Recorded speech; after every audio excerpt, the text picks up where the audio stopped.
From Bob Dylan. Money doesn't talk, it screams. And now, the serial murders. Chapter 1. October College Advisory Dinner for Seniors and Parents. Headmaster's House, Elk Park Preparatory School, Elk Park, Colorado. Skewered shrimp, leek and onion tartlets, salad of oak leaf, lettuce, and radicchio with raspberry vinaigrette, roast beef au jus, Yorkshire pudding, puree of acorn squash, steamed broccoli, early decision dumplings, Ivy League ice cream pie. I'd kill to get into Stanford. A "you've got to be kidding" laugh snorted across one of the dining tables at the headmaster's house. "Start playing football," whispered another voice. "Then they'll kill to get you." At the moment of that sage advice, I was desperately balancing a platter of early decision dumplings and Ivy League ice cream pies, praying silently that the whole thing didn't land on the royal blue Aubusson carpet. My job, catering the first college advisory dinner for Colorado's most famous prep school, was almost over. It had been a long evening, and the only thing I would have killed to get into was a bathtub. "Shut up, you guys," came the voice of another student. "The only kid who's going to Stanford is St. Andrews. They'd kill to get him." Saint? Using the school silver cutter, I scooped out the last 3 slices of pie. Thick layers of peppermint ice cream cascaded into dark puddles of fudge sauce. I scooted up to the last group of elegantly dressed teenagers. Ultra-athletic Greer Dawson, who wore a forest-green watered silk suit, moved primly in her ladder-back chair to get a better view of the head table. Greer, the school's volleyball star, was an occasional helper with my business, Goldilocks Catering, where everything is just right. Apparently Greer thought listing Power Serve and Power Lunch on her Princeton application would make her appear diversified. But she wasn't serving tonight. Tonight, Greer and the other seniors were concentrating on looking spiffy and acting unruffled as they heard about upcoming tests and college reps visiting the school. I needed to be careful with her slice of pie. Watered silk was one thing, ice-creamed another. With my left hand, I lowered plates to 2 boys before I balanced the tray on my hip and gingerly placed the last dessert in front of Greer. "I'm in training, Goldie," she announced without looking at me, and pushed the plate away. The headmaster stood, leaned into the microphone, and cleared his throat. A gargling noise echoed like thunder. The bubbling chatter flattened. For a moment, the only sound was the wind spitting pellets of snow against the rows of century-old, wavy-glassed windows. I zipped back out to the kitchen. Fatigue racked my bones. The dinner had been hellish. Not only that, but we were just starting the speeches. I looked at my watch. 8:30. Along with 2 helpers, I had been setting up and serving at the headmaster's house since 4 o'clock. Cocktails had begun at 6. Holding crystal glasses of Chardonnay and skewers of plump shrimp, the parents had talked in brave tones about Tyler being a shoo-in at Amherst. Granddad was an alum. And Kimberly going to Michigan. With those AP scores, what did you expect? Most of the parents had ignored me, but one mother, anorexically thin Rhoda Moransky, had chosen to confide. "You know, Goldie," she said, stooping from her height with a rustle of her fur-trimmed taffeta dress, "our Brad has his heart set on Columbia." Greeted with my unimpressed look and decimated platter of shrimp, Rhoda's towering husband, Stan Moransky, elaborated, "Columbia's in New York." I said, "No kidding. I thought it was in South America." Refilling the appetizer platter a little later, I berated myself to act more charming. 5 years ago, Stan Moransky's fast-paced, long-legged stalk along the sidelines, as well as his blood-curdling screams, had been the hallmark of the Aspen Meadow Junior Soccer League. Stan had intimidated referees, opponents, and his team, the Moransky Maulers, of which my son, Arch, had been a hapless member for one miserable spring. I walked back out to the dining room with more skewers of shrimp. I avoided the Moranskys. After that painful soccer season, Arch had decided to drop team sports. I didn't blame him. Now 12, my son had quickly replaced athletics with passions for fantasy role-playing games, magic, and learning French. I'd tripped over more dungeon figures, trick handcuffs, and miniature Eiffel Towers than I cared to remember. These days, however, Arch had dual obsessions with astronomical maps and the fiction of C.S. Lewis. I figured as long as he grew up to write intergalactic travel novels, he'd be okay. With my career as the mother of an athlete over, I had heard only through the town grapevine that the shrill-voiced Stan Morensky had moved on to coaching junior basketball. Maybe he liked the way his threats reverberated off the gym walls. I didn't see the Morenskys for the rest of the dinner. I didn't even think of Arch again until I was fixing the desserts and happened to glance out the kitchen windows. My heart sank. What had started that afternoon as an innocent-looking flurry had developed into the first full-blown snowstorm of the season. This promised icy roads and delays getting back to Aspen Meadow, where my son, at his insistence, was at home without a sitter. Arch had said it would make him happy if I didn't worry about him any more than he worried about me. So the only things I actually needed to be concerned about were finishing up with the preppies and their parents, then coaxing my snow-tireless van around 7 lethal miles of curved mountain road. The last 2 rows of early decision dumplings beckoned. These were actually chômeurs, rich biscuit dough drops that had puffed in a hot butter and brown sugar syrup. I had added oats at the behest of the headmaster, who insisted even the desserts have something healthful about them, or there would be criticism. The parents would use any excuse to complain, he told me regretfully. I ladled each dumpling along with a thick ribbon of steaming caramelized sauce into small bowls, then poured cold whipping cream over each. I handed the tray to Audrey Coopersmith, my paid helper this evening. Audrey was a recently divorced mother who had a daughter in the senior class. Gripping her platter of china bowls, chattering against their saucers, she gave me a wan smile beneath her tightly curled Annette Funicello-style hairdo. Audrey wouldn't dream of complaining about the healthfulness of the chômeur. She spent every spare breath complaining about her ex-husband. "I just have so much anxiety, Goldy, I can't stand it. This is such an important night for Heather, and of course Carl couldn't be bothered to come." "Everything's going to be fine," I soothed. "Except that whipping cream might curdle if it doesn't get served soon." She made a whimpering noise, turned on her heel, and sidled out to the living room with her tray. The chômeur had steamed up the kitchen windows. I rubbed a pane of glass with my palm to check on the storm. Brown eyes like pennies. Then my slightly freckled 31-year-old face came into view, along with blonde curly hair that had gone predictably haywire in the kitchen's humidity. Did I look like someone who didn't know Columbia was in New York? Well, those folks weren't the only ones with high SAT scores. I'd gone to prep school. I'd even spent a year at a Seven Sisters college. Not that it had done me any good, but that was another story. Outside the headmaster's house, a stone mansion that had been erected by a Colorado silver baron in the 1880s, lamps dotting a walk illuminated waves of falling snow.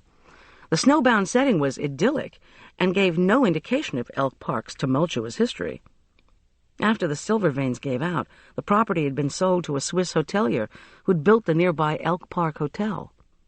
A day's carriage ride from Denver, the hotel had been a posh retreat for wealthy Denverites, until interstate highways and roadside motels rendered it obsolete.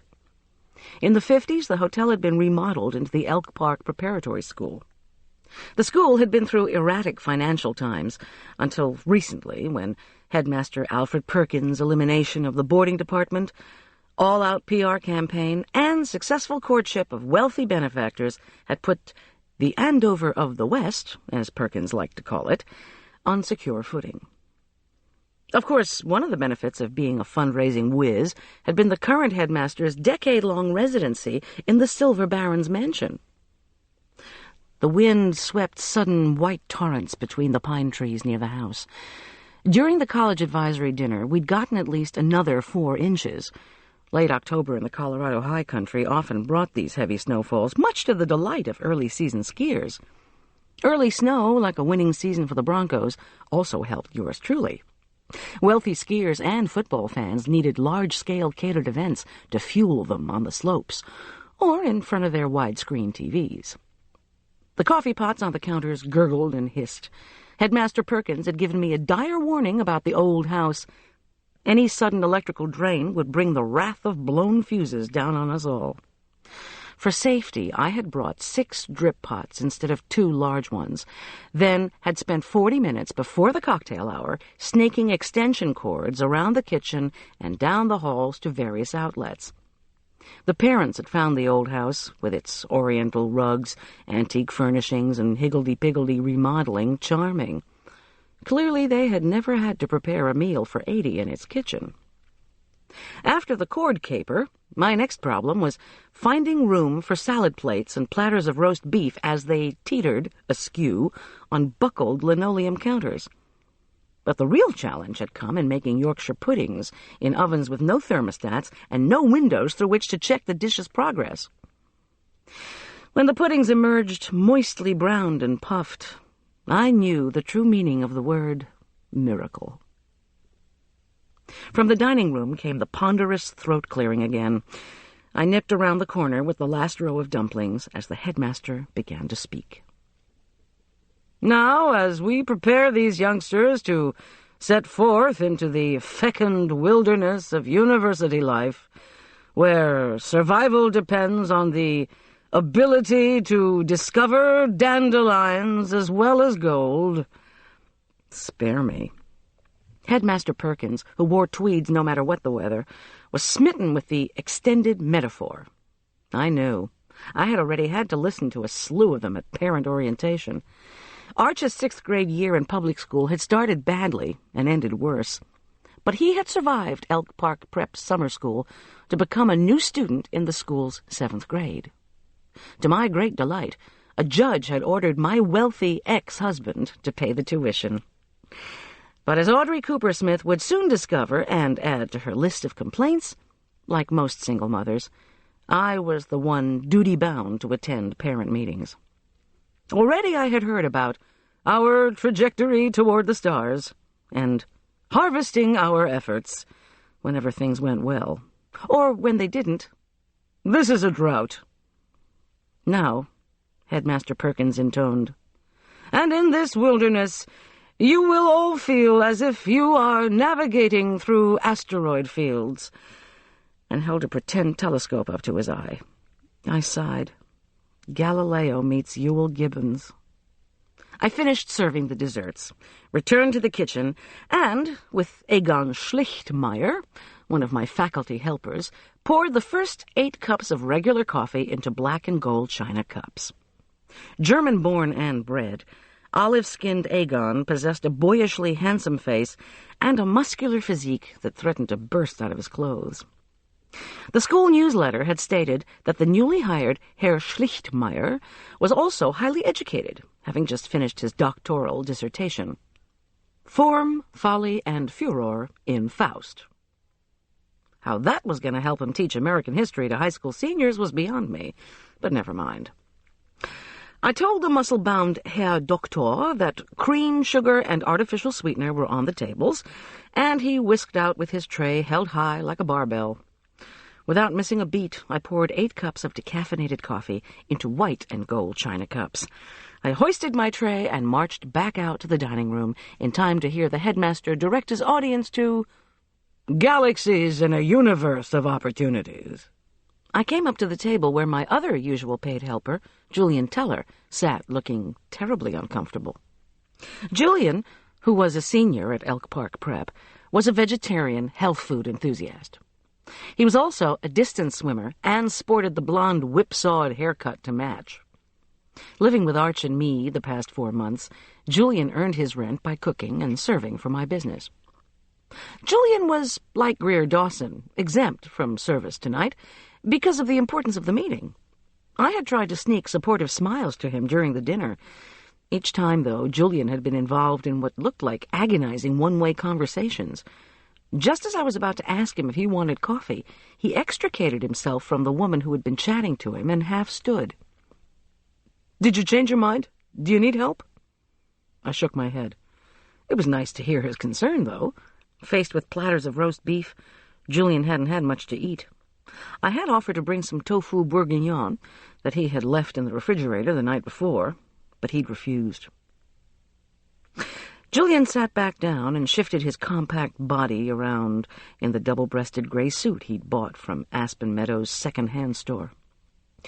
While helping me pack up for the dinner, he'd recited the ranking of the 30 seniors in the class. Most small schools didn't rank, he assured me, but most schools were not Elk Park Prep. They all laughed about it, he said, but the seniors still had one another's academic statistics memorized. Julian was second in his class. But even as salutatorian, he would need bucks in addition to smarts to get a bachelor's degree, as the threadbare suit made plain enough. "Thanks for offering," I whispered back. "The other pots are almost ready," and loud rattled from the throats of 2 irritated parents. "Do you have regular coffee?" demanded Rhoda Morensky, shaking her head of uniformly chestnut hair, dyed to conceal the gray. She still hadn't forgiven me for the Columbia comment. I nodded and plunked a black and gold cup down by her spoon. I dislike giving caffeine to people who are already irritable. Julian raised one eyebrow at me. I worried instinctively about how his close-clipped haircut would fare, or rather how quickly the scalp underneath would freeze in the blizzard raging outside. "Are you serving that coffee, or are you just thinking about serving it?" The harsh whisper came from Caroline Dawson, Greer Dawson's mother. 55 years old and pear-shaped, Caroline wore a burgundy watered silk suit in the same style as her daughter's. While the style favored athletic Greer, it didn't look to advantage on Caroline. When she spoke sharply to me, her husband gave me a meek, sympathetic smile. "Don't worry, I have to live with her." I placed a white cup at Caroline's side with the reluctant realization that all too soon I would be catering to this same group of people again. Maybe the decaf would mellow her out a little. "Students moving from high school to college are like—" The headmaster paused. We waited. I stood holding the tray's last coffee cup, suspended in mid-descent to the table. "Sea bass, swimming from the bay into the ocean." I thought as I put the cup down and raced back to the kitchen to pour the rest of the coffees. Here we go with the fish jokes. "In fact," boomed the headmaster with a self-deprecating chuckle into the microphone that came out as an electronic burp, "that's why they're called schools. Right?" Nobody laughed. I pressed my lips together. Get used to it. 2 more college advisory dinners plus 6 years until Arch's graduation. A mountain of metaphors, a sea of similes, a box full of earplugs. When I came back out to the dining room, Julian was looking more uncomfortable than ever. Headmaster Perkins had moved into the distasteful topic of financial aid. Distasteful for the rich folks because they knew if you made over 70 thou, you didn't have a prayer of getting help. The headmaster had squarely told me before the dinner that such talk was as much fun as scheduling an ACLU fundraiser at the Republican convention. Tonight, the only adult not wincing at the word need was the senior college advisor herself. Miss Suzanne Farrell was a petite, enthusiastic teacher who was also advisor to the French Club and a new acquaintance of Arch. I checked Julian's face. Lines of anxiety pinched at the sides of his eyes. At Elk Park Prep, he was on a scholarship that had been set up on his behalf, but the free ride ended after this year, salutatorian or no. "And, of course," Perkins droned on, "the money doesn't rain down the way it does in the Amazon." Caught in mid-simile, he attempted a mental swerve. Not that it rains on the Amazon." Oh, for the right meteorological metaphor. "I mean, not that it rains money in the Amazon." Greer Dawson snickered. At the same table, a senior in a beige linen suit began to giggle. The headmaster made his horrible, phlegmy noise. "Actually, in the Amazon." Miss Farrell stood up. Lost in a forest of images, the headmaster shot the college advisor a beseeching look as she approached the microphone. "Thank you, Alfred. That was inspiring." Seniors already know they will be meeting with me this week to discuss application essays and deadlines. Suzanne Farrell looked down at the anxious young faces with a tiny smile. We will also be setting up meetings to go over our lists. There was a groan. The list was what colleges the school, in the person of Miss Farrell, would say suited your child. Elk Park Prep called it finding a fit between a student and a college. But Julian said if you wanted to go somewhere that the school didn't feel you fit, you weren't going to get a recommendation, even if you donated the Harriet Beecher Stowe underground wing to the library. One more announcement, and it concerns our last speaker. She beamed at the audience. Our valedictorian, Keith Andrews, has just been named a National Merit Scholar. Miss Farrell began the clapping. The valedictorian, a skinny fellow, got to his feet. St. Andrews, I thought. He did look somewhat saintly, but perhaps that aura would attach to anyone who was first in the class.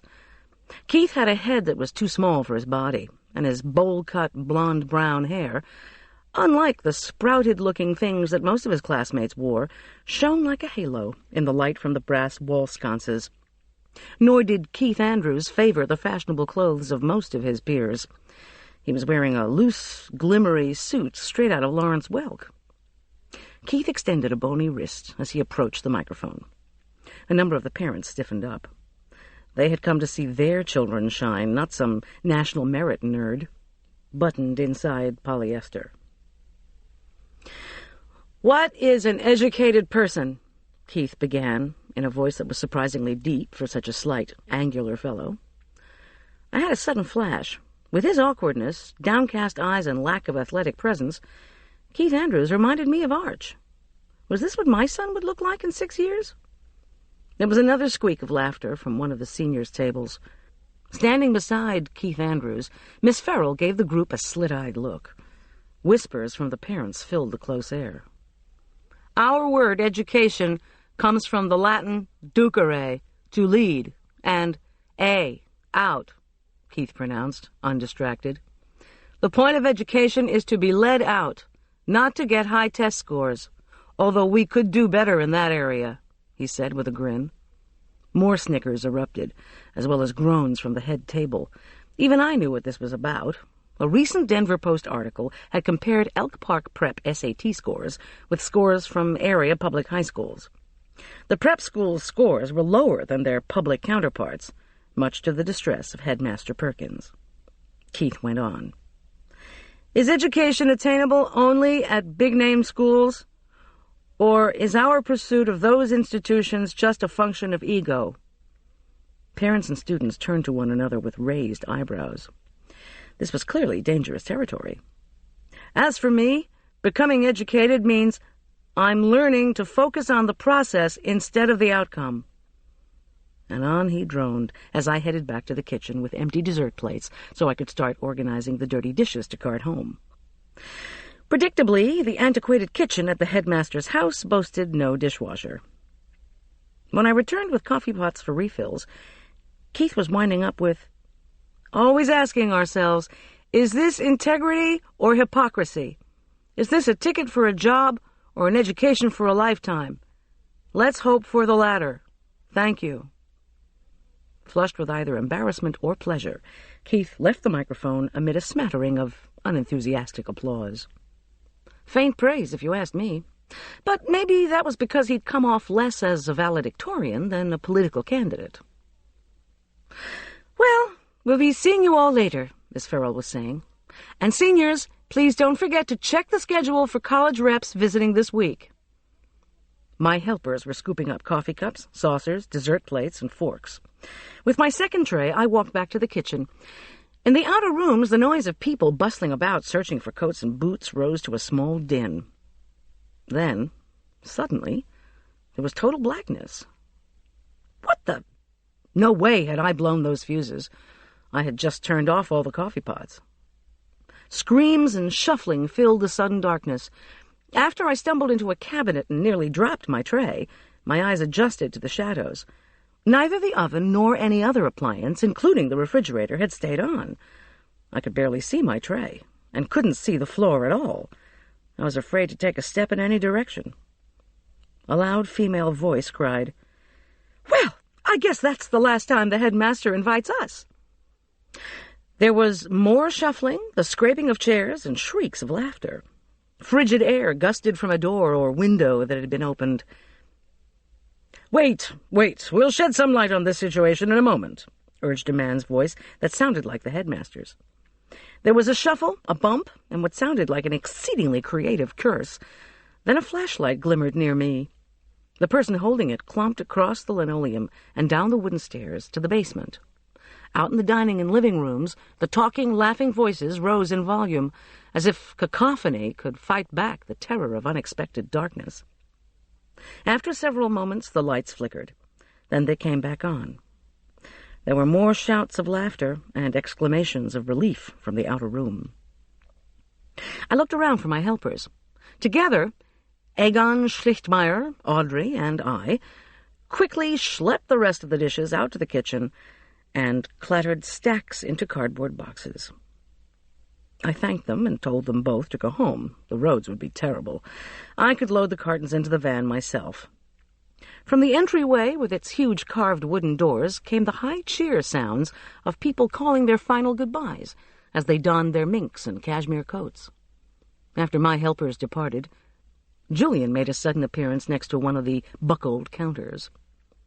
"Hey, let me help you with that," he said, heaving up a box holding roasting pans. "What a drag! All night I had to listen to the kid on one side of me talk about how his folks had spent $1,000 on a prep course for the SATs, and did I know an antonym for complacent. Then on the other side was this girl who told me that all the women in her family had gone to Smith since the beginning of time. Finally I said, 'I swear those women must be old.' But before she could get pissed off, the lights went out." Julian looked around at the boxes scattered everywhere in the old kitchen. "You want me to close those up?" "I'd love it." Julian folded in the flaps of the boxes containing coffee cups. When the crowd had dispersed, I trundled the first box of silverware out to the dimly lit entryway. There was no sign of the headmaster. Maybe Perkins was already off dreaming of a metaphorical Milky Way. With a groan, I shoved open the massive front door. Sharp cold bit through my caterer's uniform, and I scolded myself for leaving my jacket in the van. At least the snow had stopped. I was determined to get home as quickly as possible. After all, I still had 6 boxes of dishes to wash. Luminous scarves of cloud floated across the inky sky. The moon lifted from behind a shred of silver moisture, illuminating silhouettes of mountains to the west. The bright, frosty landscape rolled away from the headmaster's house like a rumpled fluorescent sheet. Puddles of shadow from the guests' footprints formed stepping stones out to the van. At one point I skidded forward into a shelf of snow, and the heavy box slid from my hands. It landed with a loud metallic chink. Cursing, I decided to take my first rest of the evening. I inhaled deep, icy breaths, sighed out steam, and looked around. Snow clung to the branches of the stand of pine trees next to the house. The little grove looked like an ice castle inside a Fabergé egg. At the end of the grove, someone had overturned a sled and left it abandoned in the snow. Gritting my teeth, I tried to worm my hands underneath the box to get some leverage. I took a deep breath, heaved the box up with iced fingers, and headed for the van. It was slow going. Lumps of snow fell into the sides of my shoes. Pinpricks of ice melted into my ankles. Approaching the parking lot, I could see my van wore a trapezoidal hat of snow. It would probably take me 15 minutes to warm up the engine. I lugged the carton to the van door, slid it open, and heaved it inside. The moon dipped behind a cloud. The sudden darkness sent a shiver down my back. I opened the driver's side door, turned on the engine, then flipped on the headlights. They shone on the evergreens frosted with new snow. Next to the overturned sled, half buried in a hollow, lay a coat. I groaned. One of the unwelcome punishments that comes from catering big dinners is that you end up being the guardian of a bewildering cache of lost and found objects. By the pale glow of the van headlights, I trudged through snow and by trees to where the sled was upended. Skidding down the slight incline, I leaned toward the edge of the coat. It was dusted with snow. Perhaps it had been dragged or dropped. I brushed some of the icy powder off. Something was wrong. The coat didn't respond to my attempt to pick it up. It was too heavy. My near-frozen hands moved rapidly to find edges of cloth. I could hear my breath rasping in the cold. The night air was frigid. I turned the heavy, hard thing over just as moonlight blazed out again. It was not a coat. It was the valedictorian, Keith Andrews. Blood from the back of his head darkened the snow. Instinctively, I felt for a pulse. There was none.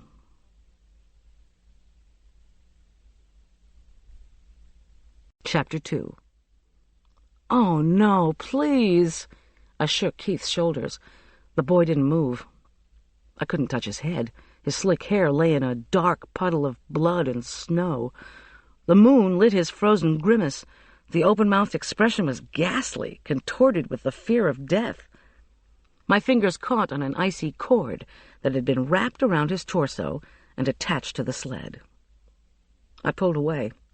My voice made high, unhuman sounds. The deep snow disintegrated like quicksand as I clambered backward. I raced to the headmaster's house, careened across the slate floor of the empty entryway, and dialed 911. The operator impassively took my name and asked for the fire number, a standard localization procedure in the mountainous section of Furman County. Of course, I didn't know it, so I screeched for somebody, anybody in the house. Julian appeared from the kitchen. A bewildered-looking Headmaster Perkins came tripping down the stairs from the living quarters. Behind him was a lanky, acne-scarred teenager who looked vaguely familiar. The one who had made the Stanford comment.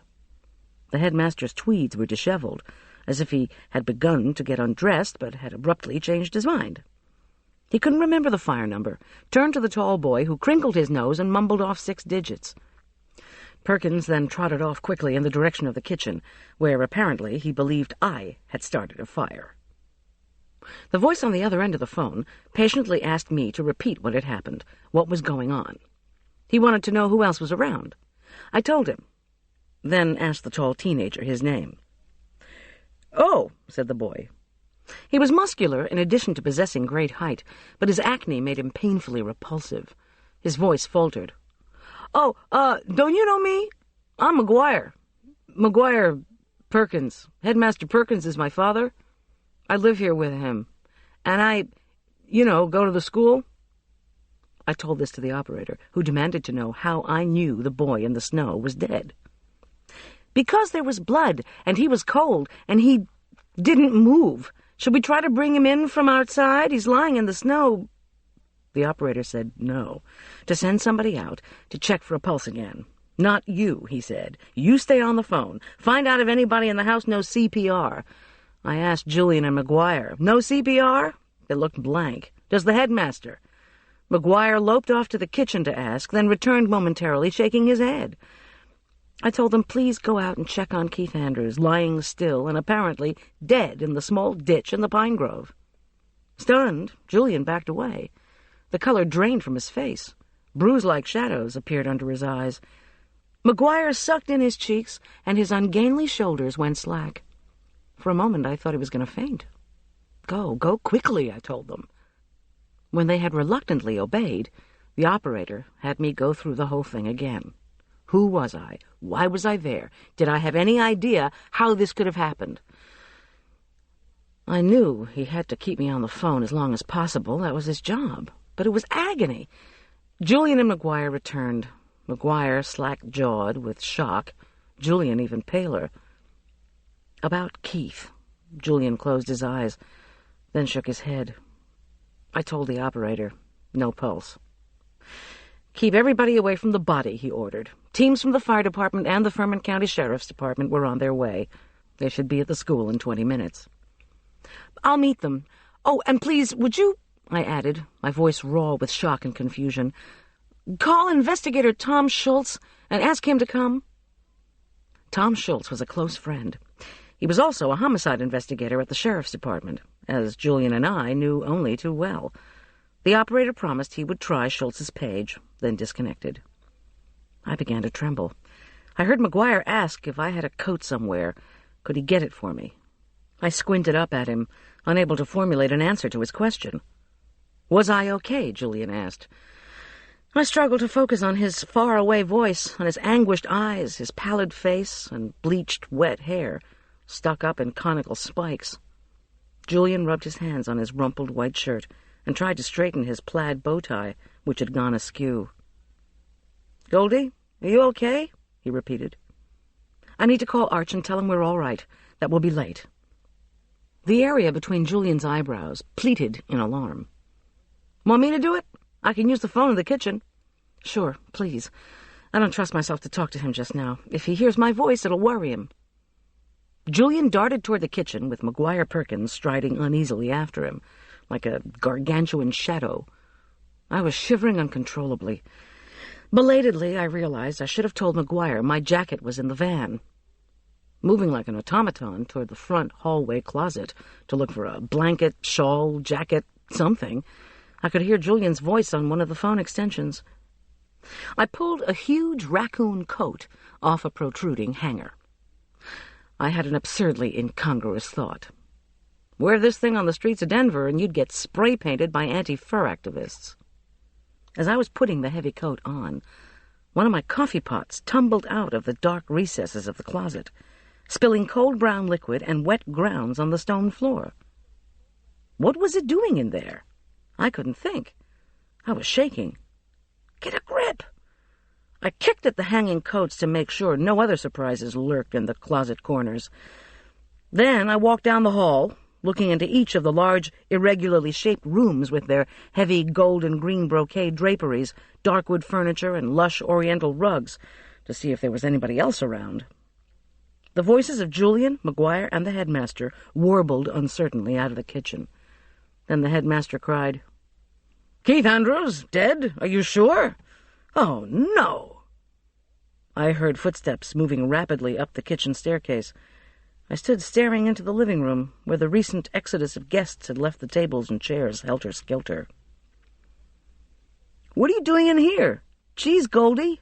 Julian leaned in toward my face. "You look even worse than you did 5 minutes ago." There was a buzzing in my ears. "Did you get through to Arch?" I wanted to know. Julian nodded. "And?"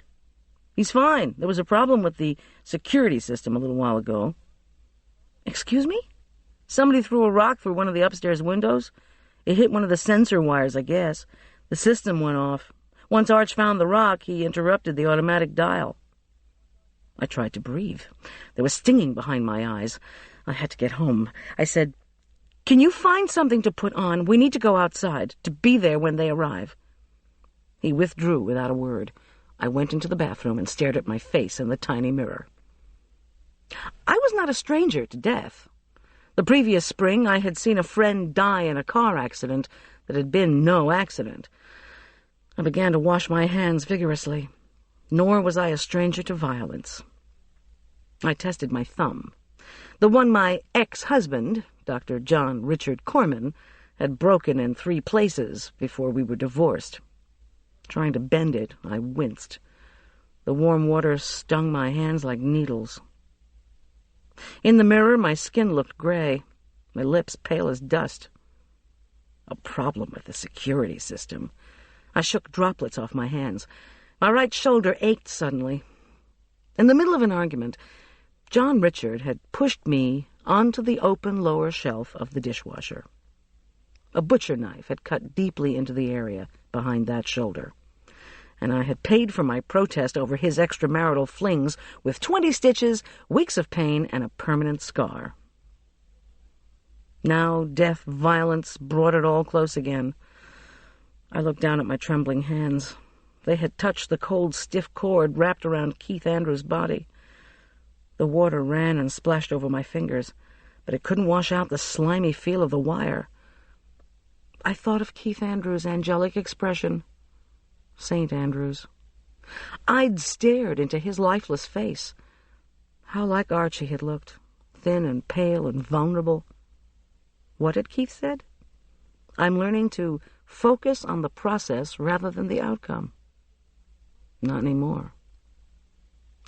There was a knock at the door. Julian, was I okay? I said yes, then splashed water on my eyes, picked up an embroidered guest towel, and rubbed the flimsy thing against my hands and cheeks until they shone red. When I came out, McGuire called down that he and his father would be outside in a minute. I wrapped the raccoon monstrosity around my body. Together, Julian and I trudged back through the deep snow to wait in silence next to one of the outdoor carriage lanterns, a respectful 10 feet away from the corpse of Keith Andrews. Tom Schultz was the first to arrive from the Furman County Sheriff's Department. When his dark Chrysler chopped through the snowy parking lot, his headlights sent a wave of light bouncing through the cluster of pines next to the old house. There was another car directly behind his. The two vehicles stopped abruptly, spraying snow. The Chrysler's door creaked open, and Tom Schultz heaved his large body out. Coatless, he slammed the door and crunched across the frozen yard. Finally.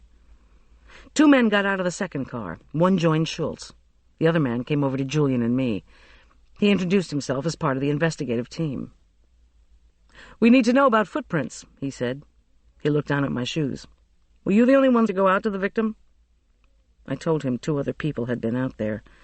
He shook his head grimly and asked which way we had gone through the snow. I showed him. He turned and pointed out a large arc around our path for the other men to take. Schultz and the man I assumed was a paramedic approached the body. They bent over it, murmured back and forth. Then Schultz walked raggedly back and reached for the cellular phone. His voice crackled through the cold air, although I couldn't make out any of the words. The other men stationed themselves near the corpse, sentry-like, ignoring us. Julian and I stood, mute and miserable, our arms clasping our bodies against the deep cold. Schultz walked over. He stopped and pulled me in for a mountain man hug. He murmured, "You all right?" When I nodded into his shoulder, he said, "You want to tell me what happened?" I pulled back to look at him. The man who had invaded my life a year earlier and stubbornly wouldn't leave. Golden lantern light illuminated the large, unpretentiously handsome face that was now somber and grim. His serious mouth, his narrowed eyes with their tent-like bushy brown eyebrows, these showed willed control in the midst of chaos. His faded jeans, white frayed collar shirt, and sweater the color of cornflowers indicated he'd been relaxing at something before the call came in. Now Schultz pulled himself up, his stance of command. "What happened here, Goldy?" he repeated crisply. "I'm in charge here now." "I don't know," I said. "I saw the sled when I was loading the van, and then I saw the coat, so I went over—" Schultz's sigh sent a cloud of steam between us. Behind us, 3 more police and fire vehicles drove up. He reached out and pulled the fur collar snugly around my throat. "Let's go in. That's quite a get-up. The 2 of you, I swear. Come on, Big J," Schultz said to Julian as he put one arm around him. Behind us, strobe flashes went off like lightning. "Be lucky if pneumonia doesn't take you both, honestly." Another deputy silently joined us. Schultz and the other policeman walked with Julian up the narrow path that skirted the pines and led to the big stone house. I followed, clumsily trying to step in their footsteps. The headmaster was tripping down the carpeted front stairs when we pushed through to the house's elegant entryway. The upturned collar of Alfred Perkins' black trench coat framed his horrified eyes behind round, horn-rimmed glasses. Above his high forehead, the cottony mass of white hair was wildly askew. His boot buckles clickety-clacked as he marched across the foyer toward us.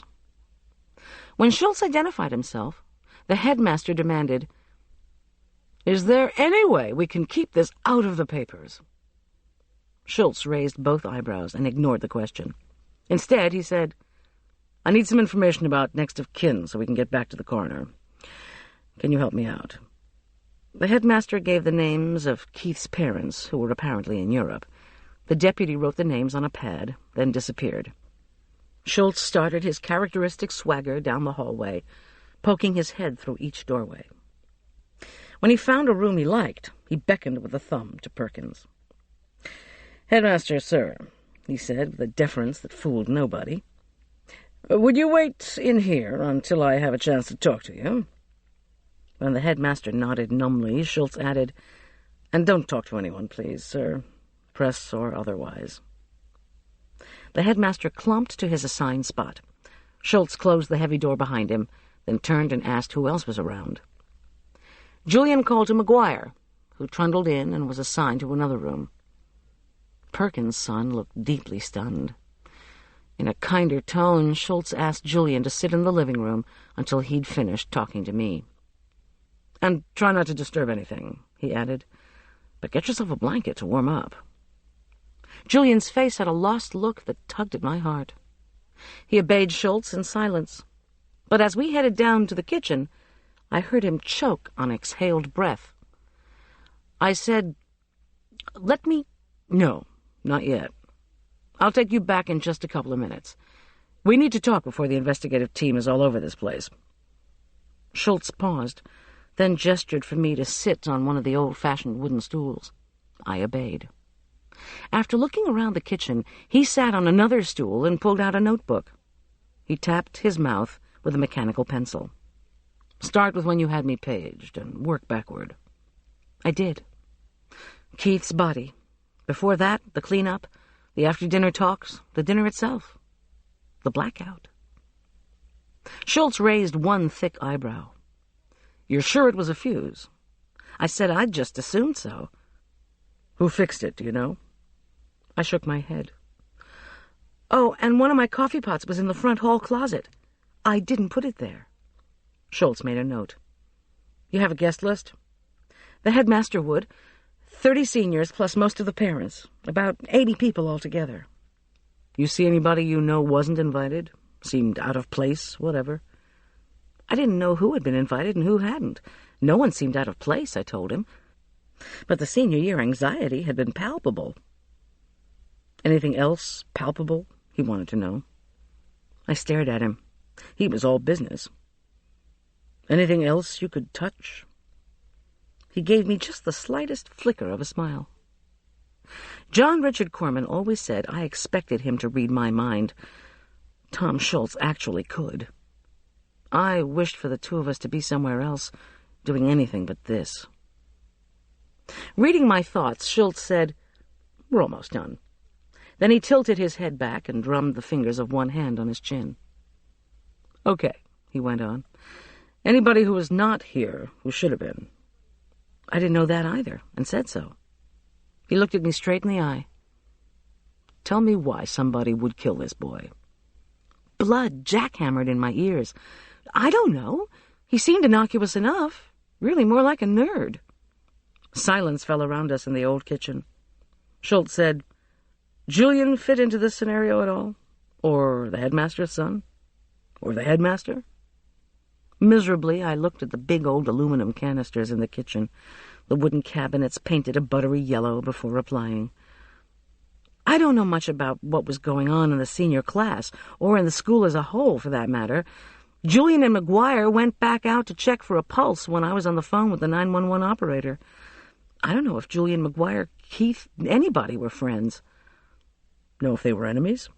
"No." I involuntarily thought of Julian's recitation of the class rank. He hadn't talked about any nastiness to the competition. I refused to speculate. "I don't know," I said firmly. The deputy stalked into the kitchen. Snow clung to his boots and clothing. Ignoring me, he said to Schultz, "We got drag marks to the gatehouse, where whoever it was got the sled. They haven't finished with the photos, but it's going to be a couple hours. You got a kid having a hard time down the hall." Schultz nodded just perceptibly, and the deputy withdrew. "Goldy," Schultz said, "I want to talk to Julian with you there. Then I'll deal with McGuire Perkins. Tell me if this headmaster is as much of a moron as he looks." "More so." "Great." Julian was sitting in the front room. His eyes were closed, his head bent back against the sofa cushions. With his Adam's apple pointed at the ceiling, he had a look of extraordinary vulnerability. When we entered, he coughed and rubbed his eyes. His face was still gray. His spiky blonde hair gave him an unearthly look. He had found a knit throw that he had pulled tightly around his compact body. Schultz motioned for me to go on over by him. I moved quietly to a chair beside the couch, then reached out to pat Julian's arm. He turned and gave me a morose look. "Tell me what happened," Schultz began without preamble. Wearily, Julian recounted how the dinner had ended. Everyone had been putting on their coats and talking. He had stayed afterward to see if a girl he knew, who sort of interested him, he said with lowered eyes, would like a ride home. She had airily replied that she was going home with Keith. I said, "Oh, moving up in the world, are we?" But she wasn't listening. Julian's nose wrinkled. "Ever since I told her I'd rather be a chef than a neurosurgeon, she's acted like I'm a leper." Schultz asked mildly, "Keith was going to be a neurosurgeon?" "Oh, no," said Julian. "Did I say that? I must have been confused." We waited while Julian coughed and shook his head quickly, like a dog shaking off water. "Do you want to do this later, Julian?" asked Schultz. "Although it'd be helpful if you could reconstruct the events for me now." "No, that's okay." Julian's voice was so low, I had to lean forward to hear it. Schultz pulled out his notebook. "Let's go back. Before the girl. We have a dinner party for 80 people, and a kid ends up dead. Goldy said the party was about college or something. How's that?" Julian shrugged. "I think it's supposed to help people feel okay about going to college." "In what way?" "Oh, you know, like everybody's going through the same process, have to figure out what you want, have to look around for the right place, have to get all your papers and stuff together. Pressure, pressure, pressure. Have to write your essays, be tested."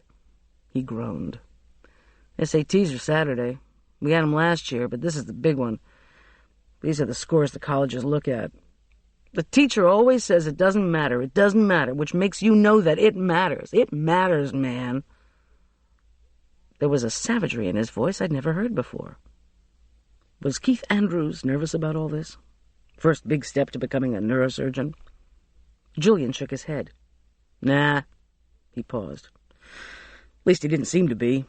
We called him St. Andrews." "St. Andrews? Why?" A hint of frown wrinkled Julian's cheek.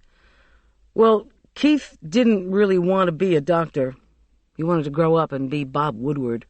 He wanted to be such a famous investigative reporter that whenever there was a scandal, they'd say, 'Better give Andrews a call.' Like he was the Red Adair of the world of journalism or something." Schultz pursed his lips. "Know anybody he was investigating? Anybody he offended?" Julian shrugged, avoiding Schultz's eyes. "I heard some stuff, but it was just gossip."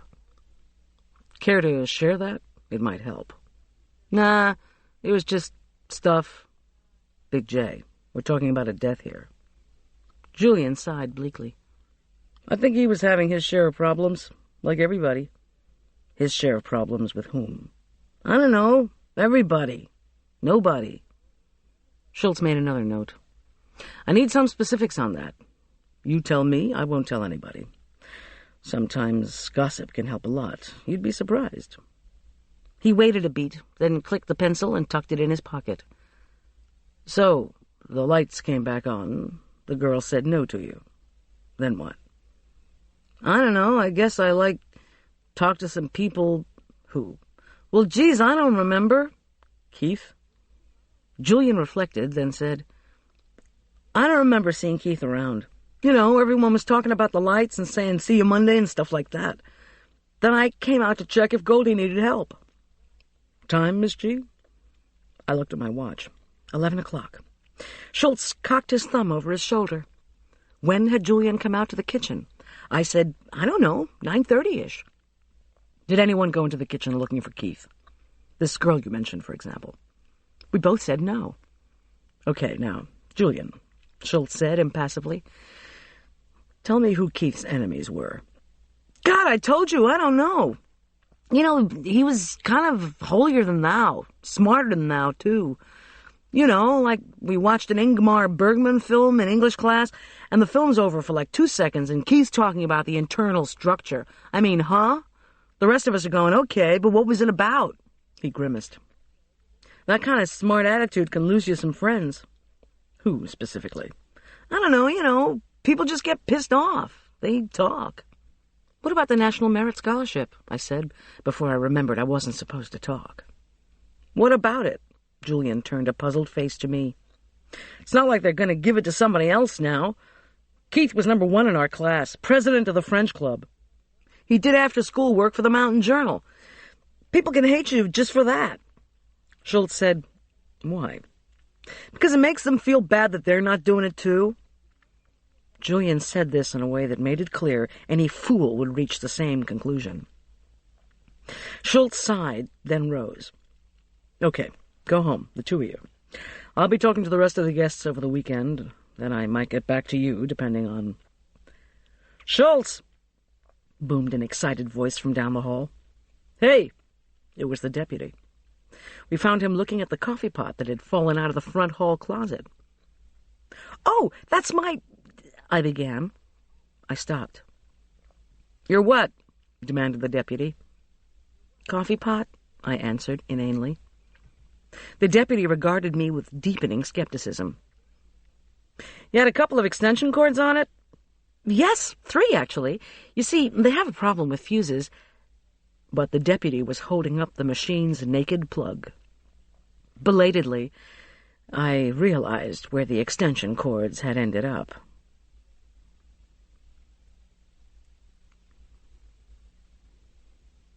Chapter 3. Julian led the way out of the parking lot in his 4-wheel drive, a white Range Rover inherited from wealthy former employers. I could see him checking his rearview mirror for me. My van crawled and skidded down the prep school's precarious driveway. Overhead, cloud edges glinted like knives. The moon slipped out and silvered the snowy mountains. As I thought about the events of the past few hours, my stomach knotted. At some point in the evening, the tortuous road between Elk Park and Aspen Meadow had been plowed. Still, we skirted the banked curves with great care. My mind wandered back to that upturned sled in the snow, to the look of horror on Keith Andrews' young face. I shook my head and focused on the driving. Gripping the steering wheel hard, I accelerated up a slight incline. I hoped Arch was okay. The rock thrown through one of our windows was worrisome. Halloween was coming up, and pranksters had to be expected. I should have told Schultz about the rock, though.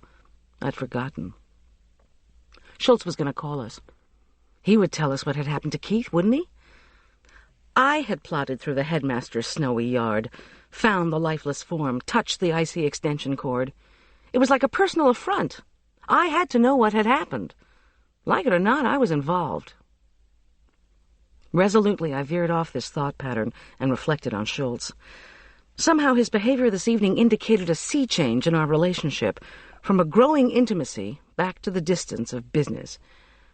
I turned the steering wheel slowly while negotiating a switchback. For one breathtaking moment on this curve, all that was visible out the window was air. Tom Schultz. We'd been dating off and on, mostly off, for the past year. Recently, however, we'd been more frequently and more seriously on. This summer had brought a rapprochement, a French word for getting back together, that Arch now dropped into conversation the way he sprinkled sugar on his Rice Krispies. Schultz and I hadn't really become a couple, but he and I, along with Julian and Arch, had become a unit. The 4 of us hiked, we fished, we cooked out, we took turns choosing movies. Schultz's light caseload lately had consisted mostly of investigating mail thefts and forgeries, giving him time to spend with us. Insulated by the presence of the 2 boys, my post-divorce ambivalence toward relationships had begun to melt. I had found myself thinking of reasons to call Tom Schultz, inventing occasions to get together, looking forward to talking and laughing about all the daily details of life. And then there had been the issue of the name change. What had started out as a small problem had developed into a symbolic issue between Schultz and me. Over the summer, I'd learned of the existence of a catering outfit in Denver with the unfortunate name 3 Bears Catering. They had threatened me with a suit over trademark infringement. In one of our jovial moments, Tom had suddenly asked if I would like to change my last name to Schultz. With all that implied, I had immediately demurred. But you know what they say about parties. It was awfully nice to be asked. Only now we had a catastrophe out at Elk Park Prep, involving me, involving Julian, involving homicide. Something told me the future of my relationship with Tom Schultz was once again a question mark. The brake lights of the Range Rover sparked like rectangular rubies as Julian and I continued the steep descent into town. We rounded the flat black surface of Aspen Meadow Lake, where one patch of shining ripples reflected elusive moonlight. Part of me wanted Schultz to say, "Come back to my place." But another, saner, inner voice said this desire came from knowing it was impossible. A homicide investigation was when Schultz was the busiest. Mortality and the need for relationship loomed large since I had looked into the dead face of young Keith Andrews.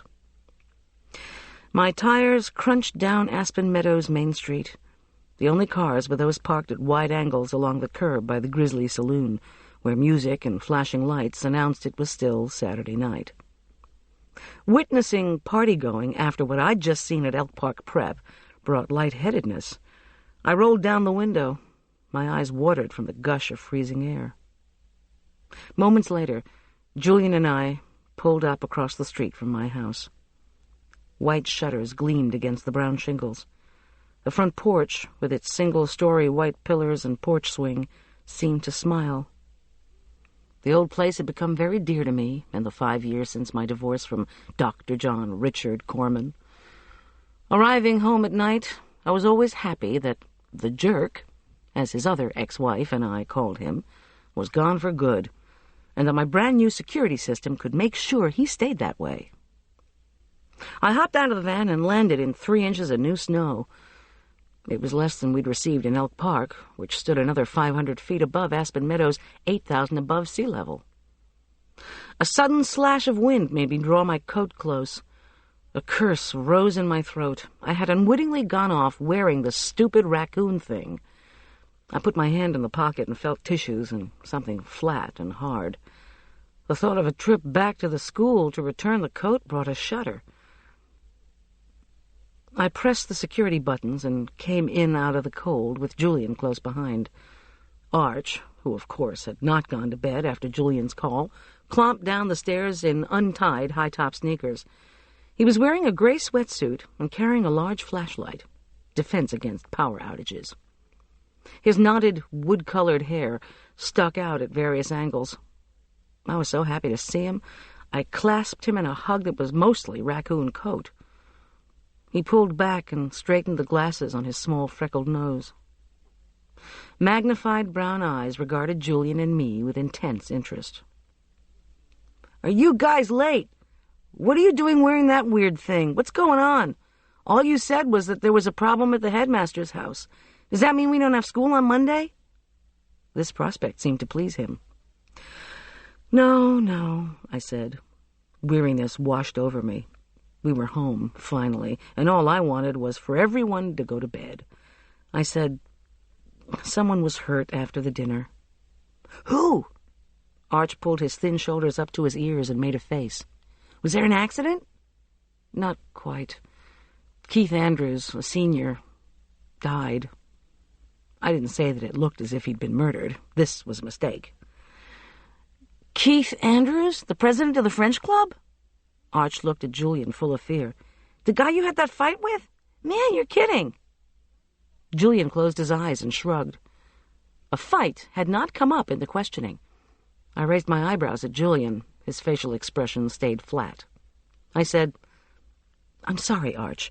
Tom Schultz and the police are over at the school now." "Tom Schultz?" cried Arch. "So they—" "Arch, buddy," said Julian. "Chill. Nobody knows what happened. Really." Arch's eyes traveled from Julian back to me. He said, "A lot of people at school didn't like Keith. I liked him, though.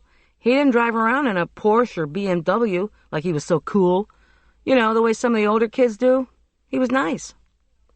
Arch's words hung in the air of my front hall. How easily he had put the boy's life in past tense. Finally, I said, "Well, hon, I'd rather not talk about it now, if that's okay. So, you had a problem with a broken window? He reached into the front pocket of his sweatshirt and pulled the rock out. So much for fingerprints. But the rock was tennis ball size and jagged. It probably wouldn't have held a print anyway. I bet it was some kids from my old school. Trick or treat. Arch sighed. When did this happen? Oh, late, right before Julian called. I took the rock from him. Did I have any clients who were angry? None that I could think of. In any event, I was too tired to think about it. Church tomorrow, I said to Arch as I pocketed the stone and started toward the kitchen. But it's been snowing. Arch, I can't take any more in one night. Hey, Guy, said Julian. If you come up with me now, I'll let you show me that model you made from the Narnia book. You mean the wardrobe with the fake back? Whatever. And before I could say anything, the two boys were racing up the wooden steps. Arch let out a howl, trying to beat Julian to the room they now shared. I looked around the hall and thought about the boxes of dishes waiting in my van to be washed. It was past midnight. They would keep. I shrugged off the coat and looked at the thing in the pocket. It was a Neiman Marcus credit card. The name on it was K. Andrews. I swept up the glass shards underneath Arch's broken window, taped a piece of cardboard over the hole, slumped into my room, and fell into bed. Fitful sleep came interspersed with nightmares. I awoke with a dull headache and the realization that the previous evening had not been a bad dream. There was no way Schultz could have left Elk Park Prep before midnight. Rather than wake him at home, I put in a call about the credit card to his voicemail at the sheriff's department. Neiman Marcus for an 18-year-old? But Arch had said Keith didn't show off, at least materialistically. What had he said? Like he was so cool. On my braided rug, Scout the cat turned his chin in the air and dramatically flopped over on his back. I obediently scratched the long white fur of his stomach, light brown hair of his back, dark brown hair of his face. While Julian had inherited his Range Rover from the rich folks the two of us had worked for, my inheritance had been the feline. I felt content with my part of the unexpected beneficence. Scout was always full of affection when it was eating time. Perfect cat for a caterer. Speaking of which, I had work to do. For me, cats were safer than credit cards. I had never even been inside Denver's new Neiman Marcus store, I reflected, as I began to stretch through 20 minutes of yoga. In general, Dr. John Richard Corman's child support payments were late, incorrect, or non-existent. My calendar shrieked with assignments for this busiest season for caterers, the stretch between Halloween and Christmas. During November and December, people were social, hungry, and flush. This was my most profitable time of year. No matter what was going on out at Elk Park Prep, I had to earn enough money for our household to scrape through the first 6 months of the new year. Upscale department stores were definitely no longer a part of my lifestyle. In the kitchen, Scout twined through my legs, and I fed him before consulting the calendar. Unfortunately, my first job of the day wasn't even income-producing, although it was a tax write-off. In a moment of weakness, I had agreed to prepare the refreshments to follow that morning's 10 o'clock service at the Episcopal Church. This would be followed by a more profitable half-time meal of choucroute garnie for 12 Bronco fans at the Dawson's house. Trick of caterers. Always use the French name for food. People will not pay large sums for a menu of sausage and sauerkraut. No rest for the weary, especially the catering weary, I thought, as I hauled in yesterday's crates of pans and plates and loaded them into my heavy-duty dishwasher. When I was done, I washed my hands and began to plan. I had to call Audrey Coopersmith and remind her that for the halftime meal she needed to wear a Bronco orange T-shirt. Despite the fact that she had worked late with me the night before, I knew Audrey would be up early this Sunday morning. With the depression brought on by her divorce trauma, Audrey rarely slept past dawn. I knew because I was one of the people she started phoning around 6. In fact, in the past few months, I had become something of a reluctant expert on the life of Audrey Coopersmith. For the mother of a high school senior, Audrey was young, 38. Her house was full of books. Despite marrying and dropping out of college at 20, she was self-educated and extraordinarily well-read. Rather than take direct care of herself, she took in strays, extra kittens other people couldn't give away, guinea pigs, hamsters, and rabbits left over at the end of the school year, stray dogs abandoned by families moving away. She also exercised fanatically at both the athletic club and the local recreation center. But the shelves of books, the cadre of pets, the soft body that refused to become fit had been no help, she had sadly announced at a meeting of Amour Anonymous, our support group for women who felt they were addicted to relationships. After 2 years of denial, Audrey Coopersmith had finally begun divorce proceedings against her husband of 18 years. With a deviousness that had fooled no one but Audrey, Carl Coopersmith had been supporting another woman in Denver for the past 15 years. This other woman had children by a previous marriage, but Carl had been hanging around for so long that the other woman's kids called him Dad, and the other woman's neighbors all thought Dad was the other woman's husband. Which, when it came to financial support, made for a very confusing situation for everyone but the lawyers. With delays, requests for documents, filing motions and counter-motions, the legal beagles were having a field day. Bottom line was, Carl Dad Coopersmith had canceled Audrey's cash card, credit cards, and provided a copious supply of lies about his salary and other accounts. The court order on permanent support for Audrey and their daughter Heather was supposed to come down any moment. But as was typical, it had been delayed 3 times.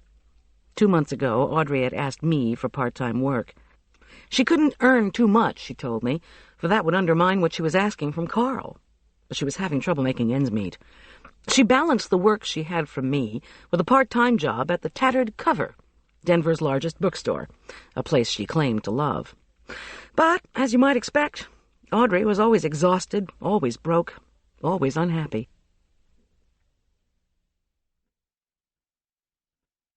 The one bright spot in her life was super-achieving Heather, an 18-year-old science whiz who ranked 3rd in the senior class at Elk Park Prep. To my utter dismay, there were only 2 things Audrey wanted in life: for Heather to get into MIT and for Carl to come to his senses, leave the other woman, her kids, and her neighbors, and return to their home in Aspen Meadow Country Club. Now, this was a woman who was addicted to a relationship. Not to mention that she didn't have too firm a grasp on reality. Audrey desperately wanted to return to the status quo. In Amour Anonymous, we had all tried to enlighten her, to no avail. Sometimes people just have to go through things. The phone hadn't even rung 1 full time when she answered. Once she realized I wasn't Carl, her voice went from lively to remote. Yes, she remembered that she was supposed to help me with the football party. But then she remembered that she was supposed to make a stir-fry for a small staff meeting after she filled in at the bookstore that afternoon. I said, "Filled in?" She gave a short laugh. "Best department." "Really?" I said. "Cookbooks?" "Self-improvement." So I asked her if she could help with the church refreshments instead, and I'd see if I could get someone else for the Dawsons' party in the afternoon. She agreed and added that she had to get off the phone because, for some reason, the police were at her door. For some reason. I hung up. So, Headmaster Perkins had already given the police Audrey's name. But that surely would not be the end of it. I looked out my kitchen window at lodgepole pine branches heavy with snow. A number of Elk Park Prep parents were Episcopalian. By the time of the service, the investigative team already would have visited some of them. The official interrogations, not to mention Keith's bizarre death, would be guaranteed topics of conversation during the church coffee hour. "Cook," I ordered myself. "You'll feel better." I folded shiny slivers of orange zest into a pillowy sponge cake batter to make Bronco fan cupcakes for the Dawsons' brunch. When the cupcakes were in the oven, I drained and chopped fat purple plums for a Happy Endings plum cake, a prototype for Caroline Dawson, who had promised to taste it at church. If she and Hank liked the cake, they'd said I could sell them at their restaurant, the Aspen Meadow Cafe. For the rest of the church refreshments, I sliced 24 crisp Granny Smith apples into bird-shaped centerpieces that would be surrounded by concentric circles of Gouda and cheddar wedges. I didn't even want to think about the price of the cheeses in this little spread. I reminded myself that this was an advertising opportunity, even if it was church. To complete the cheese tray, I cut several loaves of fragrant homemade oatmeal bread into triangles and threw in a wheel of Jarlsberg for good measure. Advertising could get expensive. Arch dressed with minimal complaining, since he didn't want to wake up Julian, who was snoring deeply. The wind bit through our clothing as we climbed into the van. The sky was luminescent, like the inside of a pearl. Streets, slick with newly plowed snow, made the going slow. By the time we arrived at the big stone church with its great diamond-shaped windows, the parking lot was already half filled with Cadillacs, Rivieras, and Chrysler New Yorkers, with the occasional Mercedes, Lexus, and Infiniti. I scanned the parking lot for my ex-husband's Jeep with its GYN license plate, but he wasn't making one of his rare church appearances. The personalized tags indicated who had already arrived. The Dawsons' matching vans advertised the presence of parents and offspring. Greer Dawson was known to her volleyball teammates as GD the Hammer, hence the tag GDHMR. Her parents' more sedate tag read Am Cafe for the Aspen Meadow Cafe. There was Mr. E from a local mystery writer, and You Are For Given from who else? The priest. I pulled in next to the gold Jaguar belonging to Marla Corman, my best friend, who also happened to be Dr. John Richard Corman's other ex-wife. Her license tag said simply, AVLBL, available. When Arch and I pushed through the heavy doors with our platters, Marla shrieked a greeting and rushed across the foyer toward us. Large in body and spirit, Marla always dressed according to the season. This morning, an early appearance of winter demanded a silver suede suit sprinkled with an abundance of pewter buttons across a jacket and skirt. Sparkly silver barrettes, my gift for her 40th birthday, held back her eternally frizzed brown hair. She folded me in a hug that was all bangle bracelets and soft leather. "What in the hell happened out at that school last night?" she hissed in my ear. "How did you find out about it?" "What, are you kidding? My phone started ringing at 6:30 this morning." The organist sounded the opening notes of a Bach fugue. I whispered back, "It was awful, but I can't talk about it now. Help me in the kitchen afterward, and I'll tell you what I know." Marla told me she had visitors she had promised to sit with during the service, but that she could help later with the food. Then she whispered, "I heard this kid stole credit cards." "He did not," said Arch in a very loud voice behind us. "He was nice." At this, heads in the pews swiveled to stare at us. The Bach was in full swing. Marla lifted her double chin in an imperial gesture. I pretended not to know either of them, and hustled the first bird-apple centerpiece out to the church kitchen. We mumbled along through the service until the passing of the peace, when you wish the priest God's peace and then turn to your neighbors and wish them the same. But in this parish, the peace was a signal to pass along news, commentary on weather, parish illnesses and absences, and so on, until the priest halted the ruckus to make announcements. Unfortunately, the peace discussion this day was devoted to the events out at Elk Park Prep. When Arch and I had politely shaken the hands of all those around us, Marla surprised us by squeezing into our pew. She said accusingly, "You didn't tell me you found him after the dinner? Did you know the police have already been around to question some of the parents? I hear they suspect that kid living with you. You know, Julian." "What? Who told you that?" "I just heard it," she replied, with a shrug of silver suede. "I can't remember who told me. Oh, look, Father Olson's giving us the sanctimonious eye. Can't talk now." During the final hymn, I noticed that Audrey Coopersmith had slipped in sometime during the service. She stood statue-like in the last pew, with her arms clamped across her chest. Her face was fatigued, but carefully made up, and she wore a long white apron over her baggy clothes. Since her separation, Audrey had been inclined to wear oversized chamois shirts and gray pants that looked as if they'd been issued for postal service employees. She carried a purse only rarely, favoring instead a wallet in her back pocket and a chunk of keys dangling from a belt loop. Now, although everyone around her was singing, she was not. Her dark eyes were half closed.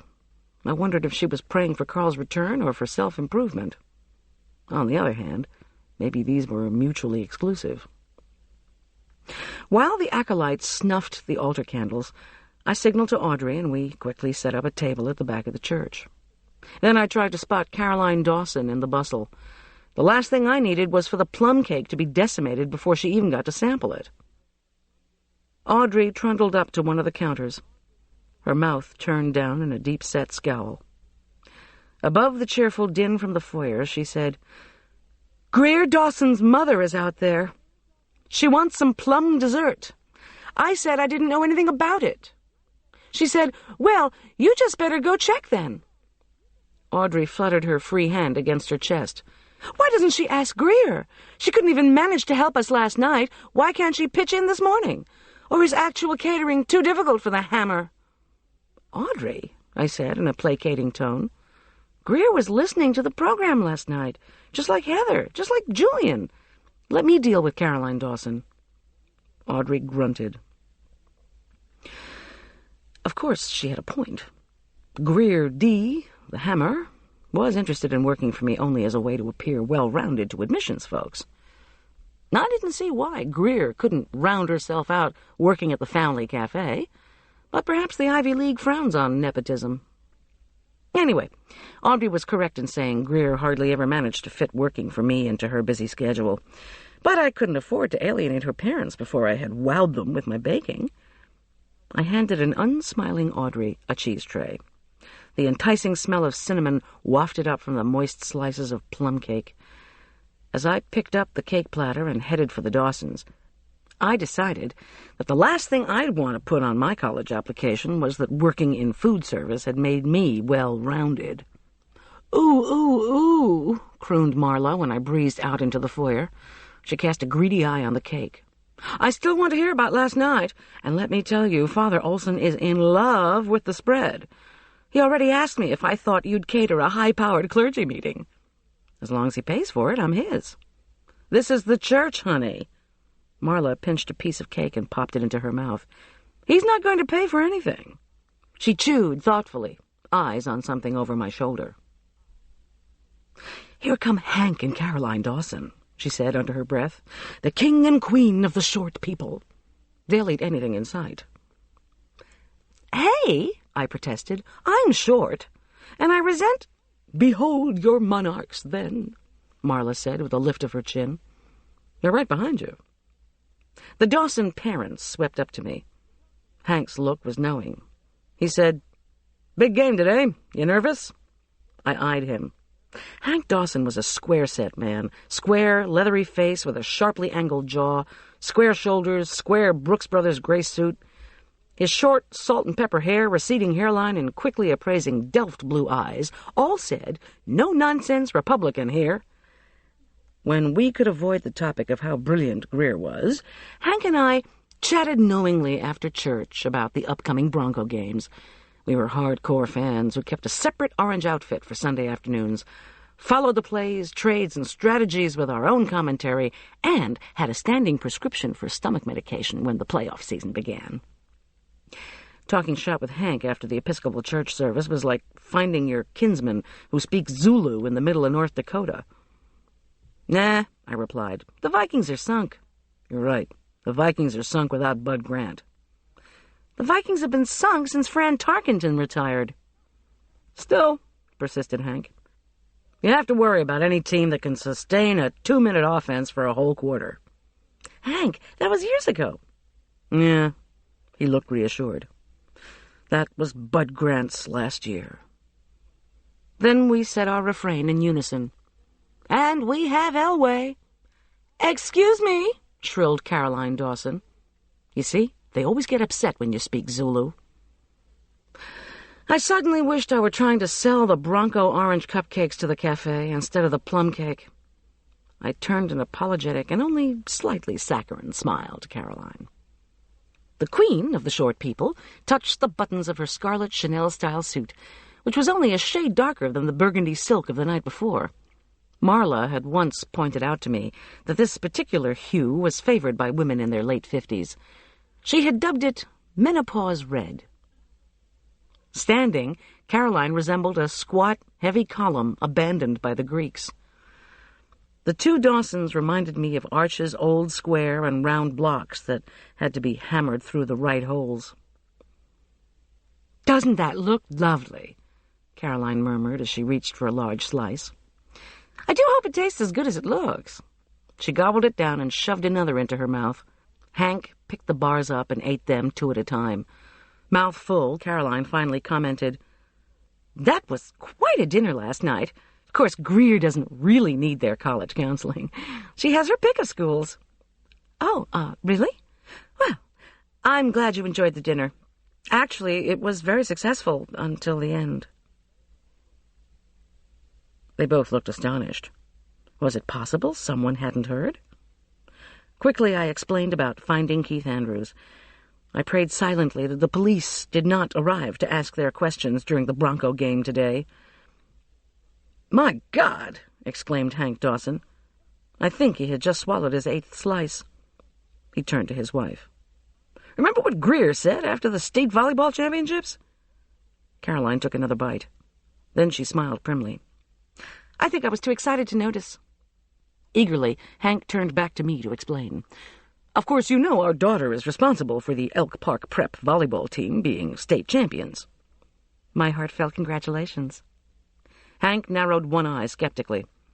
"Anyway, after the final game, Greer did mention to us this rumor that Keith Andrews was having trouble with drugs." I said, "Excuse me?" and momentarily lost my grip on the plum cake platter just as Caroline reached for the last slice, approximately her 10th. "Drugs? Keith Andrews didn't seem like the type." Hank shrugged, world-wise.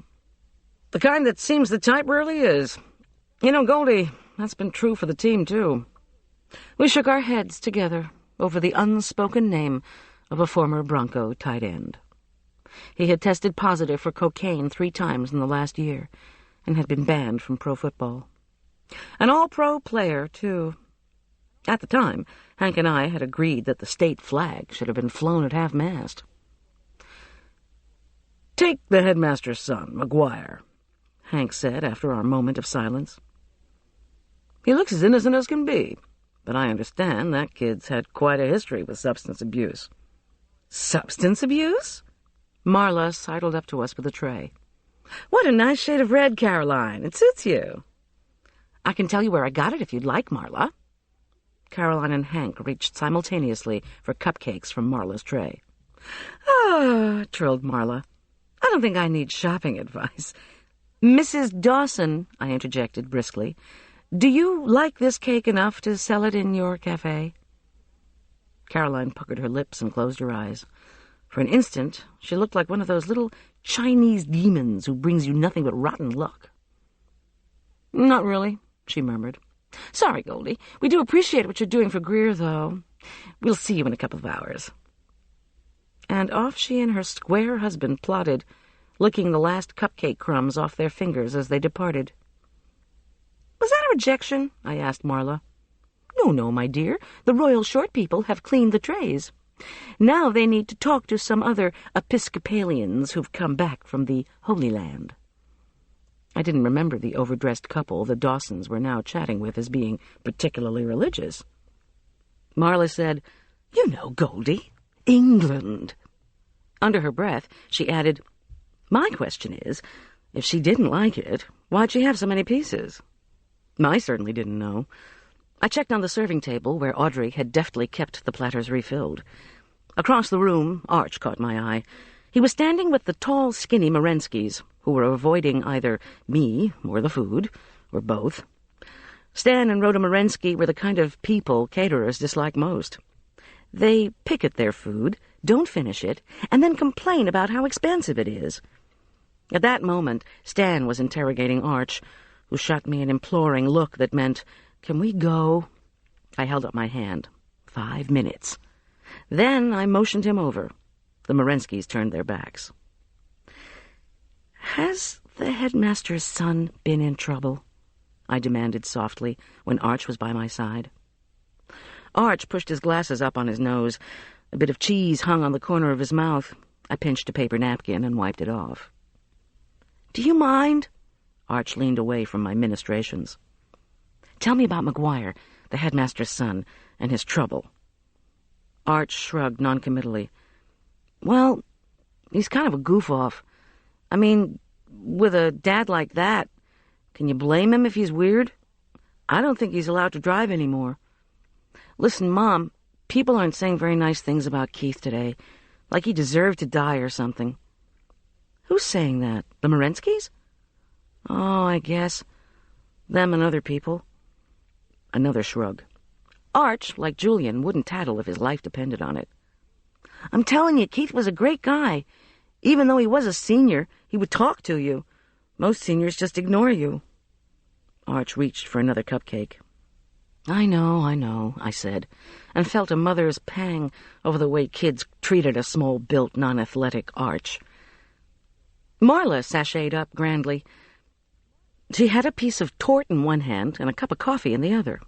She gestured grandly with her coffee cup. "Van Gogh must have had to listen to people argue about the Ivy League. That's why he came home and cut off his ear." I shook my head. Just go have a listen-in on the conversation between the Dawsons and Audrey Coopersmith. Caroline was going on about grade point average being less important than extracurricular activities. Audrey replied that besides volleyball, the only outside interest Greer Dawson has ever shown was in clothes. So Caroline said, "Now that you mention it, maybe dear daughter Greer could give Audrey's daughter Heather a few pointers in that department." For that matter, Caroline threw in, as long as she was on a roll, it looked as if Audrey herself could use a little advice in the fashion department. I groaned. Poor Audrey. As if she didn't have enough to deal with. "Don't worry," said Marla. "I told Father Olson we needed a referee for a coffee hour argument. He said, 'Oh, theology or ethics?' And I said, 'Academics.' He nodded. Said he learned all about it in seminary." "Really?" But before Marla could elaborate, the head of the altar guild came up and asked me to start clearing the serving table, as there was going to be a meeting in the parish hall after church. Arch sidled off. To my relief, the cheese was almost gone, the plum cake was crumbs, and the bird centerpieces had been reduced to a few slices of apple feather. "Oh, Goldy!" Father Olson's face glowed with pleasure. "This was marvelous, and it gave rise to such a lively coffee hour. I wonder, could you be persuaded to do a luncheon ministry for the Board of Theological Examiners? I'm sorry to say that we can't really afford to—" "No, thanks," I called back gaily, scooping up the last of the Gouda. "I'm all booked for the next 3 months." This wasn't entirely true, but clients have to be willing to pay for their bread. I had a child to support. "Just don't understand why you think your daughter is the only one qualified." Hank Dawson was gesticulating with a wedge of Gouda. As he chided Audrey Coopersmith, his tone was judgmental. "We have looked into this extensively." Caroline Dawson was nodding as she stuffed the last of a cupcake into her mouth. The lapels of her red suit quivered in indignation. She swallowed and continued her husband's thought. "Why, just the other day I was speaking with the director of admissions at—" "And you think that makes you an expert?" Audrey fired back. Her face flushed with ferocity. "You don't know the first thing about the value of an education." She paused, and I felt myself chilled by the intensity of the dark-eyed glare she directed at the bewildered Caroline Dawson. Audrey's words erupted like a spray of bullets. "You think Ben Jonson is a Canadian runner? You... She paused, grasping for another insult.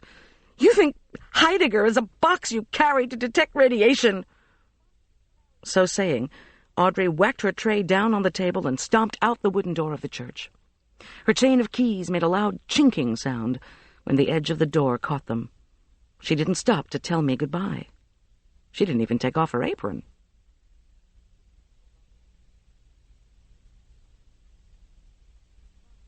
Chapter 4. Father Olson tugged on his beard. "I do wish she hadn't made fun of Heidegger." "Oh," I said sympathetically, "she's going through a bad time." Father Olson moved off to smooth the Dawsons' ruffled feathers. Personally, I didn't know whether Audrey needed understanding, self-improvement, or a brand-new outlook on life. But she sure needed something. Pain seeped out of her like water from a leaking dam. I resolved to say a few carefully chosen words of support the next time we worked together.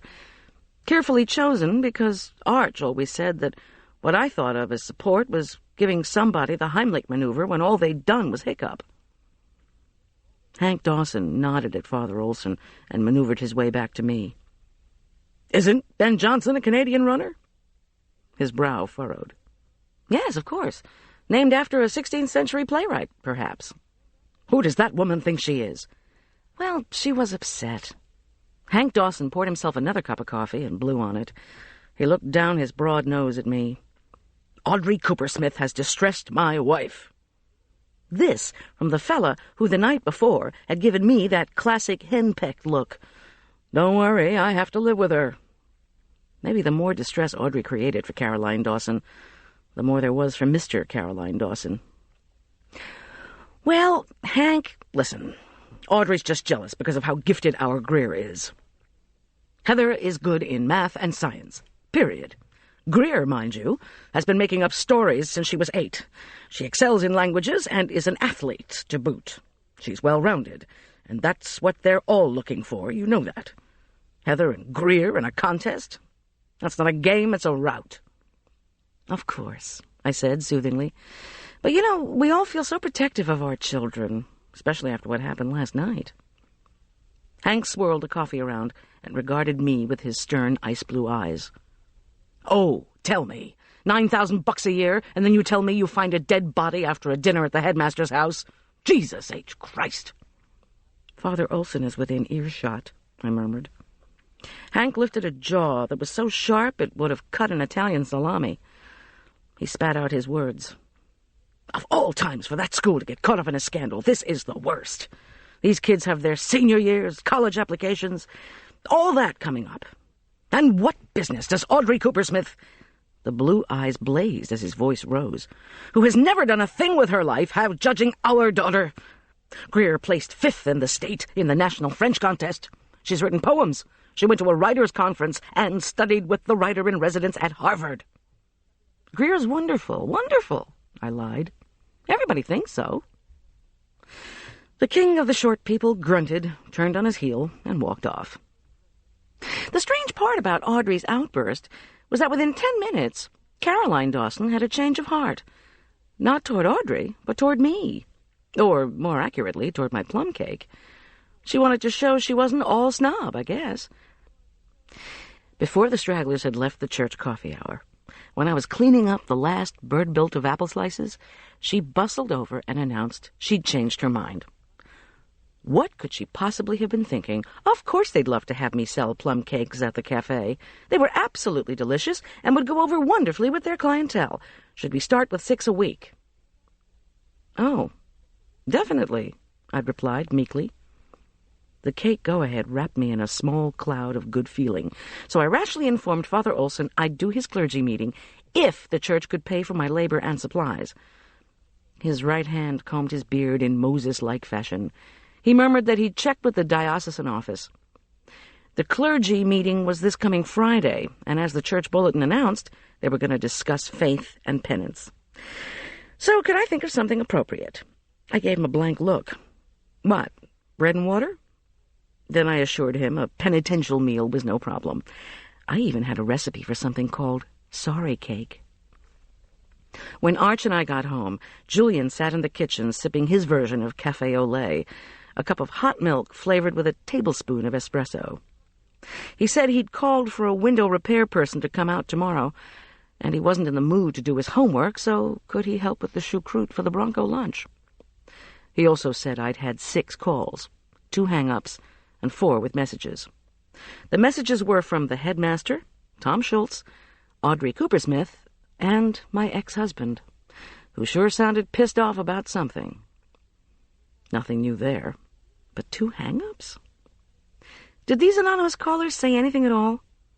Julian tilted back in one of the kitchen chairs. "Nope. I just said, hello, this is Goldilocks Catering, who are you? And all I could hear was breathing and then click. The air around me turned suddenly chill. Could it be the same prankster who had smashed our window last night? What if Arch had taken those calls? Was someone casing my house? Best to tell Schultz about this. But I had someone else to call first. I reached for the phone. My ex-husband picked up after 4 rings. The jerk's uninflected voice, the one he used to try to show he was above feeling, said only that he'd been trying to get me all morning. I asked if he'd been around our house last night, maybe with a rock. He said, "What do you think I am, crazy?" Well, I wasn't going to answer that one. I asked what he wanted. Only this. Because of the early snow, he wanted to go skiing this coming weekend. His time to take Arch. He wanted to pick him up at Elk Park Prep early on Halloween, this Friday, to beat the rush. Just wanted to let me know. I chewed the inside of my cheek. Since our weekend visitation arrangement did not include Friday, John Richard had to check with me about Arch's leaving school early. Of course, this checking actually meant announcing his plans, and then waiting to see if I would get upset. Who, me? But I was concerned Arch might have other plans for Halloween. If Arch agreed, John Richard would no doubt take him to his condo in Keystone. His dad had the locks changed, Arch had reported to me, to make sure I never used the place on the sly. Why should I be upset? Fine, I told John Richard. Just let me check with Arch. I didn't even say what went through my mind, that some people had to work on Halloween. Or at least, like the Board of Theological Examiners, be penitent. But John Richard fit into neither of those categories. So I hung up. I phoned Headmaster Perkins next, but got his son. McGuire acknowledged that he knew me by saying, "Oh, yeah, hi. That was pretty heavy last night. You okay?" When I replied in the affirmative, he said, "Dad said to tell you he'd like to see you tomorrow. Just come into the office any time and, bring some coat." He thought for a minute. "Tell him you just dropped in, like a meteorite." I told him to expect a hit about 10 the next morning and hung up. Before I could dial Schultz, the phone rang. "Goldilocks Catering," I chirped, "where everything is just right." Breathing. "Hey," I yelled, "who is this?" A dial tone, then nothing. I pressed Schultz's number. "How's my favorite caterer?" he said with a chuckle when I had greeted him. "You mean your only caterer?" "Whoops, she's in a bad mood. Must have been chatting with her ex-husband." "That, and someone heaved a rock through one of our windows last night. Plus, I just had an anonymous call, 3rd one of the morning." He snorted. "The ex up to his old tricks?" "He says no.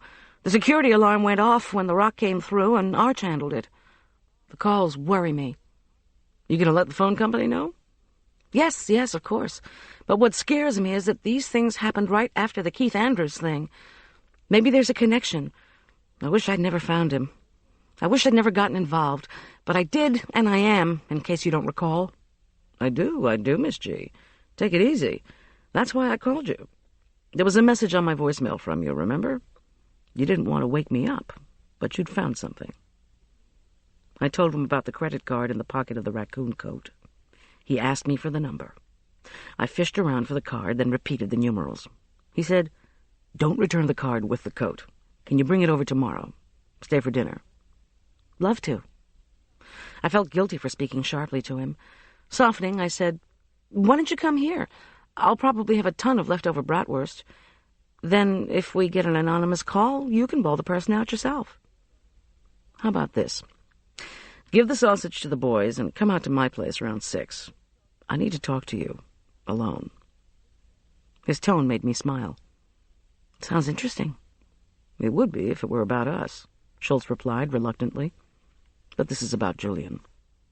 "Great." I said I'd be there and hung up. Packing up the choucroute, I remembered Audrey Coopersmith. Doggone it. Support, I told myself, and punched the numbers for the bookstore, where I asked for the self-improvement department. Part of psychology, I was told. "Oh, God, Goldy," Audrey said breathily when we were connected. "I'm so glad you called. I'm a wreck. First the police, and then those damn Dawsons at the church. Plus I got this terrible letter yesterday from Carl's lawyer. Please, I interrupted, but nicely. You know I've got this Bronco thing at the Dawsons. Oh, well, I've got a huge problem. We're having a seminar, Getting Control of Your Life, tonight, and I promised to do a little stir-fry for the staff after the store closes at 5, and before we reopen at 7, and what with the police asking all those questions, I forgot all about the stir-fry, and they have plates and stuff here, but I don't have any food, and I was just wondering if you'd... Fill in the blank. I stretched the phone cord, opened the door to my walk-in refrigerator, and perused the contents. How many people? 8. Any vegetarians? None, I already checked. And we've taken up a collection, $5 per person. I'll give you all the money and buy you any cookbook you want, plus do the serving and clean up myself. Relief and glee filled her voice, and I hadn't even said yes. Okay, but it'll be simple, I warned. Simple is what they want. It's part of getting control of your life. I made an unintelligible sound and said I'd be down after the Bronco game. After some thought, I got out 2 pounds of steak, then swished together a wonderfully pungent marinade of pressed garlic, sherry, and soy sauce. Once the beef had defrosted slightly under cold running water, I cut it into thin slices, sloshed them around in the marinade, and finished packing up the choucroute and trimmings. I couldn't shake the feeling, however, that it was going to be a long half-time luncheon. At the Dawsons' enormous wooden-glass home, there was much discussion of the artificial turf inside Minneapolis's domed stadium. My appearance caused only a momentary pause in the downing of margaritas and whiskey sours and the assessment of Viking strategy. Caroline Dawson, still wearing her red suit, waddled in front of Arch, Julian, and me out to the kitchen. It was the cleanest, most impeccably kept culinary space I had ever inhabited. When I complimented her on how immaculate everything was, she gave me a startled look. "Isn't your kitchen clean?" Without waiting for an answer, she peeked underneath the plastic wrap of one of my trays. I thought it was to check how clean it was until her chubby fingers emerged with a crust of potato caraway bread. She popped the bread into her mouth, chewed, and said, "Hank and I, being in food service, feel it's imperative to have a dust and dirt-free environment. You know, we asked you to cater this meal because, well, we're busy with the guests, and you do have a good reputation." Then she scuttled out, but not without filching another slice of bread. Julian, Arch, and I began to prepare the meal in earnest, but if I thought we would be uninterrupted, I was wrong. Rhoda Marensky, as thin and leggy as an unwatered rhododendron, sauntered out first. It was well known in town that statuesque Rhoda, now 50, had been a model for Marensky furs before Stan Marensky married her. For the Bronco get-together, she wore a chartreuse knit sweater and skirt trimmed with fur in dots and dashes, as if the minx had been begging for help in Morse code. She stood in an exaggerated slouch to appraise Julian. "Well, my boy," she said with undisguised wickedness, "you must have finished your SAT review early, if you can take time out to cater. What confidence!" Julian stopped spooning out sauerkraut, pressed his lips together, and gulped. Arch looked from Julian to me. "Unlike some people," I replied evenly, "Julian doesn't need to review." Rhoda snorted loudly and writhed in Julian's direction, a female Uriah Heep. She put her hand on the sauerkraut spoon handle so that he was forced to look at her. "Salutatorian! And our Brad tells me you've never even been in a gifted program. Where was it you're from? Somewhere in Utah?" "Tell me," I wondered aloud, "what kind of name is Marensky anyway? Where is it from? Eastern Europe?" Bitchy, I know, but sometimes you have to fight fire with a blowtorch. Besides, skinny people seldom appreciate caterers. "The Marenskys were a branch of the Russian royal family," Rhoda retorted. "Wow, cool," interjected my impressionable son. I glanced at the butcher knife on the counter. "Which branch would that be? The hemophiliac one? Or is that technically a vein?" That did it. Rhoda slithered out. A moment later, her husband strode into the kitchen. Stan Marensky almost tripped over Arch, who scooted out of his path and grimaced. I tried not to groan. Stan's long, deeply lined face, oversized mouth, and lanky frame always reminded me of a racehorse. He was as slender as his wife, but much more nervous. Must have been all that Russian blood that wouldn't clot. "What did you say to my wife about blood?" he demanded. "Blood? Nothing. She must have been thinking of the football game." And out went Stan. Arch giggled. Julian stared at me incredulously. "Man, Goldy, chill. You've always told me you have to be so nice, especially to rich people, so you can get more bookings. And here you are just dumping on the Morenskys." Caroline Dawson interrupted his rebuke by waddling back into the room. The queen of the short people put her hands on her wide hips. Her crimson body shook with rage. "What is taking so long? If I had known you three were going to be out here having a gab fest, I would have had Greer help you, or I would have brought in help from the cafe." "Not to worry," I interrupted her merrily, and hoisted a tray with platters of steaming sausages. "We're holding our own. Let's go see how our team's doing," I ordered the boys. Julian mutely lifted his tray with the sauerkraut and potato caraway bread. Arch carefully took hold of the first serving dish of warmed applesauce. We served the food graciously and received a smattering of compliments. The Morenskys regarded us haughtily as they picked at their food, but ventured no more critical comments. On the big-screen television, brilliant close-up shots made the football playing surface look like tiny blades. Happily, Denver won by 2 touchdowns, one on a quarterback sneak and the other on a faked field goal attempt. I predicted both plays, in addition to serving the food. Hank Dawson, flushed and effusive, reminded me I was booked again for next week's game. He brandished a wad of bills that amounted to our pay, plus a 25% tip. I was profusely thankful, and divided the gratuity with Arch and Julian. Unfortunately, I knew that next week the Broncos were playing the Redskins in Washington. Maybe I could split the tip over 2 weeks. We arrived home just before 5. Early darkness pressed down from the sky, a reminder, like the recent snow and cold, of winter's rapid approach. Julian stared out the kitchen window and said maybe he should stay home and do SAT review instead of doing stir-fry at the tattered cover. Inwardly, I cursed Rhoda Morensky. Arch said he wanted to come along when I told him we'd be cooking on the 4th floor, usually closed to the public. "Cool. Do they, have their safe up there and surveillance equipment and stuff like that?" "None of the above," I assured him as I packed up the ingredients. "Probably just a lot of desks and boxes of books, and a little kitchen. Maybe I should take my wardrobe with the fake back for the C.S. Lewis display." "Oh, Julian, please come with me so you can help me carry it. I know they have a secret closet there. Did you? Do you think they'll use my display? I mean, if Julian helps me set it up."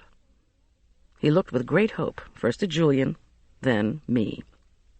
I was afraid, as mothers always are, that the voice of expedience, "They probably have all the displays they need," would be interpreted as rejection. I said reflectively, "Why don't we ask them when we get there?" He seemed satisfied. Julian decided his homework and the SAT review could wait. He helped Arch load the plywood wardrobe into the van while I packed up the stir-fry ingredients. On the way to Denver, I decided to broach the topic of Arch's weekend. Despite his basically non-athletic nature, he had learned to ski at an early age and enjoyed the sport quite a bit. For Halloween, I asked, did he want to ski early with his father? Go out for trick-or-treat? What? "I don't have any friends from Elk Park Prep to go trick-or-treating with," he replied matter-of-factly. "Besides, if Dad wants to ski—" "Wait! I could go around in his condo building." "And dress up as—" Julian asked. "Galileo, what else?" I grinned as we pulled into the bookstore's parking garage. Audrey was waiting for us in her silver van by the 3rd-floor store entrance. She hopped out and swiped her security card through the machine next to the door. Arch, a security nut, had her repeat the process, which he studied with furrowed brow as Julian and I unloaded my van. While helping us haul in the electric wok and bags of ingredients, Audrey said the store was empty for the 2.5-hour break between closing and reopening for the seminar.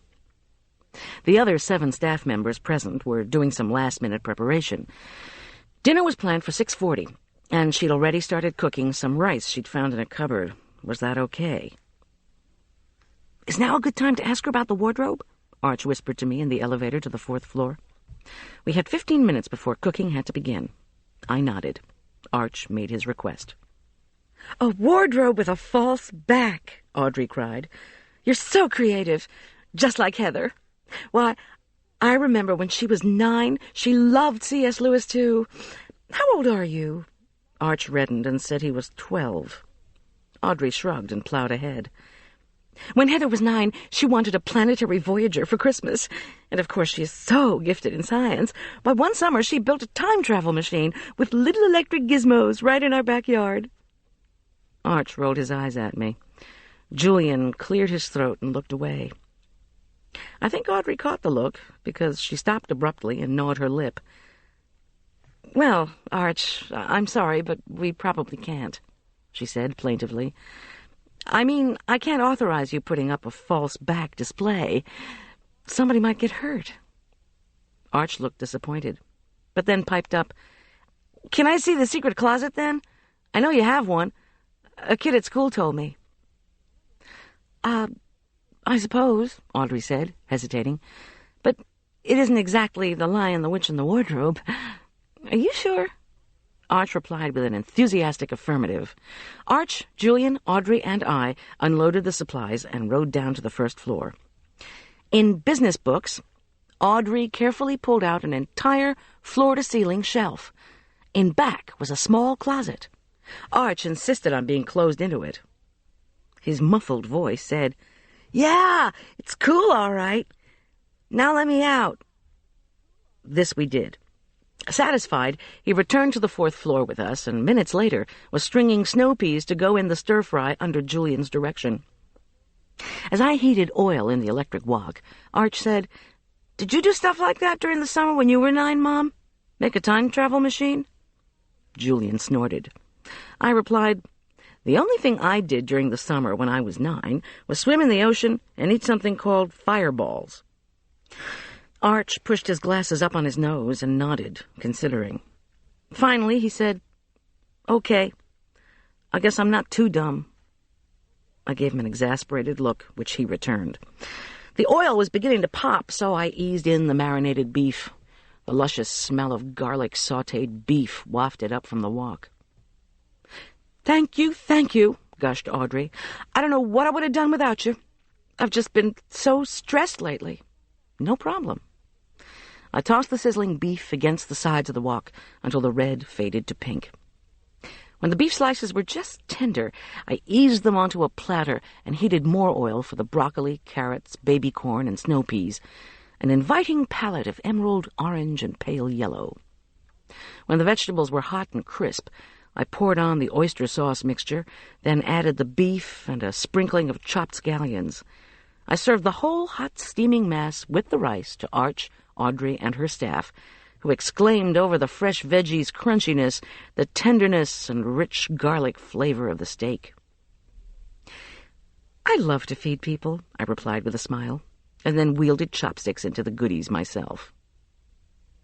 On the way home, Julian ate a cheese sandwich he'd brought, pronounced himself exhausted, and lay down in the back seat. He was snoring within seconds. Arch rambled in a conspiratorial tone about the upcoming weekend, skiing, the amount of loot he'd collect, trick-or-treating at his father's condo, being able to see more constellations in Keystone because it was farther from the lights of Denver. He wanted to know, if I hadn't read C.S. Lewis when I was his age, had I at least liked to look at stars? Did I wait until it was dark to see Polaris? And could you see a lot of stars living near the Jersey Shore? Like in the summertime, maybe? I told him the only thing I looked forward to on summer evenings when I was his age was getting a popsicle from the Good Humor Man. "Oh, Mom, fireballs and popsicles. All you ever think about is food." I took this as a compliment and laughed. I wanted to ask him how school was going, how he thought Julian was doing, how life was going in general. But experience had taught me he would interpret it as prying.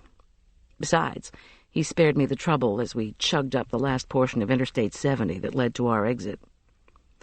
"Speaking of food, I'm glad we had meat tonight," my son whispered.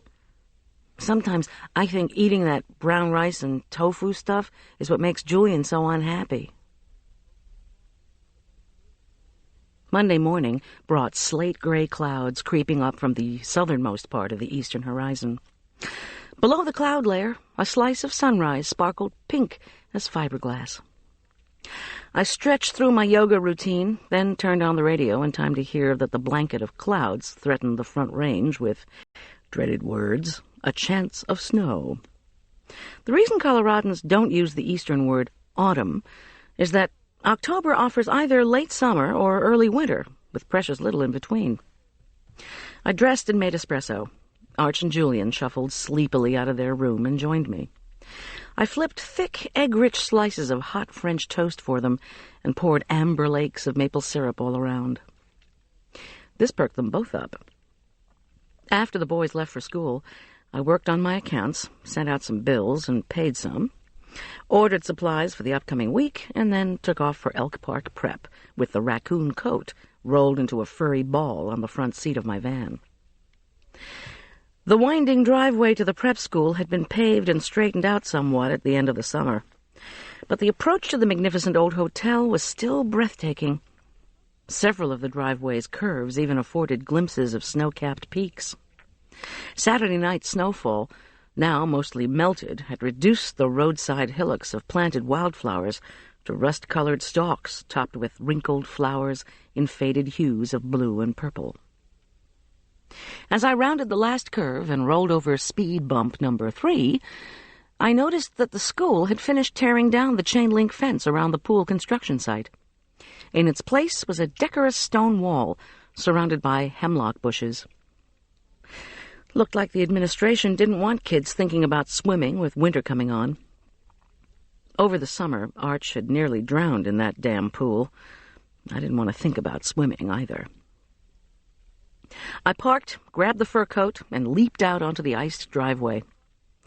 Over by the headmaster's house, I could see 2 policemen methodically sweeping the ground with metal detectors. I turned away. Someone had taped photocopied pictures of Keith Andrews onto the front doors of the school.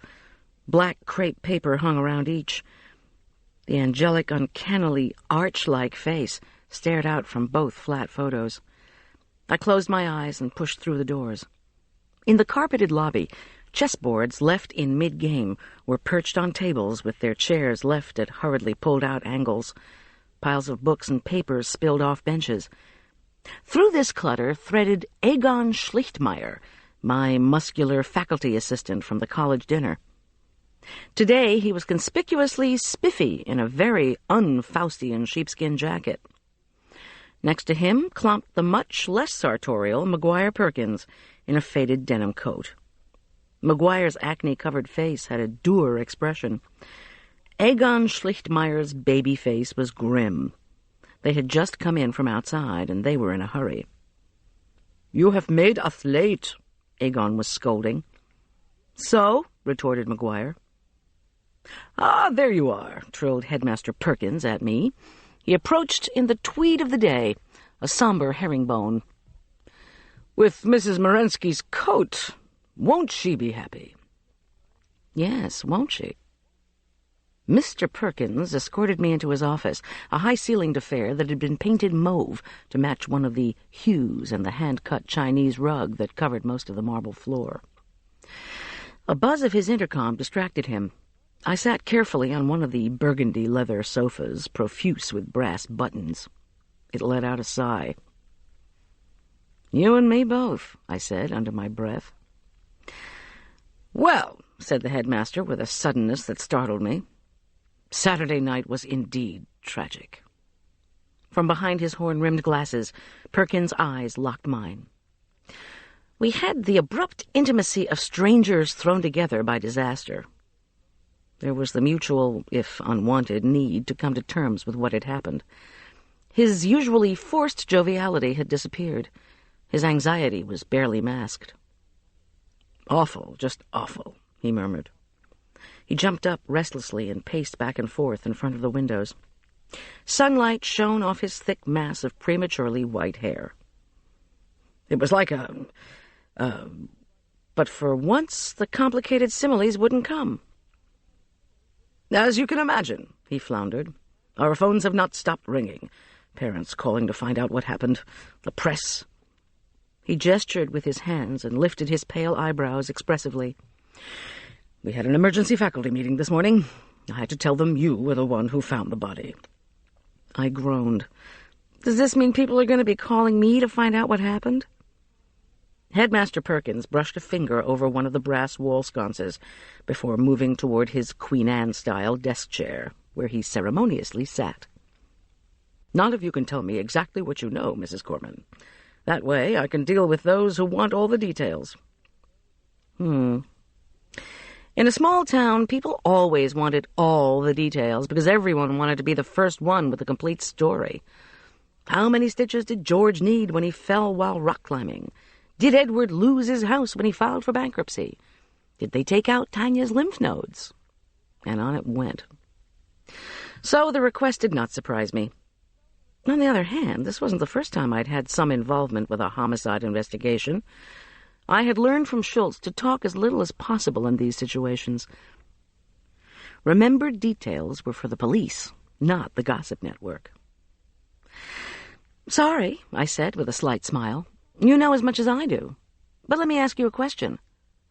Who would have had the keys to your house to get in before I did that night?" "Oh," Perkins didn't bother to conceal his distaste. "We leave it open. This is an environment of trust." Well, you could have fooled me. The receptionist buzzed once more. While Mr. Perkins was again deep in similes, I glanced around his office. The mauve walls held wood-framed degrees and pictures. The Hill School, B.A. from Columbia, M.A., Yale. There was a large, crackled surface oil painting of a fox hunt, with riders in full pink regalia hurtling over a fence.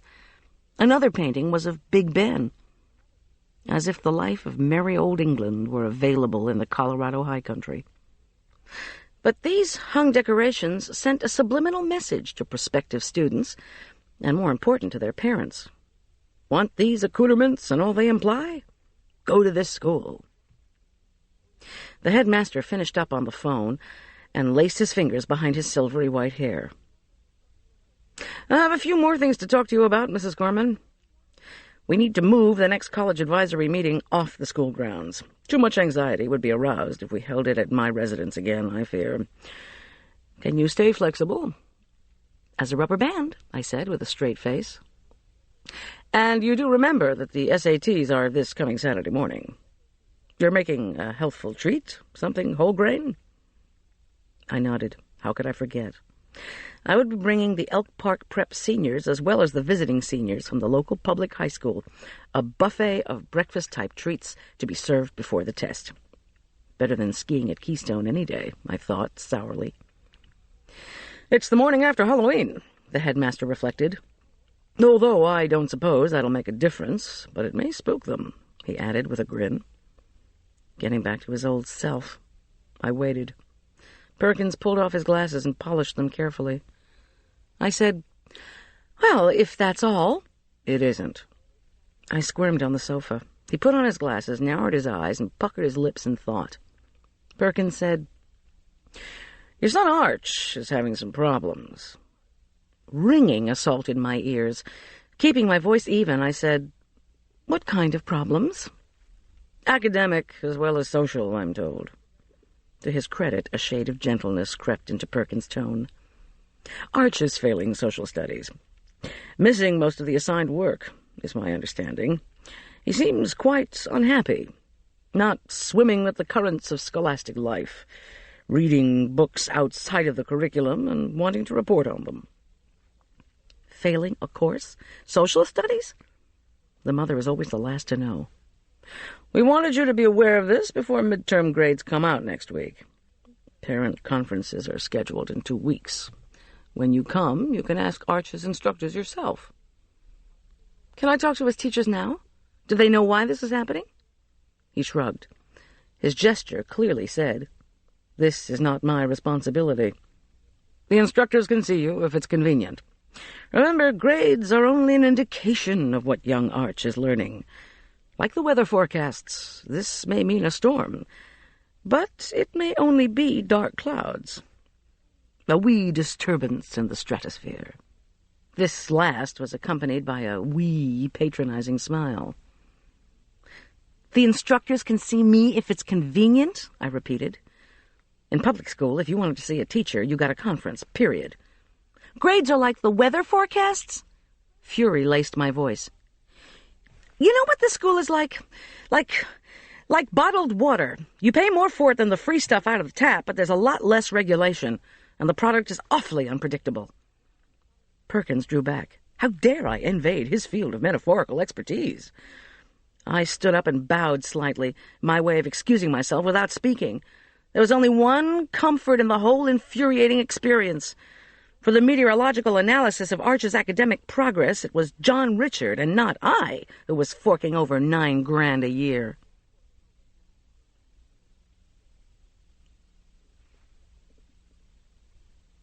Chapter 5. When I left the headmaster's office, I noticed that ultra-thin, ultra-chic couple, Stan and Rhoda Morensky, hovering around the receptionist. This day, Rhoda's fashionably short red hair stood in contrast to a blonde-streaked fur jacket, the kind that looked as if the animals had their hair frosted. She stopped reading a framed article on the wall and turned a blank, prim face to me. Either she was angry to learn who had carried off her raccoon coat, or she was still stewing about my hemophilia comment. Stan, less like a clothes horse than a horse who happened to be wearing clothes, in his case a rumpled green suit, paced nervously. His lined face quivered. His bloodshot eyes flicked nervously about the room. He looked at me, then away. Clearly I wasn't worth greeting. "I brought back your coat," I announced loudly, not one to endure snubs lightly. Retorted Rhoda. She tilted her head back so she could look down her long nose at me, literally. I suspected somebody had taken it. Compound grand theft with murder, why not? I could feel rage bubbling up for the second time in 10 minutes. Now I really couldn't wait to tell Schultz whose coat had someone else's credit card tucked in its pocket. A dead somebody else, no less. We'd see about insinuations. To the Morenskys I only smiled politely. I had learned the hard way not to respond directly to hostility. Instead, I purred, "How's the fur store doing?" Neither answered. The receptionist even stopped tapping on her computer keys for a moment to see if she had missed something. Was it possible that Morensky Furs, a family business that had been a Denver landmark for over 30 years, wasn't doing so well? The newspapers were always full of gloom and doom analyses for the Colorado economy. But Marla, who was a regular Morensky customer, would have told me if the trade in Silver Fox had taken a hit. Perhaps I should have asked how Neiman Marcus was doing. The bell clanged, signaling the end of the second academic period. I wanted to catch Arch between classes, but was determined that if anyone was going to back down, it was going to be the Morenskys. Stan stopped pacing and shoved his hands deep into his pockets. He rocked back on the heels of his unpolished Italian loafers and regarded me. "Didn't I coach your son in soccer?" "Yes, briefly." "Little guy, right? Kind of timid? What's he doing now? Anything?" "Building props from C.S. Lewis novels." Stan Morensky continued to look at me as if I baffled him, or in some way presented an enigma. A wave of noisy students swelled down the hall. Stan Morensky said, "I understand Julian Teller lives with you now, doesn't he?" What was this, interrogation time? If he couldn't even tell me the status of the fur trade, what was I doing recounting the doings of our household? I said merely, We were saved from open warfare by the sudden appearance of Headmaster Perkins at his doorway. He looked expectantly at the Morenskys, who turned in unison and made for the headmaster's office. Odd. 2 people didn't need to come in to pick up an old coat. Something else was going on. But as the door to the office closed with a soft click, I knew I wasn't going to be privy to any confidences. The second bell rang. I asked the receptionist how to get to 7th grade social studies, and then walked pensively down one of the long halls. Pictures of the old hotel before it had become a school hung between the bulletin boards and rows of metal lockers. In the first photograph, you could see the lobby in its former glory. Once, this had been an expanse of pink Colorado marble, with replicas of classical statuary placed tastefully here and there. Now it was covered with dark industrial-grade carpet. Other pictures showed the wide halls to the guest suites. Still others, the suites themselves, lushly decorated with floral patterned rugs, matching wallpaper, and egg and dart molding. The faded photos exuded an air of quiet luxury that was distinctly at odds with the bulletin boards stuffed with announcements, the battered lockers papered with pictures of rock stars, the throb of young voices pulsing from classrooms. Through the rectangle of glass in the door to his classroom, Arch was visible in the back row of desks. At the front, a video ran on a pull-down screen. A shot of the Acropolis flickered on the screen, accompanied by some loud droning from the announcer. Then a shot of the Colosseum. I could see the chalked words on the blackboard. Early cities, Athens, Rome. Arch, turned away from the teacher, his legs splayed out in front of him, paid no heed. His glasses had ridden down on his nose as he hunched with a book held to the light from the projector. I didn't need to see the title. The Voyage of the Dawn Treader, his current favorite. I fought a powerful instinct to slip in and lift the volume right out of his hands. He was flunking this class, for goodness sake. But I held back. I even managed not to rap on the door window and embarrass him. But then a sudden touch on my shoulder made me shriek. So much for my Mother of the Year award. I lost my balance. My forehead bonked the glass. All the heads in the classroom turned. Hastily, I drew back, but not before I saw Arch put his head in his hands in embarrassment. "What is it?" I demanded brusquely of Audrey Coopersmith, dressed this day in a periwinkle gabardine shirt and baggy pants, complemented with high-top sneakers. She winced. The perfect curls shook slightly. "Sorry," I said, and meant it. "Support," I reminded myself. "What are you doing here?" "Delivering books. I've just been to the headmaster's office, but the secretary said you were here." Her tone was tentative. Maybe she feared I would growl at her again. "Listen, that was a great stir-fry that you did. Thanks again. Anyway, after the seminar, one of the staff people said the bookstore was having a reading this Friday night. I thought I'd talk to Perkins about it this morning, but he's in a meeting. The secretary let me talk to him over her phone, though, since the notice was short." "Notice was short for what?" I had a vision of stir-fry for 100 people. The last thing I needed was another job in an already busy week. "The headmaster wants to use the reading as a college advisory thing. You and I would do the treats. After the reading, of course." "Don't tell me. Halloween? Clive Barker? Stephen King?" "No," Audrey said. She shifted her weight back and forth on her high tops. The keys on her belt hook jingled. "It's for Marshall Smathers." To my look of confusion, she explained. "He wrote that bestseller, Climbing the Ivy League. It gives tips for the admission process." True horror. I asked, "Will the bookstore pay for the treats?" "No, the school will. The seniors and juniors from Elk Park Prep are all supposed to go. It'll be over early because of the SATs the next morning. The headmaster's office is going to call around and tell the parents. Perkins said the school would pick up the tab if you put out a little sign that says, 'Refreshments, compliments of Elk Park Preparatory School.' I suggested that part to him," she said with a slight snort. "Audrey, you're an advertising whiz." She said bleakly, "I'm whiz, all right." I didn't know whether the irritation I felt was from Audrey's cynical tone or just my increasing impatience with her chronic unhappiness. Okay, I said. "Tell Perkins I'll do it, and that I'll call him." At that moment, I would have preferred to be a pelt in a Morensky coat than face another metaphor. She said she'd leave Perkins a message because she had another meeting to go to. Then she turned and traipsed off. I went in search of Miss Farrell. She didn't teach Arch, but she did advise the French club, which he enjoyed immensely. Maybe she could give me some perspective on his problems. After about 10 minutes of pointless wandering through maze-like halls, I located Miss Farrell's room. Actually, it wasn't that difficult. It was the only door with a poster of a giant croissant on it. Above, a hand-lettered sign was posted. Seniors, discuss application essay and role-play college interviews today, 3rd period. From inside the room came the sound of voices.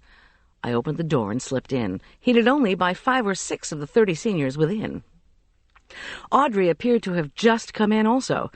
To my surprise, she was sitting in the back. The Morenskys, apparently finished with their powwow with the headmaster, plus the Dawsons and several other sets of parents, were seated over to the side. A couple raised eyebrows at my entrance. I shrugged. Just me, the caterer. I noticed that a number of the seniors were mourning their valedictorian with black armbands. A short, round fellow whispered, "Did you bring any food?" When I shook my head, he reluctantly turned his attention back to the front of the room.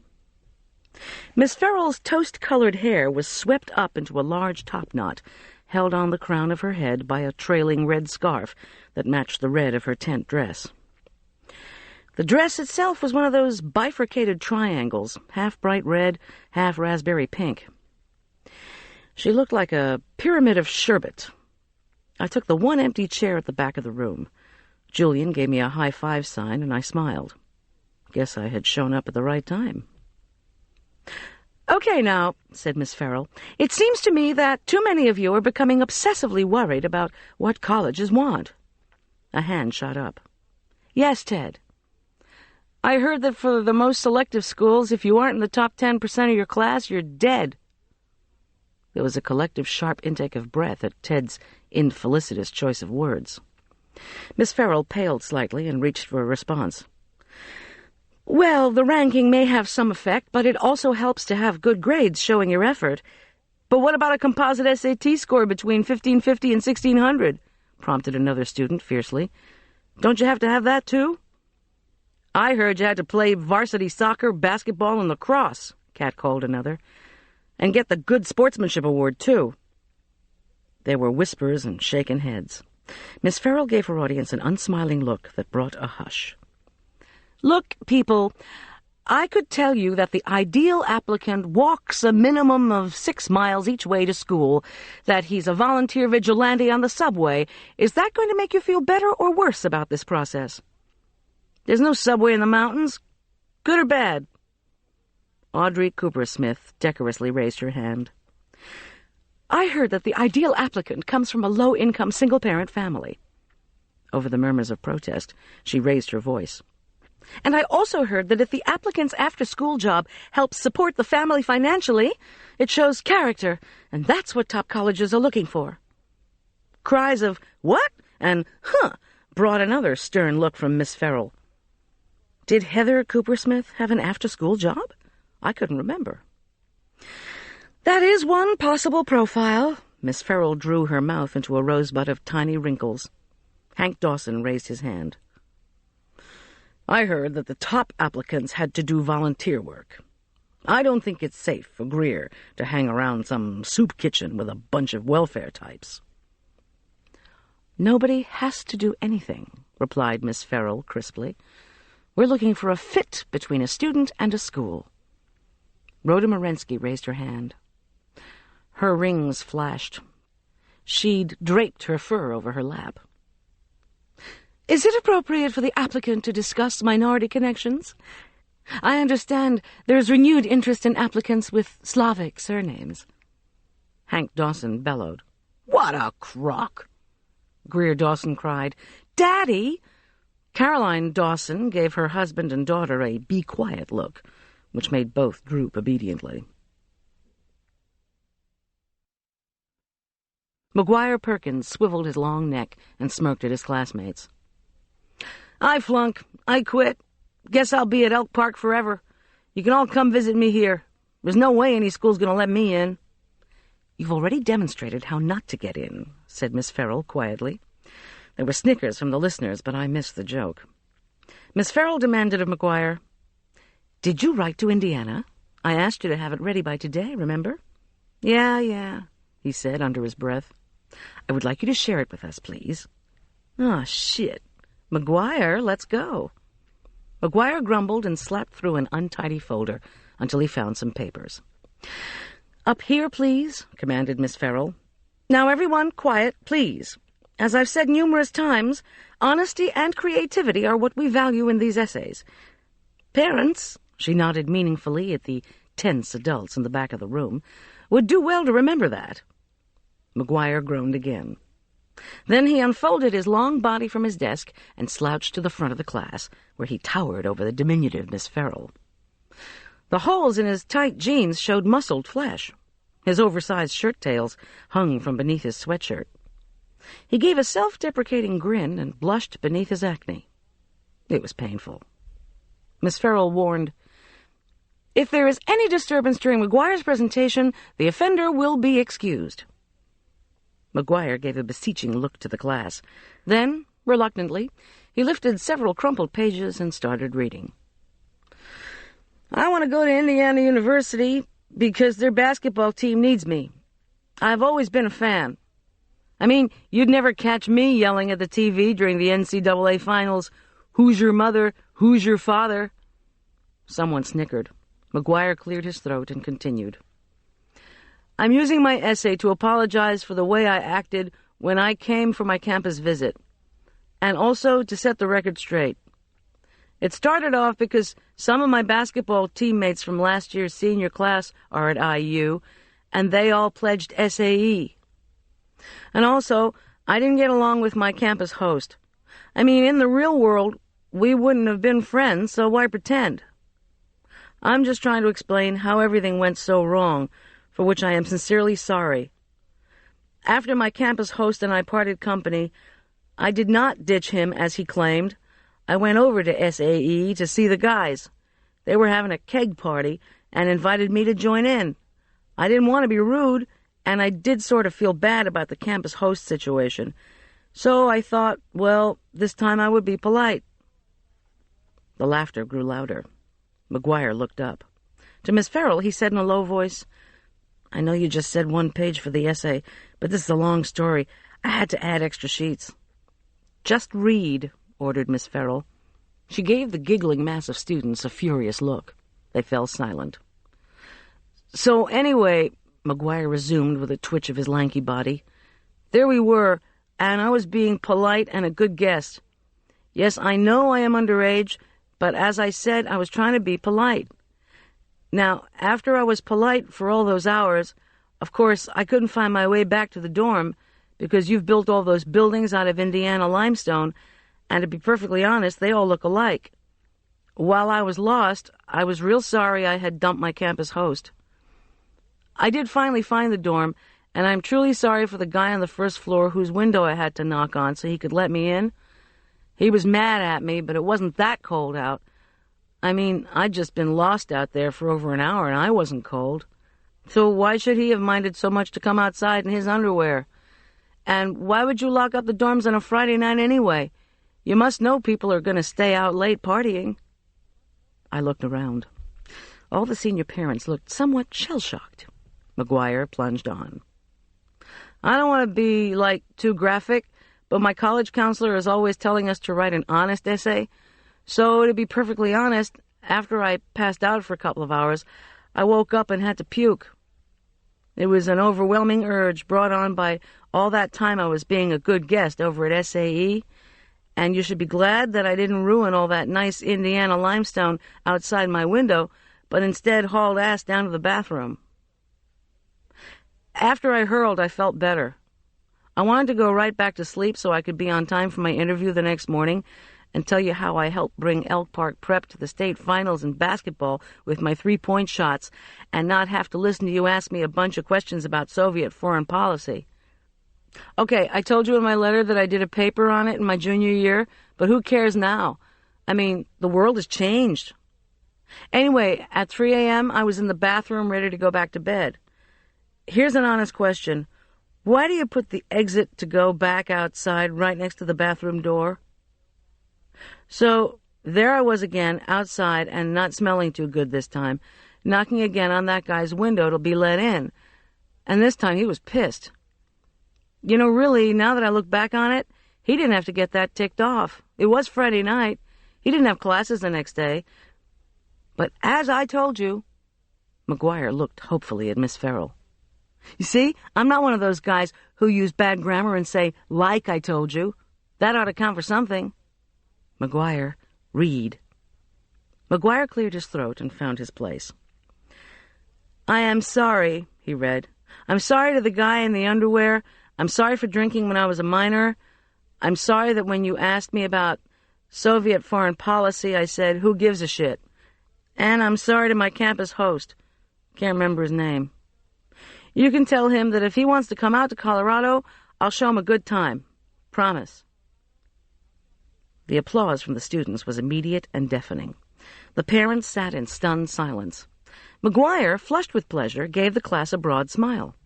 I began to clap, too, until I saw Miss Farrell's frown. My hands froze in mid-clap. She rapped on her desk until she had quiet. Can I go back to my desk? Implored McGuire. You may not. I will talk to you later about that essay. Meanwhile, I want you and Greer Dawson to sit down and role-play an interview. Greer will be the director of admissions at, Vassar. McGuire, you will be the applicant. McGuire slumped unhappily into a chair, while Greer Dawson walked primly to the front of the room. Today she was dressed like an L.L. Bean ad, impeccable white turtleneck, navy cardigan, Ouijans, and a tartan skirt. Being paired with McGuire Perkins obviously annoyed her. Miss Farrell directed her to the desk at the front, then crossed her arms.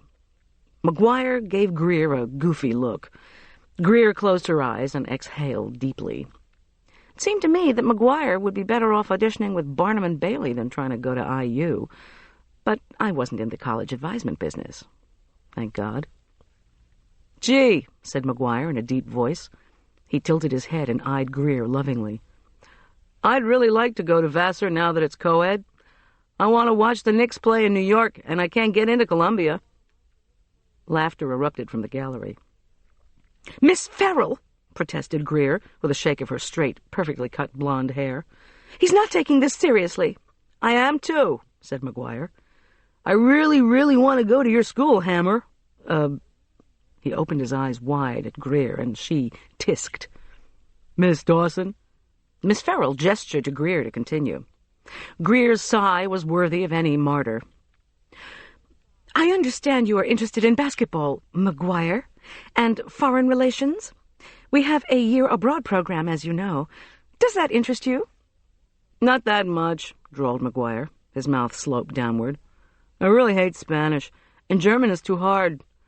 What interests me is your co-ed dorms. I did my senior thesis on sexual liberation. McGuire, please, cried Miss Farrell over the squeals of amusement. I told you not to talk about sex, religion, or politics. Oh, God, fuck, I'm sorry, Miss Farrell.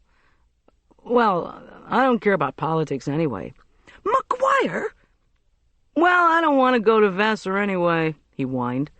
I can't get into Stanford or Duke. I just want to go to Indiana. Yes, and we've all seen just how likely that's going to be, snapped Miss Farrell. Let's get 2 more people up here. Julian Teller, she said, pointing, and Heather Cooper-Smith. What school interview do you want to role-play, Julian? Julian shuffled between the desks. He flopped into the chair formerly occupied by McGuire, ran his hand nervously through his mowed hair, and said, Cornell, for food science. All right, said Miss Farrell. Heather? She said to Audrey's daughter, a dark-haired girl with her mother's face, pink-tinted glasses, and thin, pale lips. Let him ask the questions. This is not fair, Greer Dawson was miffed. I didn't really get a chance. That's true, she didn't, piped up her father. You will, said Miss Farrell dismissively. This is a learning experience for everybody. But the period's almost over, Greer cried.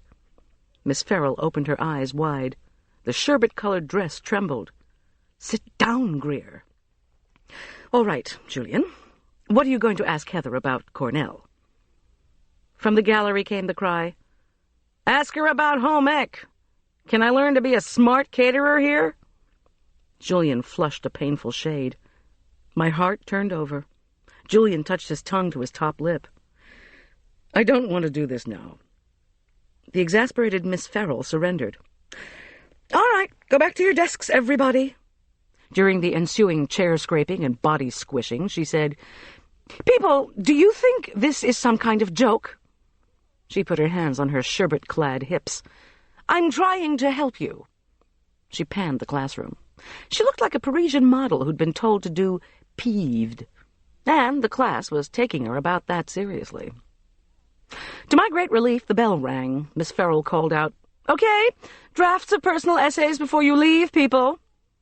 I fled to a corner to avoid the press of jostling teenage bodies. By the time everybody had departed, Miss Farrell was slapping papers around on her desk, looking thoroughly disgusted. "Quel dommage," I said, approaching her. "What a pity." "Oh, I didn't see you there." She riffled papers on top of her roll book. "It's always like this until a few days before the deadlines. What can I help you with? Did you come to see me? There's no French club today." "No, I was here to see the headmaster. Forgive me, I just wanted to drop in because... Actually, Arch loves French club, but he's having trouble with his schoolwork." She looked up quickly. "Did you hear about this morning?" She drew back, her tiny body framed by a rumpled poster of the Eiffel Tower on one side and a framed picture of the Arc de Triomphe on the other. When I shook my head, she walked with a tick-tock of little heels over to the door and closed it. "You've talked to Alfred?" "Yes," I said.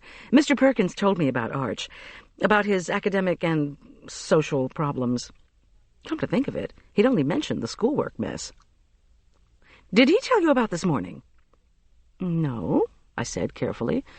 "Just that Arch was flunking a class. Just. This is worse than that." "Worse?" Miss Farrell eyed me. She seemed to be trying to judge whether I could take whatever it was she had to say. I asked, "What happened to Arch this morning?" "We had an assembly. The student body needed to know about Keith." Her abrupt tone betrayed no feeling. "When it was over, I'm sorry to say, Arch had a rather strenuous disagreement with someone."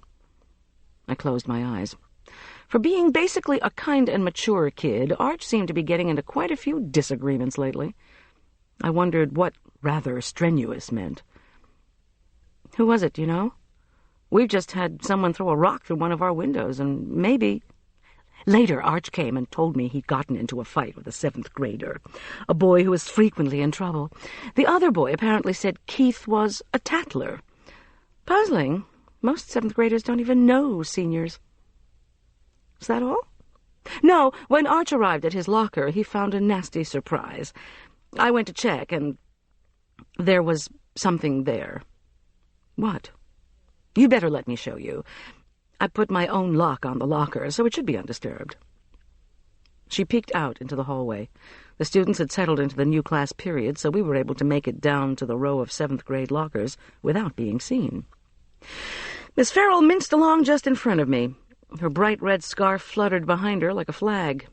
She fiddled expertly with the clasp on Arch's locker. "I told him to leave it alone, and the janitor would clean it out. But I don't know what to do about the paint."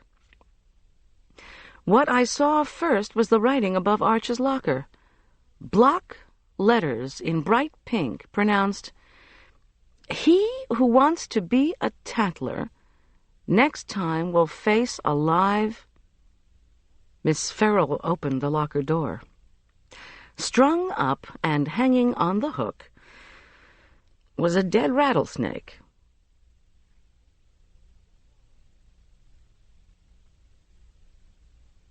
Chapter 6. It was all I could do to keep from screaming. What happened when Arch saw this? When Miss Farrell didn't answer immediately, I whacked the locker next to Arch's. The snake's 2-foot-long body swayed sickeningly. It had been strung up just under its head and hung on the hook where Arch's jacket should have gone. I couldn't bear to look at the expansive white snake belly, at the ugly crimped mouth, at those rattles at the end of the tail. Miss Farrell closed her eyes. "Since my classroom was nearby," he told me. I felt dizzy. I leaned against the cold gray metal of the adjacent locker. More quietly I said, "Was he okay? Did he get upset?" She shook her head. I recognized generic teacherly sympathy. "Of course he was a bit shaken up. I told the headmaster." "Yes, right." Tears burned at the back of my eyes. I was furious at the crack in my voice. Hold it in, I warned myself. What did Perkins do? Why didn't he tell me about it this morning? What happens now?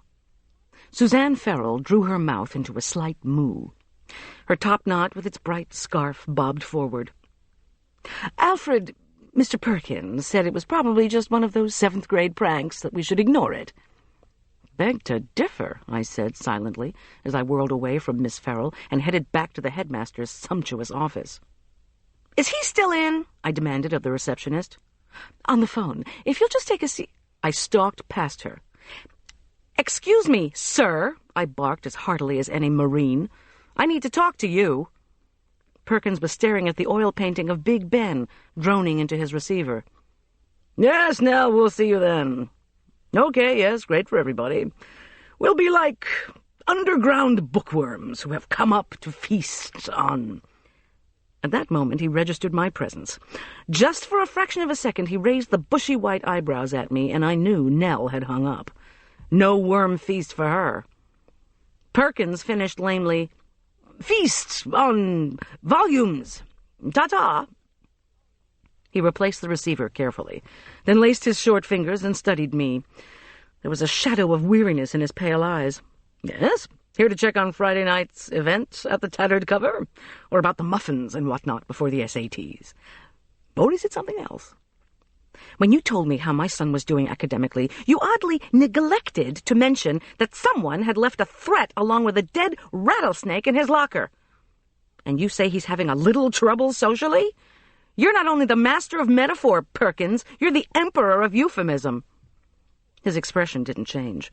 He unthreaded his hands and opened his palms, a mannered gesture of helplessness. If we had any idea. Have you tried to find out? Or are you sticking with the environment of trust idea? Mrs. Corman, in 7th grade. First of all, Mrs. Corman is not my name. Second, you've just had a murder here, at your school. As a matter of fact, in your home. Third, somebody threw a rock through our window the night of that murder. You can't dismiss that snake as a prank. This school is not a safe place. Ah. He adjusted his glasses and pursed his lips. Portrait of pensive. The wild white hair gleamed like a clown's. Goldy, isn't it? I do believe we have a safe environment here. Whatever happened to unfortunate Keith was out of the ordinary. I swallowed. Headmaster Perkins drummed his fingers on the antique mahogany desk. The kids, he mused aloud, engage in this alternative behavior all the time. I refer to the reptile, of course. If we become authoritarian, they'll rebel with more antisocial behavior, or with drugs. Look around you. His delicate hands indicated his elegantly appointed office.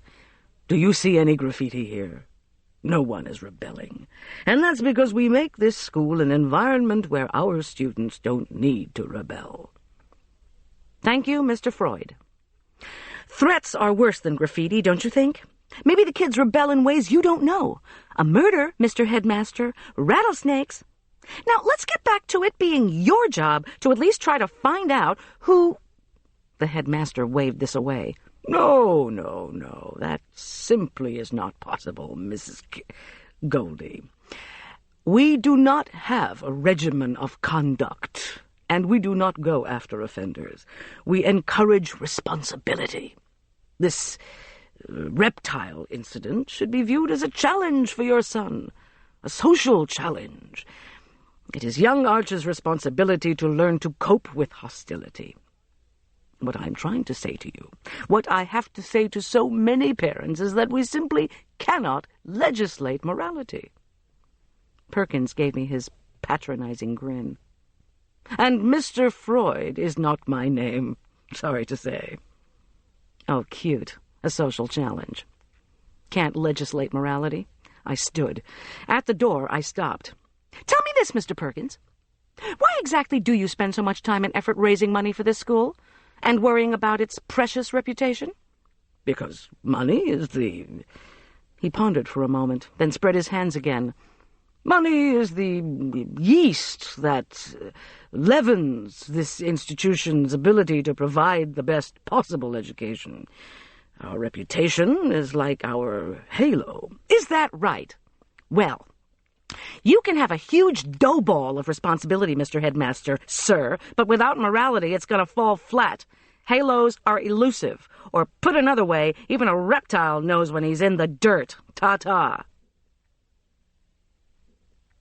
At home, I forced my mind off the school and set it onto the penitential luncheon 4 days away, the bookstore reception that same Friday evening, and the SAT spread for Saturday morning. Thank God I was going to Schultz's for dinner. But not until I set some menus, ordered food, and had a heart-to-heart with Arch.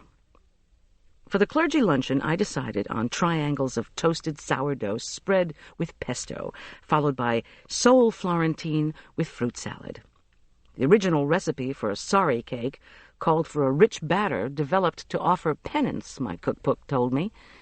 The offender, a 13th century French baker, had confessed to overcharging for bread. The local priest had ordered that the baker give away sweet cakes to all the villagers on Shrove Tuesday. Let the punishment fit the crime, I always say.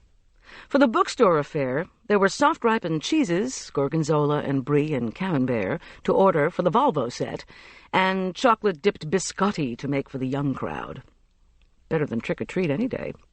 Which reminded me, since I had to be at the school for the SATs very early in the morning after the bookstore reading, I'd have the pleasure of baking fresh corn, blueberry, and oat bran muffins at 4 a.m. Saturday. That ought to make me real sharp for dealing with lots of hungry, nervous seniors. Arch traipsed in and groaned deeply. Not a good sign. Over the summer, Arch had fallen under Julian's spell.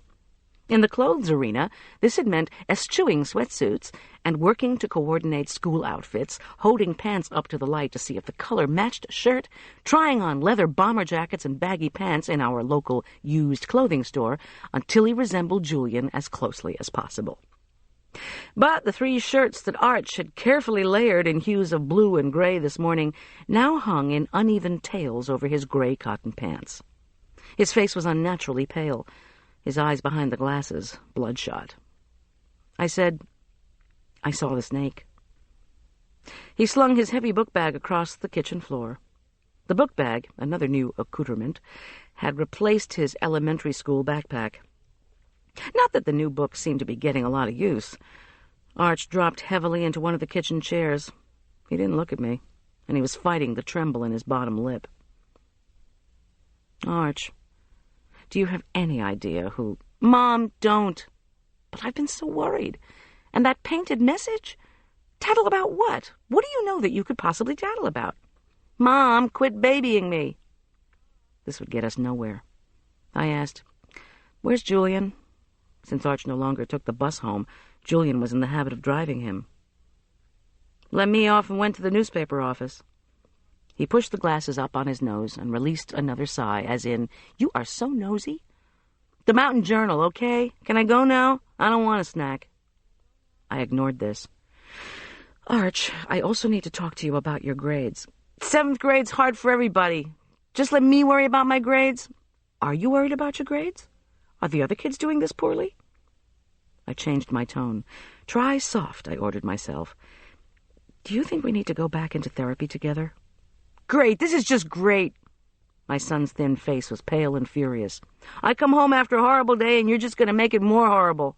"I am not," I hollered. "I want to help you." "Sure," he screamed before he banged out. "It really sounds like it."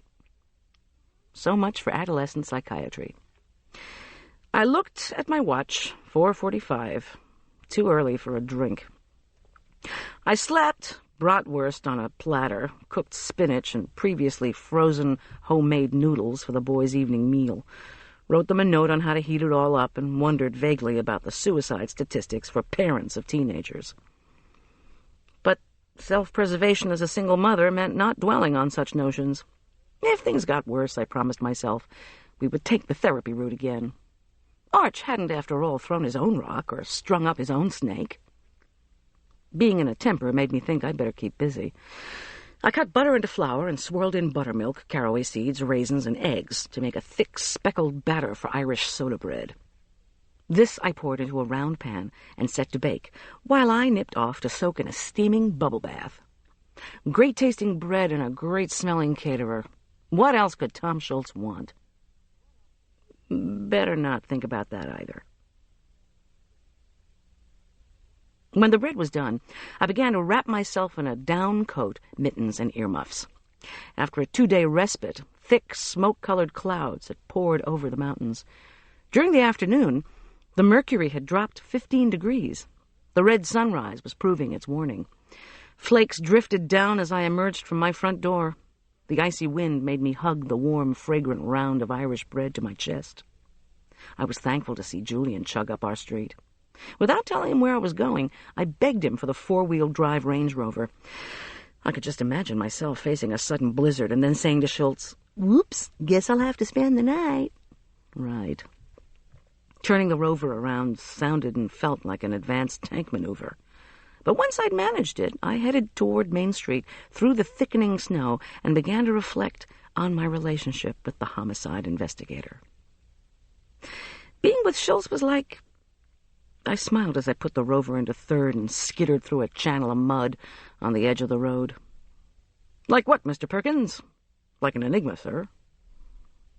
During the emotional stages of my divorce, numbness had been followed by hatred and then resentment.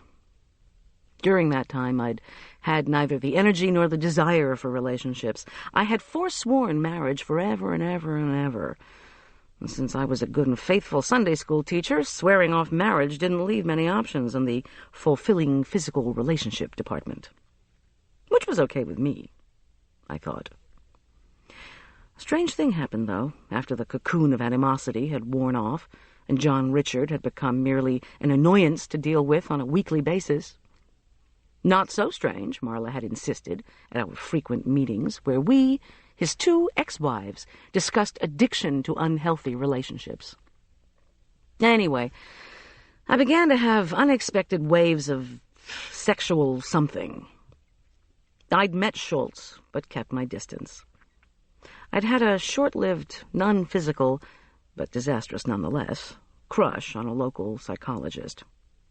Then, when Arch gave up his swimming lessons at the athletic club, I was surprised to realize how much I would miss his coach's easy smile. And there'd been Arch's art teacher at the elementary school, whom I had helped on occasion.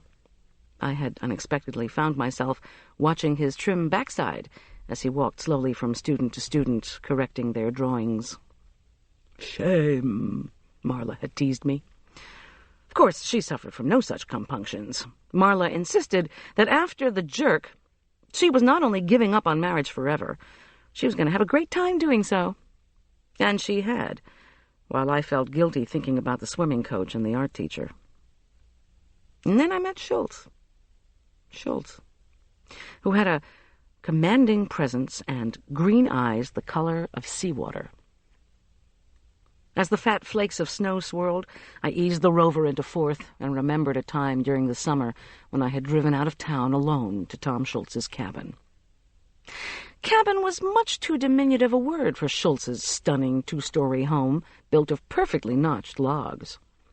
He'd bought it at an IRS auction after a locally famous sculptor had been caught for back taxes. Now, while the sculptor was carving license plates in a federal penitentiary, Schultz could leave the crises of the sheriff's office behind to retreat to his remote haven with its rocks and aspens and pines, its panoramic view of the Continental Divide. On that night, 4 months before, Schultz had fixed me an absolutely spectacular dinner that had helped get my mind off the crises of the moment, which included that ill-fated trademark infringement lawsuit instigated by 3 Bears Catering in Denver. Having the last name Bear had never been more trying.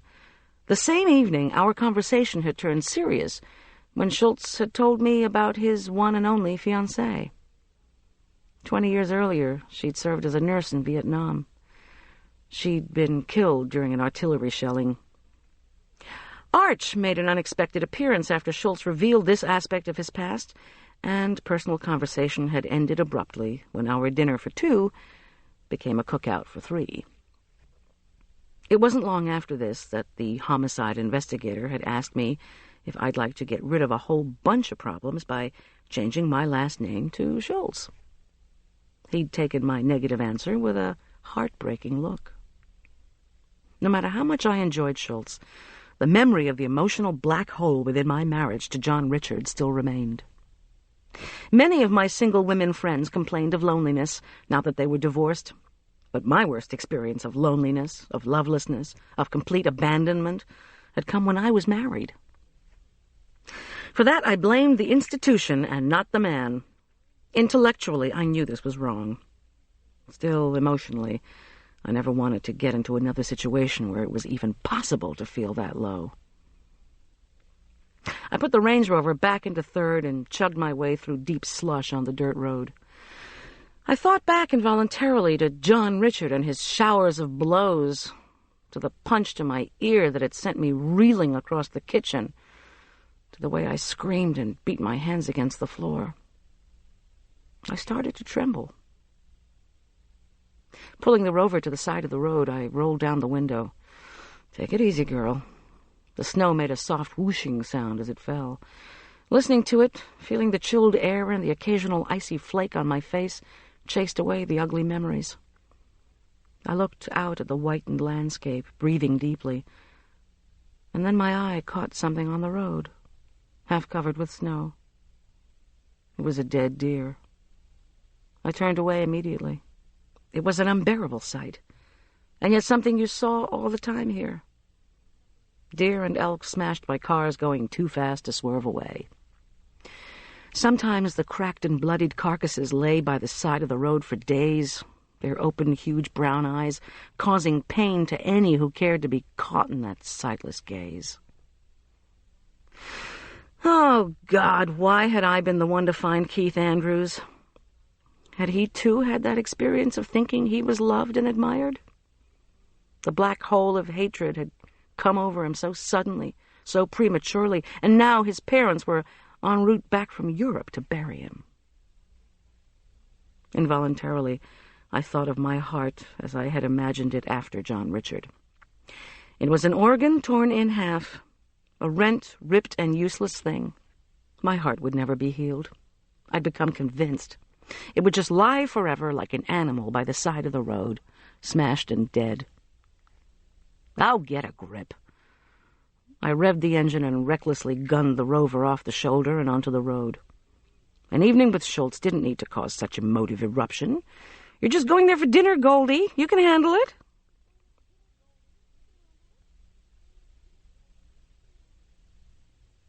Chapter 7.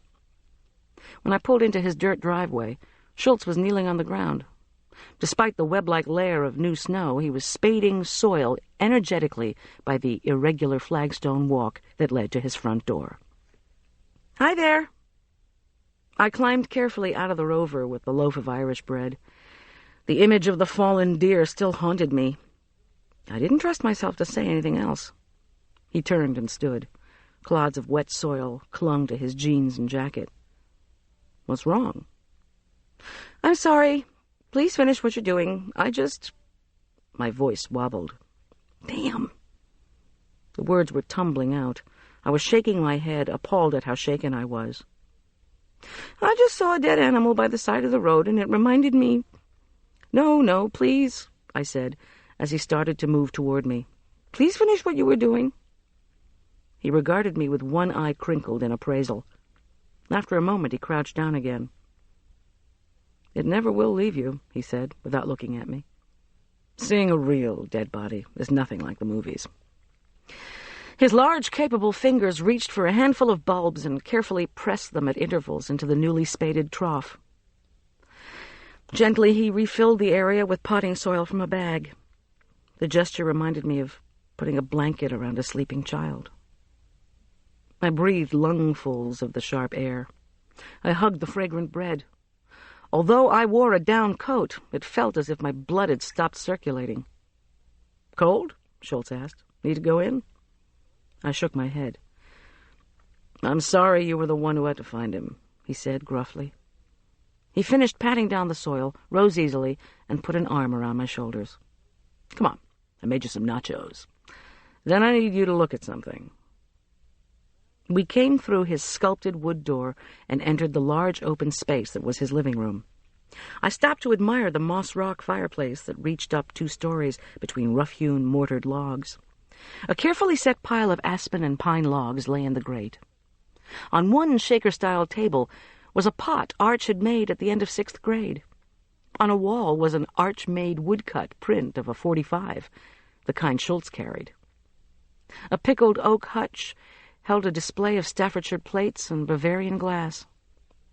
The sparse grouping of an antique sink and a cupboard between the sofa and chairs upholstered in nubby brown wool gave the place a homey feel. When I had complimented Schultz on his good taste during my last visit, he'd replied without missing a beat, "Of course. Why do you think I'm courting you?" I moved away from that thought and arrived in the kitchen just as he was pulling an au gratin casserole out of the oven. The platter was heaped with sizzling corn chips, refried beans, and melted cheddar. A complicated smell of Mexican spices filled the air. "Agony," I said, when he'd placed the platter in front of me and relieved me of the Irish bread. But I smiled. Wait. He rummaged around in the refrigerator, then brought out tiny bowls and sprinkled chopped scallions, tomatoes, and black olives on top of the melted cheese. With a directorial flourish, he brandished, yes, an ice cream scoop that he used to ladle perfect mounds of sour cream and guacamole on top of the platter of chips. "Nachos, Schultz," he announced with a proud grin. "For this, we use the special china." He brought out a beautiful pair of translucent Limoges plates, painted with tiny stylized roses. "These must have set you back a bit," I said, with admiration. "You don't expect to find a china collector in the sheriff's department." "What do I have to spend money on? Besides, the sheriff's department is an equal opportunity employer. You can have any hobby that helps you get your mind off your job." Beans, cheese, tomatoes, and avocado are all aphrodisiac foods. "Is that right? Well, Goldy, we both know you're impervious to all that." We laughed. It was good to be with him. I felt my anxiety recede. Digging into the Mexican mountain, Schultz retrieved a loaded chip stringy with hot cheese. "Open up, ma'am." I held a plate under my chin and let him pop the nacho into my mouth. Heaven. I closed my eyes and made appropriate moans of pleasure. "Speaking of aphrodisiacs," he said when we were halfway through the platter, "I need to ask you something about a book. It belonged to Keith Andrews." "Oh, that reminds me." I handed him the rock that had broken our upstairs window, then the Neiman Marcus credit card. I had put the rock in a plastic bag. Schultz eyed it, turned it over in his big hands, then laid it carefully aside. Between bites, he studied the credit card, ran his fingers over the letters and numbers, then pocketed it without indicating what he was thinking. He put a last chip into his mouth and slid off his bar stool all in one motion. When I hesitated, he gestured for me to follow. Like many of the more rustic homes in the mountains, Schultz's did not have a garage. I put on my coat and followed him outside to his car, where he opened the trunk and carefully emptied out a plastic bag onto some more plastic. "Look, but don't touch," he warned. Not knowing what this was about or why I was doing it, I peered in and saw a jumble of papers, pens, and half-eaten pencils, Stanford, Columbia, and Princeton catalogs and pamphlets, a few books, a German-English dictionary, Faust, as well as the Cliff Notes for same, Professor Romeo, and Acing the ACT, several old copies of the Mountain Journal, and some frayed articles held together with staples. "What's all this?" "Stuff from the trunk of Keith Andrews' car. You probably didn't notice his old Sirocco over in the corner of the parking lot at the school. I've got custody of this stuff until tomorrow. His locker had more textbooks and some papers, but given that he was a supposed computer whiz, it's odd we can't find any disks. The department's checking the locker contents out. No credit cards or bills, though, we know that." "Why show me?" He leaned against the trunk lid and looked up at the dark clouds. After a moment, he shook his head. "I don't understand that school. I talk and talk to people and nothing comes up. The kid was smart, but not well-liked. He worked hard on extracurricular activities, but nobody admired him for it. He brought back postcards from Paris for the whole French club, and according to Arch, nobody thanked him. His windshield got broken, but by whom? Somebody hated him enough to kill him by bashing in his head. Doesn't sound like the supportive school community the headmaster is trying to convince me it is. His windshield got broken? When? What do you mean, according to Arch? I talked to Arch this morning. He called me about some snake in his locker. I shook my head. Unbelievable. Why not just label myself obsolete? Anyway, Schultz was saying, Arch told me what I'd already heard from a parent, that Dawson fellow, that Julian and Keith Andrews had had some kind of argument a few weeks ago. I guess things got kind of out of hand. Keith's windshield ended up getting shattered, but not at the time of the argument. When, then? Why didn't Julian ever tell me things like this? Before one of the bigwig college reps showed up at the school, is what I was told. He paused. Do you think Julian's ashamed of being raised without money? His parents down in Utah? Him having to work for and live with you his senior year? Anything like that? Something Keith Andrews could have made fun of? Not that I know of, I said firmly. Julian's financial situation caused him pain, but he had never mentioned students ridiculing him for it. I do think they had a girlfriend dispute, I said lamely. Remember Julian told us about it? This argument was different. This took place last week in front of the Mountain Journal offices. Arch was in the Rover, didn't hear the whole thing. Said that it had something to do with schools. Seems Julian was worried that Keith was going to write something negative about Elk Park Prep, when everyone was uptight enough already about the college application process. All they can say over at the paper was that Keith was doing some kind of expose. They were going to read it before they decided whether or not to print it. Expose? About what? About Elk Park Prep, I think. He gestured at the stuff in the trunk. About test scores, about using Cliff Notes, about a professor who thinks he's a Romeo, about taxes, for God's sake. Before I could ask him what he meant by that, he picked up a typed letter that had been done on perforated computer printer paper. The letter looked like a draft. Words had been crossed out, and new words hand-printed above. Mr. Morensky, it read, I'd be more than happy to pay you your $200 if you'd call the director of admissions at Columbia for me. Or maybe you'd prefer I call the IRS. IRS had a line through it, and Internal Revenue Service had been neatly written above it. I don't get it. Schultz shrugged. Stan Morensky had Keith do some yard work for him. Morensky gave Keith a check for $600 for a $400 job, with the agreement that Keith would refund him $200 in cash. That way, Morensky could claim a $600 expense on his taxes. Petty thievery.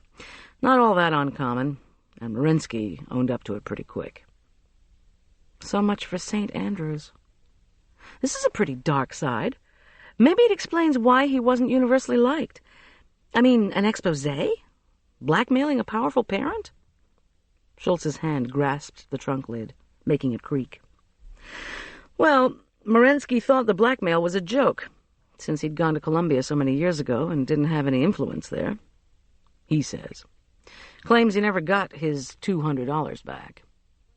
I asked the headmaster about Morensky, and he said he was like now, let's see, what did he say?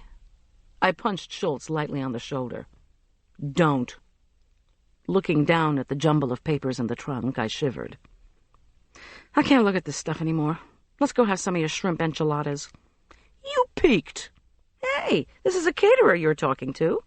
Every meal someone else slaves over is a spy mission. Just tell me if you know whether Julian and Keith had any real animosity. Before I question Julian again myself, you think he'd break somebody's windshield? He's got some hostility, but I doubt he'd do that. Do you know whether any of the teaching staff were Romeos? I felt my voice rising. No, I don't. Gosh, what is the matter with that school? I wish I could find out what's going on.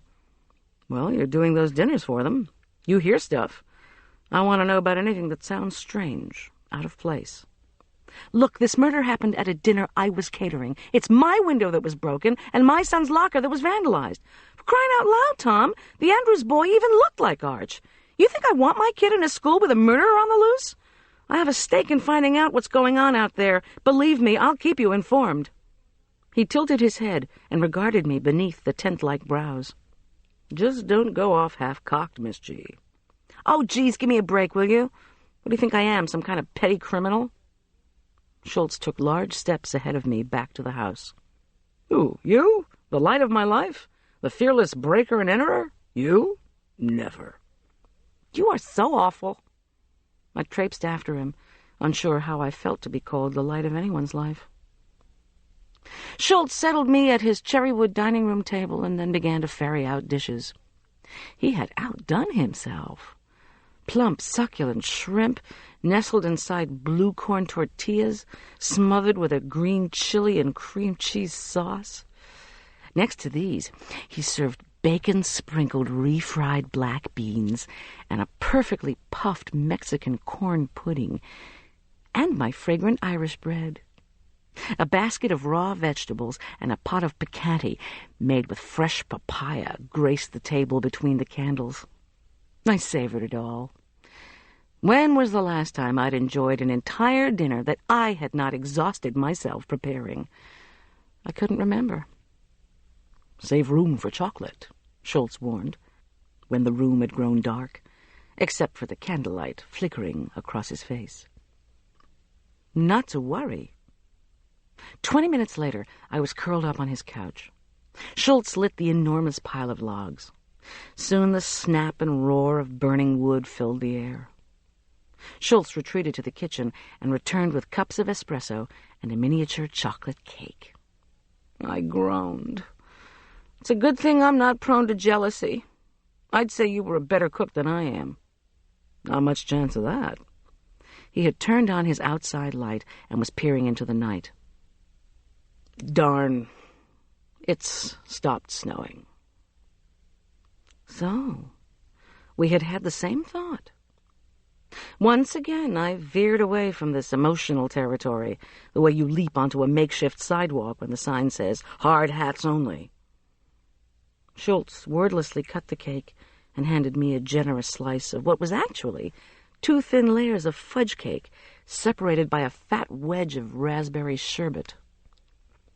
Unlike my ex-husband, who'd always had a vague notion that I liked licorice, I detest it, Schultz invariably served chocolate, my weakness. Of course, the cake was exquisite. When it was reduced to crumbs, I licked my fingers, sighed, and asked, Does Keith Andrews' family have money?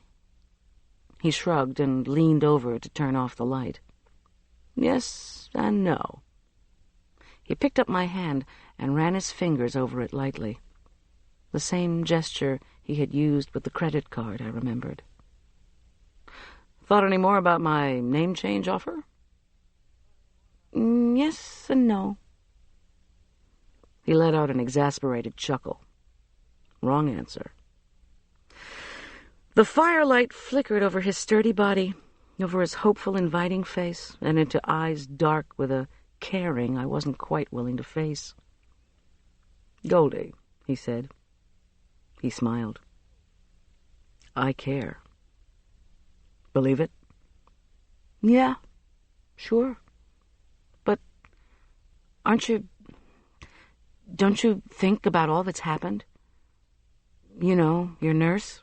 Excuse me, Miss G, but it's you who lives in the past. He took both of my hands in his, lifted them, and kissed them. I do not live in the past. My protest sounded weak, and I have the psychotherapy bills to prove it. He leaned in to kiss me. He caught about half of my mouth, which made us both laugh. The only sounds in the room were fire crackle and slow breaths. For a change, I was at a loss for words. Without unlocking his eyes from mine, Schultz slipped one hand to the small of my back and inscribed gentle circles there. How I wanted to be loved again. I said, "Oh, I don't know." You do care about me, don't you? Yes. And I did, too. I loved having this beautiful meal, this hissing fire, this lovely man whose touch now made me shiver after all the years of self-righteous celibacy. The wax from the lit red candles on the dining table melted, dripped, and spiraled. I took Schultz's hands. They were rough, big hands that every day, in ways I could only imagine, probed questions about life and death and feeling morally grounded in your actions. I smiled, lifted my hands to his face, and corrected the angle of his head so that when I brought his lips to mine, this time they would fit exactly. We made love on his couch, our clothes mostly on, in a great shuddering hurry. Then, tenderly, he put his hands around my waist and said we should go upstairs. On the staircase, with my loosened clothes more or less falling around me, one of his hands caught me by the hip and pressed me into the wall. And this time, he didn't miss when his warm mouth found mine. His log-paneled bedroom with its high-pitched ceiling had the inviting scent of aftershave and pine wood.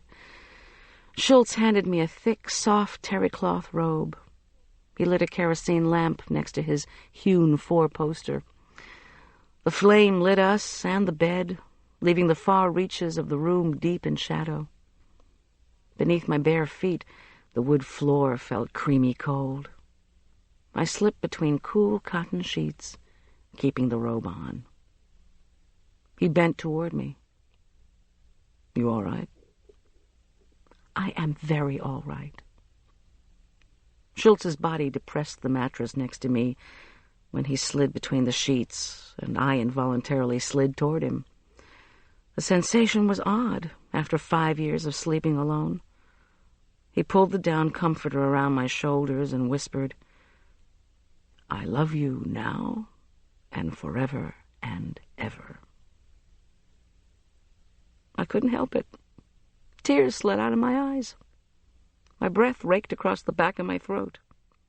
He hugged me tightly, and I mumbled into his warm shoulder, "Thank you, thank you," as his fingers tenderly worked their way under the robe. This time the caresses were slow and lingering, so that the great heaving release took us by surprise. Just as I was drifting off to sleep, I saw Schultz, somewhere in my mind's eye, take my ripped carcass of a heart and gently begin sewing. I woke up with a start sometime in the middle of the night. I thought, I have to get home. God, this is incredible. Schultz and I had rolled apart. I turned to look at his face and the shape of his body in the moonlight streaming through the uncurtained window. His cheeks were slack, like a child's. His mouth was slightly open. I kissed his eyelids. They were like the velvety skin of new peaches. His eyes opened. He propped himself up on an elbow. "You okay? Need to go? Need some help?" "Yes, I need to go, but no thanks, I don't need help." And I was fine, for a change. I dressed quickly, gave Schultz a long, wordless hug, and hightailed it toward home in the Rover. It was just past midnight. The snow had stopped and the clouds had parted. The moon shone high and bright in the sky, a pure white crescent. The clean, cold air gushing through the car windows was incomparably sweet. I felt wonderful, light-headed, light-hearted, giddy. I steered the Rover with one hand and laughed. An enormous weight had lifted from me. I was floating. Unfortunately, my hope of sneaking quietly to bed was not to be realized. When I pulled up curbside, it was my house and mine alone on the snow-covered street that shone like a beacon. Lights blazed from every window. "Where have you been?" Julian accused when I came through the security system. The house reeked of cigarette smoke. Julian had beer on his breath. He looked horrid. His face was gray, his eyes bloodshot. His unwashed mohawk haircut stood up in tiny teepees. "Don't tell me you had more trouble with someone throwing—" I began, stunned out of my idle. When he shook his head, I said, "Never mind where I've been. What's going on here? You don't smoke. You're a swimmer, for God's sake. And what's with the beer breath, Mr. Underage?" "I've been so worried," Julian hollered as he slammed into the kitchen ahead of me. So much for my great mood. What in heaven's name was going on? How had Julian gotten himself into such a state? I came home late all the time, although now I recalled, belatedly, that Julian and Arch usually checked the calendar to see where my catering assignment was on any given evening.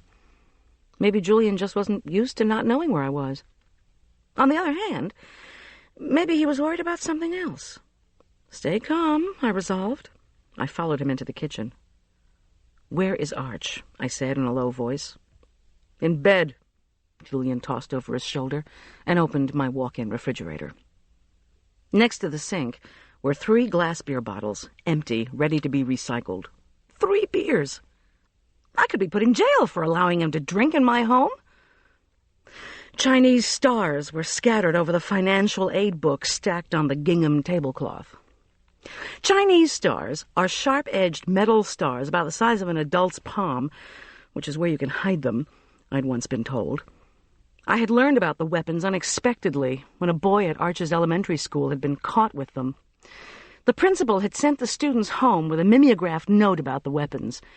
Used in Taekwondo, Chinese stars were banned at the school because when thrown, the letter explained, they could inflict great damage. The fellow who had brought them to Furman Elementary School had been summarily suspended.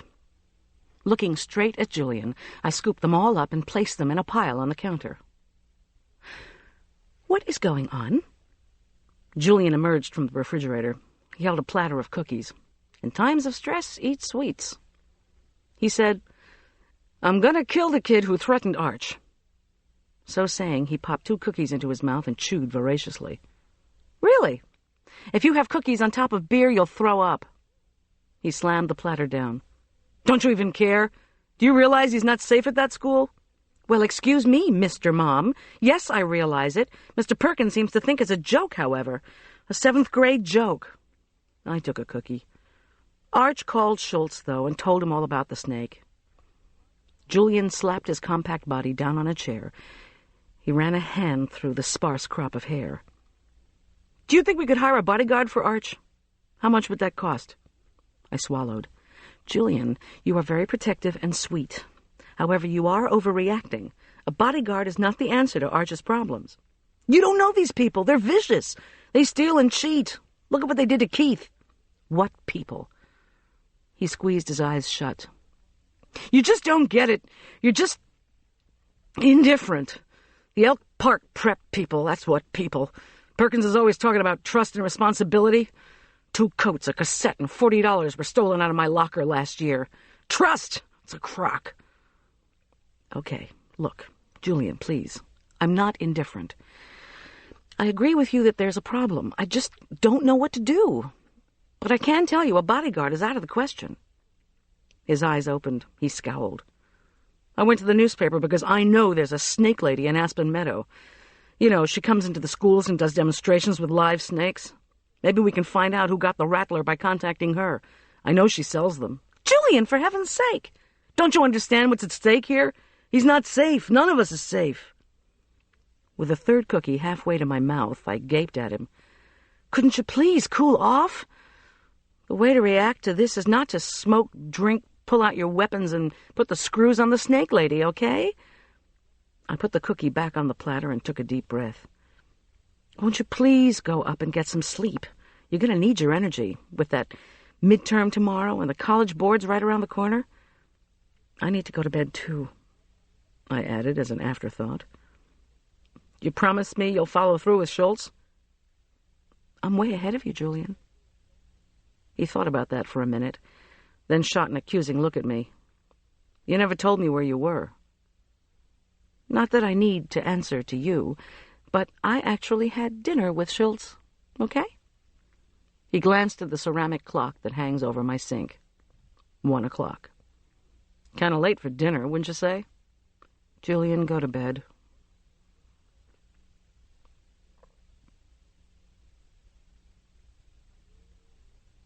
Chapter 8. My phone rang at 7 o'clock. I groped for it. "Goldilocks Catering, where everything is—" "Ah, Goldy the caterer," said Father Olson. "Oh, Lord," I gargled into the mouthpiece. "Who told you? How could you have found out? It was just last night." "What?" I pressed my face into my pillow and knew better than to speak. An awkward silence ensued while I involuntarily recalled the Sunday school teaching on sexual activity between single adults. Either single and celibate, or married and faithful. Oh, well. The silence lengthened. Father Olson cleared his throat. I sat up gingerly, wondering if priests were frequently greeted with early morning guilt. Maybe they learned to ignore it. After a minute, Father Olson resumed a normal tone. "I'm sorry to call so early, Goldy. But I have an all-day clergy meeting in Denver, and I wanted to give you the final count on Friday's luncheon board meeting. There'll be 12 of us." I swallowed hard. 12? How biblical. "Can you tell me the menu, because of our theological discussion?" "Fish," I said succinctly. When I didn't elaborate, he mumbled something that was not a blessing and disconnected. The phone immediately rang again. I flopped back down on the mattress. Why me? "Come to Aspen Meadow," intoned Marla's husky voice. "The promiscuity capital of the western United States." I rolled over and peered blearily at the early morning grayness. Clouds shrouded the distant mountains like a woolen blanket. I don't know why George Orwell bothered to write 1984. He obviously never had to live in a small town where Big Brother is a fact of life. "So you're not going to deny it?" Marla demanded. "I'm not saying anything. Tell me why you're calling so early." "In case you're wondering how I suspected that something was up, so to speak, my dear, I called your fellow I like so much, that teen housemate helper. His name is Julian. Yes, well, I called you numerous times last night and got young Julian, who, as I say, is somewhat more forthright than his employer. He said your calendar didn't show any catering assignments." She stopped to take a noisy bite of something. "When he still knew nothing at 11, but was obviously quite besieged with worry, I thought, this is our early-to-bed, early-to-work, much-loved town caterer?" She took time out to chew, then added, "Besides, if you'd been in an accident, I would have heard before now." How reassuring. "Marla, I have a full day of cooking ahead, and so, tut, not so fast. Tell me what's going on in your love life. I don't want to hear about it from anyone else." "Well, you're not going to hear about it from me either." I laughed lightly and replied, "Everything you suspect is true and more." "From the wounded warrior, Miss Cut and Chaste? I don't think so. Look, I had dinner with Schultz. Let me reflect a little bit before I have to analyze the relationship to death, okay?" That seemed to satisfy her. "All right, go cook. But when you take a break, I have some real news for you concerning the Elk Park preppies. Unless you want to know, of course." This was so typical of her. "Make it fast and simple," I said. "I haven't had any caffeine yet." "Don't complain to me that you're still in bed, when you could be trying to figure out what's going on out at Colorado's premier prep school. All right. That German pseudo-academic guy out there, the one who wrote the Faust dissertation? Egon Schlichtmeier. What about him?" "He helped you with that dinner, right?" "He did. I don't know much about him." "Well, I do, because he's single and has therefore been the subject of the usual background investigation from the women in step aerobics." I shook my head. How women at the Aspen Meadow Athletic Club could manage to step up, down, and sideways at dizzying speeds while trading voluminous amounts of news and gossip was one of the wonders of modern physiology. Yet it was done, regularly and enthusiastically. I ordered, "Go ahead."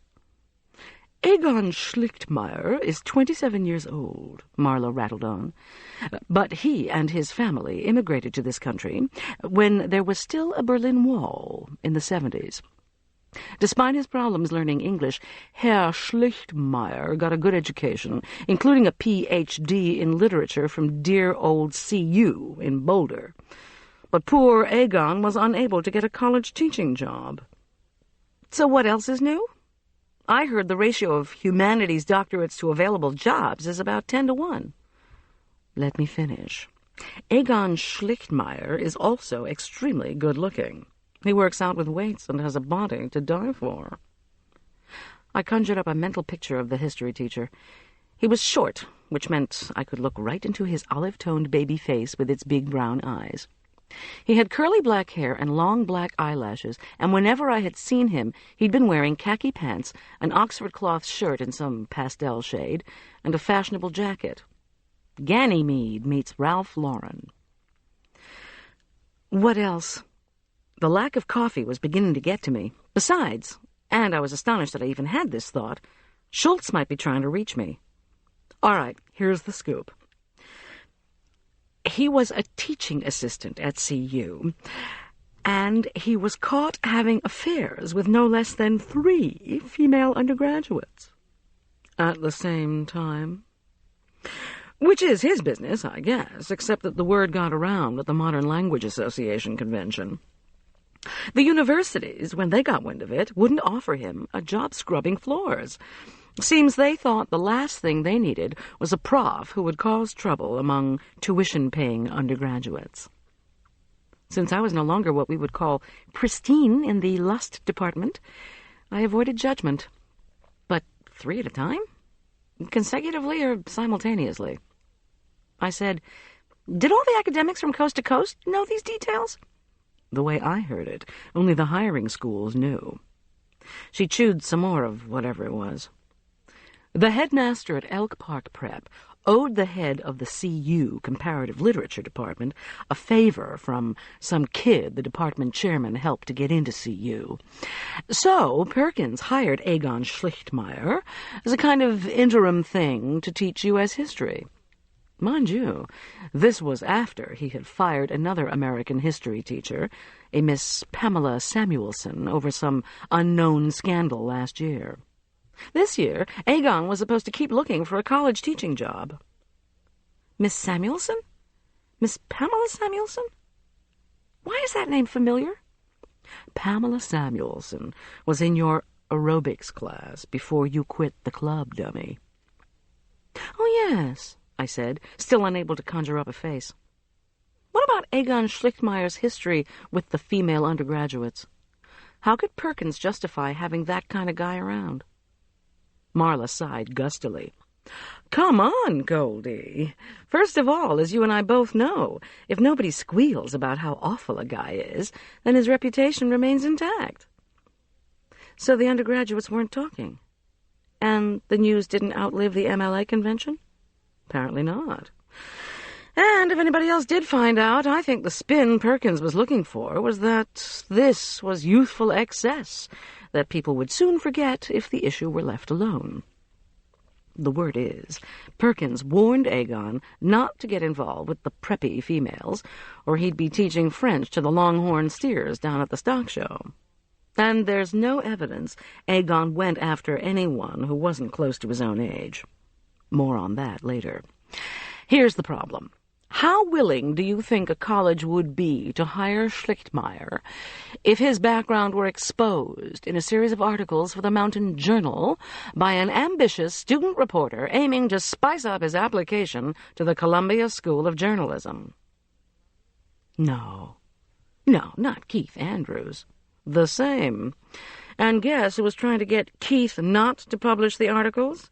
Your dear Julian. Oh, God, are you sure? So I hear. And guess who was sleeping with Schlichtmeyer until she supposedly heard the whole background thing from none other than her favorite student, Keith Andrews? I can't imagine, but I know you're going to tell me. Mademoiselle Suzanne Farrell. I don't know whether they've broken up irreparably, but I'm supposed to find out at the 9 o'clock step class. Tell me about this unknown scandal with Miss... Who was Schlichtmeyer's predecessor? Pamela Samuelson, I told you. Could you check on it? I'd like to get together with her. She's moved to another aerobics class, so it'll be tough. Okay, let me tell Schultz all this. Marla giggled suggestively. Really, I just told this story so you'd have an excuse to call him this morning. She rang off with the promise that she would do all this snooping if I paid her in cookies. I promised her chocolate-dipped biscotti, and she swooned.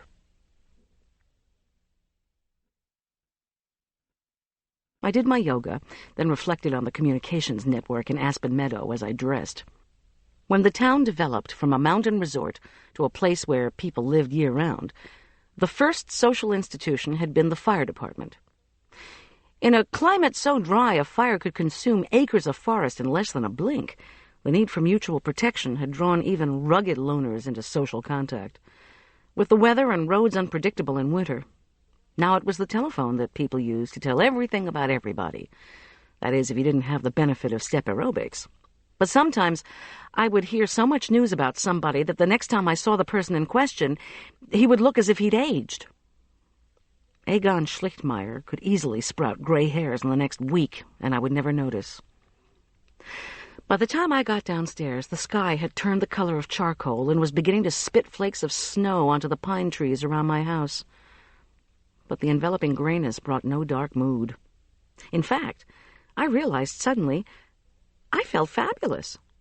The weather was a quilt over a delicious inner coziness.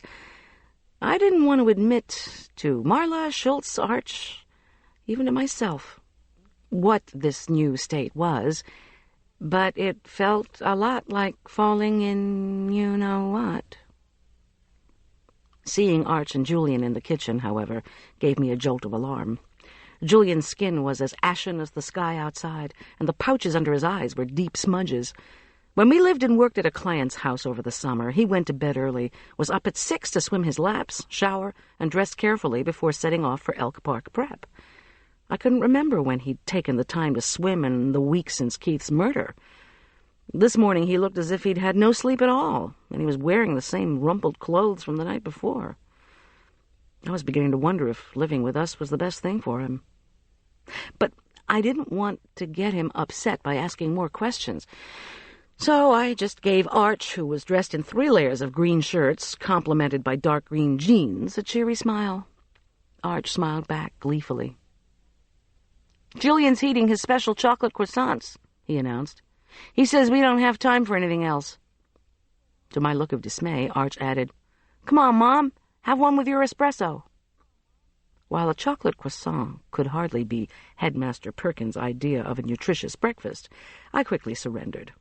Julian was not just a good cook. He was an artist.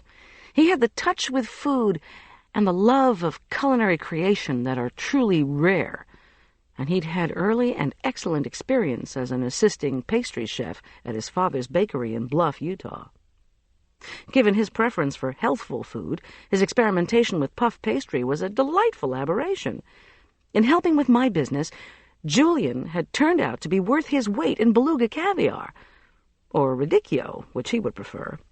But I knew he had a calculus midterm that afternoon, and I didn't want him to be bustling around making breakfast in addition to everything else. "Julian, let me do this," I said gently. "Let me finish," he said gruffly. He pulled a cookie sheet from the oven. The golden-brown pastry cylinders oozed melted chocolate. I was saved from having to deal with Julian's hostility by the phone. "Goldilocks Catering." "Feeling good?" "Yes. Yes." "How about this, then?" Tom Schultz said. "Are you feeling great?" I could hear his grin. Unfortunately, I could also feel myself blush. "Of course, what'd you expect?" Something about my tone caused both Arch and Julian to turn inquiring faces in my direction. I turned away from them, coloring furiously. "Where are you?" "At work, drinking probably the worst coffee known to the human species." "When can I see you again?" I wanted that to be soon, and I needed to tell him Marla's news, but I wasn't going to say so in front of Julian. "Lunch? Can you come up here, Aspen Meadow Cafe?" "If you call the entrees they serve at that place lunch, then sure." "Noon." And with that summary judgment of nouvelle cuisine, he rang off. "Arch," I said, when we were all munching the marvelous croissant, "you didn't tell me you called Tom Schultz about the snake." Arch put down his croissant. "Mom," he said with his earnest voice and look, What, do you really think I'm going to rely on Mr. Perkins to do anything for me? Come on. Boy, you got that right, Julian mumbled. Still, I insisted as gently as possible, I want you to be careful today. Promise? He chirped. Maybe I should just stay home from school. Come on, Buster. Just keep everything in your book bag. Don't even use your locker. Julian lowered his eyebrows, and his mouth tightened stubbornly. Hey, I didn't put the snake in his locker, I said defensively. I despise vipers, rodents, and spiders. Detest them. Ask Arch. She does, said Arch without being asked. I can't have hamsters or gerbils. I can't even have an ant farm. He swallowed the last bite of his croissant, wiped his mouth, and got up from the table. You should add insects to that list. Arch clomped upstairs to finish getting ready for school. As soon as he was gone, Julian leaned toward me conspiratorially. His haggard face made my heart ache. I'm going to help him with his classes. You know, set up a study schedule, encourage him, like that. We're going to work in the dining room each night, if that's okay with you. There's more room there. Julian, you don't have time to... My phone rang again. It was going to be one of those days. Let me get it. Julian jumped up and grabbed the receiver, but instead of giving my business greeting, he said, Yeah? I certainly hoped it wasn't an Aspen Meadow Country Club client. Julian mouthed, Greer Dawson, and I shook my head. Julian said, What? You're kidding. Silence. Oh, well, I'm busy anyway. Then he handed me the phone and said, Bitch, under his breath. I said, Yes, Greer, what can I do for you? Her voice was high, stiff, formal. I've developed a new raspberry preserve I'd like you to try, Goldy. It's exquisite. We want you to use it in a Linzer tort that you could make for the cafe. Oh, really? Who's we? She tisked. Let me think about it, Greer. Well, how long will that take? I need to know before the end of the school day so I can put it on my application that I have to get in the mail. Put what on your application? That I developed a commercially successful recipe for raspberry preserve. I detest ultimatums, especially those delivered before 8 o'clock in the morning. Tell your mother I'll stop into the cafe kitchen just before noon to try it out and talk to her about it. Without waiting for an answer, I hung up. My croissant was cold. I turned to Julian. What are you mad at her about? We were supposed to be partners in quizzing each other before the SATs. I didn't do as well as I wanted to last year. Too nervous, I guess. So I really wanted to, review.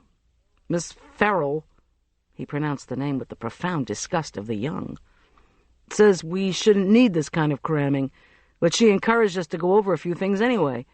I quizzed Greer yesterday, but instead of quizzing me, Greer has to rush down to Denver for her last session of private SAT review. His shoulders slumped. Oh, well, it'll give me more time to get started with Arch. We can use the school library. Why don't you go to the SAT review with Greer? I asked innocently. He pushed his chair back from the table. Where am I supposed to get $1,000? It was a rhetorical question, and we both knew it. But before I could say that I would be more than happy to quiz him myself, Julian slammed out of the kitchen.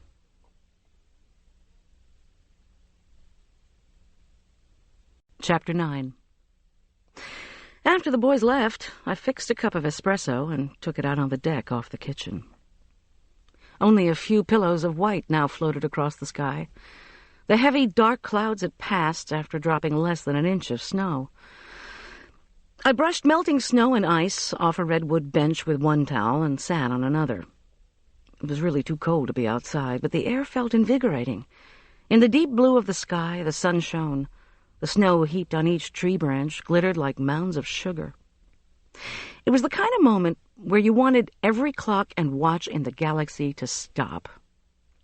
Yes, someone had horribly murdered Keith Andrews, and someone was threatening us. Arch was having trouble in school. Loads of bookkeeping, cooking, and cleaning awaited me. I had people to call, food to order, schedules to set, but for the moment, that could all wait. I inhaled snow-chilled air. The espresso tasted marvelously strong and rich. One thing I had learned in the past few years was that when the great moments came, you should stop and enjoy 'em. because they weren't going to last. And then the flowers began to arrive. First, there were pots of freesias. Papery white, yellow, and purple blossoms filled my hall and kitchen with their delicate sweet scent. Then came daisies with heather, and an enormous basket of gladiolus, estramaria, and snapdragons. Finally, the florist handed me a box of long-stemmed scarlet roses. He didn't know the occasion, and looked to me for signals about whether to act sad or happy. I didn't give any clues, so the fellow remained stony-faced. They must teach you to be emotionally removed in florist school. I arranged the roses in a tall ceramic vase Arch had made in the same sixth-grade art class that had produced the woodcut at Schultz's. My kitchen smelled like a florist's refrigerator. The phone rang. Apparently Schultz couldn't wait to see if the greenhouse had begun to arrive. I trilled. "Goldilocks florist!" "Huh? Goldie? You okay?" Audrey Cooper-Smith. "Nope," I said without missing a beat. "I need you to come help me. You see, after dealing with all these fruitcakes, I've gone nuts." There was a pause. Tentatively, Audrey began. "Want me to call back in a little bit?" Depressed people, especially those going through divorce, have a hard time with jokes. They need humor, but it's like a bank account that has been suddenly frozen. Still, I would be the last one to explain. "Well, Audrey continued, floundering, "we've got a bit of a problem. Headmaster Perkins just called. He was wondering if we could bring out some cookies around lunchtime. They're having an unofficial visit from the Stanford rep."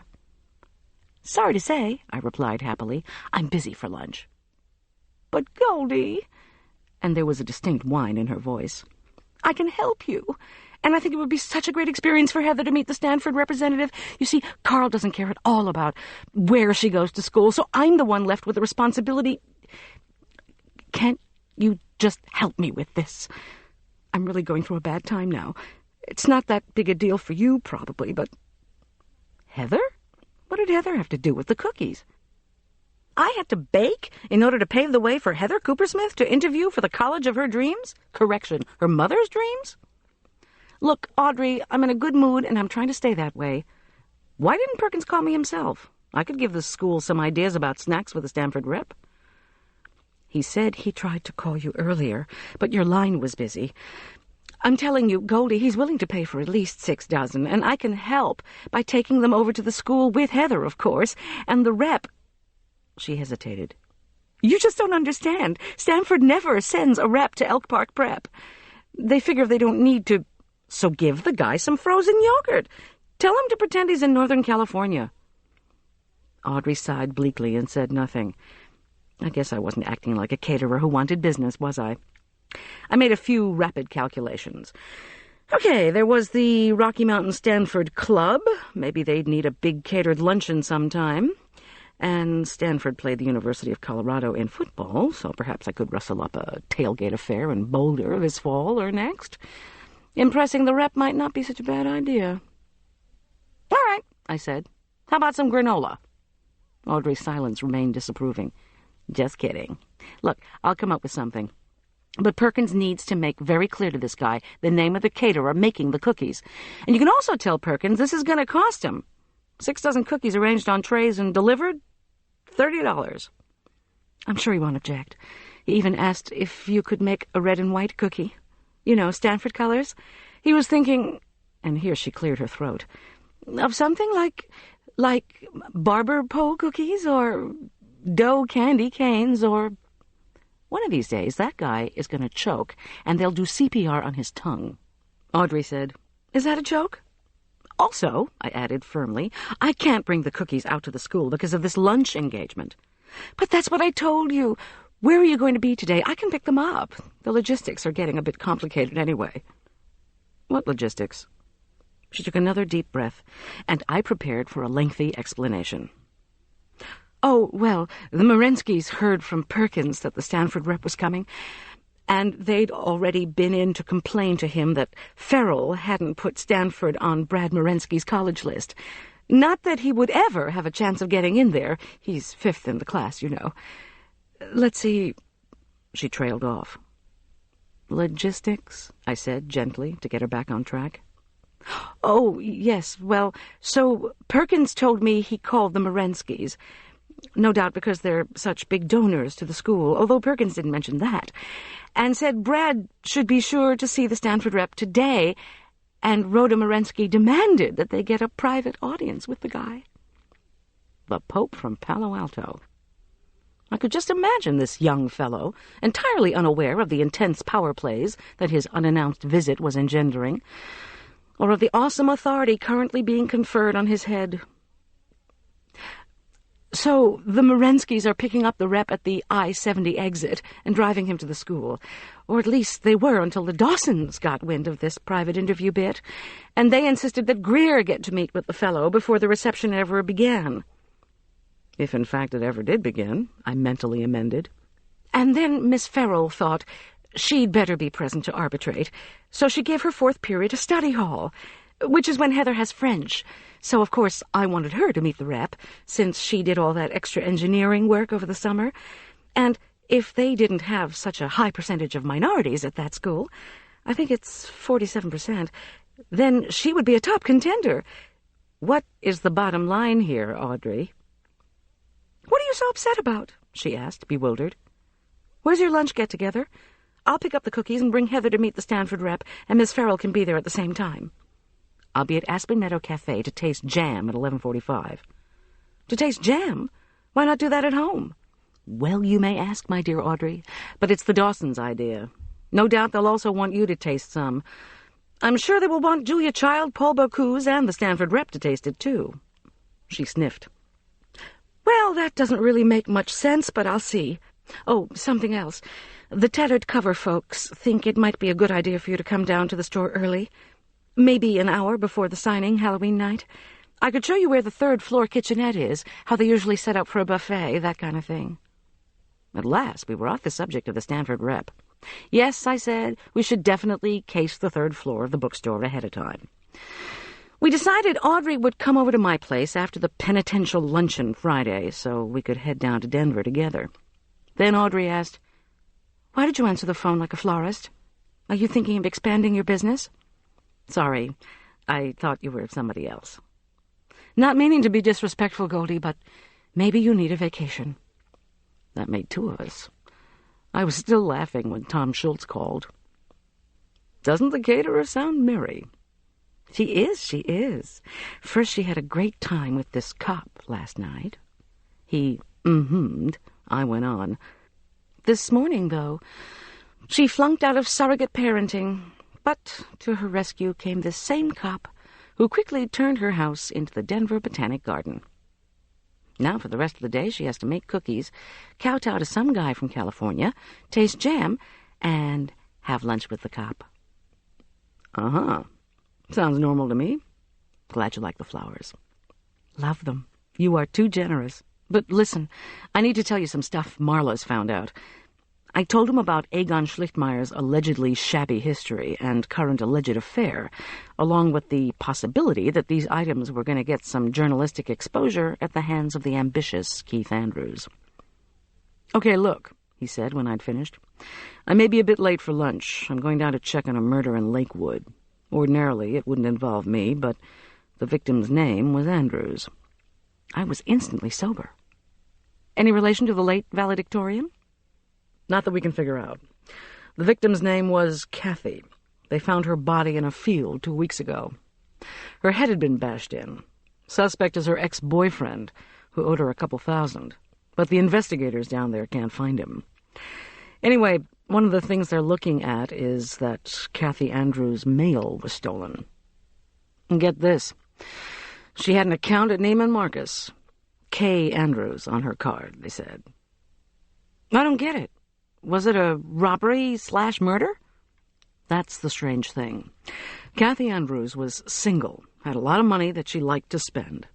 Looks like a lot of her mail might have been stolen, from the way she was complaining to the local post office. Maybe somebody was in the act of stealing letters and she caught them. That's what the Lakewood guys are trying to reconstruct." "Why would someone steal her mail?" "Same reason they take your purse, Miss G. For cash or checks is what we usually see. Or vandalism. They're going through all Kathy Andrews' stuff, trying to check back with what she might have been expecting. But when something that was mailed, in this case a credit card, doesn't show up, you wonder. According to their records, Neiman Marcus mailed it sometime in the last month. I touched the phone wire, then quickly let go of it. I tried to wipe out the mental image of a woman I didn't know. Kathy Andrews. "Did you talk to the Morenskys about their raccoon coat?" "They claim it was stolen at some party." "Well, I'm confused." "You're not alone, Miss G. See you around noon." Something red and white. Not a barber pole, not a candy cane, not an embarrassed zebra. Something worthy of a visit from the school that had produced Nobel Prize winners, Pulitzer Prize winners, Jim Plunkett and John Elway. Since I thought a football-shaped cookie would be a bit too difficult to manage on such short notice, I decided on a rich white cookie with a red center. I beat butter with cream cheese and let my mind wander back to Julian. His abrupt departure that morning left me troubled. Julian, in his 4th year at Elk Park Prep, was bright and extremely competent. He'd stunned me with the creativity of his project on DNA research. But his classmates were smart and productive too, and they had money to aid them in all their academic pursuits. I creamed in sugar and then swirled in dark, exotic-smelling Mexican vanilla, which I sniffed heartily. Julian cared about his school, not with a rah-rah cheerleader spirit, but with such a fierce loyalty that he was willing to risk a fight with Keith Andrews to keep a scandal out of the newspapers. I sifted flour in to make a stiff batter. Julian was passionate about people and cooking. The latter trait I had long ago decided was another way of being passionate about people. For all those therapy bills, I'd figured out a few things. As my spatula scraped the golden batter off the sides of the bowl, I recalled the shy and happy look that had begun to creep over Julian's usually hostile face during the past summer, whenever Schultz or Arch or I had begged him to make his tortellini della panna, spinach pie in filo, or fudge with sun-dried cherries. Julian cared about me and about Schultz, and he was wild about Arch. The events of the past week had caused him great strain. Poor, overwrought 18-year-old, I thought. What can I do to help you care less about us and more about your future? I stared at the creamy concoction. My supplier had recently delivered several quarts of fresh strawberries. I decided to cut them up and use them to top each cookie for the red and white effect. The things a caterer is called upon to do. I rolled dainty half-tablespoonfuls of dough into spheres, thumb-printed the lot, and then put a half of a strawberry seed side up in the little indentations. I slapped the cookie sheets into the oven, set the timer, then fixed another espresso. 15 minutes later, I was munching on the luscious results. They were like tiny cheesecakes, something you would have at an English tea. I decided to dub them something catchy. Red and whites, maybe. And speaking of something catchy, I decided then and there to beg Julian to let me help him with the SAT drill questions, if he was still interested. How hard could it be? I already knew the opposite of tranquil. Today's lunch. 2 hours later, toting 3 doily-covered trays and a wrapped package of 6 dozen red and whites, I pulled into the parking lot of the Aspen Meadow Cafe. The Dawsons had tried hard to make their restaurant appear as continental as possible. There was no question that the cafe's sleek, glassed exterior was a far cry from the more casual health food and Western barbecue spots that peppered Aspen Meadow, places where tourists or construction workers or psychic massage practitioners could grab a noontime bite. No, the folks who frequented this cafe were, for the most part, not the kind who had to go out and work for a living, at least not full-time. Or they belonged to a growing group of professionals who could put on cowboy hats and wander out for a 2-hour lunch. I eased the van between a Mercedes, license plate LOIR, lawyer, I guess A turn E was already taken, and Buick Riviera, URSIK. You are sick. Now, How was that to inspire confidence in an MD? The cafe was sandwiched in the dark-paneled, turquoise-trimmed shopping center known as Aspen Meadow North. There was Aspen Meadow Florist, whose blossoms Schultz had recently decimated, and Aspen Meadow Interior Design with its perennially southwest window display. Tasteful Halloween decorations adorned the windows of upscale boutiques. Next to the cafe was the undecorated window of Aspen Meadow Weight Control Center. Ah, irony. I entered the cafe and passed the baskets of braided breads and puffed brioche, past the cheese case with its Stiltons, camemberts, and buffalo mozzarellas, and came up to the glass case of desserts. Luscious-looking apricot cream tortes, multi-layered chocolate mousse cakes, and all manner of truffles called out for attention. I closed my eyes, trying to imagine the exclamations of delight that would greet my Happy Endings plum cake when it held a prominent place in front of the displayed concoctions. Audrey had already arrived with Heather, whose pouty expression and slumped posture next to the Stiltons did not indicate happy camper status. Audrey, utterly oblivious to her daughter's funk, sidled up to me and warned, "I made the mistake of asking the Dawsons if Greer had anything to impress the Stanford rep with. They went into a fit of preparation. Greer hightailed it into the bathroom and changed into a red and white outfit. And now they're all awaiting your presence in the kitchen for the big taste test. Oh!" She lifted one eyebrow in her wide, humorless face. "The jam's putrid. Better say you'll make the Linzer tort they want at home." Too much. I said, "Any sign of the Morenskys or Miss Farrell?"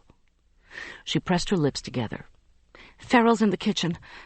I don't know about the Morenskys." I said wishfully, "Is the jam just tart? Would it be better with some sugar mixed in?" The smile she gave me oozed smugness. "Believe me, Goldy, you could take the sugar made by every beet farmer in eastern Colorado and put it in that jam, and it would still taste like solidified vinegar." "Thanks, Audrey," I said dryly. "I trust you didn't let your opinion show."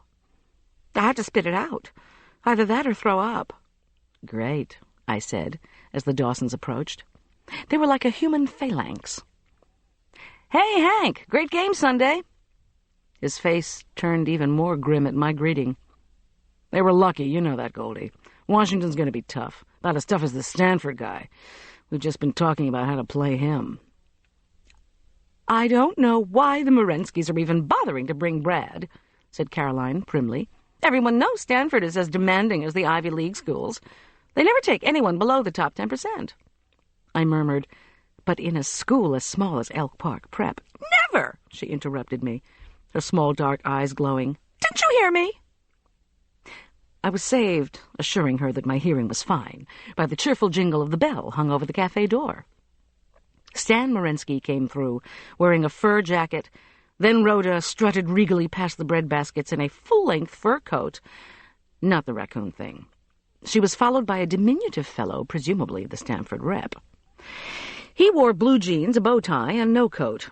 Bringing up the rear was Brad Morensky, a broad-shouldered boy who wore shorts and an Elk Park Prep varsity tennis T-shirt, despite the fact that it was about 38 degrees outside. The diminutive fellow glanced around the cafe. He didn't look so very powerful to me. Yet beside me, Audrey Coopersmith was visibly trembling. "Audrey," I said, in as comforting a tone as I could muster, "please relax. This is simply not as important as you make it out to be." Her look was chill. "You just don't get it, Goldie." The Morenskys were chatting in loud, possessive tones to the Stanford rep. They seemed extraordinarily pleased with themselves and acted as if some very important business had been resolved in the 10-minute car ride from the I-70 exit. It occurred to me that while the Morenskys, who were both as thin as models, ignored me, the short, rotund Dawsons were always curious about my every word or thought. Hank Dawson leaned in close. "They sure seem smug.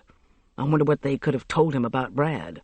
That kid's only number 5 in the class. He'll never make it. I need to get that guy away from them. Punt or go for it." "Go for it," I said, without hesitation. "Welcome to our little restaurant."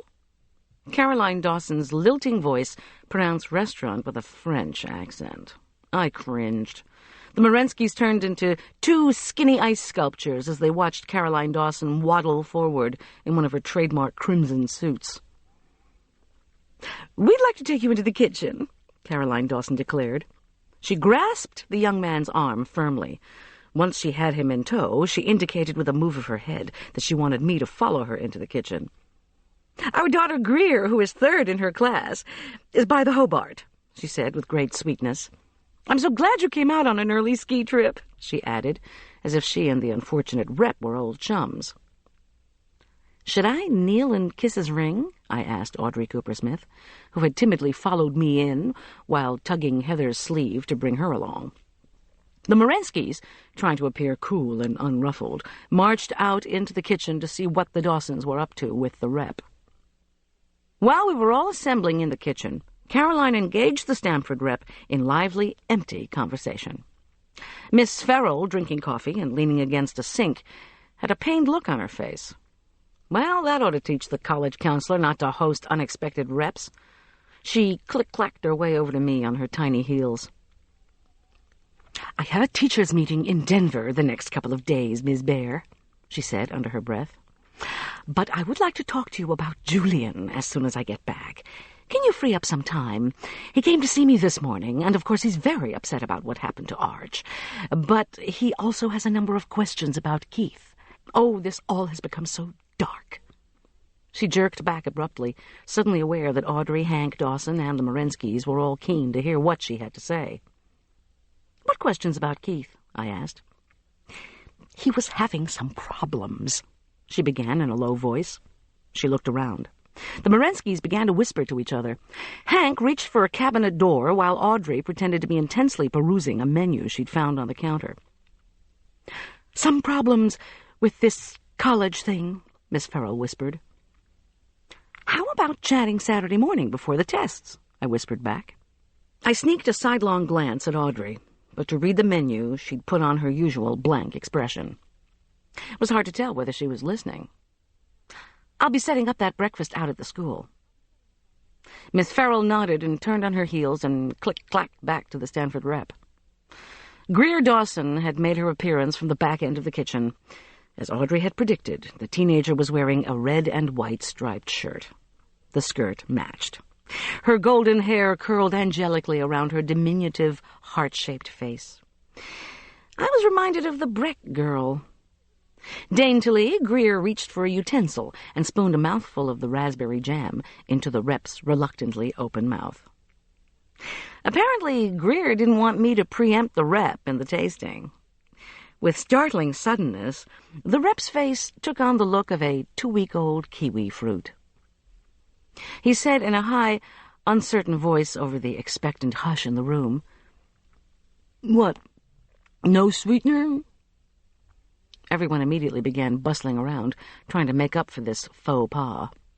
Everyone, that is, except Audrey, who leaned into my ear and jeered, "Na na na na na."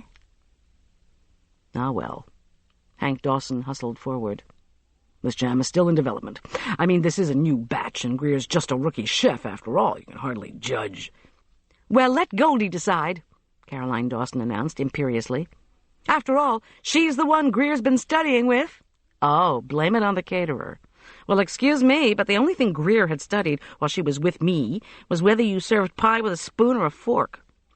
Up until now, the girl had never shown even the slightest inkling of interest in food preparation. Of course, I knew what this setup was all about.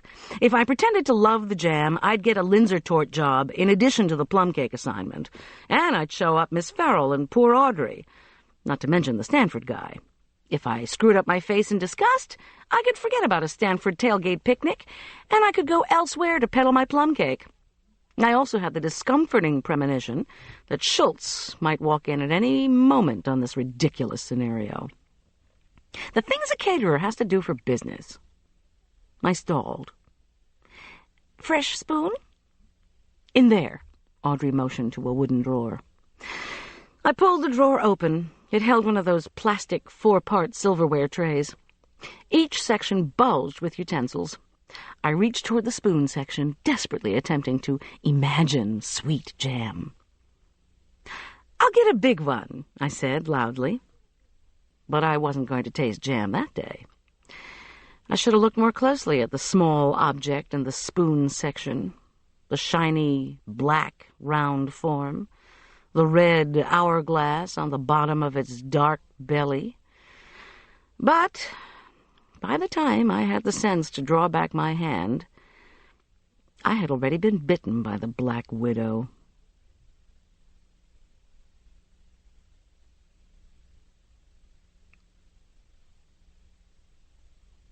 Chapter 10. "Oh, my God!" I screeched. The Dawsons, the Morenskys, Miss Farrell, Audrey, all pressed forward with urgent queries. "What happened? Are you all right? A spider? Are you sure? Where?" I backed up, my left hand clutching my right wrist. The stinging crept up my finger and into my palm. Furiously, I thought, why did it have to be my right hand? I backed hard into Stan Morensky. When I whirled around, he appeared stunned. Involuntary tears filled my eyes. Hank Dawson ran to the phone. Caroline Dawson began comforting a screaming Greer. The Morenskys demanded of one another and of a gaping Brad what the hell was going on. Miss Farrell splashed cold water over a paper towel. Audrey was on her knees looking for the spider, which she was convinced I had shaken out onto the floor. The poor Stanford guy was standing stock still, his mouth gaping. You could see his mind working. This place is weird. I said to the familiar person lumbering fast into the kitchen. Tom Schultz. "What's going on?" he demanded. He reached out for my forearm and examined the spot I was pointing to on my right index finger.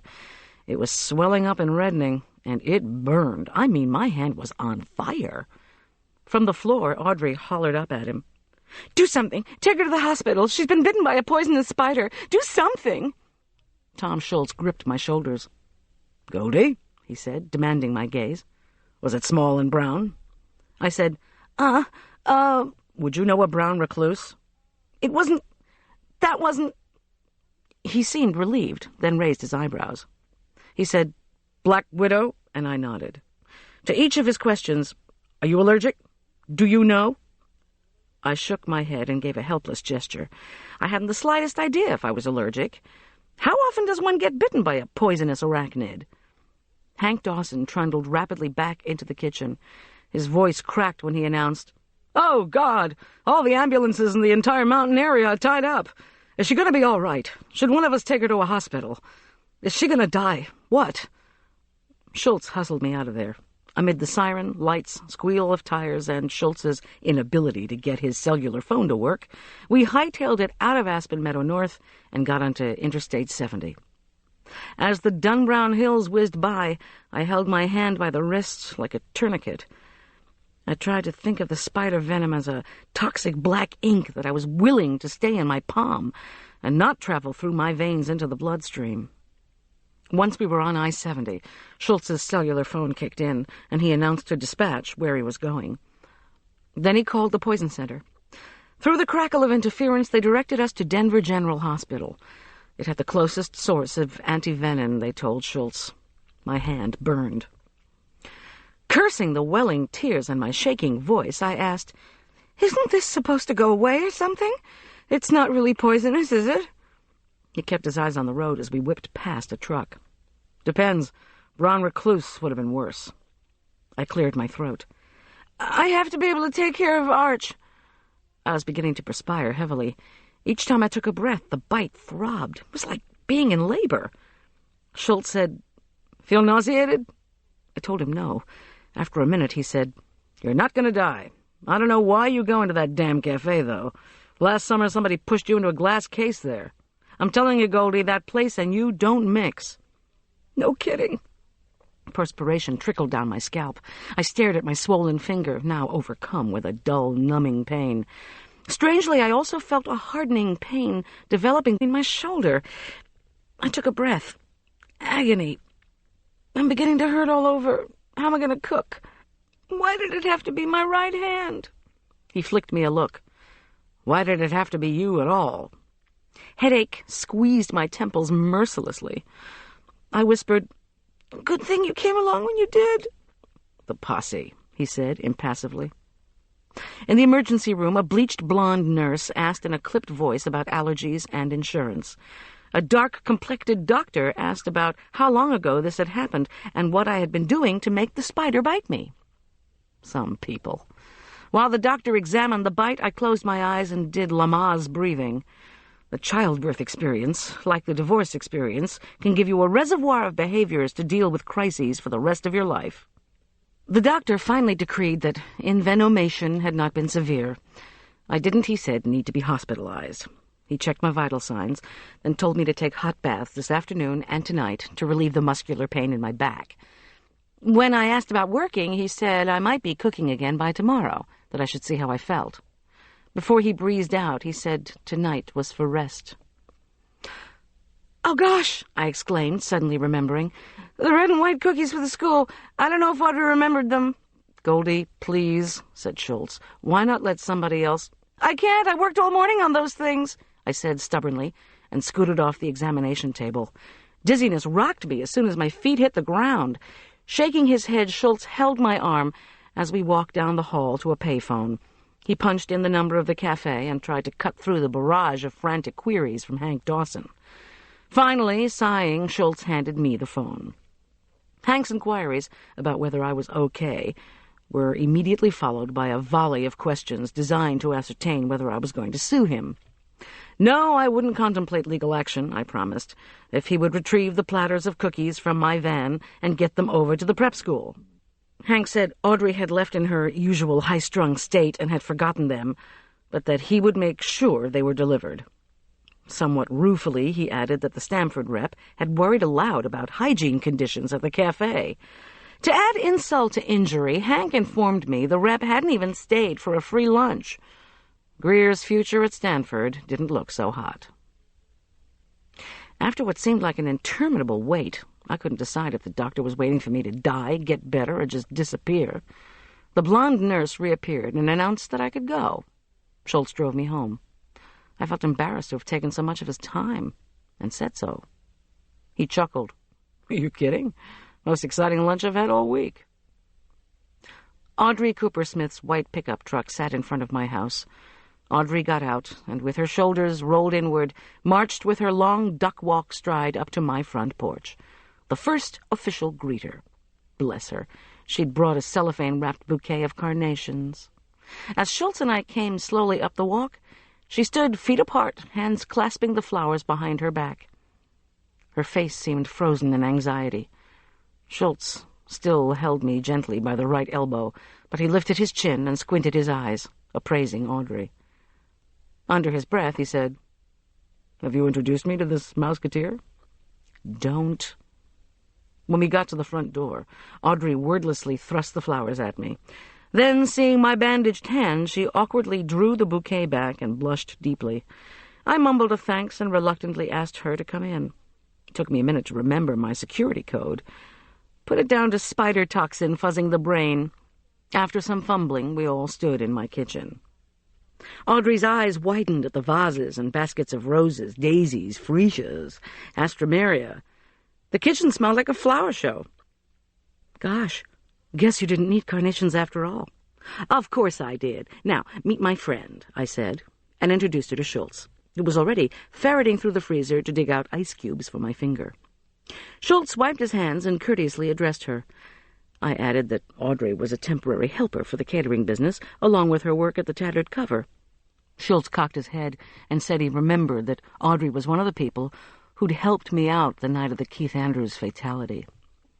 She pressed her lips together. Her nostrils flared. "Well, Alfred Perkins has decided to move the location of the college advisory evenings."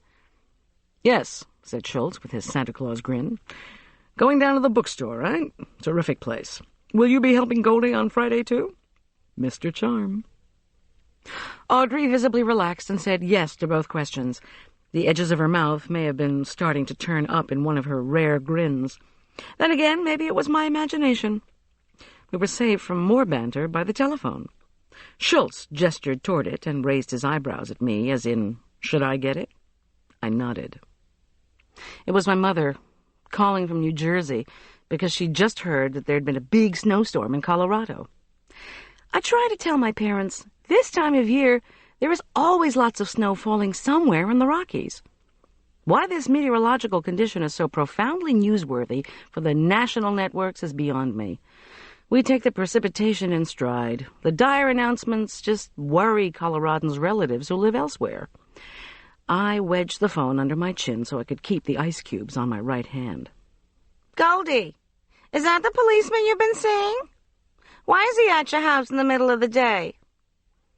So much for the snow crisis. But if I told my mother what had just happened, there would be another flood of worried questions. I had never even told her Schultz was a homicide investigator. If she learned that, all hell would break loose. "He's just helping me out," I told her. "I've, had a bit of sickness." My mother's high voice grew panicked. "Not morning sickness?" "Mother, please. It's past lunch here, thus well after morning. Not only that, but we've had only a tiny amount of snow, and Arch is due home any second." "Tell me again," she pressed. "Is Tom Schultz somebody you knew from CU?" This query was designed to ascertain if Schultz was a college graduate. If she couldn't have a doctor for a son-in-law, Mom would at least go for well-educated. I said, "No, not from CU." I wanted to say, "Last night I had my emotional life changed by this guy. Today he drove me down to the hospital and back in a life-threatening situation. You're not going to believe this, Mother. I finally found somebody who really cares about me." The phone slipped out of my left hand and bounced off the floor. Her more distant voice persisted. "But he's not just somebody you met, is he? This isn't going to be someone you just picked up at a policeman's picnic, or—" I picked up the phone. "Mother, no, this is someone—" I looked at Schultz and smiled. "Very special, very smart. He's unique. He knows all about China and antiques, and still was able to get a job with an equal opportunity employer." "Oh, God, he's colored!" "Mother!" I promised to call over the weekend and hastily said goodbye. Schultz eyed me askance. Didn't quite measure up, did I? "I heard her," Audrey said, and mimicked my mother's voice. "Someone you picked up?" "Sorry, Goldie. Why do women of our mother's generation worry so much about what kind of man we're seeing or married to? Why don't they worry about how we're doing?" "That's what I tell Heather. I'm worried about you, honey, not some boy you might be dating and what his background is." Audrey moved to the sink and poured herself a glass of water. She finished with, "You should have told her Schultz went to Harvard." "Oh, Lord, don't remind me," groaned Schultz. He turned and gave me a half grin. "I went out to Elk Park Prep to get a few things cleared up, and the headmaster asked me where I went to school." He shrugged. I didn't know what he meant, so I said, "Well, first there was North Peak Elementary," and old Perkins waved his hand and said, "Stop right there." I was shocked. This hurt as much as the spider bite. How dare Perkins insult Schultz, who was in every way his superior? I felt the slight as keenly as if Perkins had criticized Arch. "That imbecile!" I blurted out. Schultz turned his unruffled seawater green gaze at me. I felt my face redden and a flip-flop tighten my abdomen. "Not to worry, Miss G. I know the difference between a person who's educated enough to handle life's challenges and a person who just needs to brag all the time." Audrey's mouth sagged open. She said, "Make that the difference between a woman who can handle life's challenges and a man who needs to brag all the time." Schultz said, I didn't know where this was going, and I didn't care, but Schultz was interested. To Audrey, he said, "Tell me what you mean." Audrey's tone was defiant. "That's what I'm trying to teach Heather. I say, get ahead now, honey, while you're young. You don't want to get stuck taking care of some man's socks and ego." She took a shuddering breath.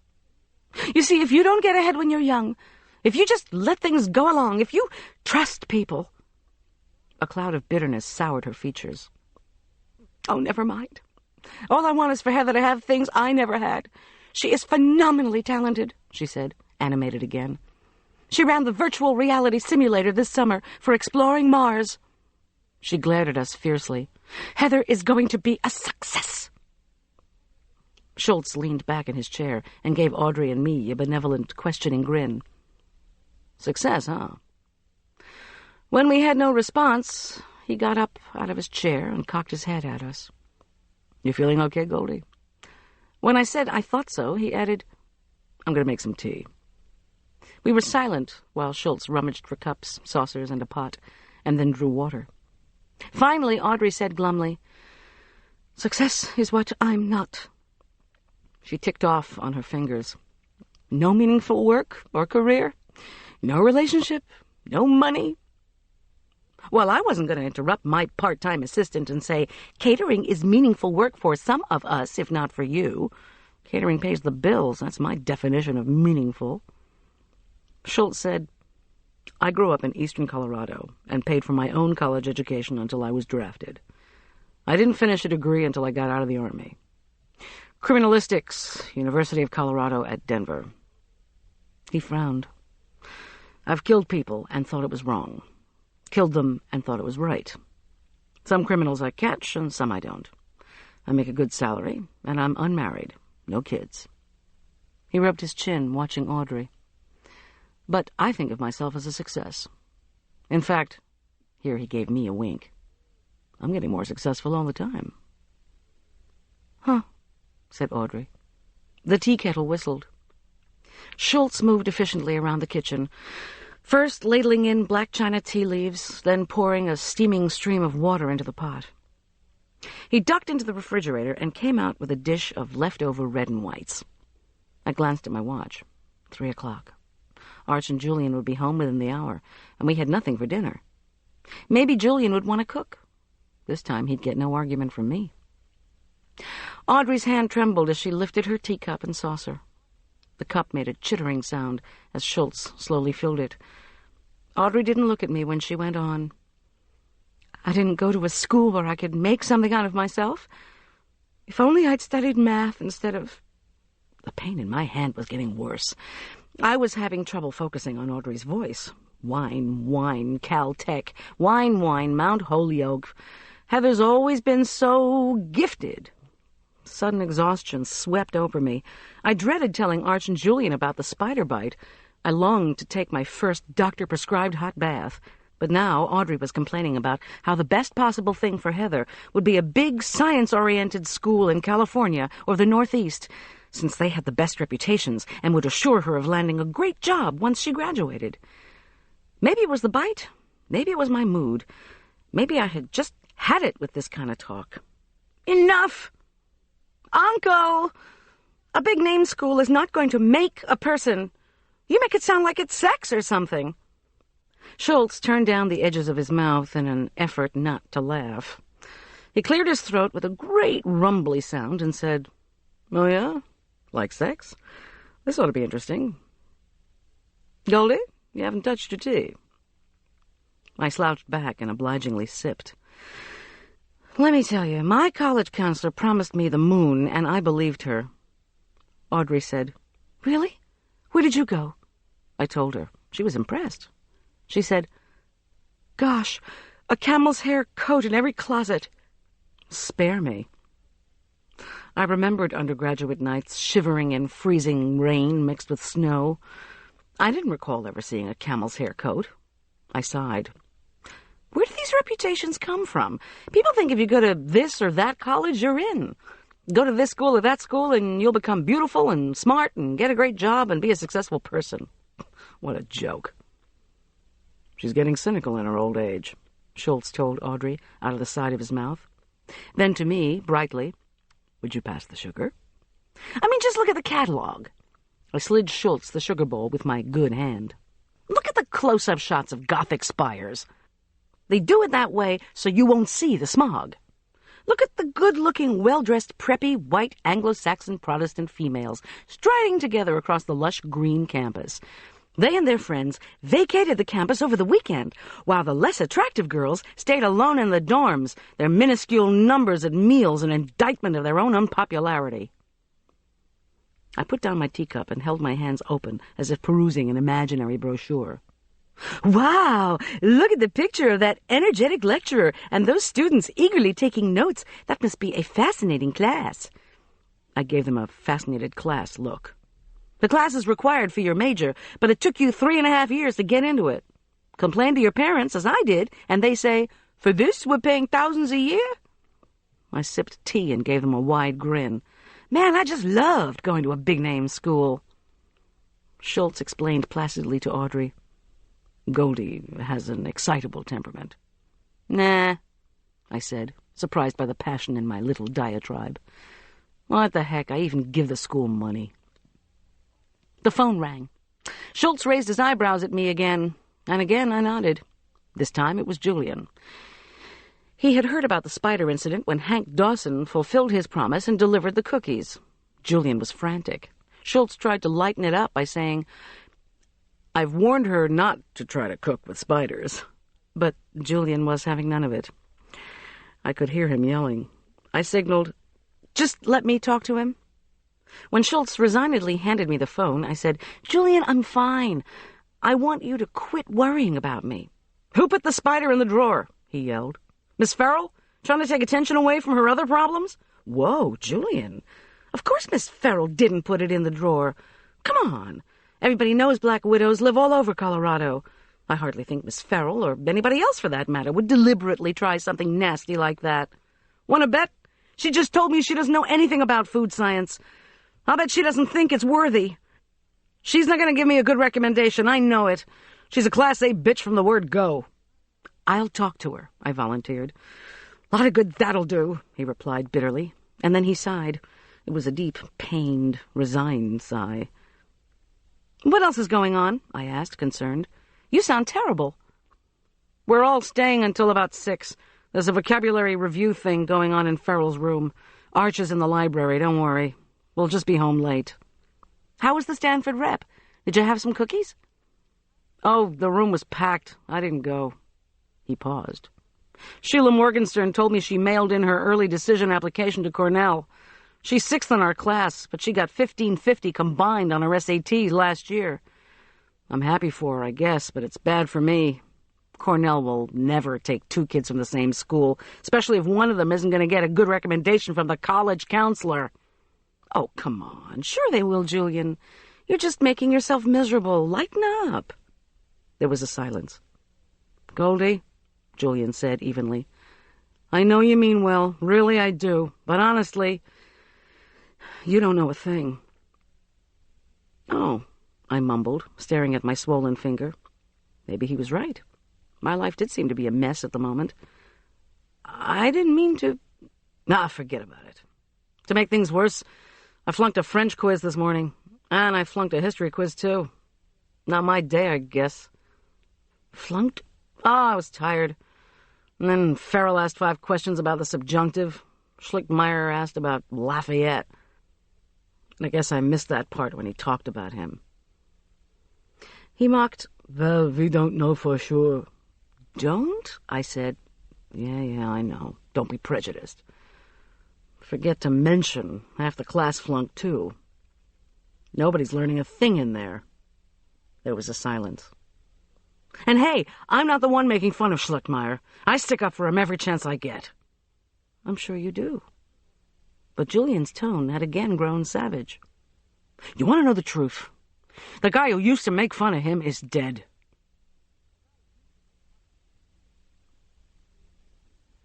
Chapter 11. Now that's a happy note. I hung up the phone, somehow managing not to bang my injured finger. Julian says I am totally ignorant, and worse, he's afraid Miss Farrell isn't going to write him a good recommendation for Cornell. "He's sunk," proclaimed Audrey. "He won't get in now if he invents a solar-powered car." "Oh, give me a break." "Come on," Schultz interjected. "That's just the kind of car we need down at the sheriff's department." Audrey smiled shyly. On my index finger, the bite area throbbed. I peeked under the bandage and saw that the redness had resolved itself into an enormous, ugly blister. I pondered it glumly. Schultz poured more tea. He wasn't going anywhere, and I didn't know whether this sudden lack of purpose stemmed from concern for me or curiosity about Audrey. I suspected the latter. Audrey got to her feet. She left the bouquet of carnations on the table beside her empty teacup. "Well, I suppose I ought to be moving on. Think you're going to be okay to cook Friday? It's just a few days away." I held out my hands helplessly, as in, do I have a choice? I told her she could come by at 6. And thanks for the flowers. They're a great addition to the shop here. I'll walk you out, Schultz volunteered with unnecessary enthusiasm. I looked puzzled. He ignored me. Outside, he stood talking with Audrey for a few minutes, then walked her to her pickup. After a few moments, he came back, slowly sat in one of my kitchen chairs, then gently lifted my right hand and examined it. I have to ask you the obvious, you know. Do you think that spider was intended for you, or for somebody else? I don't believe it was intended for me or anyone else for that matter, I replied firmly. There was a lot of confusion in the kitchen, a big crowd, a lot of chit-chat about tasting jam. I saw my hand, as if in slow motion, go into the silverware drawer. It just happened. He mused about this for a while. For the first time, I noticed the care he had used to dress for our lunch. Pinstripe shirt, rep tie, knitted vest, corduroy pants. While I was looking him over, he winked and said, Audrey didn't mention going to college herself. She went all right, at least for a while. But it rained so much, she said her bike ran over fish on her way to classes. And I guess the classes themselves were awful. Dates were non-existent, and everyone at her high school had told her it was going to be this wonderful experience. She got some therapy there at the school clinic. She hated that, too. She finally concluded that what was making her unhappy was the school itself. So she left and got married. And now the marriage is breaking up. Schultz gave me his impassive face. How long's she had that pickup truck, do you know? The question was so unexpected that I laughed. Gosh, officer, I don't know. For as long as I've known her, maybe it's part of her financial settlement. My theory is that she drives it because it's part of her image. Schultz squinted at me. Think she's capable of killing somebody? My skin went cold. I said, choosing my words carefully, I don't know. What do you suspect? Remember Kay Andrews down in Lakewood? When I nodded, he continued. I went down, questioned all the neighbors, even though the Lakewood guys had already done it.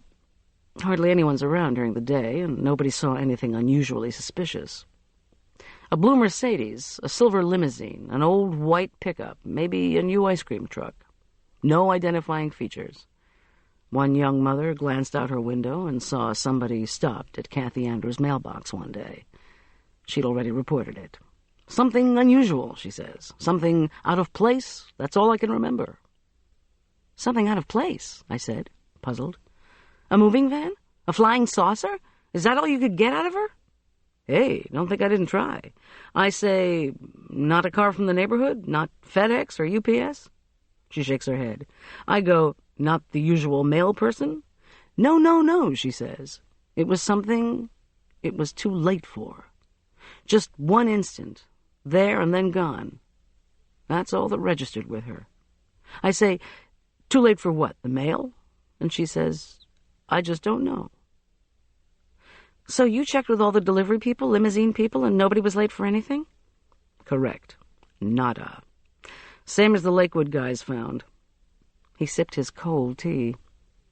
Then I see Ms. Audrey Coopersmith's pickup truck parked out front of your house, and I think, an old white pickup, the way one of the other neighbors said. Kathy Andrews' old boyfriend drove a pickup, I found out. Would you say Audrey Coopersmith's truck looks old? Old? I guess it's not new and shiny, but why would Audrey steal some woman's credit card in Lakewood and then beat her to death? Don't know.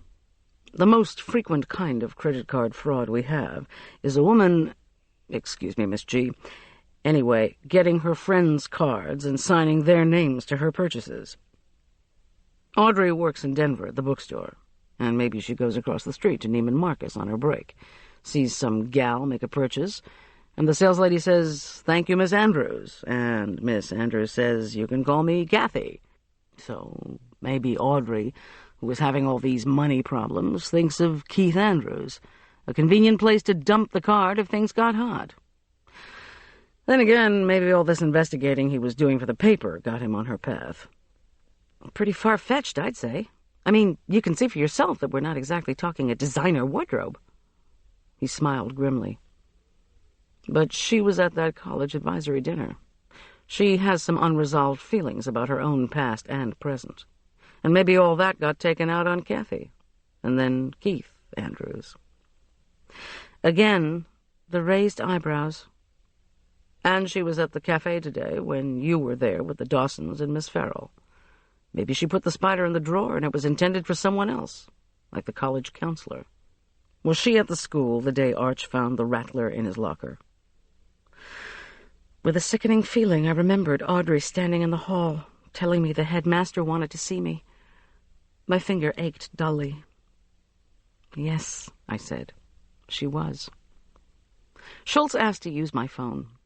When he'd finished telling someone to check on Audrey Cooper-Smith's vehicle and background, he turned back toward me.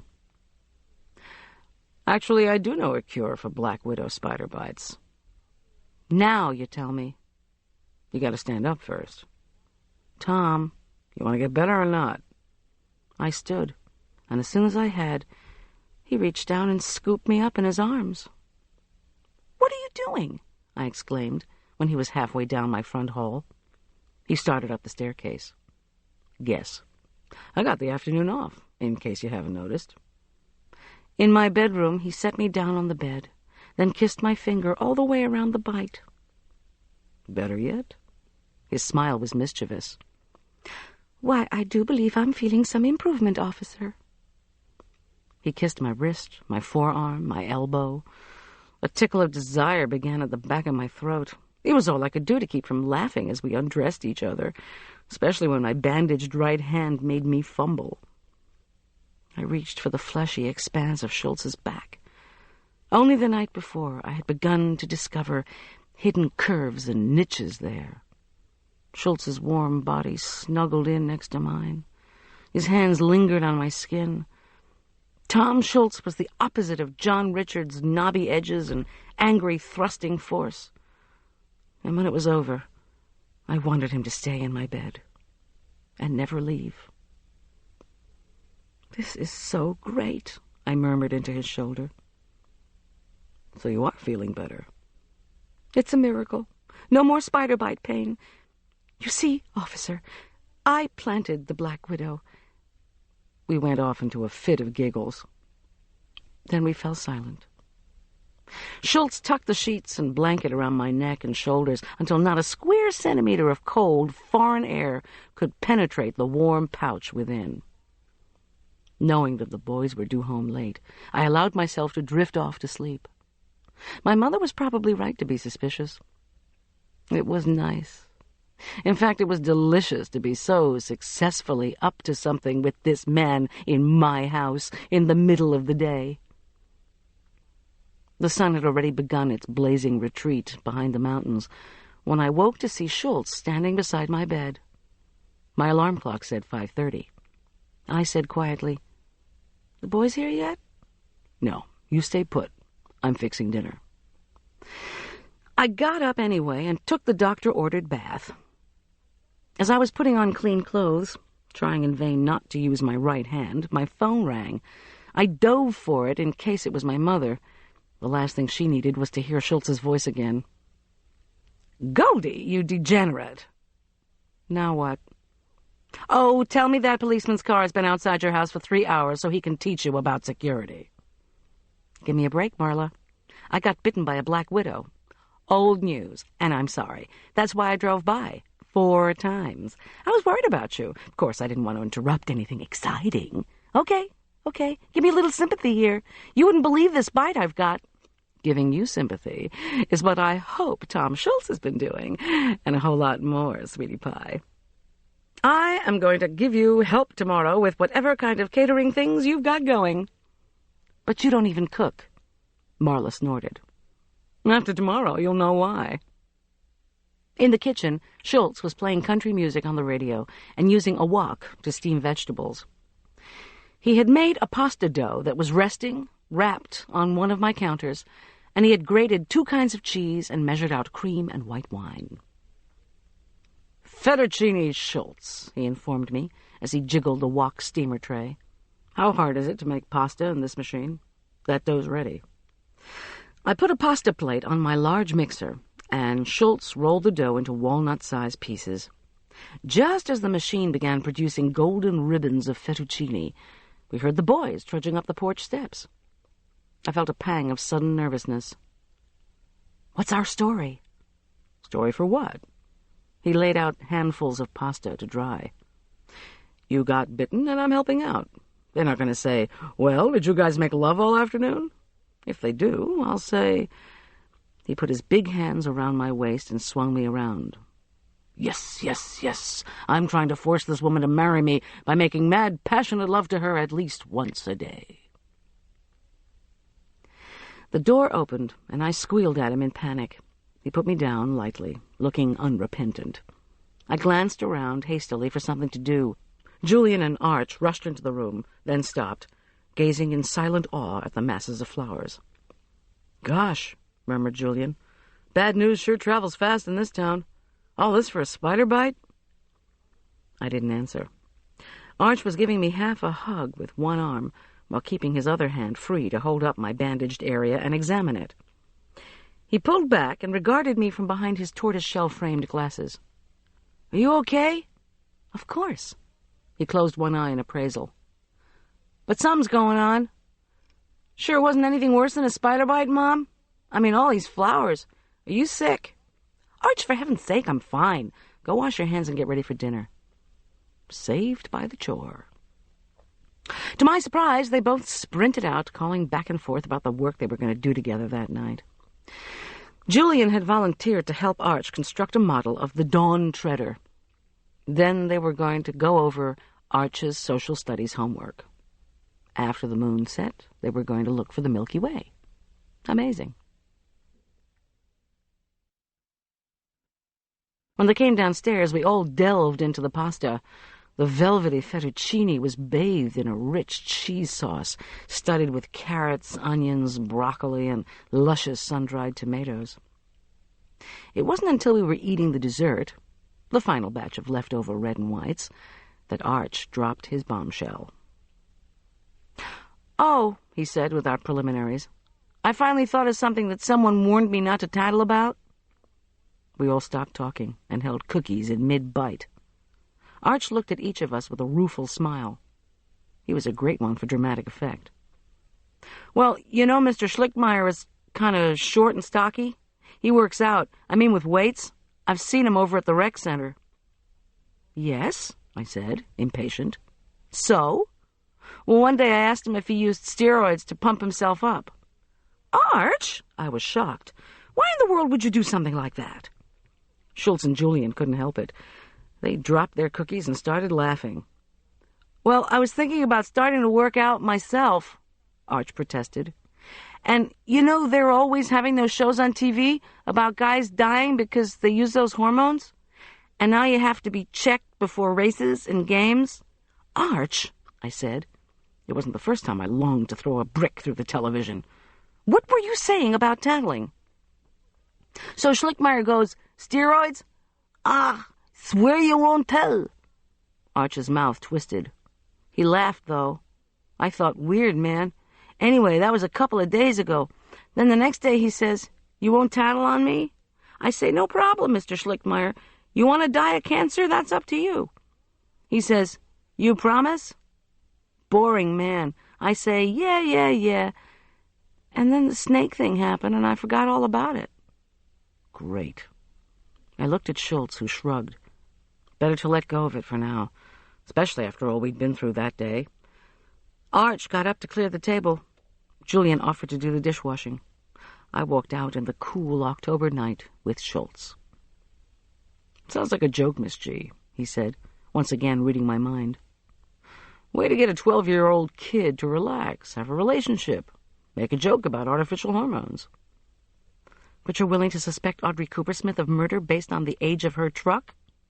He said, "We're already checking on Schlickmeyer because of what you told us about the other gossip.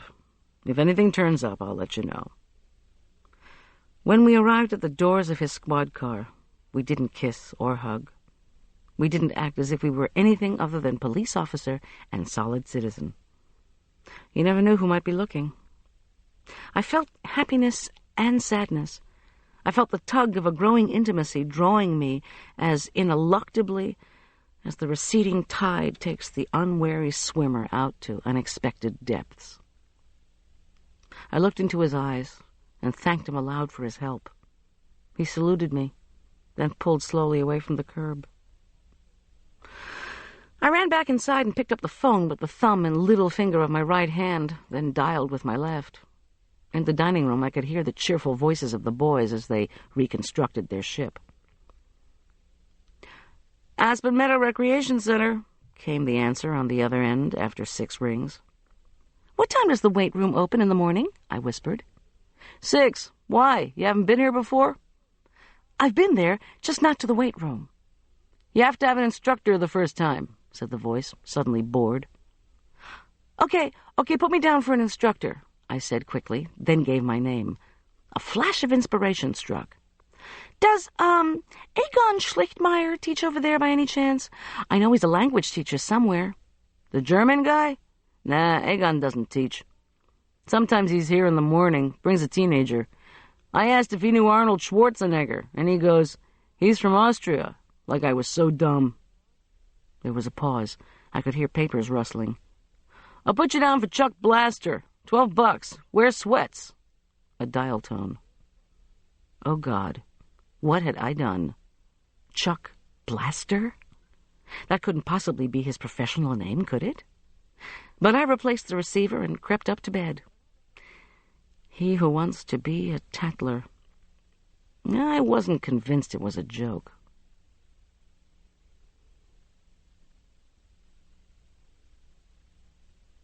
Chapter 12.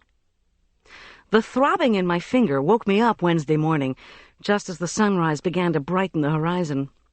I was lying there, feeling exceedingly sorry for myself, when the radio alarm blasted me 6 inches off the mattress.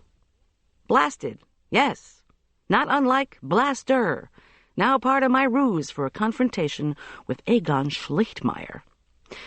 But an early morning session lifting weights with one hand virtually out of commission was not my idea of fun. It seemed the mattress was begging for my return. I ignored its siren call and slipped carefully into a gray sweatsuit, stretched through the yoga salute to the sun and 5 more asanas, and tried not to think about lifting anything. In the kitchen, I wrote the boys a note. "Gone to rec center weight room." This would engender surprised looks, no doubt. My double espresso spurted merrily into a new Elk Park Prep carry-along mug. A heavy plastic container that the 7th grade parents had been requested, read strong-armed, to purchase at the beginning of the school year as a fundraiser for the kids' trip to a self-esteem workshop in Denver. Afterward, Arch informed me he wasn't going to think positive unless he absolutely had to. "And nobody can make me," he added. That's what I should have said when it was mug-buying time. The grass underfoot was slick with frost, and my breath condensed into clouds of moisture in the cold October air. The van engine turned over with a purposeful roar. I ordered myself to think strong and muscular. Maybe I needed a positive thinking workshop. The van chugged obediently over streets whitened by a thin sheet of ice. Aspen Meadow Lake appeared around a bend, a brilliant, perfectly still mirror of early light. The evergreens ringing the shore reflected inverted pines that looked like downward-pointing arrows trapped in glass. Early snows had stripped the nearby aspens and cottonwoods of their leaves. Skeletons of branches revealed the previous summer's birds' nests, now abandoned. Without the trees masking cloak of foliage, these deep, thick havens of twigs looked surprisingly vulnerable. Like Keith Andrews. And so did our household seem vulnerable now, too, with accidents or pranks that were becoming increasingly serious. Julian appeared to be coming apart at the seams, and I had been nastily injured trying to deal with the Stanford rep's one and only visit to Elk Park Prep. As the caffeine fired up the far reaches of my brain, I tried to reconstruct. Why was someone targeting Arch? If indeed the spider in the drawer was intended for someone, was I that someone? Without meaning to, I wrenched the wheel to the left and winced when pain shot up my finger. I'd have to watch the bite area with the weights. Either that, or risk passing out. The Mountain Journal's too cute headline would read, "Caterer, a dumbbell?" An image of the dreaded simile-speaking headmaster invaded my thoughts. Perkins certainly hadn't been over-eager to find the snake-hanger who plagued Arch. But in the minds of most, which was what Perkins was after all concerned with, he might be considered successful. In his decade at the school, Alfred Perkins had raised hundreds of thousands of dollars for a much-publicized classroom expansion and renovation. He had masterminded a building program that included an outdoor pool and gymnasium. During parent orientation, some of the friendlier parents, of which I had to admit there were some, informed me that Perkins had superbly weathered the expected crises of administrative purges, teachers quitting or being fired, and students being expelled. Still, it seemed to me that Alfred Perkins hid behind his great wall of similes without letting too many folks know what was truly transpiring in his silvery-haired noggin. Perhaps that was how he and Elk Park Preparatory School had survived together unscarred, if not unruffled, for 10 years. Still, Perkins must view the past month as being unusually fraught with crises. First, there was the splashy story in the Denver Post about the students' slumping SAT scores. Then, if you believed Marla's version of town gossip, there'd been the threat of local newspaper coverage, by ambitious, clever Keith Andrews, of a sex scandal, or some kind of scandal. After the coverage the Post had given the SAT scores, what they would do with a teacher sleeps with students firebomb at the same school was barely imaginable. And then the most recent crisis, a whole order of magnitude more severe. The valedictorian had been killed, murdered on school property. Whether Headmaster Alfred Perkins could survive this lethal threat to his precious school's shaky stability and not-so-pristine reputation remained to be seen. How heavily he was involved in, or even worried about these setbacks, was a question mark, too. The word from Julian was that Perkins' tall center-forward son, McGuire, despite his poor third-quarter standing in the senior class, had a good chance at a basketball school. North Carolina State, Indiana, UNLV. The acne-covered Perkins' dull voice and drooping eyelids had been eerily impassive, even in the face of the chaos surrounding his classmates' brutal death. McGuire must be quite a disappointment to his status-seeking father, if not to himself. On the other hand, like many comics who acted the dunce, McGuire may have built up his own wall against caring. I swerved too late to avoid a muddy puddle, then began the ascent to the rec center parking lot. Built in the 70s, the Aspen Meadow Recreation Center was a long, low, red-brick building on the hill behind the town's public high school. The Rec, as it was affectionately known in town, predated the athletic club and catered to a different local clientele. Working-class folks. Anyone who had to labor for a living didn't have a prayer of an early morning workout at the infinitely tonier Aspen Meadow Athletic Club, which didn't even open its doors until 10. I pulled the van between the faded yellow lines of a space. To my astonishment, quite a few hardy souls were already parked in the rec center lot. Somehow I had imagined I would be doing this bodybuilding work in solitude. I devoutly hoped these fitness freaks were swimming laps. The thought that someone I knew might see me in sweats was more than I could bear. My shoes gritted over gravel sprinkled with rock salt to melt the snow on the rec steps. Supported by an area-wide tax imposed by the residents themselves, since Aspen Meadow was fiercely proud of its unincorporated status, the rec was a no-nonsense sort of place with an indoor pool, shared with the public high school, a gym, a meeting room for senior citizens, and 3 racquetball courts. Here there were no steam rooms, no saunas, no massages, no tanning booths, no carpeted aerobics room, no outdoor pool. I didn't even know where the rec's weight room was until the woman at the desk, who at the age of 40 had decided she needed braces, told me. She took my $12 and then, through a mouth crisscrossed with vicious-looking metal, announced that they'd recently converted one of the racquetball courts. "Folks just want to lift weights," she said, with what I thought was too lingering a look at my lower body bulges. I felt my heart sink with each step up to where people actually lifted heavy things because they thought it was good for them. I mean, these people wanted to be big. They wanted to gain bulk, and they didn't want to do it by eating fettuccine alfredo and sour cream cheesecake. They used powdered diet supplements. What were they, nuts? With some trepidation, I pushed open the door. The place didn't just smell bad. It smelled horrific. It was as if the walls had been painted with perma-sweat, guaranteed to stay wet. Sort of an unwashed rainforest in the gym concept. When I was about to pass out from the stench, a big guy, a really big guy, with lots of knots and bulges and popping out muscles on his arms and chest and massive legs, sauntered up to me.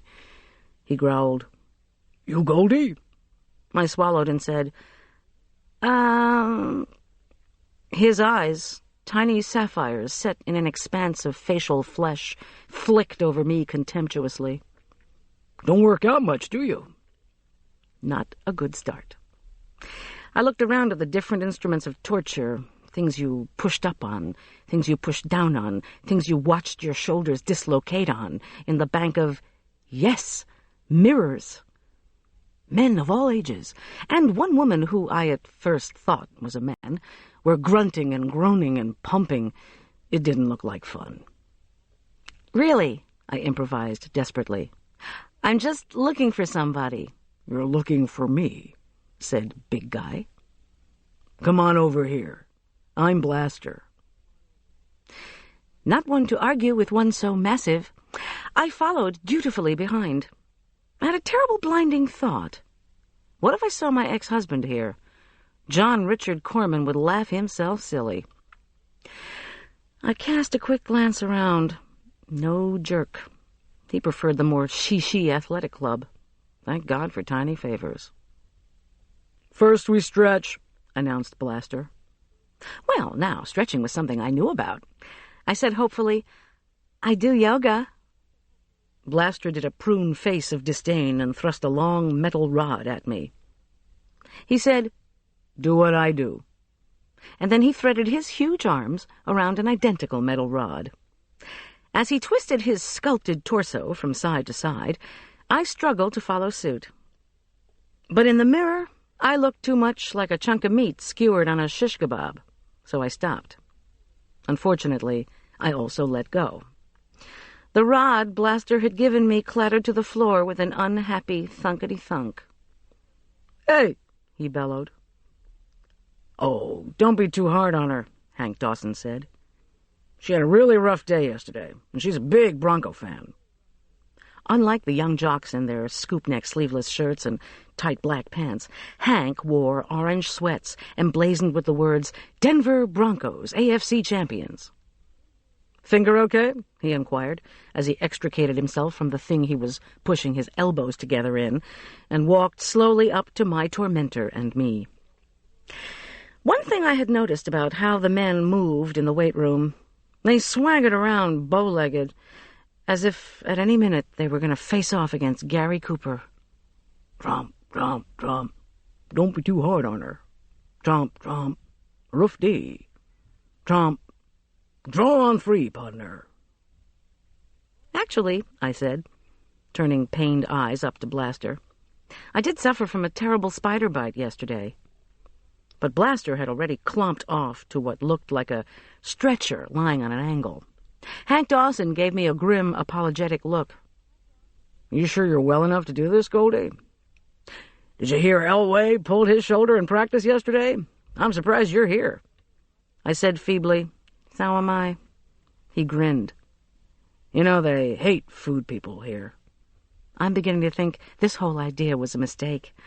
I meant it. Blaster roared, "Hey, you, Goldy, get on this thing head down."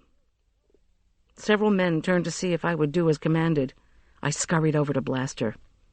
"You don't seem to understand. I've changed my mind." He pointed at the stretcher. It was a long-fingered commanding point, not unlike when God brings a flaccid Adam to life on the Sistine ceiling. "Decline sit-ups," he boomed. "You see," I ventured tremulously, "there was this Black Widow." The remorseless finger didn't waver. Best thing for it. Get on. A man of few words. And so I started. First, sit-ups with my head lower than my feet on the stretcher, which seemed unfair. Why not at least be level? Then incline leg raises and crunches, sit-ups on a level surface. Why bother when I just defied gravity the other way? Then more torso twists with the skewer rod, then leg presses, leg extensions, leg curls, bench presses, and front lat pulls. I'm dying, I thought. No, wait. I've died, and I'm in hell.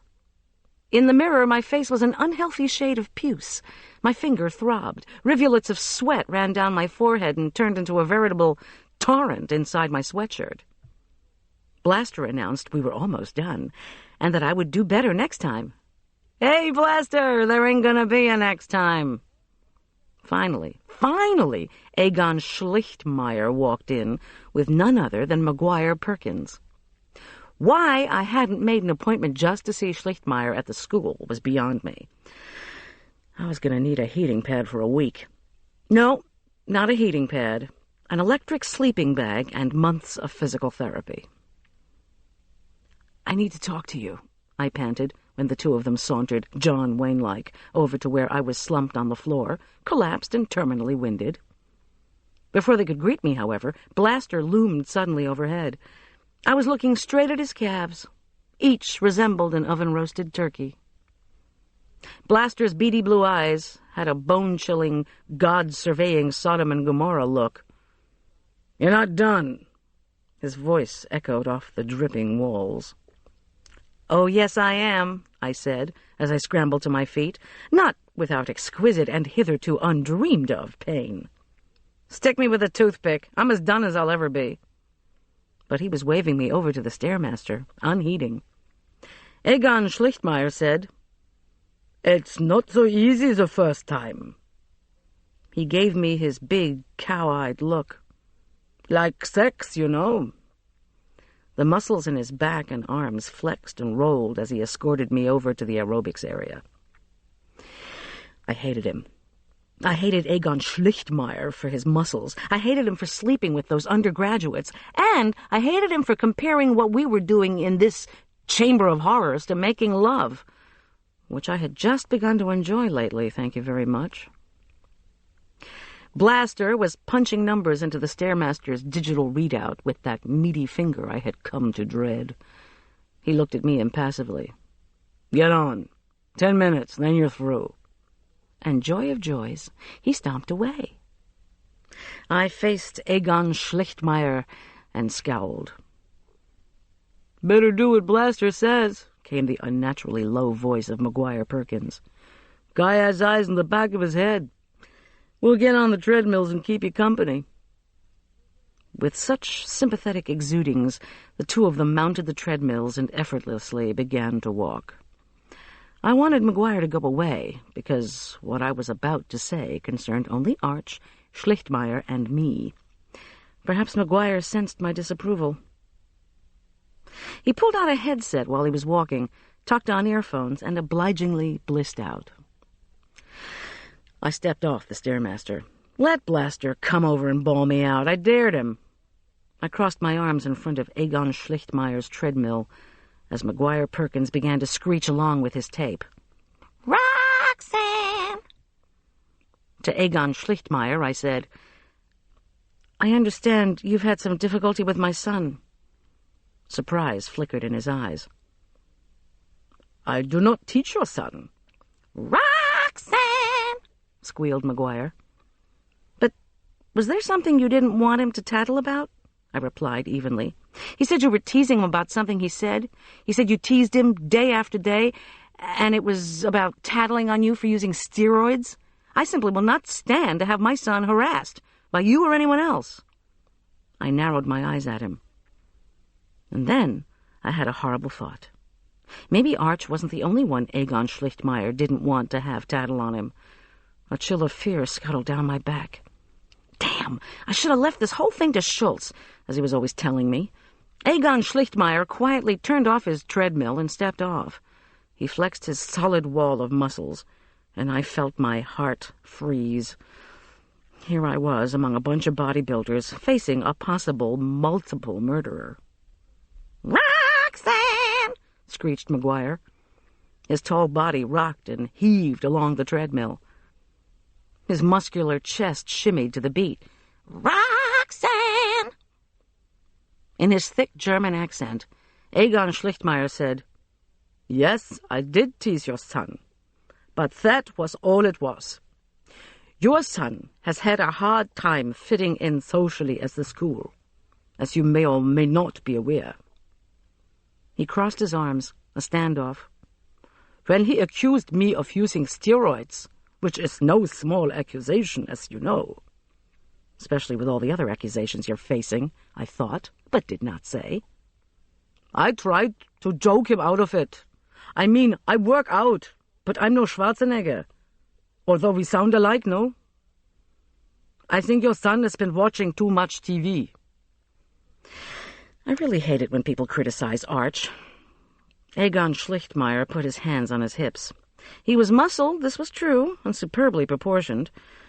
Just because I didn't like him didn't mean he couldn't have an athlete's body. But I had learned a few things about steroid use from one of the many parenting books I had read. Steroids cause mood swings. Egon Schlichtmeyer may have been subject to these. Who knew? His reputed sex life certainly pointed to an abundance of testosterone, but he had none of the acne, no sign of the female-type breasts that chronic steroid users frequently develop. Drug abuse. What was it that Hank Dawson had said to me at church the day after Keith's murder? I understand that kids had quite a history with substance abuse. The kid was the headmaster's son. At the time, I had just ignored it. No one else had seemed to think the rumor was worth looking into. And if the police suspected marijuana or cocaine deals were going down at the school, Schultz would have at least mentioned it. "Roxanne!" bellowed McGuire Perkins joyously, as he jounced along the treadmill. My eyes were drawn to him. Not just his face, but his entire body was covered with acne. And he looked as if he could use at least a Maidenform 36C.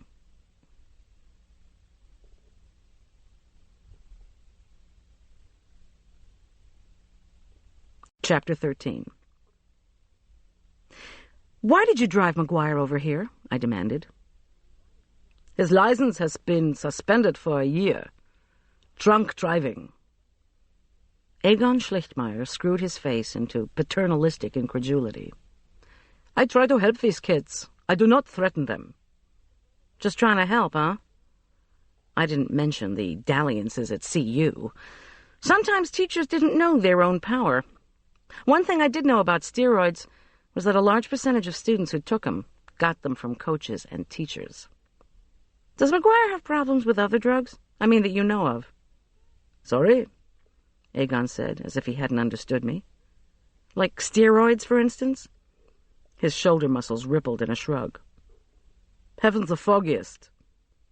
I peered hard at the darkly good-looking face of Egon Schlichtmeyer. He was an oily sort of fellow, evasive, glib, hard to know. I said, "Because of Keith's death, I've been extremely concerned about things happening at the school. There was this snake, this threat to Arch. Do you know anyone who would want to hurt my son?" "No one." And then he added fiercely, "Including me." Okay. I stalled. Perhaps I was overreacting. "I guess I misunderstood the tattling banter the two of you had." Egon Schlichtmeyer shrugged again. He closed his eyes and sighed, as in, "I'll let it go this time." I tried to adopt a cheerful tone. "Think you'll be staying at Elk Park Prep? Past this year?" He pondered the question. "What makes you think I would not?" I raised my eyebrows in ignorance. He seemed to accept that and shrugged again.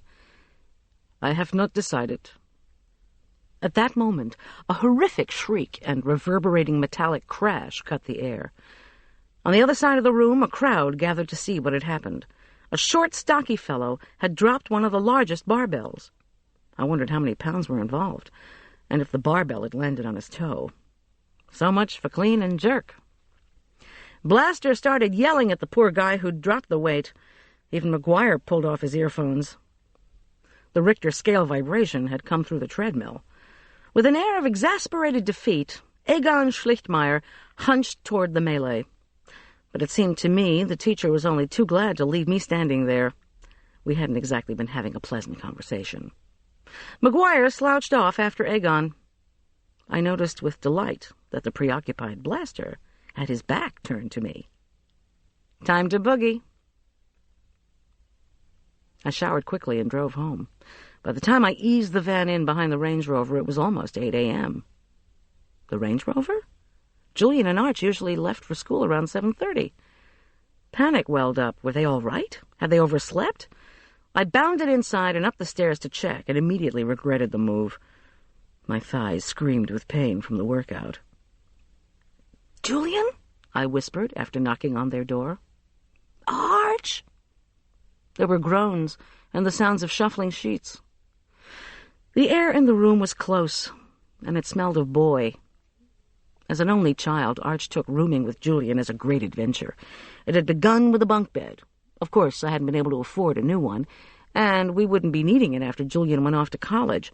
But a classified ad in the Mountain Journal had provided a second-hand two-tiered bed for $50. Unfortunately, it had cost another $50 for a carpenter to reinforce the upper bunk for Arch's weight. "Guys," I said more loudly. I glanced around the room. Their school clothes lay in piles on a chair. A gel-filled ice pack was on the floor next to Arch's slippers. "Is this a school holiday that I don't know about?" Julian lifted his head and barely opened puffy eyes. His unshaven, exhausted face was a mottled gray. He made unintelligible sounds along the lines of, and then, "Oh, it's you," and flopped back on his pillow. "Hello," I tried again. "Arch?" But Arch only pulled himself under his covers. A typical maneuver. I bent down to pick up his slippers. They were wet. "Julian," I said with frustration, "could you wake up enough to tell me what is going on?" With great effort, Julian propped himself up on one elbow. He announced thickly, "Arch and I saw your note. Arch went outside to get the paper and slipped on the top porch step. He landed on his ankle and really hurt himself." He yawned. "I took a look, and since it had already begun to swell, I put some ice packs on it and told him to go back to bed until you could decide what to do." Another, longer yawn. "I didn't feel too good either. I'm really tired." He let out a deep guttural groan, as if even putting this much thought into discourse were an effort. "Dr. Teller," I said, "after you diagnosed and treated the ankle and sent the patient back to bed—" "What?" He opened an eye.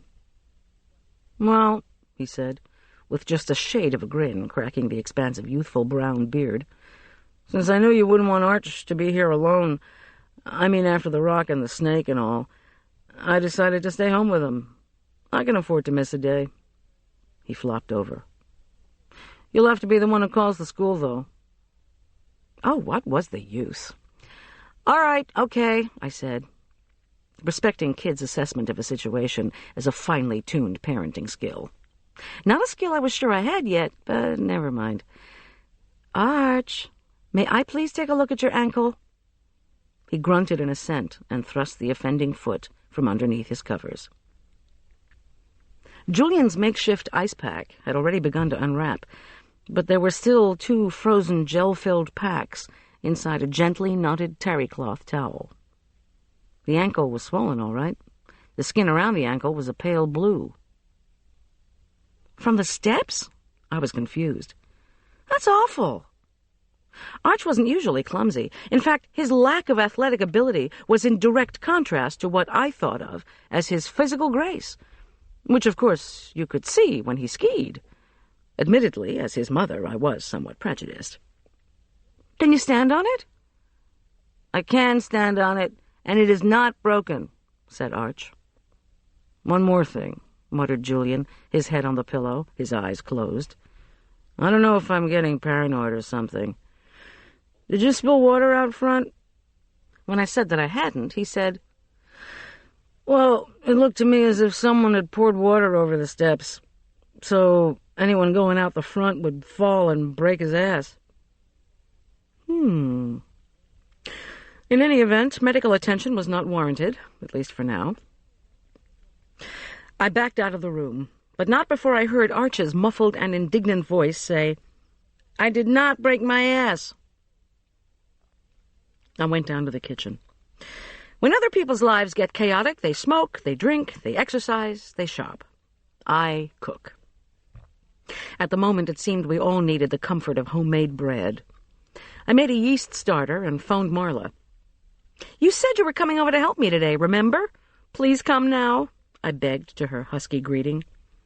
Goldy, it's the middle of the night for crying out loud. Or the middle of winter. I had a late date last night, and I'm hibernating. Call me when spring arrives. It's past 8, I countered unrelentingly, and it won't be winter for another 7 weeks. Come on over and I'll make something special. Julian and Arch are both home. Arch fell and Julian's tired. Besides, I want you to tell me more about the lost teacher, Pamela Samuelson, and this Schlichtmeyer fellow. The former has been hard to find, and the latter is too young for you. Is Arch okay? Just bedridden. She groaned. Lucky him. I'm so glad I'm the one you call when the kids are incapacitated, and you don't have anything better to do. But if you're making something special... Donuts, I promised. Marla was wild for them. She made a cooing noise and hung up. Within moments, I realized I didn't have enough oil to fill even a quarter of a deep fryer. Well, necessity was the mother of all new recipes. Not only that, but I needed to develop something sweet but nutritious for the SAT breakfast that would follow Headmaster Perkins' directive of including grains in everything possible. Why not oat bran in a donut? I'm sure kids would prefer that to an oat bran muffin any day, especially when those kind of muffins usually tasted as if they'd come right out of a cement mixer. I moved the college financial aid books that Julian had left askew on the counter, then sanctimoniously sifted soy flour with the all-purpose stuff, and, ever virtuous, poured judicious measures of oat bran and wheat germ on top. After the yeast starter was warm and bubbly, I swirled in sugar, eggs, vanilla, and the flour mixture. I massaged it into a rich, soft pillow of dough that snuggled easily into a buttered bowl. After I'd put the whole thing into my proofing oven to rise, I put in a call to Schultz's voicemail. I said I wanted to talk to him about Egon Schlichtmeyer, who taught out at the school. And how was he doing on the pickup truck situation? And Audrey's background? As I hung up, Julian shambled in. He wore a T-shirt with the faded logo of some ancient rock concert, frayed jeans and loafers with the backs crumpled down. Sorry I was so tired, he mumbled. He looked around the kitchen hopefully. What are you putting together? You gonna make some coffee? Donuts in about an hour and a half, I countered, as I measured out Medaglia d'Oro and filled a pitcher with half and half. Cappuccino in a couple of moments. He stood in front of my calendar of upcoming events and read what was coming. Clergy lunch, tattered cover dessert, SAT breakfast, Bronco brunch. How do you figure out what to charge for these meals? Even when he was out of sorts, Julian had great enthusiasm for catering. He wanted to know everything. It provided a context for our relationship, for his goal was to work as a hotel chef or have his own catering or restaurant business. Vegetarian, of course. While steaming the hot half and half for his cappuccino, I told him that the basic rule in catering was that you tripled the cost of your raw ingredients to include cooking, serving, and overhead. If clients wanted wine or any liquor, that was computed into the cost per person of the meal. I had sheets I gave to clients with the details of menus that were $6 to $50 per person. What if clients giving a party disagree on what they should get and how much things should cost? I laughed. Don't get me started on weddings this early in the morning. So, tell me what you're planning, he asked as he sipped the cappuccino. We reviewed the menus and costs for the 4 upcoming events. He nodded and asked a question here and there. Then I asked how he was feeling about the college application process. Okay. He stood to fix himself another weaker cup of cappuccino. I guess. He obviously didn't want to chat about the applications, though, so I let it drop. He reached for the sugar bowl, then plopped back down at the kitchen table. I managed not to wince when he ladled 4 teaspoons of sugar into the second cup. Ah, well, perhaps I should be glad that it wasn't drugs. Speaking of which... Tell me about the headmaster's son, I began conversationally. What's there to tell? He asked, between tiny slurps. Is he taking steroids? Julian choked on the coffee. Sputtering and coughing, he wiped his chin with a napkin I handed him and gave me a dark look. Gee, Goldy, let's not mince any words. Well? Julian chewed the inside of his cheek. You can't tell anybody, he began quietly. As if it weren't obvious. Julian turned. McGuire's under a lot of pressure. From whom? Gosh, Goldy, from whom do you think? Do I have to spell it out for you? He cast his eyes heavenward in imitation of the headmaster. But Perkins, the son, isn't an academic type. He can hardly be expected to follow in his father's footsteps. Julian got up and carefully covered his cappuccino with wax paper before placing it in the microwave. When the timer beeped, he took it out. Then he shook his head. You're not getting it. Okay. McGuire excels in athletics. But that doesn't mean he needs to do a dangerous drug, does it? What happens if he gets caught? He isn't going to get caught. Besides, he's not selling anything, so what's the penalty? Everybody feels sorry for him. He carefully sipped the heated cappuccino. Then he added darkly, almost everybody. Wait a minute. Was this what Keith Andrews was going to expose in the Mountain Journal? Julian, exasperated, snapped, When are you going to believe that none of us knew what Keith was writing for the newspaper? He ran the fingers of one hand through the blonde mohawk. That was the whole problem. I tried to get Keith to tell me what he was working on, and he said it would all come out. He made such a big deal about his secrecy, tapping away in the computer lab when no one was there. The CIA, man. The front doorbell rang. I told Julian it was probably Marla, then cursed the fact that I'd forgotten to sand the front steps. He said, Oh, that reminds me, I forgot. You got a call. Hold that thought. Marla had safely navigated the steps and now stood in our doorway in her usual seasonal colors. This morning, 3 days before Halloween, the outfit consisted of an extra-large orange and black suede patchwork skirt and matching jacket. She held a brown grocery sack. You didn't have to bring anything, I said. Don't presume, she announced haughtily, as her plump body breezed past me. It's a hot melt glue gun, styrofoam cone, and bag of baby Three Musketeers for Arch. Even sick people can do a craft project with candy. Especially sick people. And by the way, your front porch steps are covered with ice. Absolutely treacherous. Better put some salt on them.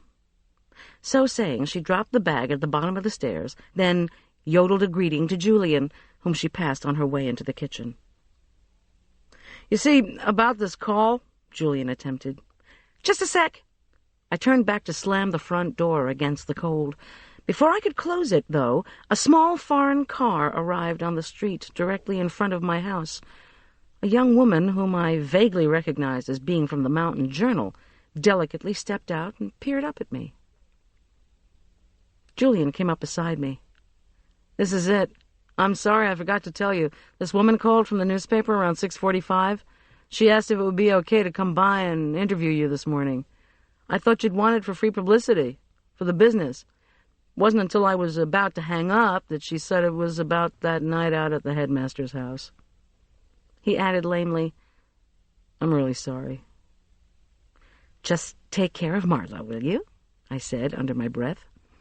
And check the donut dough. Then I shouted gaily to the intruder, Come on in! As if I were accustomed to having open house at 9 o'clock every morning. Just avoid the ice on the steps.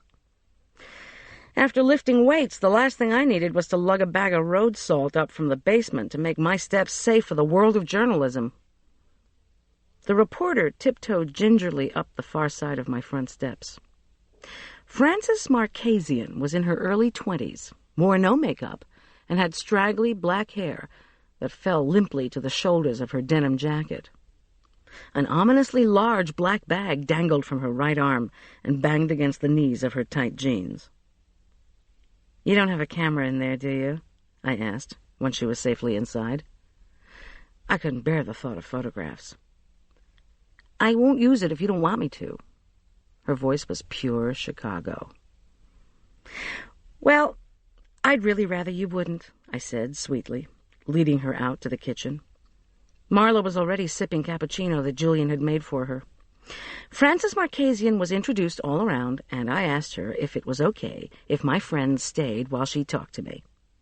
She shrugged, which I took as consent. I offered her some coffee. "No, thanks." She dipped into her bag, brought out a Diet Pepsi, popped the top, then dropped 2 Vivarin through the opening. Marla watched open-mouthed. When Frances Marchesian took a long swig from the can, Marla said, "Mission Control, we have ignition. Stand by." Frances ignored her and pulled a pen and pad out of the voluminous bag. "I understand you were the caterer the night of the Andrews murder?" "Well, yes." I had a sinking feeling she was not going to be asking about the menu. Julian must have felt the reporter's eyes on him, because he got up, punched down the risen dough, and began to roll it out to cut donuts with a star cookie cutter. "You want to tell me what happened?" she said. "Well," I began, then gave her the briefest possible account of the evening's events. Her pen made screeching noises as she took notes. "They've been having some other problems out at that school," she said, when I had finished and was checking on the donuts, which had almost finished their brief rising. "Really?" I inquired innocently. "Like what?" I wasn't going to give her anything. My previous experience with the Mountain Journal had been negative. They'd hired a food critic who had viciously trashed me. The critic had been conducting a private vendetta in print. By the time I got the mess exposed, the unapologetic Mountain Journal had moved on to reports of elk herds moving through mountain neighborhoods. "Problems like snakes in lockers," Frances said. I waved my hand dismissively. 7th grade. Problems like a headmaster who might be having trouble raising money if bad news got out about the school, Frances continued matter-of-factly. Take this dropping SAT score thing. "Oh, Ms. Marchesian, sweetheart," Marla interrupted. "That news is so old it has mold on it. Besides, if you were worried about your academic reputation, you wouldn't kill your top student, now would you?" Marla rolled her eyes at me. "Those goodies ready?" I turned to Julian, who wordlessly slid the risen donuts into the heated oven. 15 minutes, he announced. "Know anything about that headmaster?" Frances persisted. She tapped her pen on the pad. "I know as much as you do," I told her. "Why don't you tell us about the story Keith Andrews was working on for your paper?" "We didn't know what it was," she protested, "although he had been working on it for some time and he'd promised something big." She tilted her Pepsi can back to drain the last few drops. "We were going to read it when he was done and then decide whether to run it or not, if it was a timely story. You know, truthful." "You have such a good reputation for fact-checking," I said, with a lying smile. Without a shred of self-consciousness, she tossed her can across the room into one of the 2 trash bags resting against my back door. Arch was supposed to take them out, but he was incapacitated. 3 points, I said. Except we recycle. I retrieved the can and dropped it into the aluminum bin in the pantry. I hoped she would take the hint and decide it was time to wrap things up, but no. "How about the headmaster's son, McGuire Perkins? He drove his father's car through a guardrail on Highway 203 over the summer. Blood alcohol level 2.0. I shrugged. "You know as much as I do." Frances Marchesian looked around my kitchen, her shallow black eyes impassive.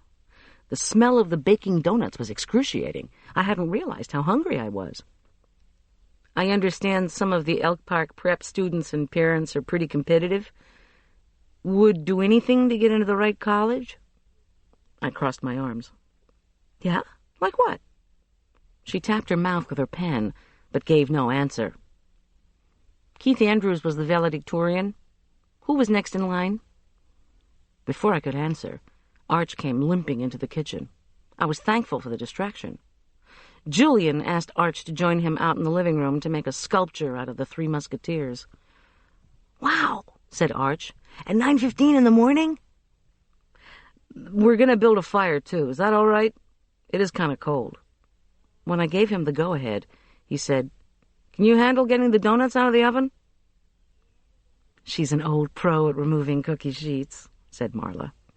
"Besides, I think Miss Marchesian is almost done, isn't she?" Frances Marchesian closed her eyes and said, "Huh." She rounded her back and stretched her arms out in front of her. Journalistic meditation. The buzzer went off, and I took the donuts out. Julian had prepared a pan of melted butter and a mountain of cinnamon sugar.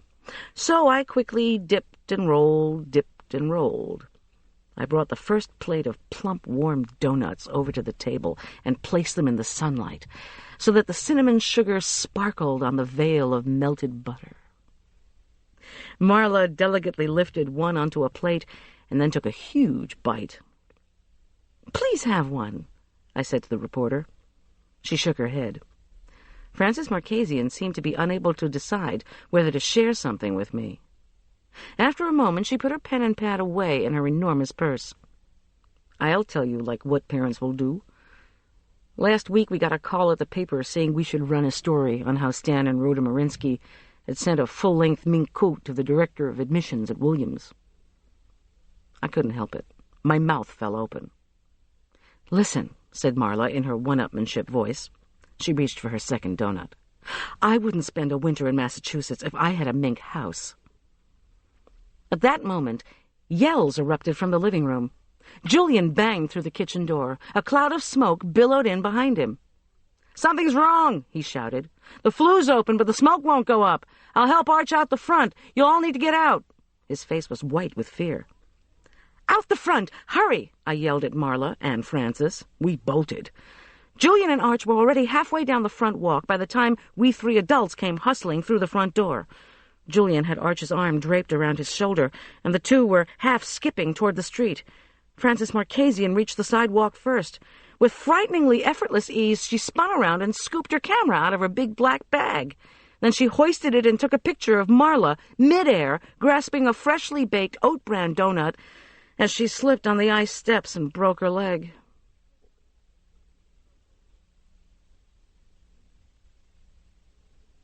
Chapter 14. With sirens blaring and lights flashing, the fluorescent Chartreuse Aspen Meadow Fire Department trucks arrived in a matter of moments, proving the local adage that the fastest thing about our town was the fire department. One of my neighbors had seen the smoke billowing out of the window Julian had hastily opened, and she'd put in the call. Over the incessant buzz of the smoke alarm, I screamed to Julian to stay out in the street with Arch. A wad of fur hit my calves and was gone. Scout the cat, making a streaking escape. Flames were consuming my home, but I refused to leave Marla's side at the bottom of the front steps. Firemen clumped by us into the house. Marla clenched my hand and sobbed copiously. My schooling in Med Wives 101 adjudged it to be a broken right tibia. I shrieked for somebody to call an ambulance. The firefighters rapidly assessed the situation and put a ladder up to the roof. Minutes later, clad in school bus yellow protective gear, the first fellow descended the ladder, holding a blackened piece of plywood and shaking his head.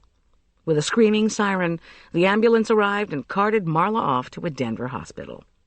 I hugged her carefully and promised to visit just as soon as the smoke cleared. She begged me to call her other friends so that everyone would know what had happened. Marla's idea of hell is enduring pain alone. "What was that board?" I demanded of the one volunteer firefighter I recognized, a gray-haired real estate agent who had originally sold the house to John Richard and me. "You had something on top of your chimney." "Well, yes, but how did it get there?" "You have some gutter or roof work done?" This your first use of the fireplace this season? It is not my first use of the fireplace this season, and the only work I've had done on the house recently was a security system I had put in this summer. The blackened board lay propped against one of the tires of the AMFD truck. 2 firemen stood in front of it, deep in conversation. Look, Goldy, it could have been a lot worse. We had the same thing happen to a summer house over by the lake. Smoke pouring everywhere. Usually it means you put too much paper on the logs, the chimney needs to be swept, or some birds have built a nest. Anyway, our guys went up. First one took off a nest, sure enough. Then he looked down the chimney and fainted. Second guy looked down the chimney and fainted. I had smoke, flames, and 2 guys out cold on the roof. Had to call an ambulance for the firefighters. Turns out this burglar had tried to enter the house through the chimney, got stuck, died of asphyxiation. In the spring, some birds built a nest. Then the owners came back and built a fire. Once our guys pulled out that nest, they looked down at a perfectly preserved skeleton. I clenched my head with both hands. Is this story supposed to reassure me? He shrugged one shoulder and moved off to help his men reload their equipment. The emergency, as far as they were concerned, was over. Several neighbors had gathered on the sidewalk to see what was going on. I asked if anyone had seen a person or persons on my roof recently. All negative. Then I crossed over to the house of a young mother, the only person on our street who had a good view of my place. Her forehead furrowed as she fixed the shoelace of one child, and then gave antibiotic to another. She was raising 4 children under the age of 6, and whenever anyone stupidly asked if she worked, she threw a dirty diaper at him. She told me she'd been preoccupied ferrying her kids to the pediatrician 3 times in the last week, and no, she hadn't seen anyone. Julian announced that he and Arch had decided they might as well go to school. Was I going to be all right? I told him to go ahead. Francis Marchesian stood on the sidewalk, snapping photos, as if the fire were the biggest news event to hit Aspen Meadow this century. The crash of the Hindenburg had less photo coverage. She took a picture of me as I walked up to her. I thought you promised not to do that. My life was beginning to feel out of control. Before you weren't news, she said impassively. Now you're news. Any idea how this could have happened? 0, I mumbled. Did you see that plywood board they took off the chimney? She nodded. Maybe some workman left it over the summer? I wish you wouldn't publish those pictures. People will think I burned something in my kitchen. If something more exciting happens before Monday, no problem. She shoved the camera into her bag and drew out a cigarette. No breakfast, Diet Cola with caffeine tabs, and now a smoke. I would give this woman 10 years. She inhaled hungrily. Listen, you were pretty discreet in there about the competition situation out at Elk Park Prep. So was I, but you're wrong. Oh? I said innocently. How's that? Well, Fran blew a set of perfect smoke rings. Parents seem to think we have an endless amount of newspaper space to run articles about their kids. First, we did an article about Keith Andrews in September, at his request. She tapped the cigarette, scattering ashes on her denim jacket. Maybe you saw it? First Place Andrews blends academics with activism. I mean, Keith helped us a lot during the summer, covering the Mountain Rendezvous and the Arts Festival. So we figured we owed him the article when he asked. Anyway, we ran the piece, and Stan Marinsky called us, shrieking his head off. Said Keith Andrews had never marched in front of his store the way he claimed. Said the kid didn't know a mink from an otter and couldn't care less about the anti-fur movement. So we went back and asked Keith about it, and he confessed that he had used a wee bit of exaggeration, but that the profile was really going to help his Stanford application. She exhaled another batch of white O's. If only you all would check facts before you print things, I murmured. She flicked ashes. Hey, what do you think we are, the New York Times? This was supposed to be a human interest thing. Then Hank Dawson shows up on our doorstep, waving a copy of the newspaper. He figures we should run a full-page profile on his daughter for our Who's Who section. When we say his daughter isn't anybody special, Dawson yells he's going to withdraw all of his cafe advertising. We say, well, he can buy a page of advertising for his daughter. and he stomps out. Then he cancels both his advertising and his subscription. The Who's Who page usually ran stories of veterinarians saving elk calves and national celebrities showing up at local 4th of July celebrations. If we weren't talking the Times, we weren't exactly talking people either. "Perhaps you should have run the profile," I murmured. "Clearly you don't read the Mountain Journal."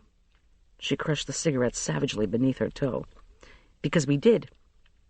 In Mountain Arts and Crafts, there was an article on little Greer Dawson and the Bronco jewelry she was making to peddle at her parents' cafe. Earrings dangling with miniature plastic orange footballs, necklaces made of rows of teensy-weensy football helmets." Frances groped in the bulging bag and brought out a packet of candy corn. Dessert. She offered me some. I declined. "Now, how many women do you think actually buy jewelry like that?" That article proved every stupid stereotype people have of rural journalism.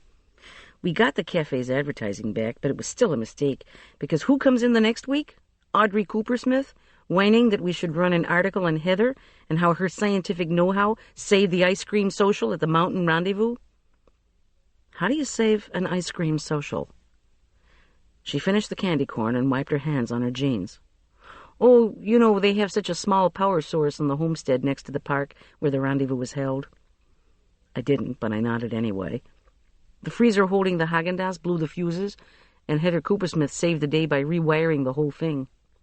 We are talking way boring. We didn't run an article for Audrey Coopersmith, and she canceled her subscription. So what? I have to go. Sorry about your chimney. And with that, she climbed into her car and discarded the candy corn bag out the window. She lit up another cigarette, revved the engine, and chugged away. I picked up the bag from the street and went back into the house. The smoke alarm had stopped its ear-splitting buzz. I opened all the windows. After the commotion, the place felt absurdly quiet. It smelled like a camping site. I jumped when the phone rang. Tom Schultz. I told him what had happened, ending with poor Marla. "How'd the board get over your chimney?" he wanted to know. That was my question. "Think I should get the security people to come back out here?" "I think you should move out of your house for a while. Go to Marla's, maybe." His voice was slow and serious. "No can do, sorry to say. Her cabinets would never pass the county health inspector. Anyway, whoever is doing this seems to know I have a security system, so I'm safe except for pranks." He asked where the boys were, and I told him. "Listen, Goldy, I don't care about your system. I don't want you in that place alone, especially at night." I ignored this. "Thanks for the worry. Now, I've got a question for you. What was the story on the fuses at the headmaster's house? I mean, when the fuses blew that night, that was the moment that Keith Andrews' killer made his move, wasn't it? There was a timer attached to one set of wires that had been stripped and coiled together. It was planned, sure, but you knew that, didn't you?" I told him about the rendezvous and Heather Coopersmith's expert knowledge of wiring. "It's a long shot," he said, "but I'll go question her again. What's your take on that kid and her mother, anyway?" "Oh, I don't know." My head ached, my finger throbbed, and I didn't want to go into the details of Audrey's bitterness or how long it seemed to be lasting. "Audrey's unhappy, you saw that. Did the headmaster's place turn up anything else? I saw your guys out there sweeping the place after the snow melted." "It did, as a matter of fact. Makes your discovery of the credit card in Rhoda Marinsky's coat somewhat more interesting. Out by the sled, there was a gold pen with the name Marinsky Furs." "Oh, my God." "Problem is, Stan Marinsky says the pen could have come from anywhere, and Rhoda Marinsky swears she didn't leave her coat out at the headmaster's house." "Liar, liar, raccoon on fire. Mr. Perkins specifically told me she'd be so happy to get it back." Headmaster Perkins said the coat just appeared in his closet the day of the dinner, and he called Rhoda, who then forgot to take it with her after the lights went out. But she'd been missing it for a couple of weeks, she says. "If that's true, then whoever is doing all this is a phenomenally elaborate planner." I thought for a minute, and remembered only a glimpse of a fur-clad Stan Marinsky whisking Rhoda out the headmaster's front door after the lights had come back on and order had been restored. Look, I don't know what's going on with the Morenskys, their store, or pens from their store. What I don't understand is why me? Why a rock through my window? Why ice on my steps? Why a board over my chimney? I don't know anything. I never even met Keith Andrews. I swear I wish you'd come to my place for a while, Miss G. Or more than a while, if you're still of a mind. Thank you, but I'm staying put. You're in danger. I'm going to talk to the team here about setting up some surveillance. I let out a deep breath. He said, I'll get back to you. As usual, cooking cleared the head and calmed the nerves. I needed both. First, I froze the donuts, which miraculously weren't smoke-damaged. Then I set about planning cooking times for the priest's luncheon on Friday, the tattered cover affair on Halloween night, and the SAT breakfast on Saturday morning. I called my supplier and ordered the freshest sole she could find, plus fresh fruit. The rest of that day and the next passed placidly enough. I picked Marla up from the hospital Thursday morning and took her back to her house. She didn't want me to baby her. With all her money, Marla could pick anyone she wanted to take care of her. She had opted for a private nurse, arranged while she was still in the hospital. Arch's ankle healed nicely and gave him the much-desired excuse from gym class. He announced brightly that he was resting, so he'd be completely better for skiing over the weekend. Julian sprinkled road salt on the iced front steps before the supplier arrived with her crates of boxes. I tried to believe that the board-over-the-chimney person hadn't also been responsible for the ice hazard, but that was sure to be wishful thinking.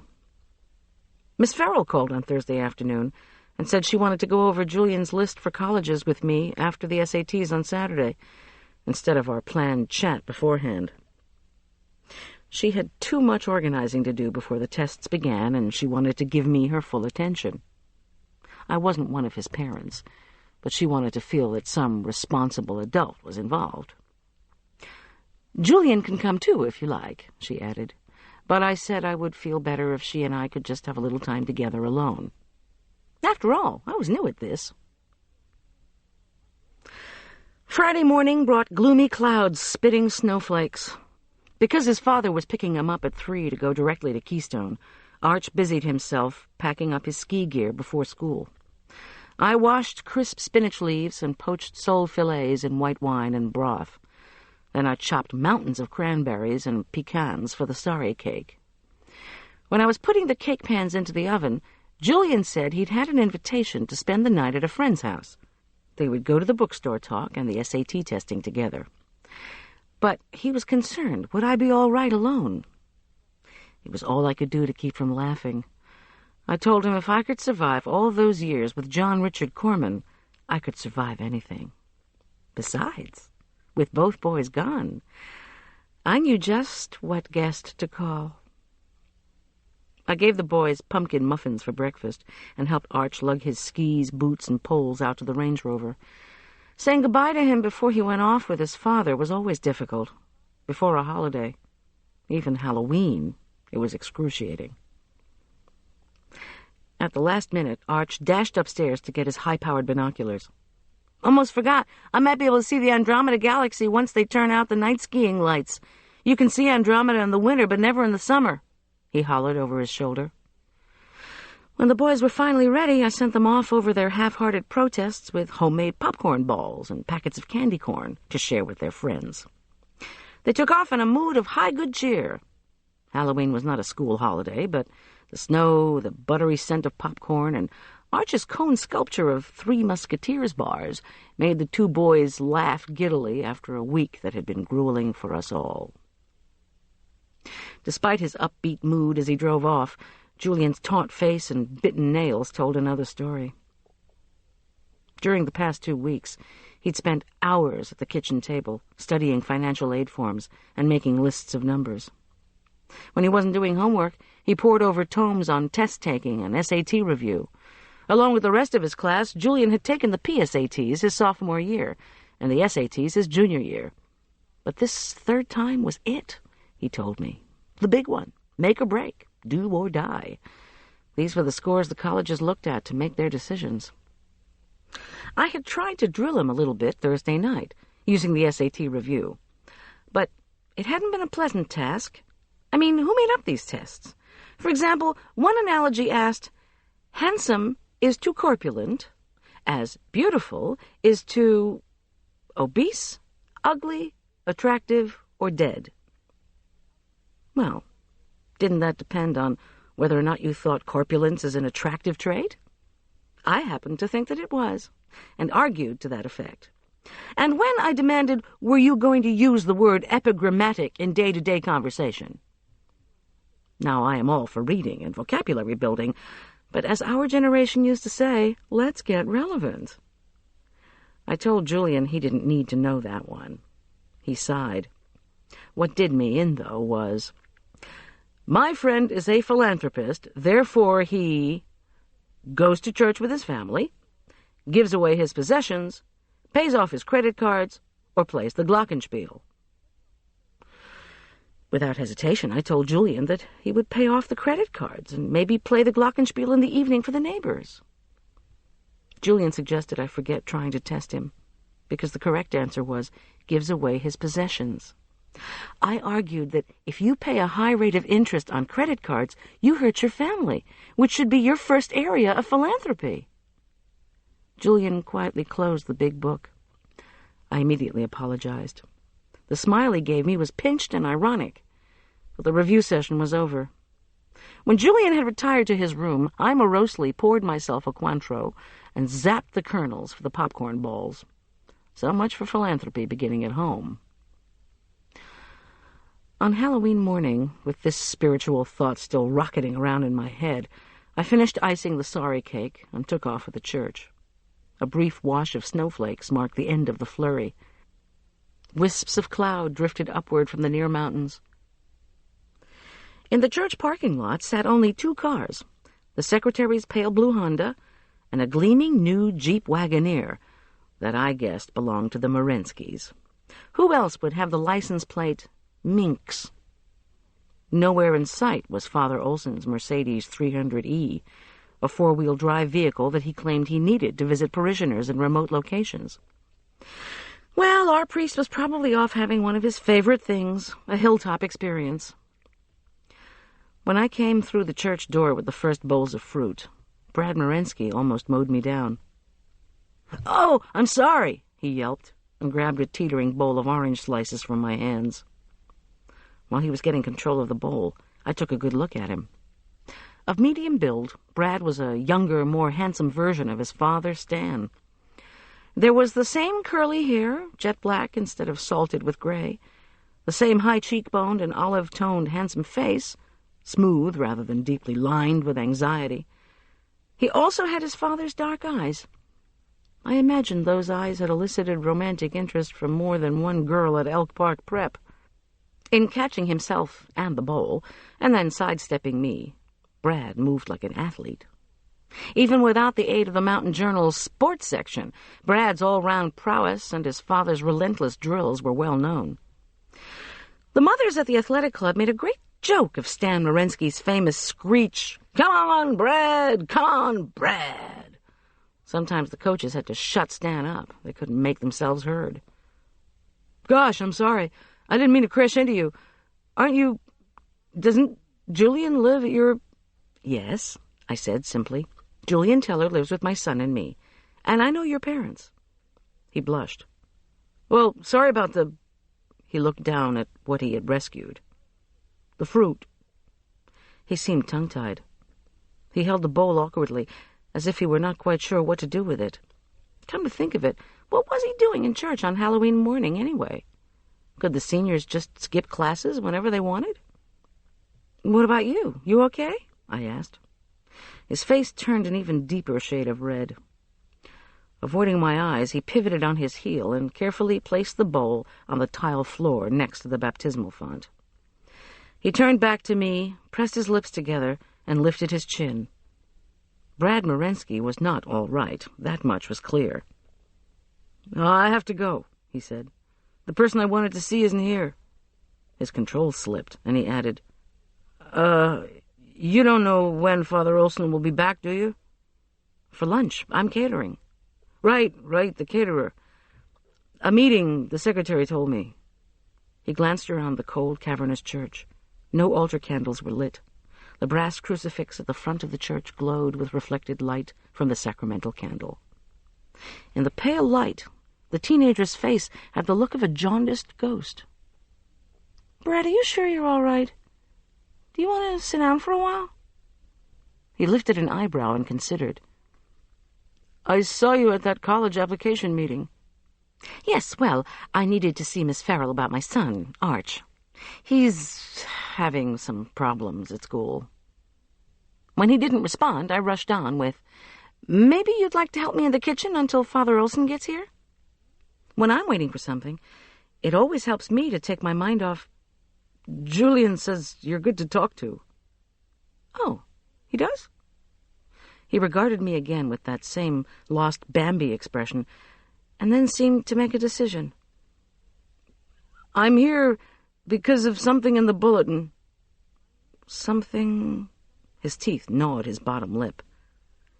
"Some discussion they're having." "Oh, the committee. Yes, they're talking about penance and faith, I think. I'm not sure the meeting is open to the public." I tried to be delicate. Sometimes it works, sometimes it doesn't. "Wait," his eyes widened. "You're the one who found Keith, aren't you?" "Well, yes, but—" "Oh, God," he said, with a fierce dejection that twisted my heart. His shoulders slumped. "Things are such a mess." "Look, Brad, come on out to the kitchen for just a while." "You don't understand why I'm here." Tears quivered in his protest, and then he said, "I need to confess."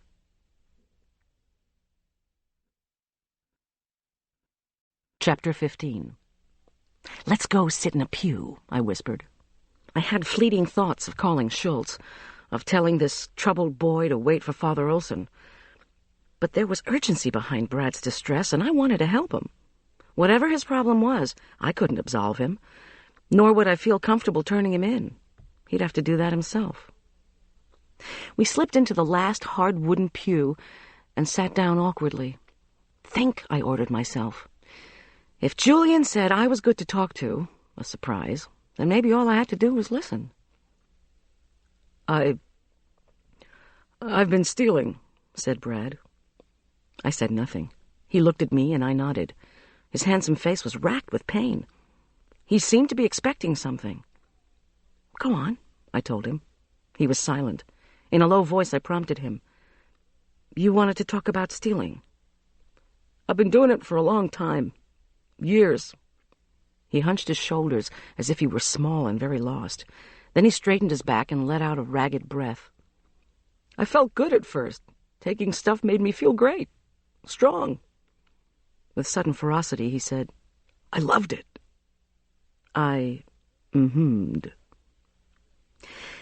"When Perkins used to say in assemblies, 'We don't need locks on the lockers at Elk Park Prep,' I'd laugh inside. I'd just howl." Brad Morensky wasn't laughing now. He wasn't even smiling. His mouth was a grim, suffering slash as he silently contemplated the diamond-shaped window above the altar. I wondered if he was going to continue. "It wasn't for the stuff," he said at last. "I had plenty of stuff. My parents have money. I could have had any coat in the store I wanted. My biggest thrill was ripping off a jean jacket from somebody's locker." A silent sob racked his lean body. He seemed to want to cry, but was holding it in. Perhaps he was afraid someone would walk through the doors. The muffled clatter of the ancient Mimeo machine in the church office came across as a distant crunch-pop, crunch-pop. A cool, hushed quiet emanated from the stone floor and bare walls. Brad Morensky's confession was a murmur within that sanctified space. "I was going to quit. That was what I swore to myself. I'd even decided to give something back. I don't even know why I'd taken this thing from a kid's locker." He seemed poised to go off into another reverie. I thought of the table and food I had to prepare, of the 12 committee members who would be arriving within the hour. "Another kid's locker," I prodded gently. "Yeah. Then one day a couple of weeks ago, I decided to put this thing back, after school. When I was slipping it back and closing the locker, the stupid French club let out. and all these kids filed into the hall. I just, froze. I figured Miss Farrell, Keith Andrews, the other kids, even your son, sorry, I don't know his name, saw me and thought that instead of giving something back, I was taking it. He sighed. It was the new Cure tape. I don't even like the Cure. Wait a minute. A tape? Not money or a credit card? I blurted out the question without thinking. Huh? He said the word as if he'd been punched and gave me a puzzled glance. No. I took money, but not credit cards. You can really get into trouble for doing that. He looked uneasily at the front door. Before he finished, however, there was one thing I needed to know. If you thought Arch, my son, might have seen you and was going to tell, did you try to stop him? With a rattlesnake in his locker and a threatening note? No, I wouldn't do that. Okay. Go ahead, I interrupted you. But he couldn't. He started to cry. He cradled his head and sobbed, and impulsively I put my arms around his shoulders and murmured, Don't cry, please. It's going to be okay, really. Don't be so hard on yourself. Everybody messes up. And you tried to make things right. That was the weird part, he whispered into my shoulder. As soon as I decided to quit, everything went wrong. First, someone smashed Keith's windshield. When was that exactly?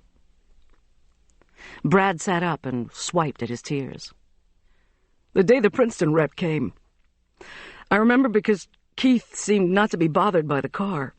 He just went on as calm as ever. He was early for the rep and had a zillion questions about the eating clubs and whether they'd take his summer school credits from CU, that kind of thing. A zillion? Yeah. But later I heard he was writing this article for the newspaper and I got scared. So I did steal something. Just one last thing, I told myself. Oh, God. His words came out in a rush. Then he was killed. His brown eyes were sunken and fearful. It wasn't me. I didn't kill him. I'd never do something like that. And somebody put that snake in your son's locker. In disbelief, he shook his head. It's like everything went haywire as soon as I decided to go straight. But after you stole that last thing, you did try to get rid of it. You put the credit card in your mother's coat pocket. His boyish face wrinkled. What is with the credit card? I didn't take a credit card. And I don't know what the story is on my mother's coat because I didn't steal that either. After Keith saw me putting the Cure tape back, I was sure the article he was writing for the local paper was about stealing. About me. So I pried open the door to Keith's computer cubbyhole and took his discs. I thought I'd find the article for the newspaper and erase it. He reached under his sweatshirt and pulled out 2 discs. There's an article in here. But it's not about stealing. Can you take these? I can't stand to have them anymore. I'm afraid if someone finds them, I'll get into big trouble. Maybe you could give them to the cops. I don't want a criminal record. He didn't say it, but the question in his eyes was, Are you going to turn me in? I held the discs, but didn't look at them. This was a boy in torment. I wasn't the law, but there was something else. Look at me, Brad. He did. Did Keith know you were stealing? I'm almost positive now that he didn't, he said without hesitation. Because if Keith had something on you, or if he didn't like you, he couldn't keep it to himself. Once he tried to blackmail my father over some tax stuff. When Schlickmeyer called on him, he would say, Heil Hitler. He thrust his hands through his dark hair, then shuddered. After the French club got out that day, he never said anything to me. I figured I'd gotten off. But then somebody killed him. Do you believe me? I can't stand having this hanging over my head anymore. Softly, I said, Yes, I believe you. Brad had chosen me to help him. I was duty-bound to do at least that. I met his eyes with a level, unsmiling gaze. Have you decided to stop stealing? Yes, he said, as his eyes watered up again. Never again, I promise. Can you give back what you took? The cash is gone, but I could put the stuff in the lost and found. I will, I promise. All right. Tenderness again welled up in my heart. The world thought this vulnerable boy had everything. I put my hands on his shoulders and murmured, "Remember what I said a few minutes ago. It's going to be okay. Believe me?" Tears slid down his sallow cheeks. His nod was barely perceptible. "I'm going to leave you now, Brad. Say a prayer or something." He didn't move or utter another word. After a moment, I slid out of the pew. As I stood in the aisle, trying to remember what I'd done with the bowl of orange slices, Brad turned and caught my hand in a crushing grip. "You won't tell anybody, will you? Please say you won't." "No, I won't. But that doesn't mean people don't know, like Miss Farrell or whoever." "Mostly I'm worried about my parents." "Brad, I'm not going to tell anybody, I promise. You did the right thing to get it off your chest. The worst part is over." "I don't know what my parents would do if they found out," he mumbled, as he turned his head back toward the altar. Neither did I. I ferried the pans of sole Florentine out to the church kitchen and heated the oven. Around 20 minutes before noon, members of the Board of Theological Examiners began to arrive. Father Olson whisked through the parish hall first. He was in something of a state, going on about the one laywoman on the committee having a stroke, and what were they going to do now? Canonically, the committee had to have 12 members to conduct interviews of candidates for the priesthood in December. The same group would administer the oral ordination exams in April. Father Olson pulled on his beard, Moses in distress. If he didn't find a competent replacement soon, the feminists would pressure the bishop and he'd be in hot water. I wanted to ask him why, when men were looking for a woman to do anything, they assumed they'd have a problem with competence. Perhaps the real worry was that they'd find somebody who was more competent than they were. "Oh, dear," Father Olson was wailing. "Why did this have to happen just when I've been named head of the committee?" He slumped morosely into one of the chairs I'd just set up. "I really don't know what to do. I just don't even know where to begin." Although I thought a prayer for the stroke victim might be in order, I murmured only, "Start by resetting the table," to his unhearing ears. He traipsed unhappily off to the office while I removed the 12th place setting. The two laymen on the committee came in and sat next to each other. Both had an air of quiet seriousness, as if they were awaiting instructions. The first group of priests plunged through the heavy doors like a gaggle of blackbirds, laughing and jostling and telling clerical Halloween jokes. What do you get when you cross a bat with an evangelical? Heads waggled. You get a hymn that sticks to the roof of your mouth. The two laymen exchanged looks. This was not their idea of a joke. I served a tray of triangles of sourdough toast spread with glistening pesto. Father Olson made his somber appearance. "Olson!" one of the blackbirds shrieked. "You're doing trick-or-treat as a priest!" Father Olson chuckled patronizingly, then intoned the blessing. I hustled around with the soul while the meeting began. The food elicited numerous compliments. While the news of the stroke victim was being relayed, the priest of the bat joke even ventured jocularly that I should be the replacement on the committee.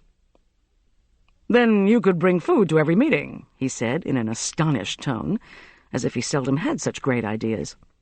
It's a compliment, I reminded myself, as I quick-stepped out to the kitchen for the sorry cake. When I returned, Father Olson stared at me and ruminated.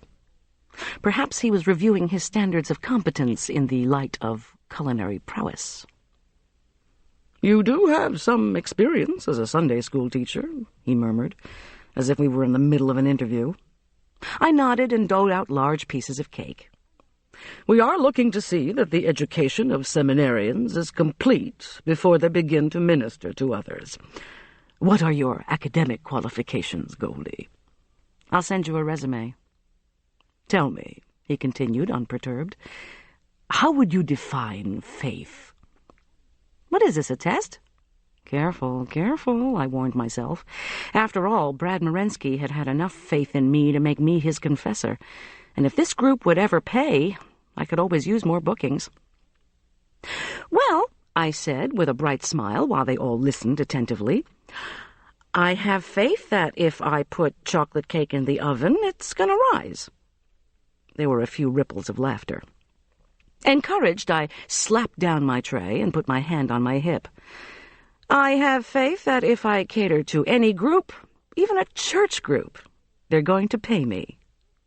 Guffaws erupted from the two laymen.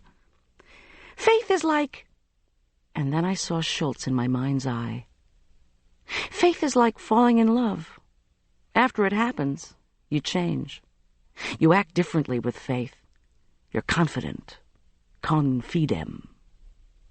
I concluded with what I hoped was an erudite lift of the eyebrows. In heaven, my Latin teacher put a jewel in my crown. I picked up the tray. "Ah, Lonergan," said one of the priests. Father Olson looked as if he were about to have an orgasm. He cried, "You've just paraphrased a prominent Jesuit theologian. Oh, Goldy, we'd love to have you on our committee. I had no idea you were so learned." I bathed them all in a benevolent smile. You'd be surprised at what a caterer can figure out. I hightailed it home as soon as the dishes were done, so I could get started on my next assignment of the day. Father Olson was in a state of high excitement, for all the priests had credited him with giving me such a good theological education. I made him promise that if I did cater to the ecclesiastical heavyweights, I would be paid standard food service rates. Father Olson waved his hands, muttered about the diocesan office, and said something along the lines of money being forthcoming. "Good," I said. "So was my contract." Education was nice, practicality essential. Arch had left me a surprise note in the mailbox. "Mom," it said, "have a great Halloween. Be careful. I will be, too. Forgot to tell you. I got a B on a social studies test. Love, Arch." When I got inside, the phone was ringing. Audrey Coopersmith. Would it be all right if Heather came down to the Tattered Cover with us? She was supposed to go with a friend, but that hadn't worked out. Of course, I said. Audrey said they'd be over in 15 minutes. The computer discs! In the rush with the committee, I had completely forgotten them. I pulled the stolen discs Brad had given me out of my apron pocket. Each label was hand-printed with the word Andrews. Call Schultz, or see if what the heck. I tried to boot first one, then the other, on my kitchen computer. No luck. I pulled out the platters of food for the bookstore reading and phoned Schultz. His machine picked up. I left a threefold message. A confidential source had just given me Keith Andrews' computer discs. I would be catering to the prep school crowd tonight at the bookstore, and would he like a little trick-or-treat at my house afterward? The doorbell rang. The Coopersmiths. As usual, Audrey clomped in first while her daughter hung back, skeptically assessing the surroundings. 2 spots of color flamed on Audrey's cheeks. Knowing her ex-husband was on a cruise with the long-term mistress, I couldn't imagine what new crisis would bring such anger. "You okay?" I asked unwisely. "I have had it with that bitch Farrell," Audrey spat out. Now what? Out of the corner of my eye, I saw Heather approach the platters of food on the counter next to the computer. "Do you know what college she recommended for Heather?" "Bennington." "Bennington? What does she think we are, hippies?" "It's unstructured," murmured Heather over her shoulder. "She's getting a kickback," Audrey fumed. "I just know it. Farrell recommends some college to the school's best students, and the college gives her—" "What is this?" exclaimed Heather. Oh, damn. One Andrews disc was still on the computer. One was on the counter. I'd never make it as a Republican. I couldn't cover up a thing. "How did you get this?" demanded Heather. Her pale eyes narrowed behind the pink-tinted glasses. "I don't know," I said, fumbling. "I can't say." "You stole it," she accused me. Nobody can put anything down at that school without it getting lifted. Not anymore, I longed to say. Please don't give me a hard time, I chided the girl gently. Somebody gave Keith's discs to me because I found him that night and because Arch was threatened. They thought the discs might help. I can't make hide nor hair out of them, and I'm just going to hand them over to the cops. Grunted Heather. Disbelief was heavy in her voice. What is it? Audrey was momentarily distracted from her harangue against Miss Farrell. I took the disc out of the drive and slipped it into its sleeve. Audrey picked up the other one from the counter. "Oh, my God," she said with a sharp intake of breath. "Where did you get this?" Never mind. I reached over and deftly unplugged the computer. The screen flashed and went blank. The police will deal with it. I slipped the discs into my purse. "They won't deal with it if they don't use WordPerfect," Heather announced smugly. "You see how smart she is?" Audrey's voice gushed pride. "We need to hit the road," I replied, and with that we began trucking platters of goodies out to the van. But if I thought Audrey was going to relinquish the subject of the superior and underappreciated intelligence of her daughter, I was sadly mistaken. As the van sped down I-70 toward Denver, Audrey ordered Heather to tell me about her summer internship at a Boulder engineering firm, Amalgamated Aerospace. It was a complicated thing dealing with a simulator. To me, virtual reality was something you dealt with when you did your finances. To Heather, it was something quite different. "I was doing Mars," Heather began in a thin, superior tone. "This is why she should be going to MIT, not Bennington," interjected Audrey. Did this imply MIT students were like Martians? Best not to ask. "It was an astronaut training exercise," Heather prattled on, "and I was working as an assistant to a programmer in the software department." "Isn't this wonderful?" her mother exclaimed. "I told her to put this in the essay. They'll have to take her. Second in her class. You know, now." An awkward silence descended on us. Heather said crisply, "Are you going to tell this story, or am I, Mother? Because I wouldn't want to interrupt you." "Go ahead, dear. I know Goldy really wants to hear it." Goldy really didn't want to hear it, but never mind. There was a volcanic sigh from Heather. We were clearly testing her superior intelligence to the limit. Heather rolled out the words quickly, as if she were a recording put on 78. "We used photographs taken by the Viking 1 and Viking 2 Mars landers. We developed 800 gigabytes of video image data so that simulated real-time viewing of the Martian surface was possible when the virtual reality simulator display device was in place." "Simulator display device?" I ventured. "We used a modified F-16 helmet," she explained tartly. "Anyway, when you put on the helmet, you saw Mars. Look to the left, red rocks of the Martian landscape to the left. Look to the right, red rocks of the Martian landscape to the right." She sighed again. "Wow," I said, impressed. "Then what?" "The programmer was laid off while he was viewing the surface of Mars. The president postponed the project until 2022, when I'll be 48. The programmer will be 68. The president will be dead." Sigh. "I think I should go to Bennington." We all silently contemplated that brutal prospect. Then Audrey said miserably, "I can't afford Bennington." Heather harumphed.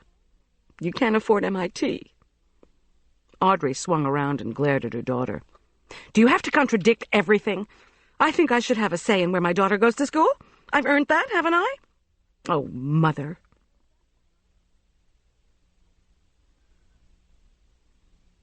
Chapter 16.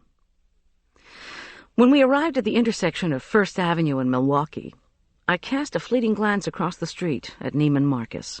"Did you two know the bookstore building used to house a department store?"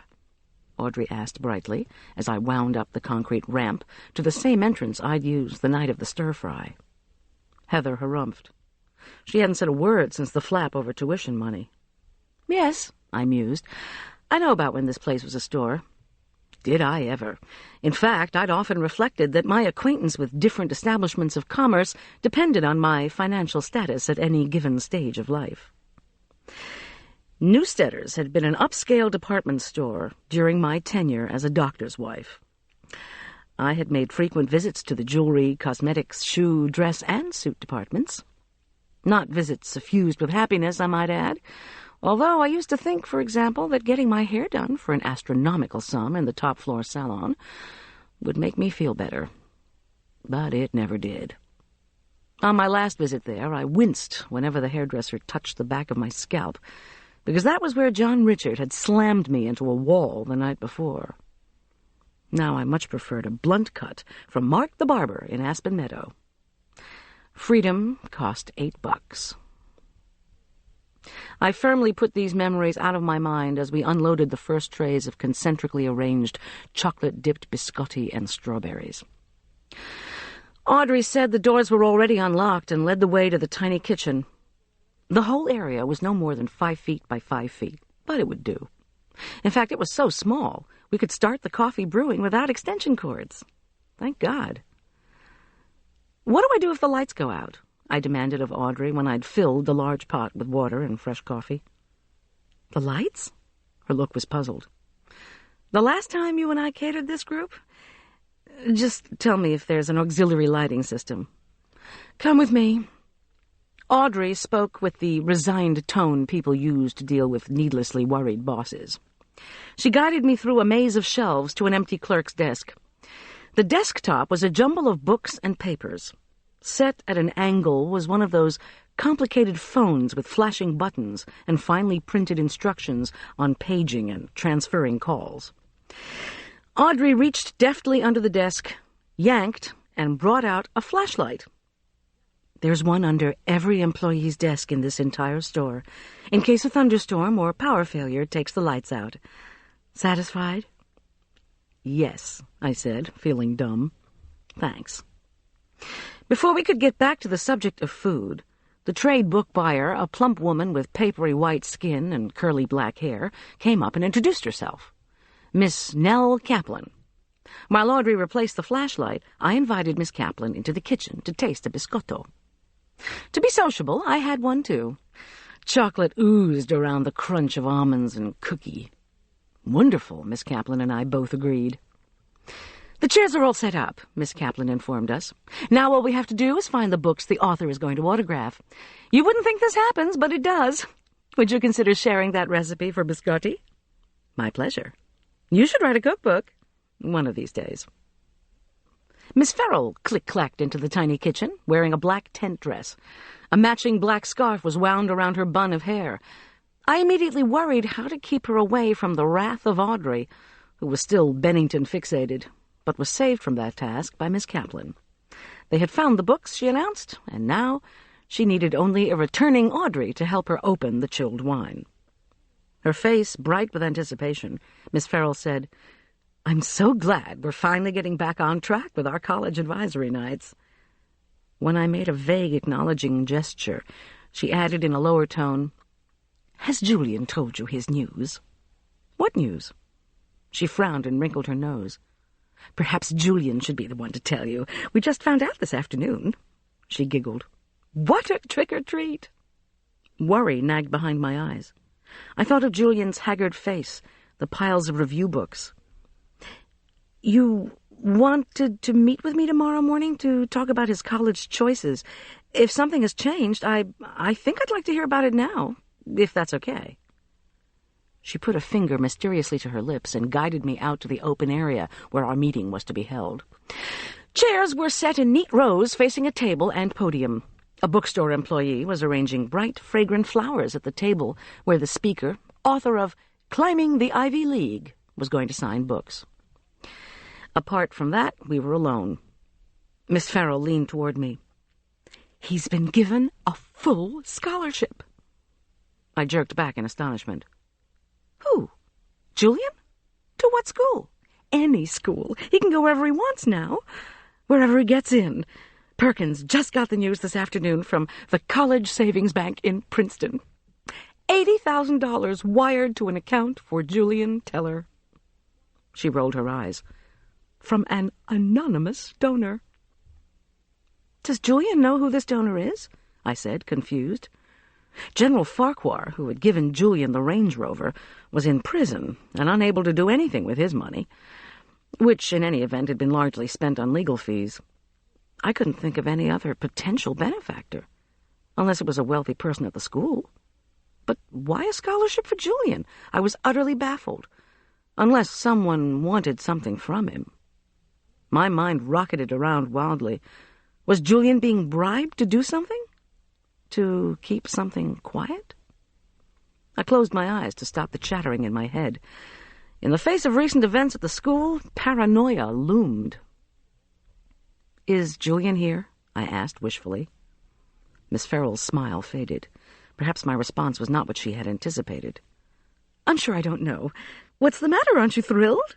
I am, I said, unconvincingly. In true paranoid fashion, I didn't feel I could trust anyone. "It's just that I need to talk to him. Now, I must go tend to the food. Happy Halloween." I nipped back to the kitchenette, my mind reeling. Heather sidled up while I was arranging the fruit. She straightened her thick pink glasses and whispered, "You didn't tell Miss Farrell how mad my mom was, did you?" No. Why did these teenagers, first Brad and now Heather, seem to think I was the resident tattler? Perhaps paranoia is contagious. Miss Farrell had something else to tell me, I told her. "I heard about Julian's scholarship. It's supposed to be very hush-hush." Heather gave me a quizzical look.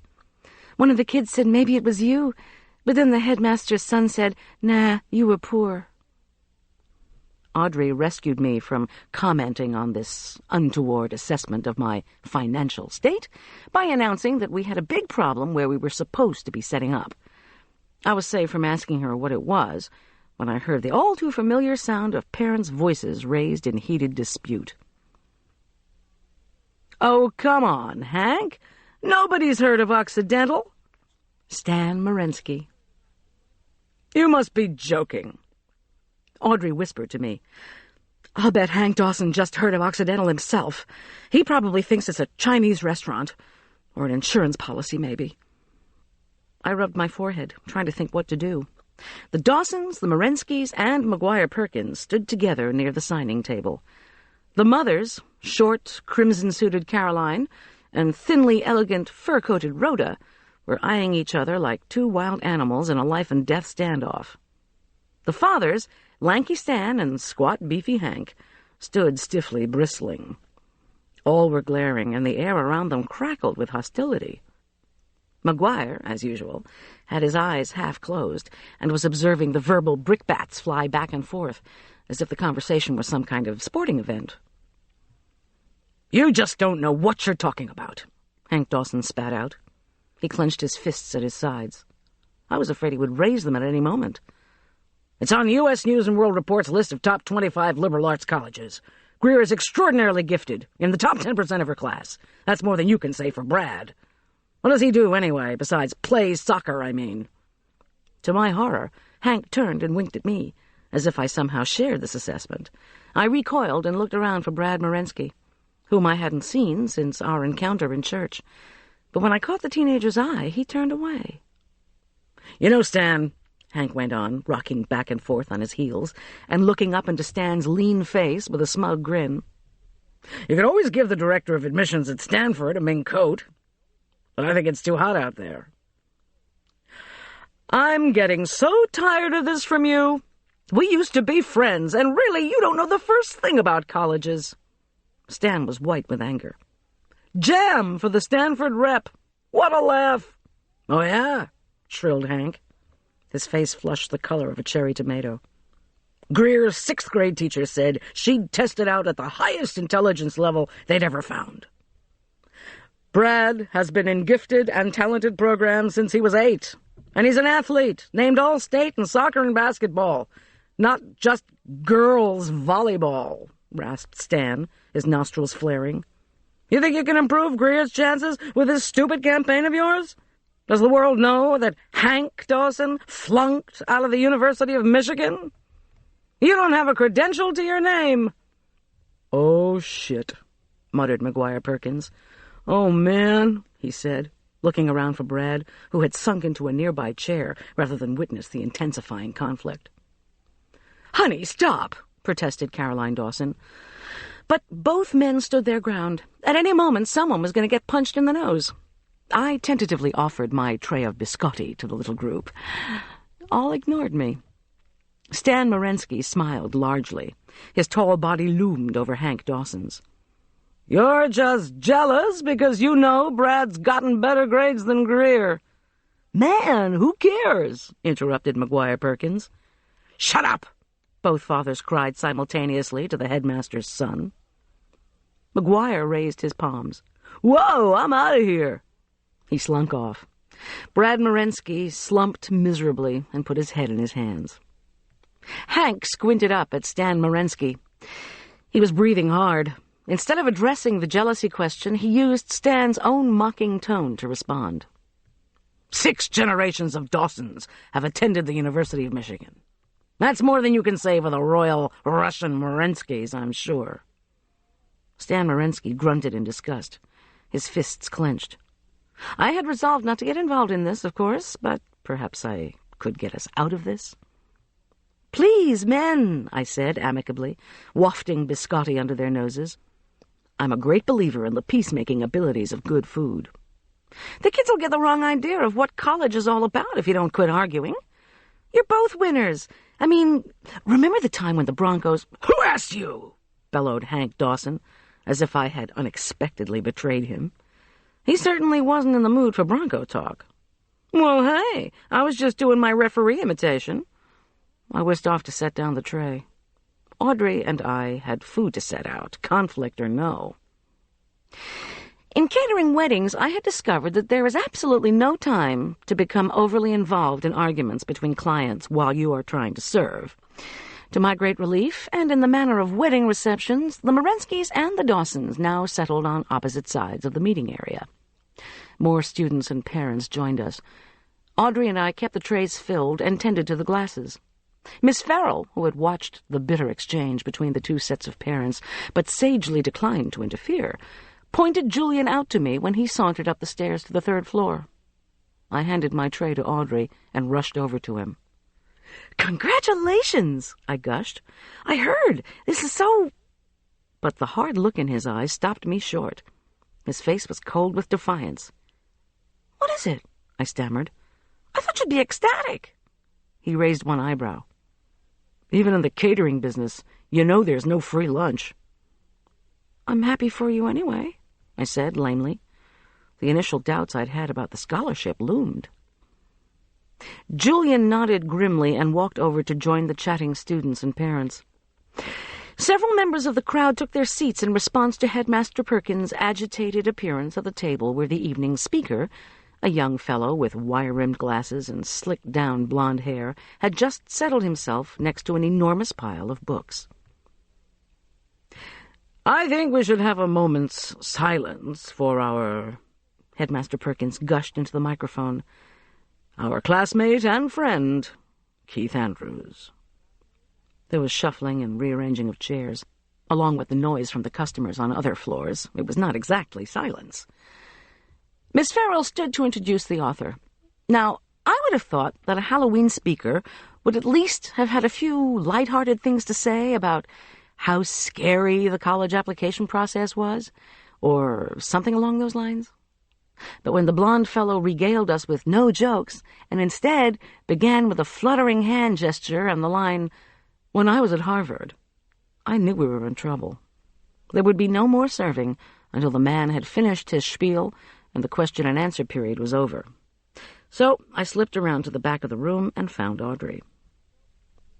"Any way I can get out of here without creating a fuss?" "You can't go by the main staircase. They'd all see you. Where do you want to go?" "Cookbooks? Any port in a storm." She led me around to the back of the 3rd floor and then circled the room through another maze of bookshelves. Eventually we made our way to the other side of the main carpeted staircase from the speaker. Audrey stopped in front of a door taped with a photo of Anthony Hopkins as Hannibal Lecter. I said, "Not a cookbook by this guy." "We're in crime, silly," Audrey said quietly, so as not to disturb the stultifyingly boring speaker, who was declaiming, "College is an investment, like real estate. Location, location, location. Audrey whispered to me, "Go down 2 flights, and you'll come out in cookbooks." "What's on that window? A poster of Julia Child?" "They just do it up as a refrigerator door." She glanced over at the speaker. "I'll handle things. Better not be gone more than 30 minutes, though." I thanked her for being such a great assistant and pushed through the Silence of the Lambs door. It closed behind me with a decisive thud. With the guilty enjoyment of escaping duty, I quickly descended the concrete stairway. Once I made it down to the cookbook section, I felt immediately at home. I searched out a recipe for piroshki, then flipped through a marvelously illustrated book on the cuisine of Italian hill towns. Educating Your Palate was the name of one of that cookbook's subsections. I sat in an armchair next to one of the windows. My uniform-coated reflection looked back at me, cookbook in hand. Educate your palate, huh? I'd never had a formal education in cooking. I had taught myself to cook from books, but I made my living at it. Naturally, the courses I'd had on Chaucer, Milton, and Shakespeare hadn't helped, although they'd been enjoyable, except for the Milton. And needless to say, the psychological savvy needed for the business had no referent in any of my papers on the early thinking of Freud. But so what? I was educated, self-proclaimed, period. With this delicious insight, I walked over to the first-floor bank of registers to buy the Italian cookbook, then realized I'd left my purse upstairs. I reached into my apron pocket, where I always kept 20 in case someone had to run out for ingredients, and had the satisfaction of paying for the book with cash earned from catering. When I pushed past Hannibal Lecter again, Tom Schultz stood waiting near the door.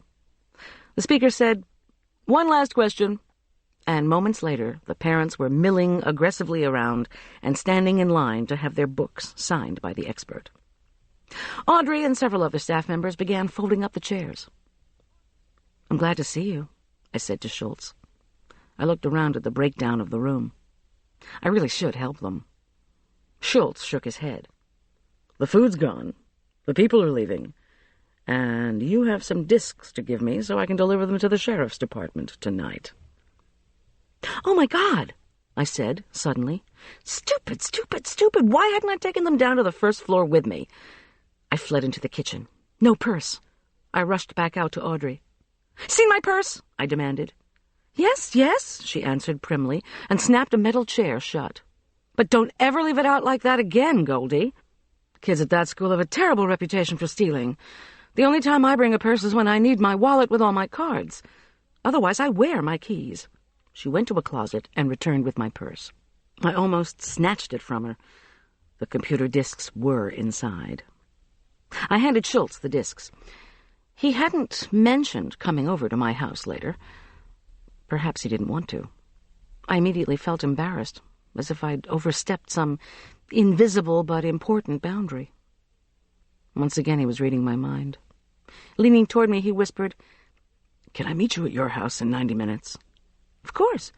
Will you be able to stay for a while?" He gave me such a tender, incredulous look. "What do you think?" that I turned away. When I looked back, he was saluting me as he sauntered out the third-floor exit. Julian had gone, presumably to his friend Neil's house. The Morenskys and Dawsons had disappeared. Chalk another one up for Greer not helping with catering cleanup. Maybe that wasn't required for Occidental. Audrey and I cleared the trash and washed dishes. My heart ached for her as she recited all the latest cruel deeds foisted on her by Carl Coopersmith's insidious lawyer.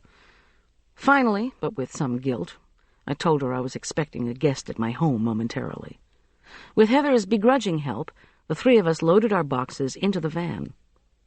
In an extremely casual tone, Audrey inquired, "What was that policeman doing at the store tonight?" "I told you, I was giving him those discs." "It's like he doesn't trust us," she said darkly. "Well, can you blame him?" came Heather's sharp voice from the back seat. "When I want your opinion, I'll ask for it," Audrey snapped. "Oh, Mom." And we drove in unhappy silence all the way back to their house in Aspen Meadow. Plumes of exhaust drifted up from the tailpipe of Schultz's car when I pulled up by the curb in front of my home. "Everyone will see you if you park here," I said, when he had rolled down his window. "Oh, yeah? I wasn't aware I was doing anything illegal." He hauled out a plastic bag. It said, "Brunswick bowling balls."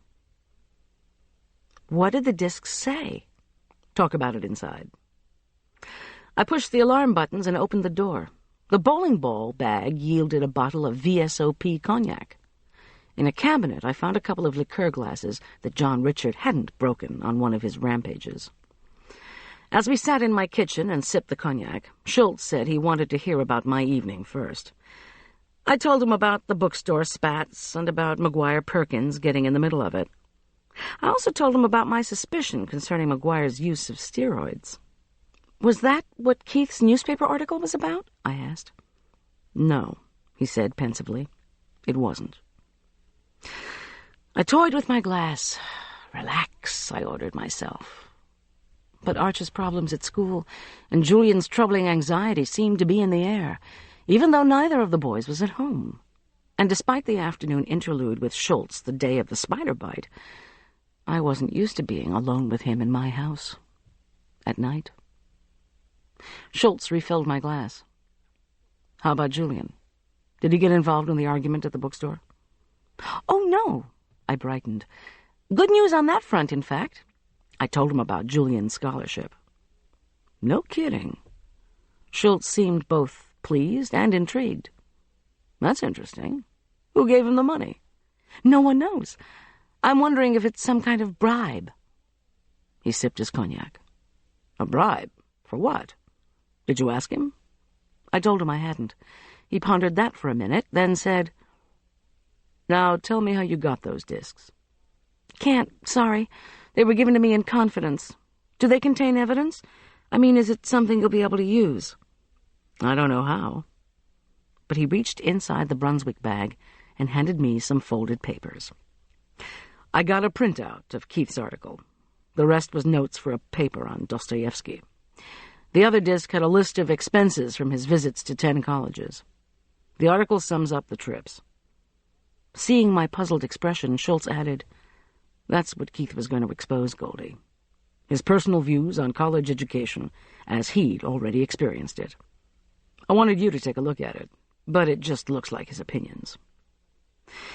If that was all it was, I told him I would read it in the morning. I was too tired even to read the word midterm tonight.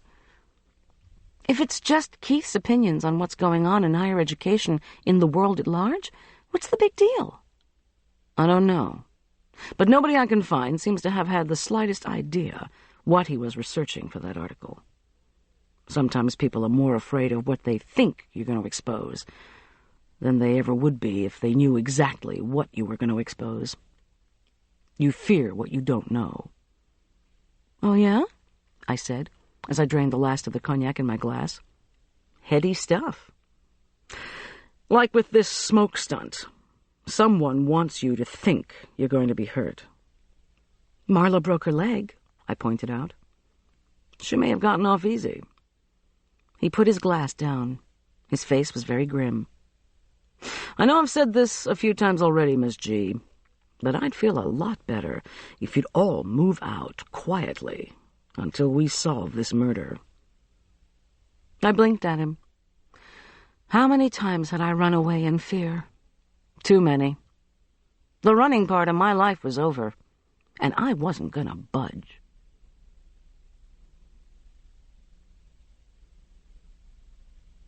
Chapter 17. Schultz moved restlessly in his chair.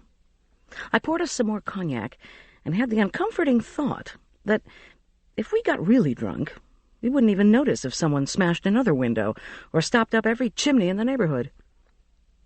I sipped and looked at the clock. 10 o'clock.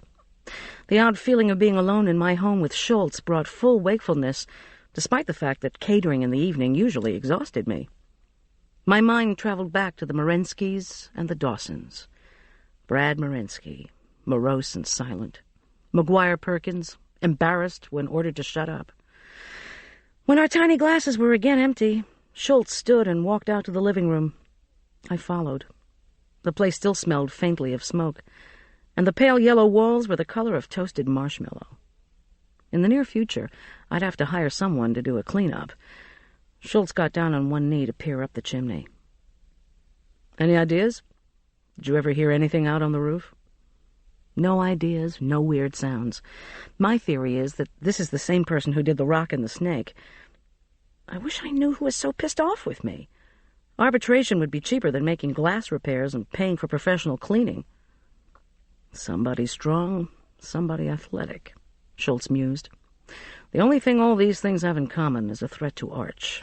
Scare him while he's home alone. Put something in the locker. Fill the house with smoke while he's here with you and Julian." But that part wasn't planned, was it? Being home? No, he fell on the icy front steps. Prelude to Marla.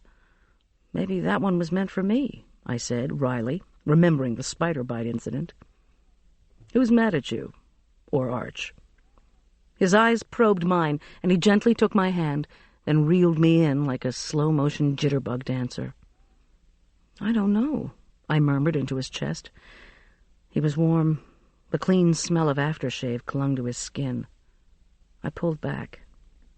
Around his dark pupils was only a ring of green luminosity. "All this talk about starting fires," I said with a small smile. And up we tiptoed to the silent second story. The cognac, the desire, the comfort of Schultz seeped through me like one of those unexpected warm currents you encounter in the ocean. In the dark of my room, he stood beside me while we looked out at the glowing jack-o'-lanterns in the neighborhood. He rubbed my back, then kissed my ear. I set my alarm for 4, and then slipped out of my clothes. We both laughed as we dove for the bed. It was a good thing Schultz always used protection. Ever since we'd started making love, I'd forgotten the meaning of the word caution. When he pulled me next to him between the cool sheets, his large, rough hands brought calm to nerves inside and out. When he kissed me, something in my brain loosened. Before long, I had abandoned not only caution, but all the other petty worries that had crowded into my brain. After our lovemaking, Schultz went downstairs. He came back up and said, 20 minutes, then got dressed. "Until what?" "Until the first shift of your surveillance shows up." "Oh, for heaven's sake, why? I mean, why now?" He counted off on his fingers as he enumerated. 2 murders, broken glass, anonymous phone calls, a poisonous snake followed by a poisonous spider, booby-trapped steps, and a vandalized chimney, which I didn't get to see until now. And a woman with 2 boys who won't move out, despite the best advice of her local cop.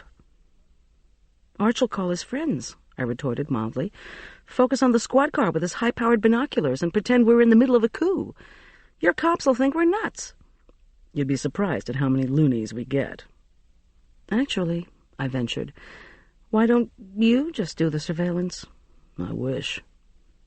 I pulled on a bathrobe and stood by a bedroom window. Glowing pumpkin candles illuminated the silky night air.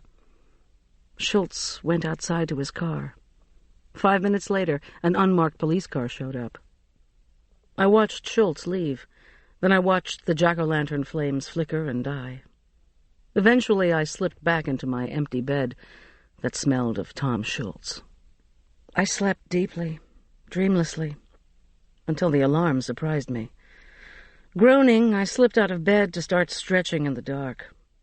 My yoga teacher had told me once that if you were just going through the motions, it wasn't yoga. So I emptied my mind and my breath and started over, saluting to the east, where there was as yet no sun, then breathing and allowing my body to flow through the rest of the routine until I was revitalized and ready to meet the day, even if we were only 4.5 hours into it. Too bad they didn't have a resident yogi at Elk Park Prep, I mused on my way downstairs. How could you have class rank with yoga? Its whole essence was non-competitive, the striving with one's own body rather than being obsessed with the accomplishments of others. Which is what education should be, I decided, as a jet-black stream of espresso spurted into one of my white porcelain cups. Stretching oneself. But no one was asking me. My eyes fell on the folded papers still on my kitchen table, the article printout from Keith's computer disk. Correction. Schultz had asked me. I sat down with my coffee and started to read. What's in a Name? Anatomy of a Hoax. As a senior at Elk Park Prep this fall, I have visited 10 of the top colleges and universities in this country. The qualification top is commonly given by the media and, of course, by the colleges themselves. I went to these schools because this higher education journey is one I will be taking soon. It's a journey I've been looking forward to. Why? Because of what I thought I would find. 1, enthusiastic teachers. 2, a contagious love of learning. 3, academic peers with whom I would have mind-altering discussions. 4, the challenge of taking tests and writing papers that would give me. 5, an introduction to new fields of learning so that I would have. 6, the chance to develop my abilities. I expected to find these things, but guess what? They weren't there. My parents could have shelled out $80,000+ for a hoax. The first place I visited, I went for 2 days of classes. I never saw a full professor the entire time, although several Nobel Prize winners had prominent photographs in the college catalog. I went to 5 classes. I wish I could tell you what they were about, but they were all taught by graduate students with foreign accents so thick I couldn't tell what they were saying. I went to an all-boys school next. I never even saw humans teaching courses, only videotaped lectures. Over the weekend, I wanted to have intellectual discussions, but all the guys had left to go to the campus of a girls' school nearby. The next place had real people teaching, so I went to a section meeting of the Introduction to Art History. It turned out the class was concentrating on the 13th century Dutch Book of Hours. The instructor said at one point that something was a prelude to Rembrandt, and one of the kids said, "Who's Rembrandt?" After the class, I asked why the instructor was teaching such an obscure topic, and one of the students said, well, that was the subject of the instructor's dissertation, and he was trying to do his research while teaching the class. I knew somebody from Elk Park Prep at the next place I visited. She graduated from our school 5 years ago and was now a graduate student. She needed to talk to her advisor about her dissertation, but he was doing research in Tokyo and hadn't been at the college for 2 years. Finally, I visited a school with a fantastic teacher. I went to his class on modern European drama. It was jammed with students. They were having a lively discussion of Ibsen's Hedda Gabler, and nobody was using Cliff's Notes. The professor was storming back and forth, asking why did Hedda Gabler just keel over at the end.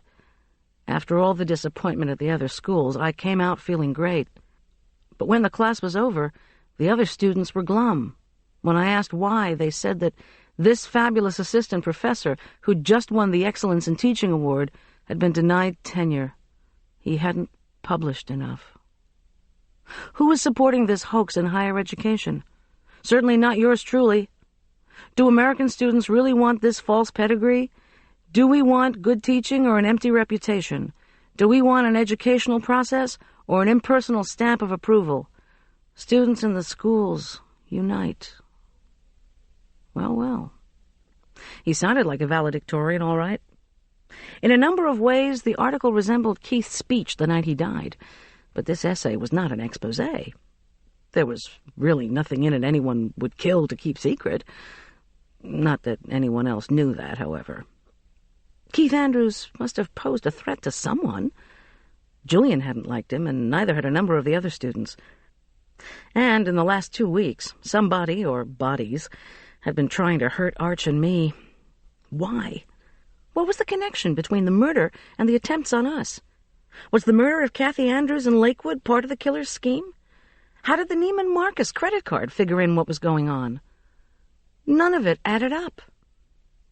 Outside, the chilly Halloween night had given way to a snowy All Saints morning. Because the first Saturday in November is notorious for heavy snowfall, the college board opted to give the SATs locally in the mountain area, rather than have all the Aspen Meadow students attempt to trek to Denver, 40 miles away. In the spirit of noblesse oblige, Headmaster Perkins had ordered me to prepare quadruple the amount of morning snack, so we could serve, his words, the masses. Time to get cracking. I got out strawberries, cantaloupe, oranges, and bananas and began to slice. Soon hills of jewel-like fruit glistened on my cutting boards. Worry about Julian again surfaced. Had he been safe at his friend Neil's house? As far as I knew, he'd slept less than 20 hours this entire week. Julian, the college scholarship kid. Why had someone done that for him? When I finished the fruit, I started mixing the muffin batters. From the freezer, I took the donuts I'd been making during the smoke episode, along with extra homemade rolls from the clergy meeting.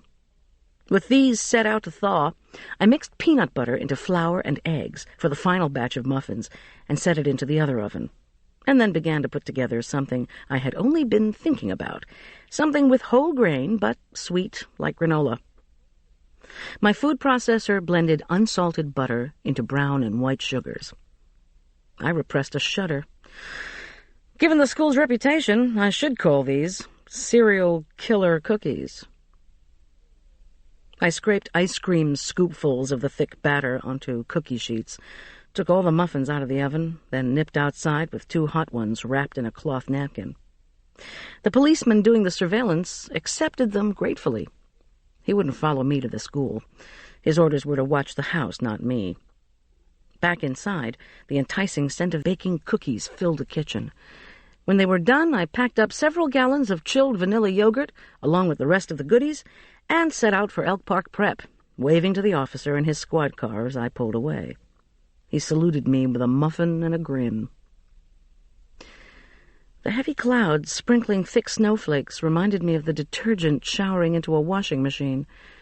Someone had the foresight to call the county highway people and get the road to Elk Park Prep plowed.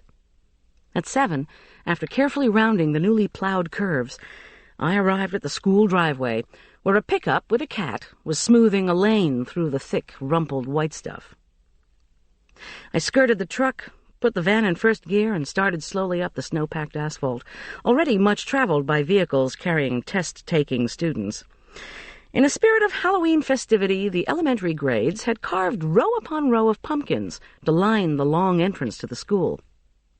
But the sudden cold wave had softened and crumpled the orange ovoids, so that their yawning, jagged-toothed mouths, their decaying, staring faces, now leered upward under powdery white masks of snow. A jack-o'-lantern graveyard.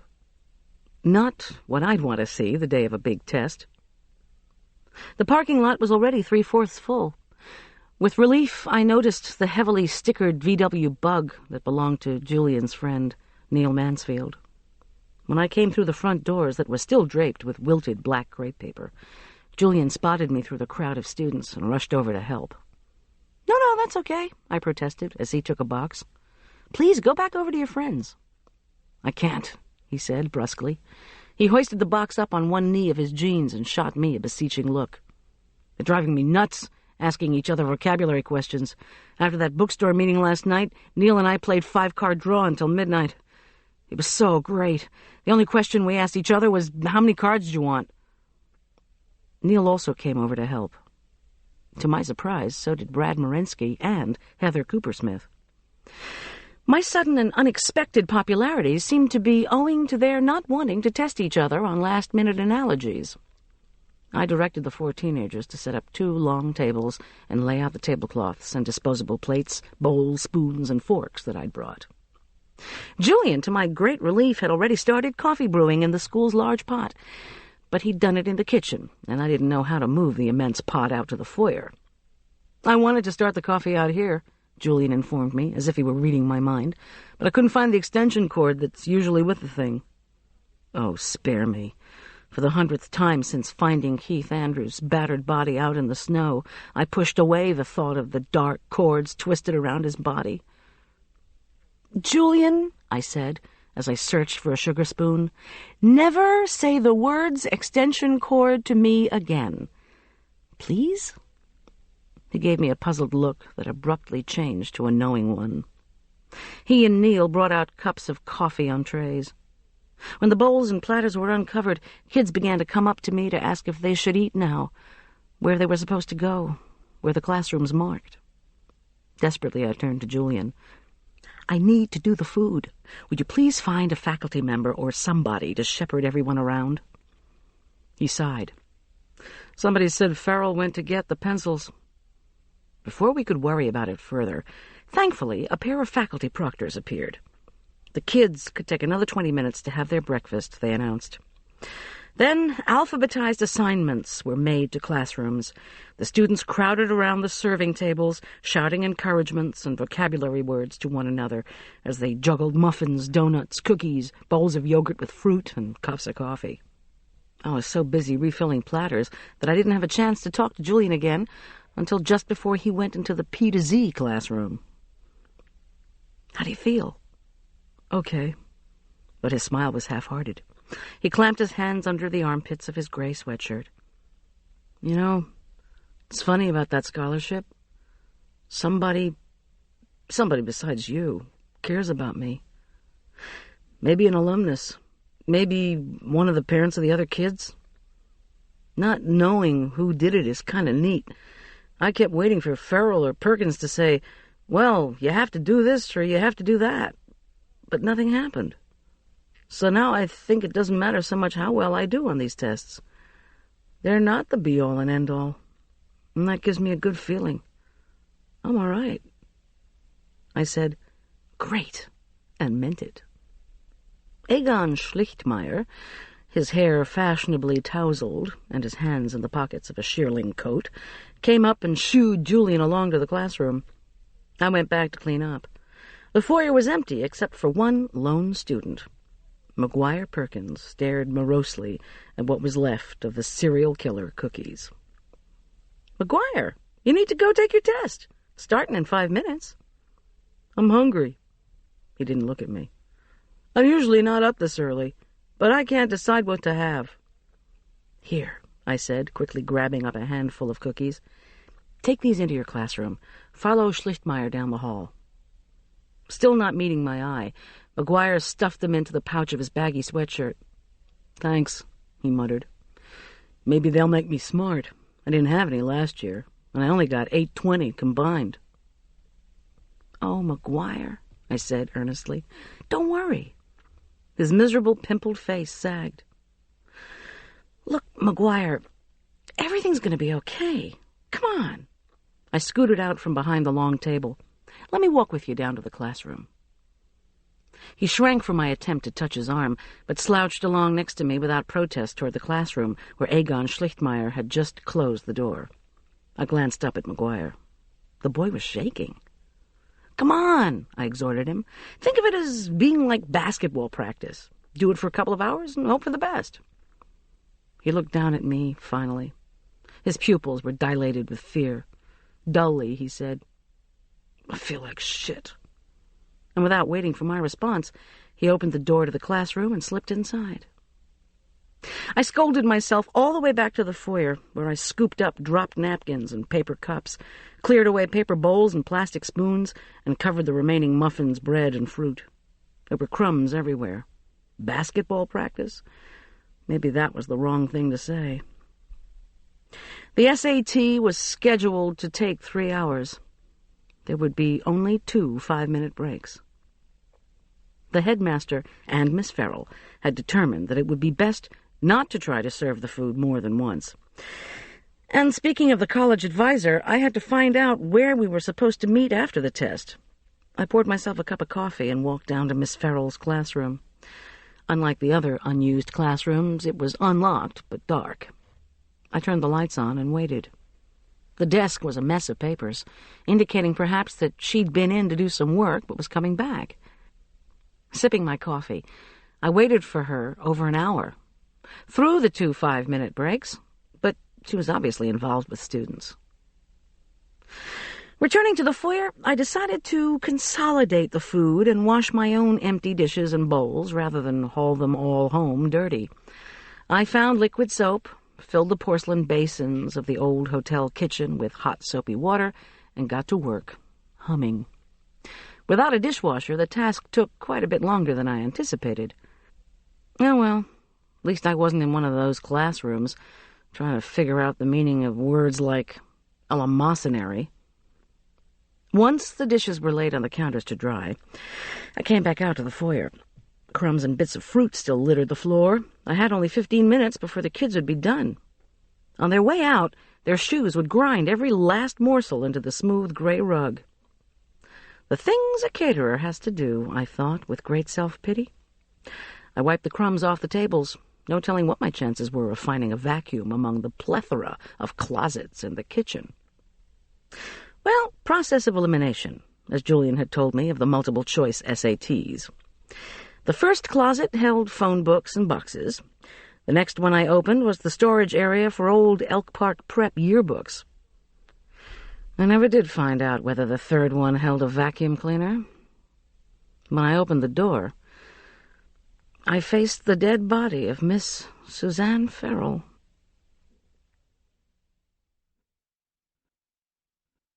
Chapter 18. Her petite body swayed in the slight stir of air I had created by pulling open the door. I touched the bruised skin of her arm. No response. I stumbled backward. Incoherently, I called for help, for someone, anyone. I scanned the kitchen wildly. I needed something, a footstool, a ladder, to climb up and cut her down. Maybe I could help her, but she couldn't be alive. There was no way. I had just spent the last hour cleaning in this room, and I would have heard her. If she had been alive, if there had been a chance. Julian and a gray-haired, hunched-back teacher, a man I'd seen earlier that morning, hurtled into the kitchen, their voices tangled in shouts. What's wrong? What's the problem? The testing is still—" "Quickly," I rasped, gesturing helplessly. "Cut her—" I choked. The older man limped forward and gaped at the contents of the open closet. "God help us," I heard him say. Voices clamored at the kitchen door. "What's going on? Is everything all right?" No, don't come in," I yelled at two startled students who rushed into the room. Wide-eyed and open-mouthed, they stood motionless, staring at the closet. "Keep everybody out," I ordered Julian tersely. He nodded and pivoted toward the kitchen entrance, where he motioned to the students to leave. Then he stationed himself at the door, where he spoke in low murmurs to the people there. The voice of the older man broke as he asked me to get a knife. I groped for one in a drawer and handed it to him. At the door, Julian watched my every move. I think the sight of my face scared him. Once the gray-haired man was at the top of a stepladder he pulled from the first closet. He said brusquely, "Have the boy go back to his classroom. I'll need your help." Julian nodded and left. Together, the man and I grasped Miss Farrell's tiny body and lowered her to the floor. I couldn't look at her grotesquely frozen grimace again. The teacher told me to call the police. He choked slightly and coughed, then asked me to find a teacher who could pick up the answer sheets from his room. Yes, the one he and Julian had left when they heard my shouts. He would wait with the body.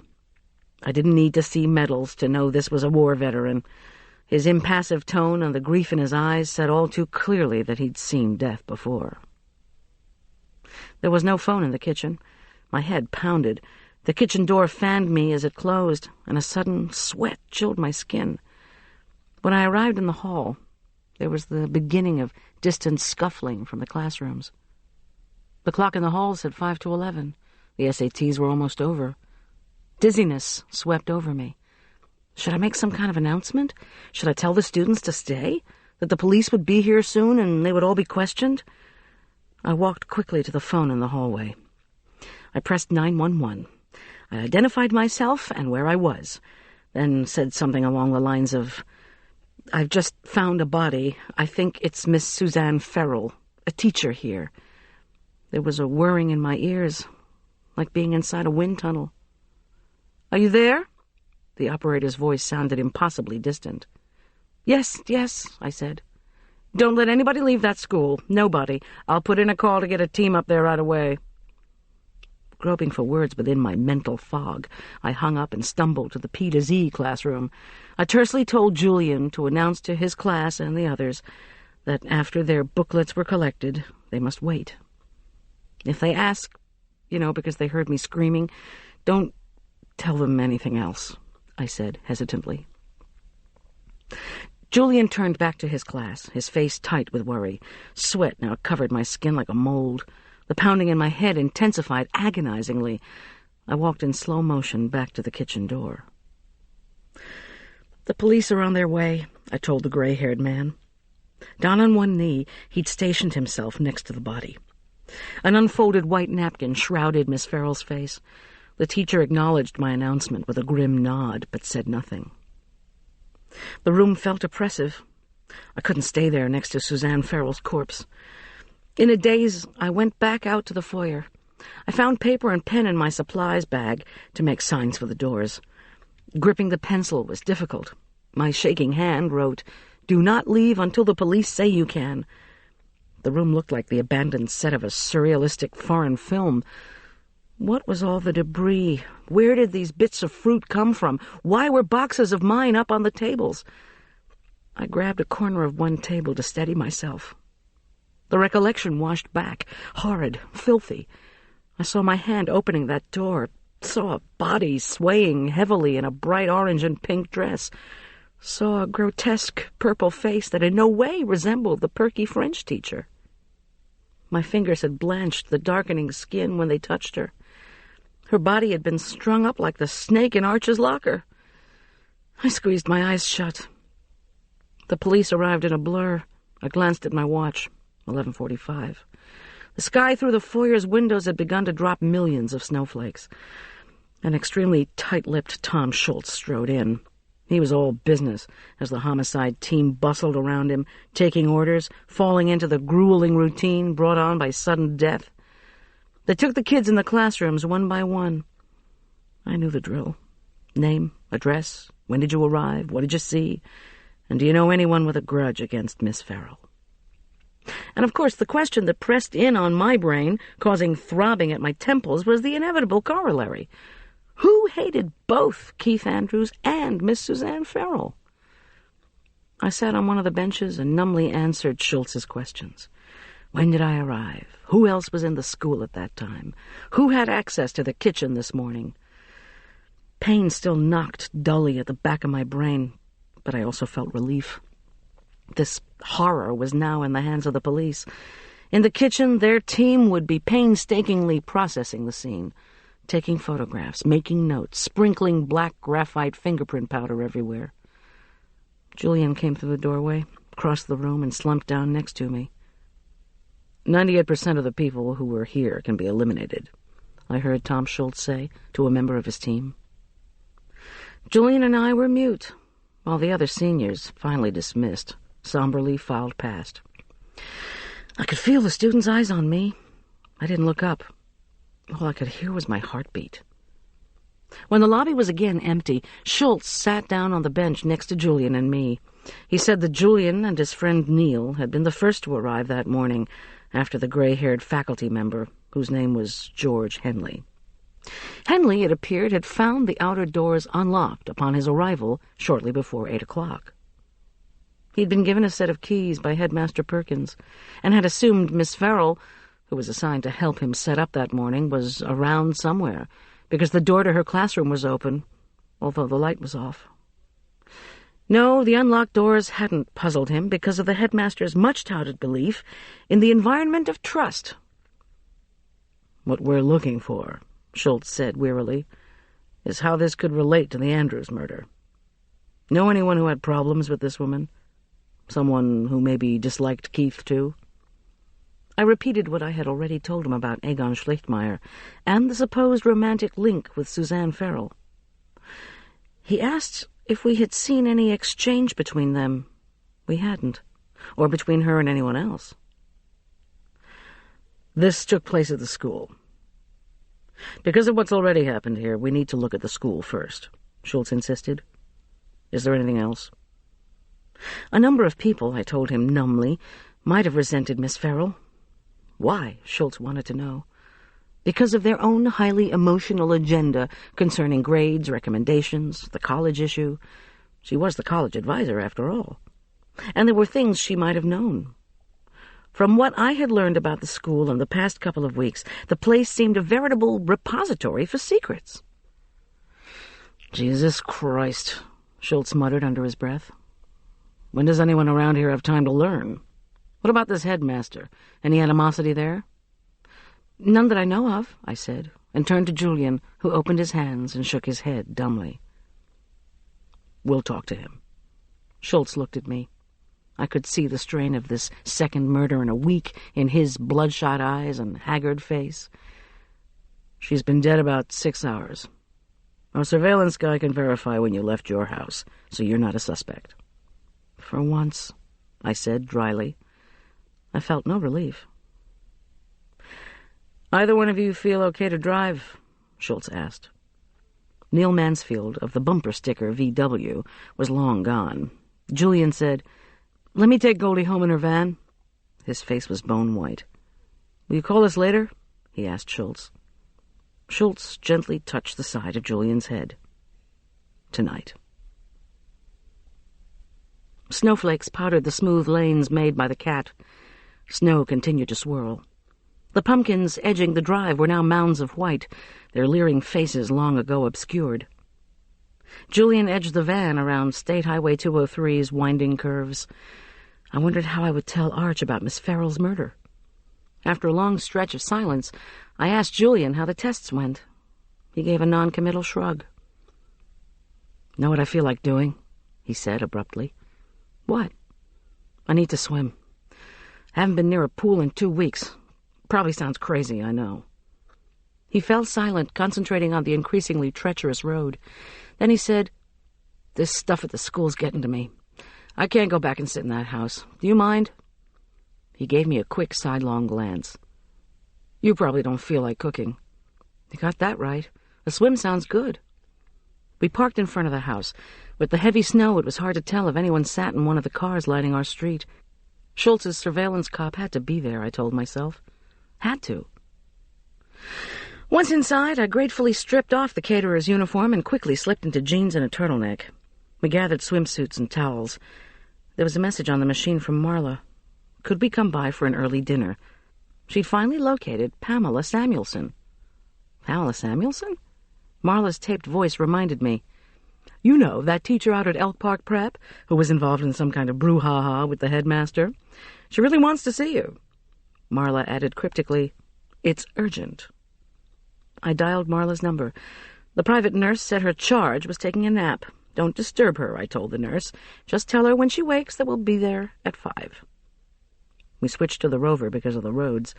As we drove to the rec center, my heart felt like a knob of granite. Or maybe it wasn't my heart that felt that way, but some unexpressed emotion that had solidified inside my ribcage. Was it fear, anger, sadness? All of the above. I wanted to cry, but couldn't. Not yet. I wanted to know if Arch was all right, but I reassured myself that of course he was. After all, he was in Keystone with his father, miles away from these ugly events. "Just keep going," some inner voice said. Of course, that was what I had always done. But the rock in my chest remained. At the pool, Julian dived in at once, landing with an explosive crack that sprayed water everywhere. He plowed down his lap lane like a man possessed. I eased myself with infinite care into the water, then moved like a person drugged to the lane to Julian's left. Closing my eyes, I allowed my arms to wheel into a slow crawl. Warm water washed over me. Twice I started to think about the events of the morning and accidentally inhaled water. I sputtered and changed to a backstroke, while in the next lane Julian repeatedly lapped me. After I had done a halting, uneven set of about 20 laps, I stopped Julian as he was about to do one of his rolling turns off the concrete wall. I was taking a shower, I told him. He said he was almost finished. I shampooed my hair 4 times. The pine-scented shower gel would dry it out to straw, but I didn't care. The sharp, woodsy scent brought back memories of boarding school, with its comforting routines, history class, field hockey, wearing pearls to dinner and gloves to church. Too bad Elk Park Prep was not nearly so safe a place. Waiting for Julian in the lobby of the rec center, I stood at the window watching the snow. It drifted down like bits of ash from a distant fire. I suddenly realized that I was famished. Julian came out shaking droplets from his hair, and we drove in silence to Marla's house in the country club area. Marla greeted us with a shriek of happiness. Her leg was in a thick plaster cast that already bore a number of colorful inscriptions. "I thought you might be along," she said to Julian. "So I ordered you a grilled Gruyere sandwich, along with our cheeseburgers. There'll be jalapeno fried onions and red cabbage coleslaw, too," she added hopefully. Embarrassed to be so attended to, especially by someone in a cast, Julian flushed and mumbled thanks. "Come on, then." Marla hobbled forward. "Goldie's been bugging me to find this person since last week." Over her shoulder, she said to Julian, "You may know her already." Pamela Samuelson, former teacher at Elk Park Prep, sat perched at the edge of a muted green and blue striped couch in Marla's living room. A generous fire blazed inside a fireplace edged with bright green and white Italian tiles. "Oh, Miss Samuelson," Julian said in a surprised tone. 11th grade American history." "Hello, Julian." Pamela's hair had the look and texture of a much-used Brillo pad, and the fire reflected in her thick glasses. She was about 50 years old and slightly doughy, despite Marla's introduction of her as one of the regulars at the athletic club. "Yes," she said with a touch of irony. 11th grade American history." "Pam's selling real estate now," Marla interjected with genuine sympathy. Realtors were not Marla's favorite people. She got shafted out at that school. I said, "Shafted?" Pamela Samuelson threaded and unthreaded her plump fingers. She said, "One hates to hang out dirty laundry, but when I heard about Suzanne and Marla phoned me—" "You've heard already?" I exclaimed. Why was I surprised? My years in Aspen Meadow had certainly taught me the terrifying efficiency of the local grapevine. "Oh, yes," Pamela said. She touched her wiry hairdo. "The fall SATs, first Saturday in November." I glanced at Julian. He shrugged. I said, "Please, can you tell me more about the school? I hate to say it, but dirty laundry may help us figure a few things out." Well, this was what I was telling Marla. I don't know if it's relevant. She fell silent and looked down at her hands. "Please," I said again. She remained silent. Julian got up and added a log to the fire. Marla studied her cast, which she had propped up on a green and white ottoman. I heard my stomach growl. "Before I was dismissed," Pamela said at last, "I gave a final exam in American history. The essay question was, 'Discuss American foreign policy from the Civil War to the present.'" Her eyes narrowed behind the thick lenses. It was the question I myself had had on a preparatory school American history exam. But several Elk Park Prep students complained. Not to me, mind you, she said bitterly. To Headmaster Perkins. Perkins gave me hell, said he hadn't had such a challenging question in a test until graduate school. I said, uh-oh. I said, "Where'd you go to graduate school? The University of the South Sandwich Islands?" And oh, that wasn't the worst of it, she continued sourly. It was soccer season, don't you know. The weekend before exams, Brad Morensky performed brilliantly as goalie down in Colorado Springs. But he hadn't studied for his history exam, and on this essay question, he unfortunately left out both world wars. Julian said, "Oops." Pamela Samuelson turned a face contorted with sudden fury toward Julian. "Oops? Oops?" she cried. When Julian drew back in shock, she seemed to will herself to be calm. "Well, so I flunked him. Flat F." No one said oops. "When the honor roll came out at the end of the year," Pamela went on, "there was Brad Morensky.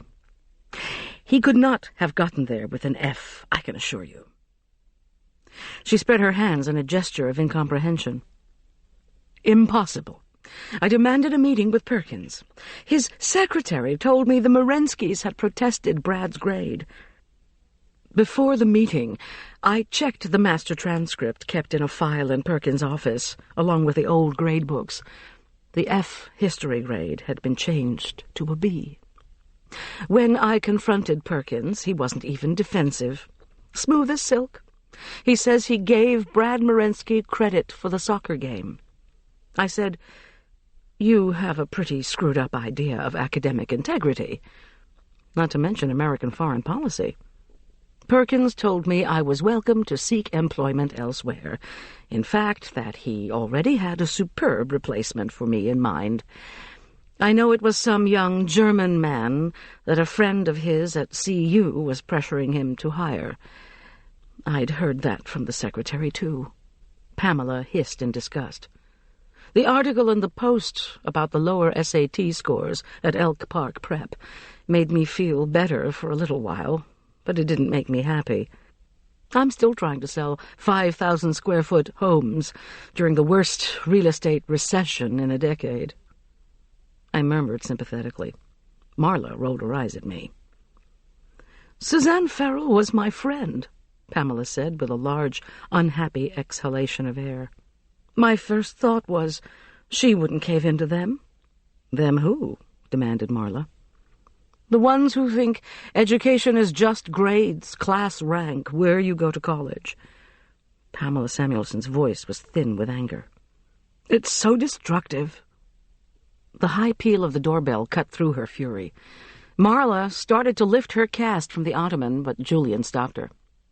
"I'll get it," he said. When he returned, Marla smilingly handed the goodies she had ordered all round. Pamela Samuelson announced hesitantly that she couldn't stay, and left, still radiating resentment. Clearly the disgruntled teacher had said all she was going to on the subject of the headmaster, Egon Schlichtmeyer, and the altered grades. Marla sweetly asked Julian to retrieve a miniature Sara Lee chocolate cake from one of her capacious freezers. I sliced, and we each delved into large, cold pieces. "Let me tell you what I think the problem is," Marla said matter-of-factly, delicately licking her fingers of chocolate crumbs. "It's like a family thing." "How?" I asked. She shifted her cast on the ottoman to make herself more comfortable and eyed the last piece of cake. "Who are the people you most resent?" "The people closest to you. My sister got an MG from my parents when she graduated from college. I thought, if I don't get a car of equal or better value, I'm going to hate my sister forever, and my parents, too. Did I resent all the other girls my age, who might have been out in Oshkosh or Seattle or Miami getting new cars? No. I resented the people close to me. They had the power to give me the car or deny it, I figured, reasonably or unreasonably." She reached for the piece of cake and bit into it with a contented mmm. I nodded and conjured up Elk Park Prep. There could be 7,000 people out there applying for 1,000 places in the freshman class at Yale. If you'd kill to get into Yale, do you stalk all 7,000? No. The killer doesn't worry about all those people out there who might be better than he is. He thinks, I have to remove the people right here who are standing in my way. Then I'll be guaranteed of getting what I want. Fallacious reasoning, but psychologically sound. "You just better be careful," Marla told me. "Somebody out there is vicious, Goldy, and I have the broken bone to prove it." When Julian and I arrived back on our street, I was relieved to see a cop sitting in a regular squad car right outside my house. Schultz had called and left a message that the investigators were working all day Sunday, and that the school would have counselors on Monday to deal with the kids' reactions to the latest murder. I shouldn't worry, he added. Not worry, sure. Sleep came with difficulty, and Sunday morning brought weak sunshine and a return of the headache. Overnight we'd received 10 inches of snow. Not even the brilliant white world outside raised my spirits. I brought the newspaper in from my icy deck and scanned it for news of Suzanne Farrell. There was a small article on the front page. Prep school scene of second death. I started to tremble as I read of Suzanne Joan Farrell, 43, native of North Carolina, graduate of Middlebury College, teacher at Elk Park Prep for 15 years, whose body was found while seniors took their scholastic aptitude tests. Parents in Chapel Hill notified. Her father an architect, mother the chairman of the French department at the University of North Carolina. Police have no explanation, no suspects. Death by strangulation. I took out a sheet of notepaper and performed that most difficult of tasks, writing to Suzanne's parents. My note to Keith's parents had been short, since I hadn't really been acquainted with the boy. This was different. I knew her. I wrote to the unknown architect and professor. She was a wonderful teacher. She cared deeply about her students. And then the tears came, profusely, unapologetically. So many, many tears for this unexplained loss. I allowed myself to cry until I couldn't cry anymore. Finally, painfully, I penned a closing. I signed my name and addressed the note to the Farrells in care of the French department at UNC. Perversely, I found the university's address inside of one of Julian's college advisory books. I slammed the book closed and heaved it across the kitchen where it hit a cabinet with a loud crack. With shaking hands, I measured out espresso. While it brewed, I stared out the kitchen window and watched Steller's jays fight for supremacy at my bird feeder. I turned away. One thing was clear. Suzanne Farrell had not killed herself. My espresso machine hissed. A fragrant strand of coffee streamed into the small cup. Had Suzanne Farrell preferred café au lait? Had she been enthusiastic about French food? Did she leave a lover? I would never know. Let go of it. I wiped a few fresh tears from my face and sipped the espresso. Julian appeared and thankfully said nothing about my appearance or the college advisory book lying face down on the floor. When he finished his coffee, he reminded me that we had another Bronco halftime meal to cater for the Dawsons. An Italian feast I had specified on the appointments calendar. I groaned. "Let me fix the food," he offered. When I was about to object, he added, "It'll help me get my mind off of everything." I knew how cooking could help with that particular emotional task, so I agreed. Julian rattled around collecting ingredients.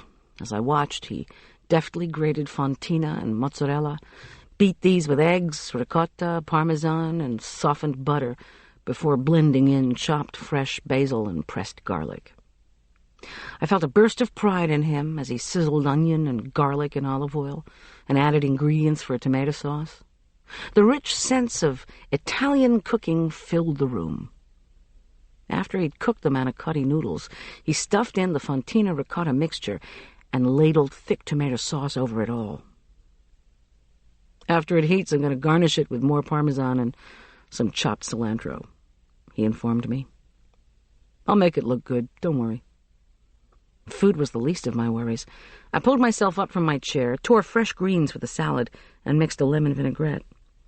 I'd made some breadsticks and frozen them the week before. Julian said he would put together a mammoth antipasto platter. I would bake a fudge cake when I returned from church, and that would be that. Julian didn't accompany me to the Sunday service. I came in late, sat in the back, slipped into the bathroom when tears again overcame me during the passing of the peace. I left quietly as soon as communion was over. A couple of curious sidelong glances came my way, but I resolutely averted my eyes. I wasn't in the mood to discuss murder. The glumness on Hank Dawson's ruddy face when he opened the door to let me in that afternoon seemed to emanate more from the prospect of the Broncos having to face the Redskins than from anything to do with Elk Park Prep. The Dawsons had even invited the Morenskys. Bizarrely, Hank and Stan seemed to be friendly, resigned together to weather another tragedy out at the school. Either that or they were both awfully good actors. Caroline Dawson was a completely different story, however.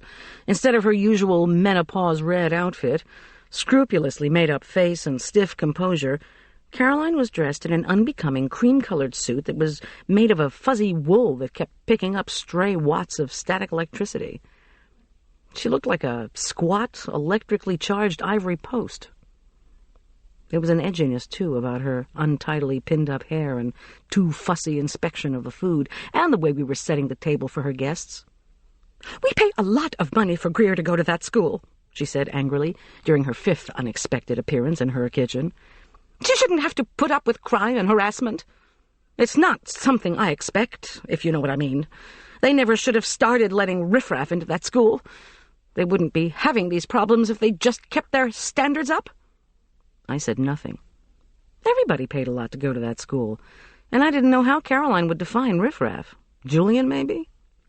Rhoda Marensky, dressed in a knitted green and brown suit with matching Italian leather shoes, made one of her tall, elegant appearances. She conspired with Caroline in misery. "First, there was that Andrews murder. One of our coats, mind you, was involved, and the police said they found a pen from our store out by the body. And now Ferrell. Poor Brad hasn't slept in 2 weeks, and I'm afraid he hasn't even been able to start his paper on the Tempest. This is not what we're all paying for," she exclaimed, eyes blazing. "It's like someone's trying to disrupt our lives." "Rhoda, honey," Stan called from the kitchen doorway. "What was the name of that lacrosse player from a couple of years back who graduated from Elk Park and went to Johns Hopkins? I can't remember, and Hank just asked me if he was National Honor Society." In a blur of green and brown, Rhoda brushed past Caroline Dawson, Julian, and me as if she had never even spoken to us. Strands from Caroline Dawson's hair and beige outfit now stood completely on end. Flaming spots of color stood out on her cheeks. "Would we please hurry up?" she said. "Catering was so expensive, and with all the college expenses they would have next year, they couldn't afford to go for hours and hours without eating." As soon as she'd banged out of the kitchen, Julie interrupted, "Well, excuse the fuck me." "Welcome to catering," I said as I hoisted a tray. "You always think it's just going to be about cooking, but it never is." We served the manicotti to a few grudgingly bestowed compliments. I felt terrible for Julian, especially since my own taste test had rated them mouth-watering. But what could you expect when the Redskins were smearing the Broncos? There was energetic kibitzing about why this was happening. The coach had changed the lineup. Elway was worried about his shoulder. A linebacker was the subject of a paternity suit. When Washington won by 3 touchdowns, I feared we would receive no tip. But Hank Dawson reluctantly handed me $20 as we trucked out the final boxes. He lamented, "When Greer was in the state volleyball finals, we were going to take a gourmet box lunch. But Caroline said no, we had to have ham sandwiches, the way we always did, or we'd jinx it." "Oh, my," I said sympathetically. I didn't quite get the connection with the manicotti. "Anyway," he continued morosely, "you should have done the same food you did last week. It would have been luckier." It's always the caterer's fault.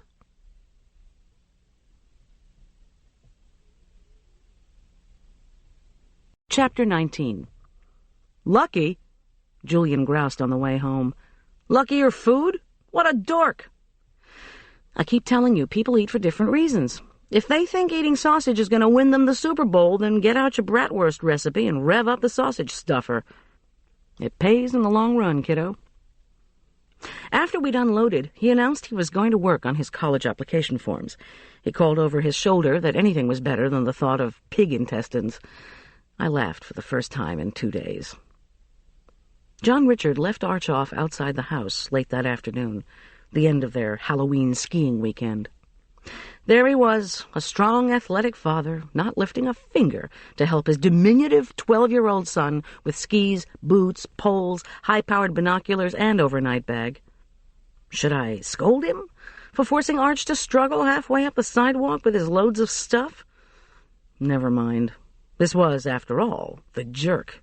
If I uttered a word, then the whole neighborhood would rediscover why we were divorced in the first place.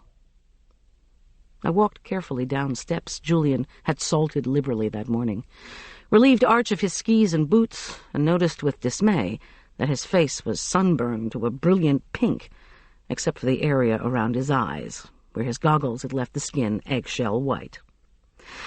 The resulting raccoon effect did not bode well for Monday morning.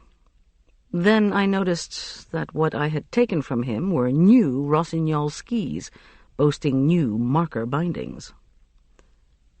"What is going on?" I asked. Arch kept his eyes cast down as he hauled his overnight bag up the steps. "Dad forgot sunblock," he muttered. "So he paid you off with new skis?" I said, incredulous. "I guess." His tone was as downcast as his voice.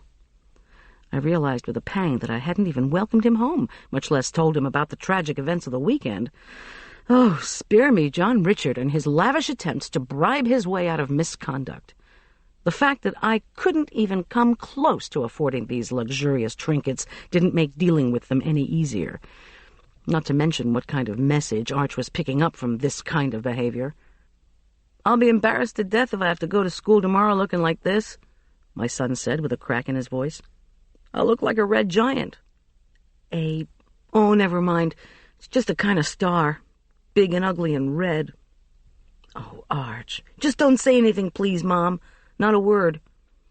"You can stay home tomorrow," I told him, giving him a hug. "The police are watching the house, so if I have to go out, you'll be protected." "All right, cool. Can I invite Todd over to watch the surveillance?" "Give them an inch." "You can invite him over for dinner," I replied. At least this would give me some more time to lead up to the news of the Ferrell murder. It was my hope that Todd, the 7th grader at the local junior high, wouldn't be aware yet of the most recent crisis at Elk Park Prep. Julian, who'd fallen asleep working on his college applications, was in the kitchen drinking a Coke when Arch trundled in to greet him.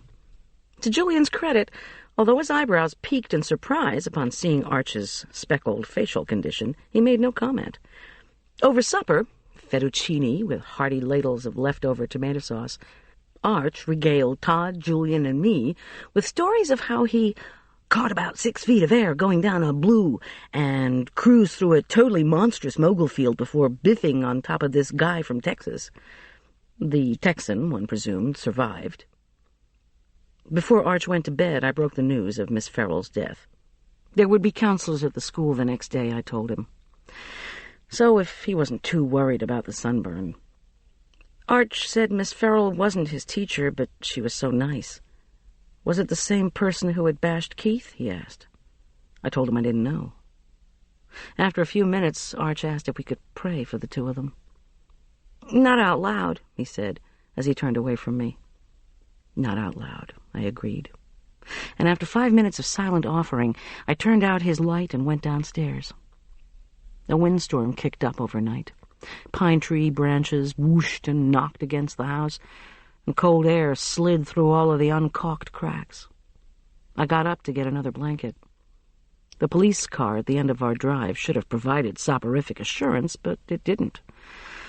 I prowled the house at midnight, 2:30, and 4 a.m. Each time I checked on the boys, they were sleeping soundly, although Arch had stayed up late with his binoculars, watching for movements in the police car. Around 5, I finally drifted off into a deep sleep, but was sharply awakened an hour later when the phone rang. "Goldy!" Audrey Coopersmith sounded panicked. "I need to talk. I've been up for hours." I gargled.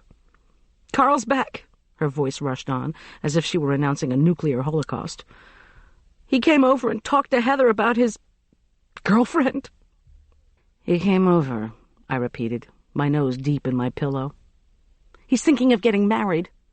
"Better to her than to you," I mumbled.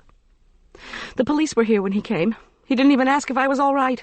He didn't even ask what was going on." Sadly, I said, "Audrey, Carl doesn't care anymore." I bit back the urge to talk about waking up and smelling the coffee. Mentioning caffeine would make me desire it too deeply. "I just don't understand why he's acting this way, especially after all these years." I pressed my face against my pillow and said nothing. Audrey was determined to recite the lengthy litany of Carl's wrongs. I said, "I'm sorry, but I need to go. Carl's upsetting Heather terribly. I don't know how she's going to survive this. Please, please, please, Audrey, let me go back to sleep. I promise I'll call you later." She snapped, "You don't care. Nobody cares." And with that, she banged the phone down before I had a chance to protest. Grudgingly, I got out of bed and went down to smell as well as make the coffee. Julian was already up and showering. Audrey hadn't mentioned Suzanne Farrell, but that was certainly why the police had visited her. I wondered if they would also be stationed out at the school. Arch stumbled down to the kitchen at 7. His bright pink raccoon mask had faded somewhat, and I noticed with surprise that he'd dressed in a ski sweater and jeans. He pulled a box of cereal out of the cupboard. "Sure you feel okay about going today?" He stopped sprinkling out Rice Krispies and gave me a solemn look. "Julian says that if you go to school with this kind of sunburn, kids don't make fun of you. They think you're cool because you skied all weekend. Besides, I want to listen to the counselors and find out if the French club is going to do something for Miss Farrell. You know, send flowers to her parents, write notes." Within an hour, both boys were out the door. Schultz called and said he was going down to Lakewood again to work on the Kathy Andrews case. He asked how we were, and I said truthfully that I was exhausted. "I keep trying to figure out what's going on. Since Miss Farrell wanted to talk to me about Julian, I need to at least make an attempt to chat with the headmaster about him." "Keep at it," Schultz said. "You inspire great trust, Miss G." "Yeah, sure." He promised he would meet us at the tattered cover for the last college advisory affair this coming Friday night. Was it still going to happen, he wanted to know. I said I'd call the school to find out if I was still the caterer of record. "Look at it this way," Schultz soothed. "It's your last one of these college advisory things." Small comfort, but I smiled anyway. "Getting to see you will be the best part." Ooh, should have gotten this on tape. The woman likes me. I savored his wicked chuckle for the rest of the day. The school secretary brusquely informed me that Headmaster Perkins was completely tied up with the police, parents, and teachers. He wouldn't have a free moment to see me for days. Then she put me on hold. In that time, I managed to put together a Roquefort ramekin for our vegetarian supper. So I guess I was on hold for a long time. She returned to tell me that, yes, they were going ahead Friday night. I should just fix the same menu. And Headmaster Perkins and I could discuss Julian Teller Friday morning at 9 if I wanted. If, I thought with indignation. The week passed in a flurry of meetings with clients who were already planning Thanksgiving and Christmas parties. I called Marla every day, but that was my closest link to the grapevine around the adults connected with Elk Park Prep. Unable to attend her exercise class with a broken leg, Marla had precious little access to information herself, although she did tell me that she'd heard Egon Schlichtmeyer was dating somebody else from the athletic club. In addition to Suzanne Farrell? Really? She swears his relationship with Farrell was just platonic. "This other woman is disgustingly thin," Marla pronounced. "I just know she's had liposuction." She asked how Julian was doing, and I assured her he seemed fine. When I asked her why she cared about Julian, she said that she had a strong sympathy for vegetarians. News to me. On Thursday, both Julian and Arch attended the memorial service for Miss Farrell at the Catholic Church. I had an unbreakable appointment with a client who had booked me for Thanksgiving itself. This client wanted a goose dinner for 20 that I would have to balance with my other commitments. Generally, I limited myself to 10 Thanksgiving dinners. I would do most of the cooking Tuesday and Wednesday, deliver fixins for 9 of them early Thursday morning, then actually cater 1. John Richard habitually took Arch skiing that weekend, and I earned enough during the 4-day period to support Arch and me for any sparsely booked spring month. Not only that, but I had learned that clients with relatives visiting over that weekend didn't want to see turkey tetrazzini, turkey enchiladas, turkey rolls, or even poultry of any kind until the following week. So it was a great time to showcase any fish recipes I'd been working on. Clients were famished for anything without gravy or cranberry jelly. The windstorm raged all week. Temperatures dropped daily, and a skin of ice formed over the dark depths of Aspen Meadow Lake. Friday morning, after I'd finished my yoga, I set out at 9 o'clock and wished for about 6 more layers than my turtleneck and faded-down coat. The fierce cold and snow had even encouraged the Main Street merchants to bring out their Christmas decorations early. The digital readout on the Bank of Aspen Meadows sign provided the grim reminder that it was November in the mountains, 11 degrees, Uneven ice coated the roads, the result of snow being churned up by the plows and then frozen solid. I drove carefully up Highway 203 toward Elk Park Prep and wondered if you could make a decent living doing catering in Hawaii. The telltale side spotlights, huge mirrors, and low-to-the-ground chassis announced the fact that the only other vehicle in visitor parking at the school was an unmarked police car. More investigators for the Farrell homicide? Catching up with me from the faculty parking lot, Egon Schlichtmeyer, elegantly sartorial in a new fur-trimmed bomber jacket, held one of the massive doors to the school open wide and bowed low. Someone, I noticed, had finally removed the black crepe paper and Keith's picture. "Tardy today?" I asked. "I do not have a class until 10 o'clock, he replied cheerfully. "I was working out, but did not see you." I eyed him and said, "Nice jacket." He swaggered off. The headmaster was deeply involved in a conference call, but could see me in a bit, the receptionist informed me. I went down to check on Arch, undetected this time. To my surprise, he was standing in front of his social studies class, giving a report. Before creeping off to find Julian, I scanned the facial expressions of Arch's classmates. All listened attentively. Pride lit a small glow in my chest. A uniformed police officer stood guard outside one of the classrooms of the upper school area of the old hotel. I nodded to him and identified myself. He didn't reply, but when I looked through the window into the classroom, he didn't ask me for ID either. Egon Schlichtmeyer's American history class had just begun. McGuire Perkins was giving an oral report at the front of the room. On the board was written, "The Monroe Doctrine." Sad to say, McGuire and the justification for hemispheric intervention were not receiving as much attention as Arch. Greer Dawson was combing her hair. Heather Coopersmith was figuring on a calculator. Julian looked perilously close to slumber. For one brief moment my eyes locked with McGuire's, and he signaled hello to me with one hand. I shrank back from the door. The last thing I needed was for Egon Schlichtmeyer to claim I'd been bothering his class. I slunk back toward the headmaster's office. "He'll see you now," chirped the secretary without looking up from her computer monitor. I marched into the office, wondering vaguely how she'd known it was me. Did I smell like a caterer? Headmaster Perkins was once again on the phone, although this must have been less important than the earlier conference call, as he covered the receiver with his hand and waved me over to a side table laden with a tray of baked goods and silver electrified urn. "Help yourself," he said in a low voice. "I'll be right off." There must have been an early morning meeting of the Board of Trustees, I thought vaguely, for all the profiteroles, miniature cheesecakes, chocolate chip bars, and frosted cupcakes on the tray.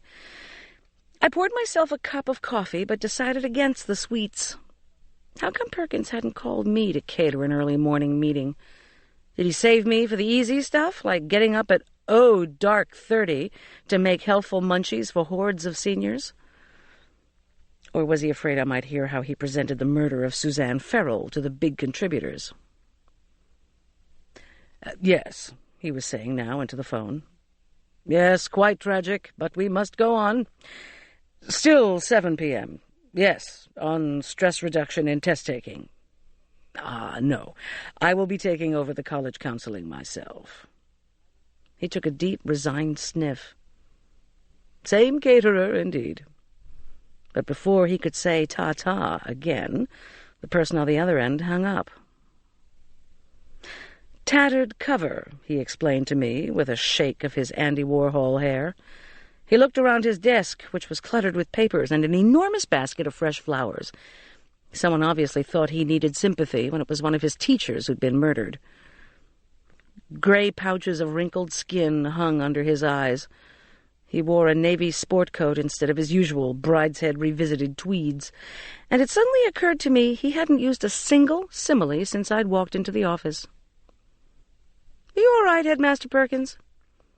He looked straight at me with enormously sad eyes. "No, Miss Bear, I am not all right." He rolled his swivel chair around until he was looking at the painting of Big Ben.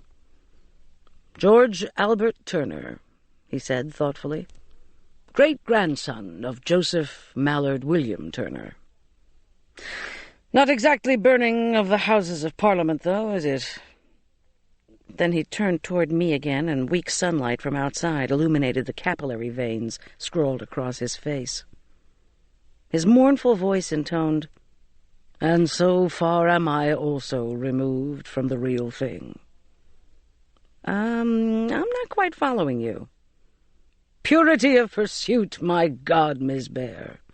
Purity of artistry, purity of academic inquiry. All the same. Perkins rubbed his forehead with both hands. Unlike, he gestured to indicate the elegant room. Unlike all this. Mr. Perkins, I know you're upset. I can talk to you about Julian some other time. You've obviously had some meeting. Meeting? What meeting? A harsh laugh escaped his throat. The only people I meet with these days are police. But I gestured to the urn and trays of baked goods. I thought, again, the sad, ironic look, the voice of distress. Midterm grades, Miss Bear.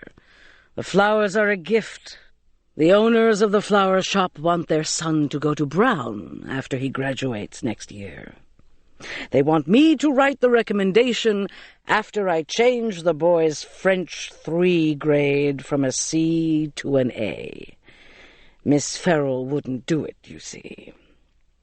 I stared at the headmaster, incredulous. Was he losing it? He prattled on. The baked goods are also a gift. One of my teachers has a new fur coat. He asked if it was all right for him to keep it, since it cost more than his entire wardrobe. He swears the donors haven't asked him to change a grade. I told him, not yet they haven't. But these people who wanted Miss Ferrell to do this for them, could they? He shook his head. They're in Martinique with their son. You see, they go every year at the end of October, and the boy gets rather behind in his work. He raised his eyebrows at me. They want me to give him credit for going to Martinique. They say he speaks some French there, so why not? Purity of pursuit, I said softly. Did you change the grade? He stiffened.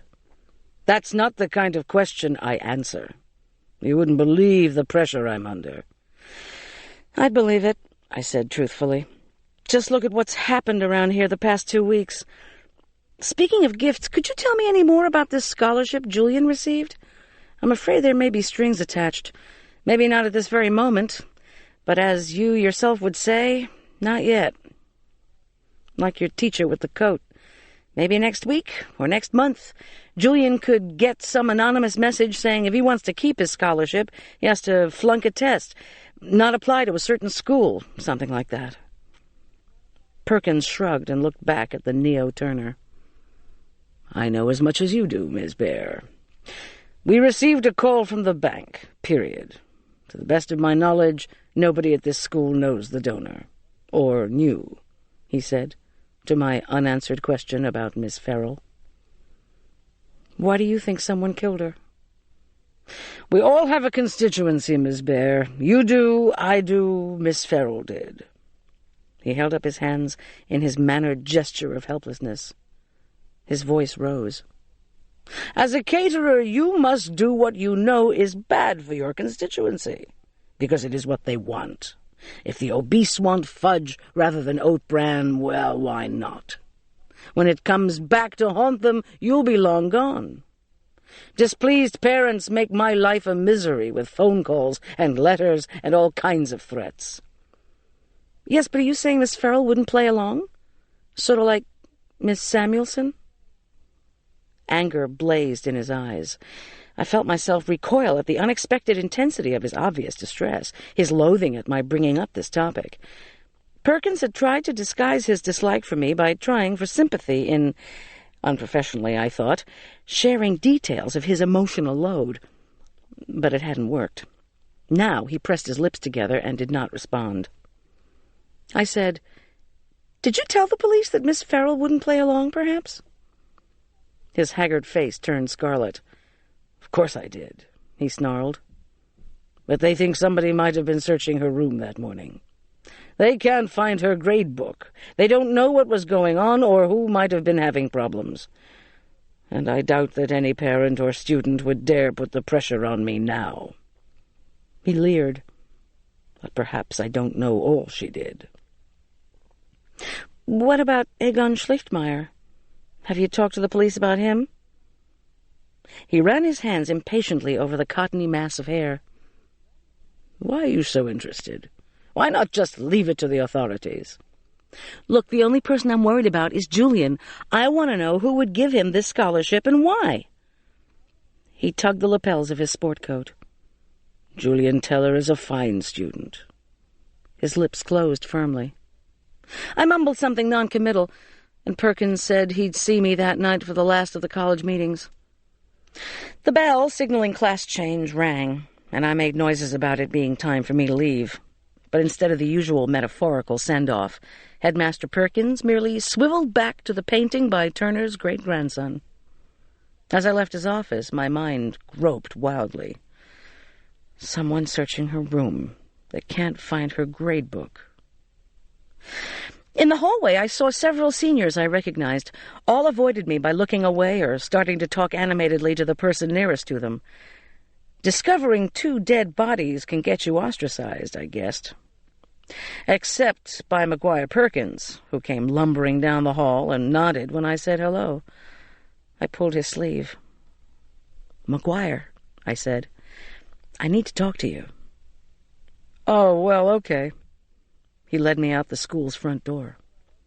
I looked up, for that was where he was, this lanky, painfully acne-faced basketball star, way up. A blue plaid lumberjack shirt hung out over jeans that ended in weathered hiking boots. No preppy outfit for the headmaster's son. "I want to talk to you about Miss Farrell." I'm real sorry about Miss Farrell." "So am I." I know she was mad about my college visit and other stuff, but I think she liked me." "What other stuff?" "Just," he said, "stuff. Like having your driver's license suspended for drinking and driving. Or stuff like your use of steroids to muscle yourself up." His scarred face turned acutely red. "Yeah. Anyway, I stopped the steroids. Last week, I swear. Farrell was talking to me about it. Said I could be strong without him like that." "She was right." I hesitated. "There's something I need, McGuire. Something she might have feared would get stolen." "What?" "Miss Farrell's classroom might have been searched last Saturday. It was a mess when the police got to it. I've just had a talk with your father, and it made me think. Listen, I need her grade book. You, of all people, know your way around this school. Is there any chance she could have hidden it somewhere?" McGuire looked around the snowy parking lot before replying. Was paranoia a side effect of his brand of drug abuse? "As a matter of fact," he said reluctantly, "I may know where it is. Being tall, I see things other folks don't see." "Tell me." "Remember when I read my essay about IU at the front of the class?" I nodded. "She has those big posters up there by the blackboard. Behind that framed one of the arch in Paris, I saw something. Like a brown notebook. I could go look." "Please do." He trundled off, and within 2 minutes he was back, grinning triumphantly. He shrugged his backpack off his shoulder and unzipped it. Another quick visual scan of the parking lot. "Luck," he said simply. He pulled out a brown fake-leather spiral grade book and handed it to me. I hadn't brought a purse, so I just held on to it. "Give that to the cops," he said. "Maybe it'll tell them something." My heart ached for this sad, loose-limbed boy. "Thank you, McGuire. I was so worried about you Saturday morning. You seemed so nervous about the test." "What, me?" He backed away and held up his hands in protest. "Your cookies were great. I thought later, why should I have been so worried about the SATs? I'm not going to be somebody by going to Harvard. What the hell? I'm never going to be anybody."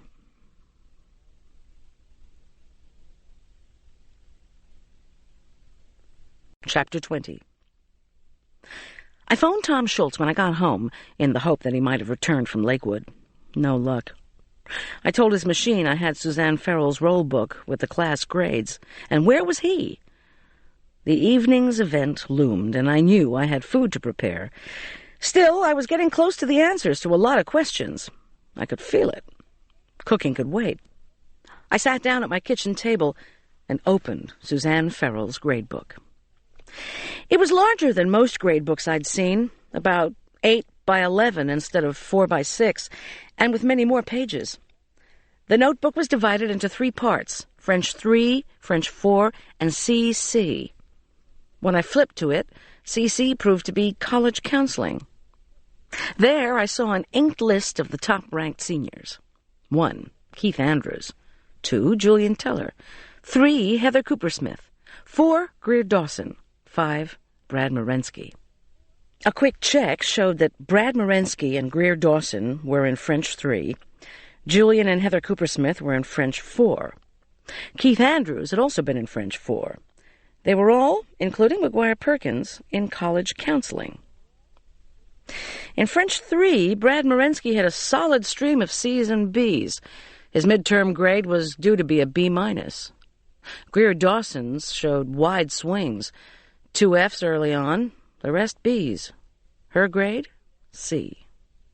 Julian had made A's at the beginning of the quarter, then a B and an F on a quiz last week. He'd also received a B- for the midterm.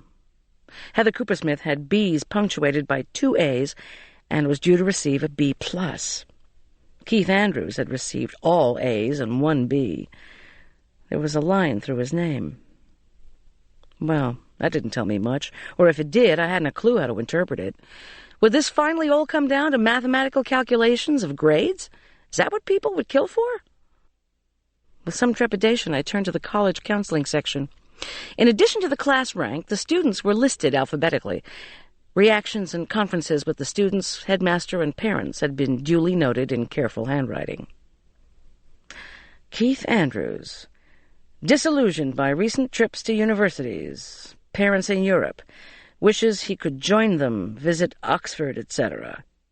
Says someone should start a college made up of all the winners of Distinguished Teachers Awards who didn't get tenure. H says K can't be trusted. Writing something for paper. I said probably harmless. Recommended Stanford, Princeton, Columbia. Heather Cooper-Smith. Mother worried. Sat next to her at dinner. H says mother obsessing on college thing because father dumped. Wants control of life. Jealous of K. Claims others have big bucks they can spend to help their kids get into college. H dreamy and distant. Wants less structure, less pressure in academic life. H says mother a pain. Recommended Bennington, Antioch. Brad Morensky. Parents brought in media rankings. Wanted to know Dawson list. They think B deserves top-ranked school. Says stories about them offering fur coat to admissions director at Williams untrue. But do I think it would be a good idea? Said no. Unpleasantness from last year apparently resolved. B indifferent to schools, but seemed to be watching me. Told me he wanted to be far away from parents. Asked, did I know? I said, about what? No response. H doesn't have a clue. Recommended Washington and Lee, Colby. Greer Dawson. Very difficult. Wants Ivy League or Stanford, but SAT's not high enough. Grades erratic. Parents offered me a year's free meals if I'd recommend her. Not amused. H warned. Trouble if the school doesn't get Greer into Princeton. Recommended Occidental, University of North Carolina. McGuire Perkins. Asked about drinking record, drugs. Said he has talent for drama, but he thinks not. Says he's depressed. Recommended psychotherapy. H opposed. Looks bad. Recommended schools for basketball, Indiana, NC State, UNLV. Uneasily, I turned to the dead woman's comments about Julian. Julian Teller, vulnerable, wants to study food science, not covered in rugs. We'll phone around for help. Jay knows Cornell has a program, Jane Brody, alum, would fit with his academic bent. Meet with foster mother, caterer, morning of 11/1. Recommended, Cornell, Minnesota, ? None of this made a whole lot of sense to me, except to confirm my suspicions about these people. Miss Farrell was one smart cookie, except that she hadn't fathomed Brad Morensky's question. Did Miss Farrell know about his stealing? Apparently she hadn't.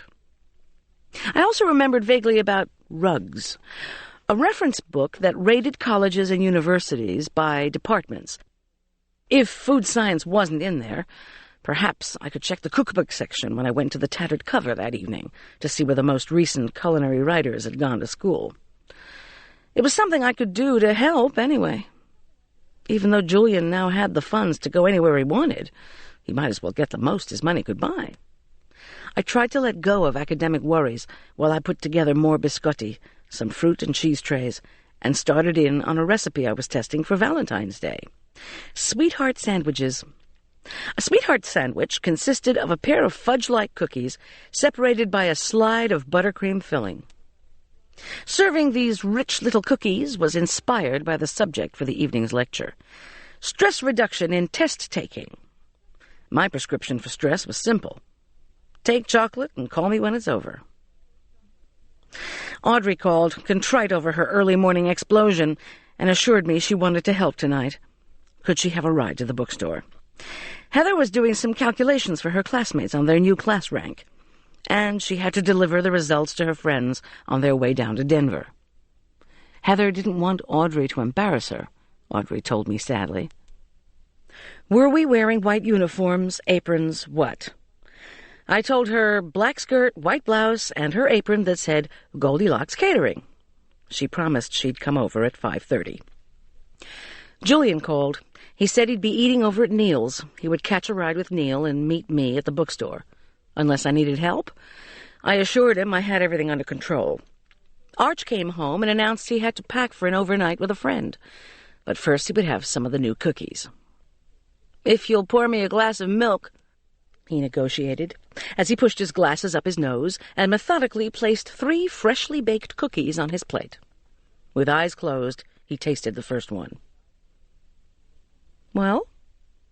He let me suffer a moment. Then he said very seriously, "Excellent, Mom. Any teacher would give you an A+. I grinned. "Are you feeling better in school?" He swallowed, took a sip of milk, and wiped off the liquid white mustache. "Sort of. What does that mean?" "7th grade is like—" Headmaster Perkins' mannerisms were contagious. Arch popped another cookie in his mouth and chewed pensively. "7th grade is like half happiness, half totalitarianism." Totalitarianism? Oh, Mom. He adjusted his glasses. "Julian taught me that word for social studies." He paused. "Are they still working on finding out who killed Keith Andrews and Miss Farrell?" When I nodded, he said, "You know, I just want to be in a safe place. It is scary in school, I have to admit, but nothing else has happened, right? Mom, the police are there. How safe do you think it's going to be when they pull off their investigators and the surveillance?" I didn't answer that question. "Don't worry," I said tensely. "We, or they, or somebody is going to figure out what happened." He didn't seem to want to talk anymore, so I went back to my cooking. By the time the friend's mother arrived at 5 o'clock, Arch had run through half a dozen cookies and declared he didn't want any dinner. Neither did I decided after he left, but not because I was full of anything but dread. My stomach was churning in anticipation of yet another college advisory event. I wondered how many guidance counselors had ulcers. Perhaps when this final ordeal was over, Audrey could get a ride home with her daughter, and Schultz and I could go out for a late supper. Audrey arrived. We packed the trays into the van, hightailed it to Denver, and arrived at the tattered cover promptly at 6. Driving up to the third-floor entrance, where I'd parked before, I remembered my resolve to check the cookbooks for names of schools for Julian. I also suddenly remembered Miss Farrell's gradebook, which I'd packed in one of my boxes, in the hope that I could give it to Schultz after the program. With all the stealing going on among Elk Park preppies, I was going to make certain I personally handed this valuable volume to him for analysis. But I had learned my lesson with Keith's computer disks. I wasn't about to leave the gradebook unprotected in the kitchen during the confusion of the catering. When Audrey was preoccupied with folding up box lids, I grabbed the gradebook, wrapped it in a spare business apron, and headed briskly through the third-floor door and down 2 flights on the interior staircase. I wanted to put it in the secret closet Audrey had shown me in business, but there was a cadre of people in front of the shelf, reading up on making millions in utilities stocks. I tried for a safer area. The staff person in cookbooks recognized me from the previous week. She was delighted at my request to see the latest in culinary writing. "Oh, but you have to see our window display," she exclaimed with a laugh. "It's a new display Audrey and I put together. What's new in food and cooking? You must go admire what she did." She directed me out the door to First Avenue, where I turned right, and then faced a stage set behind plate glass that was designed to make people run, not walk, to the nearest restaurant. From every cranny of the big display window, photographs of food jumped out. Splashy posters of Jarlsberg, Gorgonzola, and Gouda rounds vied with brilliant photos of jewel-red peppers, beets, and squashes, tangles of colored pasta, blackened fish, and thick, succulent steaks, loaves of shiny bread, creamy cheesecakes, gleaming raspberry tarts, dark chocolate soufflés. Stacked on tables placed in the visual display were at least 100 cookbooks, thick and thin. Julia Child, Jane Brodie, the Silver Palette people, the Cajun crowd, you name it. Hanging like flags here and there, above the small stage, were aprons, kitchen towels, and tablecloths. I wondered if the woman could be persuaded to put a Goldilocks catering apron in there. The worst that could happen was that a negative response would be accompanied by the judgment that I was crassly, irredeemably commercial. Which I was. It was worth a try. None of us, I reflected as I trudged inside, is above bribery. She would be happy to put the apron in, she told me cheerily. I accompanied her to the interior side of the window. There she slid expertly between the photographs, took down a red and white apron, and hung up my spare. The Goldilocks catering facing the street. Inspired, I sidled up to the front of the window and surreptitiously slipped the gradebook underneath the latest Paul Prudhomme. It was, after all, hot. "Watch your step," the woman warned as I accidentally backed into a pile of cookbooks. "Not to worry," I assured her. I scooted off the platform in front of the window where several street-side onlookers stood salivating over the photo display, thanked the cookbook person, and ran up the stairs to the 3rd floor. The store staff was already setting up chairs, and Audrey had made the coffee and concocted the apple juice from concentrate. Her face was set in a studied frown. "Carl bothering you again?" I ventured. "No," she said after a moment. "It's Heather. She's having some problems with her classmates. Now she wants me to drive her home after this. And she said Carl called. Just had to talk to me about some new crisis." What else was new, I wanted to ask her. I refrained.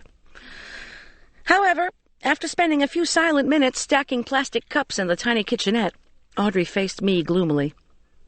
Heather's classmates told her they wanted her to figure the class rank because she's so marvelous with numbers. They were going to supply her with their midterm grades, which supposedly came out Tuesday.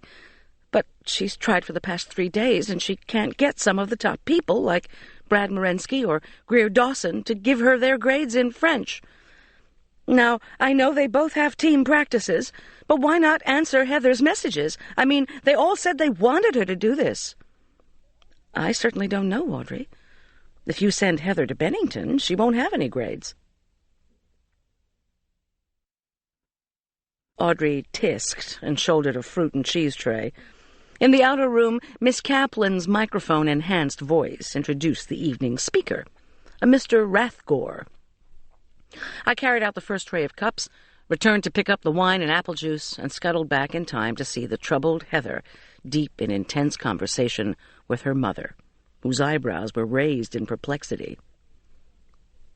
Julian sat between Egon Schlichtmeyer and Maguire Perkins.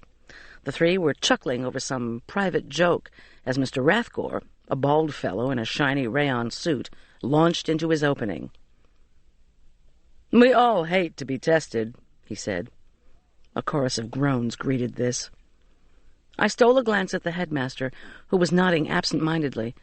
Perkins appeared even more exhausted than he had that morning. The Morenskys and Dawsons had prudently decided to sit on opposite sides of the room. Brad Morensky wore a Johns Hopkins sweatshirt. Greer Dawson was again swathed in forest green watered silk. A steely-eyed staring contest seemed to be taking place between the Dawsons and Audrey, who was seated in a couch to the side of the speaker. But after a moment, Heather touched her mother's arm, and Audrey looked away from the Dawsons. "Worse, we can get caught up in the nerve-wracking process of identifying with our children as they are tested," continued Mr. Rathgore. "Old patterns recapitulate. Parents take their children's poor performance much more seriously than the children themselves do." No kidding. People began to shift uncomfortably in their seats, which I put down to the speech hitting a little too close to home. As I was setting out the paper cups one by one, I could see out of the corner of my eye that a few folks were standing up, stretching, milling about. Maybe they just couldn't take any more reminders of their last chance at success. I turned an attentive face to Mr. Rathgore, but instead met with the grave visage of Headmaster Perkins, who had crossed the room to me. "Goldy," he stage-whispered, "I'm more exhausted than Perry when he finished traversing Antarctica." He favored me with a chilly half-grin. Apparently he'd forgiven me for bringing up the mess with Pamela Samuelson and her grading. "Please tell me this isn't decaf." "It isn't," I assured him, as I poured the dark liquid into the first cup.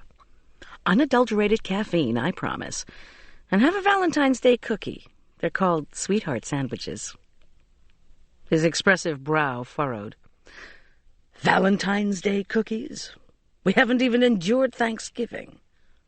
Somewhat too early, wouldn't you say?" Before I could answer, Tom Schultz appeared on the other side of the table and greeted me with a huge smile. "Got some of those for me?" "Finally," I said, with a smile I couldn't suppress. "You're back." And I handed him a steaming cup of fragrant black stuff and a plate of sweetheart sandwiches. The headmaster attempted a jovial greeting for Schultz, but it caught in his throat. He reddened. "You have something else for me?" Schultz whispered in my direction, ignoring Perkins' discomfort. Mr. Rathgore paused in his talk to furrow his brow at the coffee-serving table. Several parents turned to see what was distracting the speaker's attention, and I drew back in embarrassment. Headmaster Perkins' too bright smile froze on his face. Alfred Perkins took a bite of his Valentine's Day cookie that was too early. There were too many snoopy folks around to give Schultz the gradebook now, I decided. "Have some cookies first. They're—" But before I could hand him the platter, another parental squabble erupted in the audience. This time it was between Caroline Dawson and Audrey Coopersmith. "What is the matter with you?" Caroline shrieked. She jumped to her feet and glowered down at Audrey Coopersmith. Audrey closed her eyes and raised her pointy chin in defiance. Caroline was as scarlet as her suit. "Do you think Heather is the only one with talent? Do you think she's the only one who can do math? Do you have any idea how tired we all get of your boasting?" That shattered Audrey's calm. She blazed. "Oh, excuse me, but it was Hank and Stan who started this."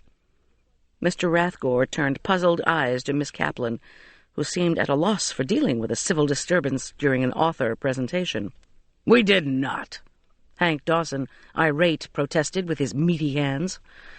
"Stan just said Heather wanted grades from Brad, but he's been busy all week, and Greer couldn't get her number in either. And all I said was that with the time it was taking, maybe the government should hire Heather to compute the deficit.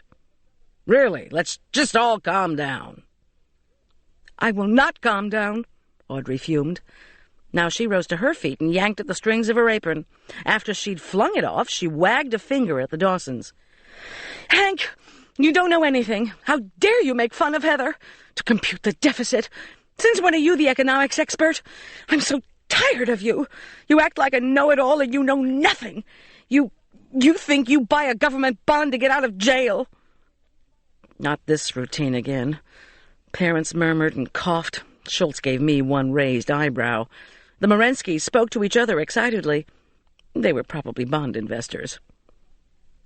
"I'd like to know what business Hank Dawson has making snide remarks about computing the deficit," Audrey's shrill voice demanded of the stunned audience. "He thinks the Federal Reserve is where all the Indians live." Audrey didn't wait for a response. True to form, she stomped out. Heather slithered out after her. So much for my post-catering cleaning help. Miss Kaplan tried to restore order. "Why don't we all just have some refreshments? And if you have questions for Mr. Rathgore—" Her voice trailed off amid the noise of people scooping up their coats and scrunching shopping bags. A couple of parents lined up to buy Mr. Rathgore's book, The True Test. "Don't worry." Julian appeared at my side, holding a tray of biscotti. "I'll give you a hand. You know, Heather's mom's always stressed. Stressed major." Schultz helped himself to 2 biscotti. "As you were saying, Miss G, about my having cookies." But before I could try any thoughts out on him, there was a distant explosion of crashing glass. McGuire, who'd been leaning against a bookcase, was so startled he almost fell down. Julian's tray dropped with a bang. Headmaster Perkins looked appalled. "Don't move, anyone!" cried Tom Schultz. He loped out the nearby exit to the adjoining garage. Bewildered parents turned to one another. An anxious buzz filled the air.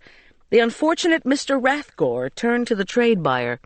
He'd forgotten he was wearing a microphone. "What the hell is going on?" his voice boomed out. Miss Kaplan steepled her hands and pressed them to her lips. First a parental argument, then a glass-breaking disruption. Unlikely Mr. Rathgore would agree to another signing any time soon. Schultz returned. "It's your van," he announced laconically. "Whose?" the ill-fated Mr. Rathgore screeched into his microphone. Julian cried, "Somebody's broken the windshield, just like—" But he didn't have to say just like which windshield. Schultz quickly crossed the room to me, ignoring the confusion. "Goldy, I'm taking you to my car. I'll notify surveillance. I want you out of here and with me," he finished abruptly. I can't. I have to clean up." "You have to go," Julian echoed Schultz. "It's what I keep telling you. You're not safe around these people. Go now. I'll clean up." Schultz had taken me by the arm to lead me out. I stood firm. "And how will you get home?" I demanded of Julian, refusing to budge. "I'll get a ride or something. Now go on, go." I felt dazed. I took one long look at the assembled group of students, parents, school, and bookstore staff.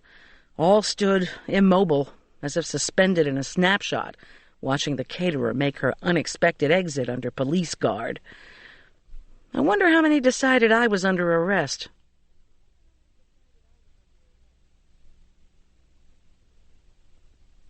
Chapter 21. Tom Schultz's wheels shrieked as we rounded the parking lot's hairpin curves. Within moments, he was gunning the car up First Avenue. "Where's Arch?" he demanded. "Spending the night with a friend. I still don't understand why I should leave because of a broken windshield. I feel ridiculous." "Come on, Goldy, you know you can't stay," was all he said. When we arrived in Aspen Meadow 45 minutes later, stillness enveloped my neighborhood. The only sounds were a dog barking in the distance and the murmurs between Schultz and the surveillance policeman. Schultz shook his head as he walked back to me. "Nothing suspicious." He escorted me up the steps. At the door, I hesitated. Had the surveillance fellow received any radio messages about who trashed my car? Nope. Look, I've had another call, unrelated, but I'll come in and look around if you want. No need.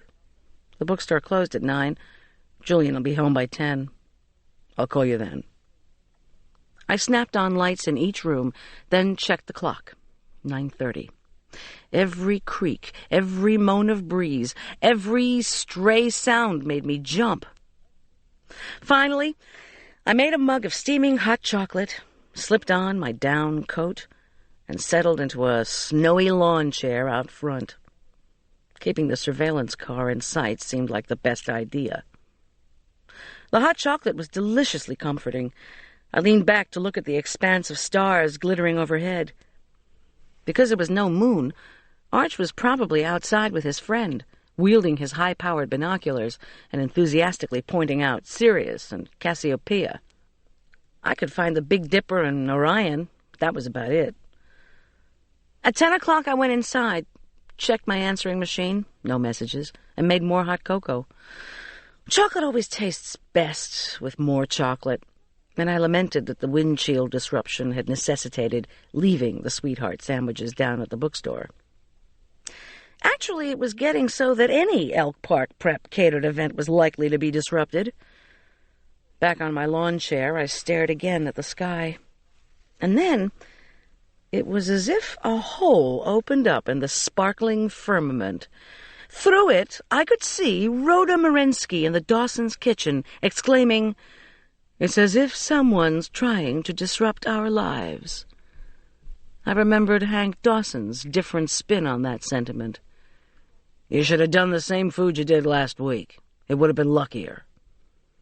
Rhoda and Hank seemed to believe that if you ate the right things, got enough sleep, followed all the same routines, you'd do well. But if someone disrupted your life, you wouldn't do well. Someone had deliberately smashed Keith Andrews' windshield the day of the Princeton rep's visit. Not long after that, that same person had probably killed him. Someone had broken a window in our house, hung a snake in Arch's locker, and perhaps planted a deadly spider in a drawer. Our steps had been booby-trapped, our chimney stopped up, and one of our car windshields broken. The result had been police surveillance, worry, conflict, lack of sleep, quizzes failed, homework and college applications left undone. The person who had suffered most had been a highly emotional person, someone who cared deeply about those around him, someone who was terribly vulnerable to criticism and cruelty. Could it be that neither Arch nor I was at the heart of this campaign of harassment? "Excuse the fuck me." And then another time, "This stuff at the school is getting to me." I pictured Julian, who knew so many things that he was unwilling to discuss. The steroids, bitter conflicts between his classmates, perhaps even blackmail. He was also ranked number 2 in the Elk Park Prep senior class. Keith Andrews, the top student, was now dead. I sat up straight, splashing cocoa down the front of my coat. I didn't have time to wipe it off or even curse it because I was running toward the house. The windshield incident was probably meant to lure me away. Damn it! I'd never been in danger at the bookstore. I fumbled with the front doorknob. My mind raced. Whoever had smashed my van knew who would be affected. Who stood in the way of a higher-class rank? Who was vulnerable to a campaign of harassment of his employer and her son, whom he held so dear? Who would volunteer to clean up in my absence?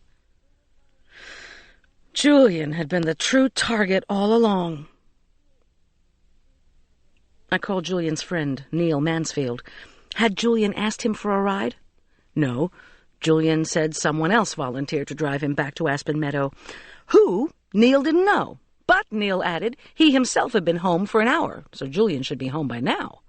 Great. Did Neil have any idea who else might know who offered this ride? No clue. I tried to reach Schultz. No answer at his home. The sheriff's department dispatcher said he couldn't raise the homicide investigator on his cell phone. I glanced at the clock. 10:30. I had no ideas, no plan, nothing but panic. I grabbed the keys to the Rover. If I called the police, I wouldn't know what to tell them or where to send them. I willed the mental picture of Keith Andrews' bloody head out of my mind. The bookstore. That was the last place I'd seen Julian. That was where I would start. Maybe I could call Miss Kaplan or some of the staff. Maybe someone had seen him leave. But how would I get phone numbers for these people? Reluctantly, I dialed Audrey Coopersmith, but got only a sleepy Heather. Mom's not here. She went out with Dad. What? She said they were trying to work things out? Look, Heather, I have to talk to her. I left something in the store, and I need to know how to reach somebody there now. Why? The bookstore's closed. You didn't see Julian, did you? At the end of the evening? Miss Bear, you're confusing me. Did you leave a thing or a person in the bookstore? Oh, God, the grade book. I had left something in the bookstore. If Julian was still alive, if somebody wanted the evidence of that grade book enough, maybe I could do a swap. But I didn't know who I was dealing with, what that person would want or when. Heather, look, I have a big problem.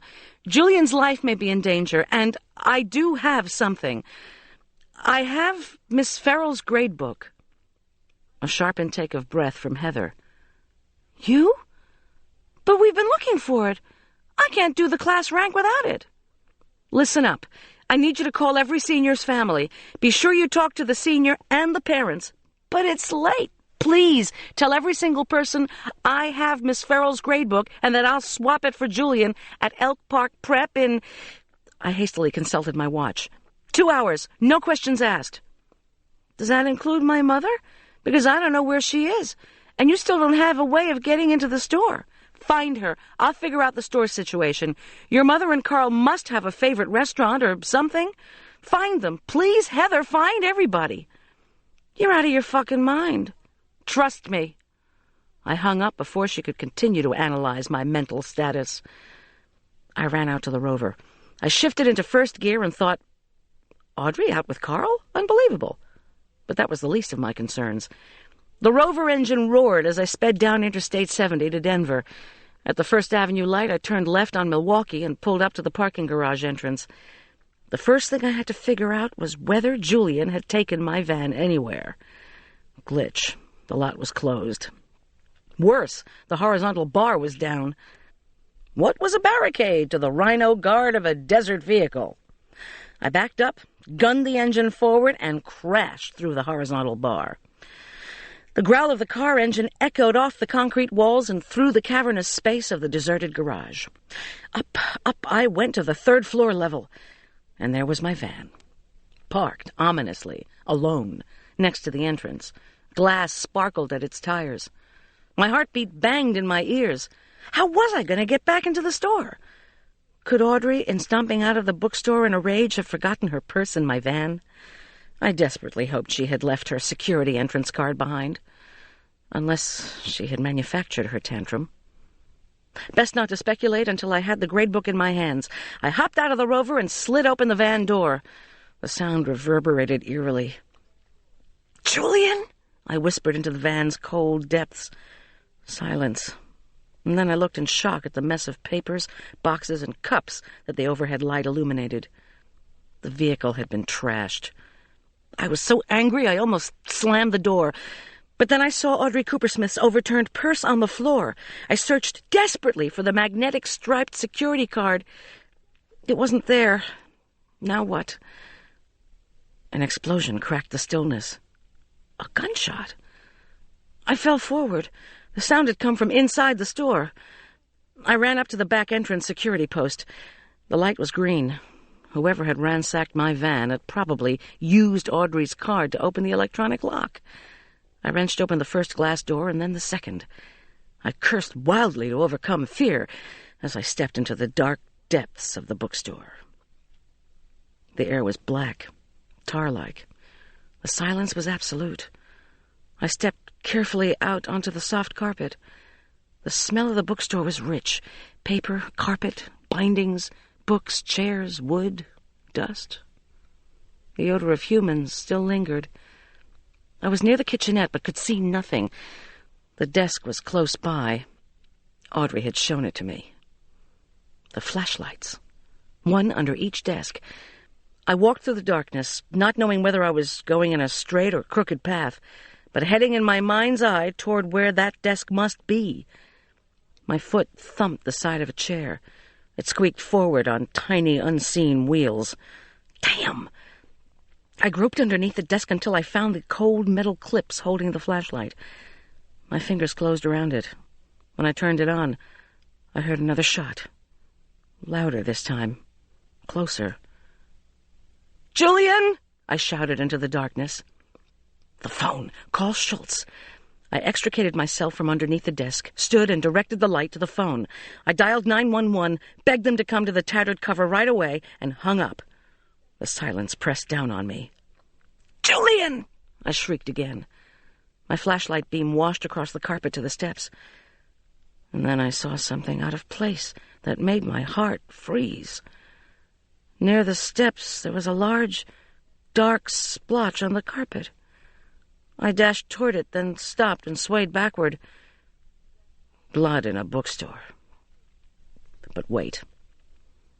What had I just said to myself? Something out of place. My mind reeled. What had the woman in Lakewood said? Something it was too late for. Something that was out of place. What had Arch said? You can't see Andromeda in the summer. And of course I couldn't buy a good humor bar from the ice cream man in the winter, now could I? And I wouldn't see a spider in an immaculate kitchen, would I?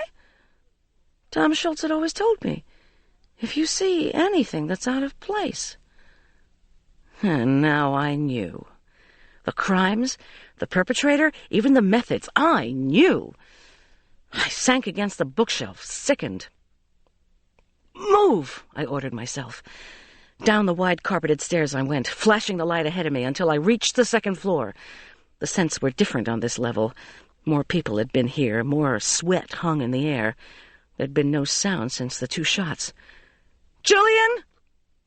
"Goldy!" came a blood-curdling call from somewhere below me. "Goldy! Help!" Julian's voice. "Where are you?" I yelled, but heard only shuffling, someone running, thudding footsteps. I nearly tripped running down the last flight of stairs. Here, on the first floor, there was more light.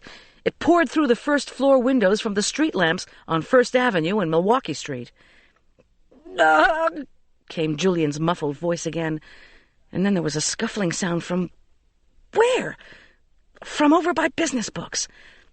I ran through the shadows to where I thought he was, near the exit to Milwaukee Street. I swept the flashlight across the rug. Nothing. When I was almost to the first-floor cash registers, something slammed against me.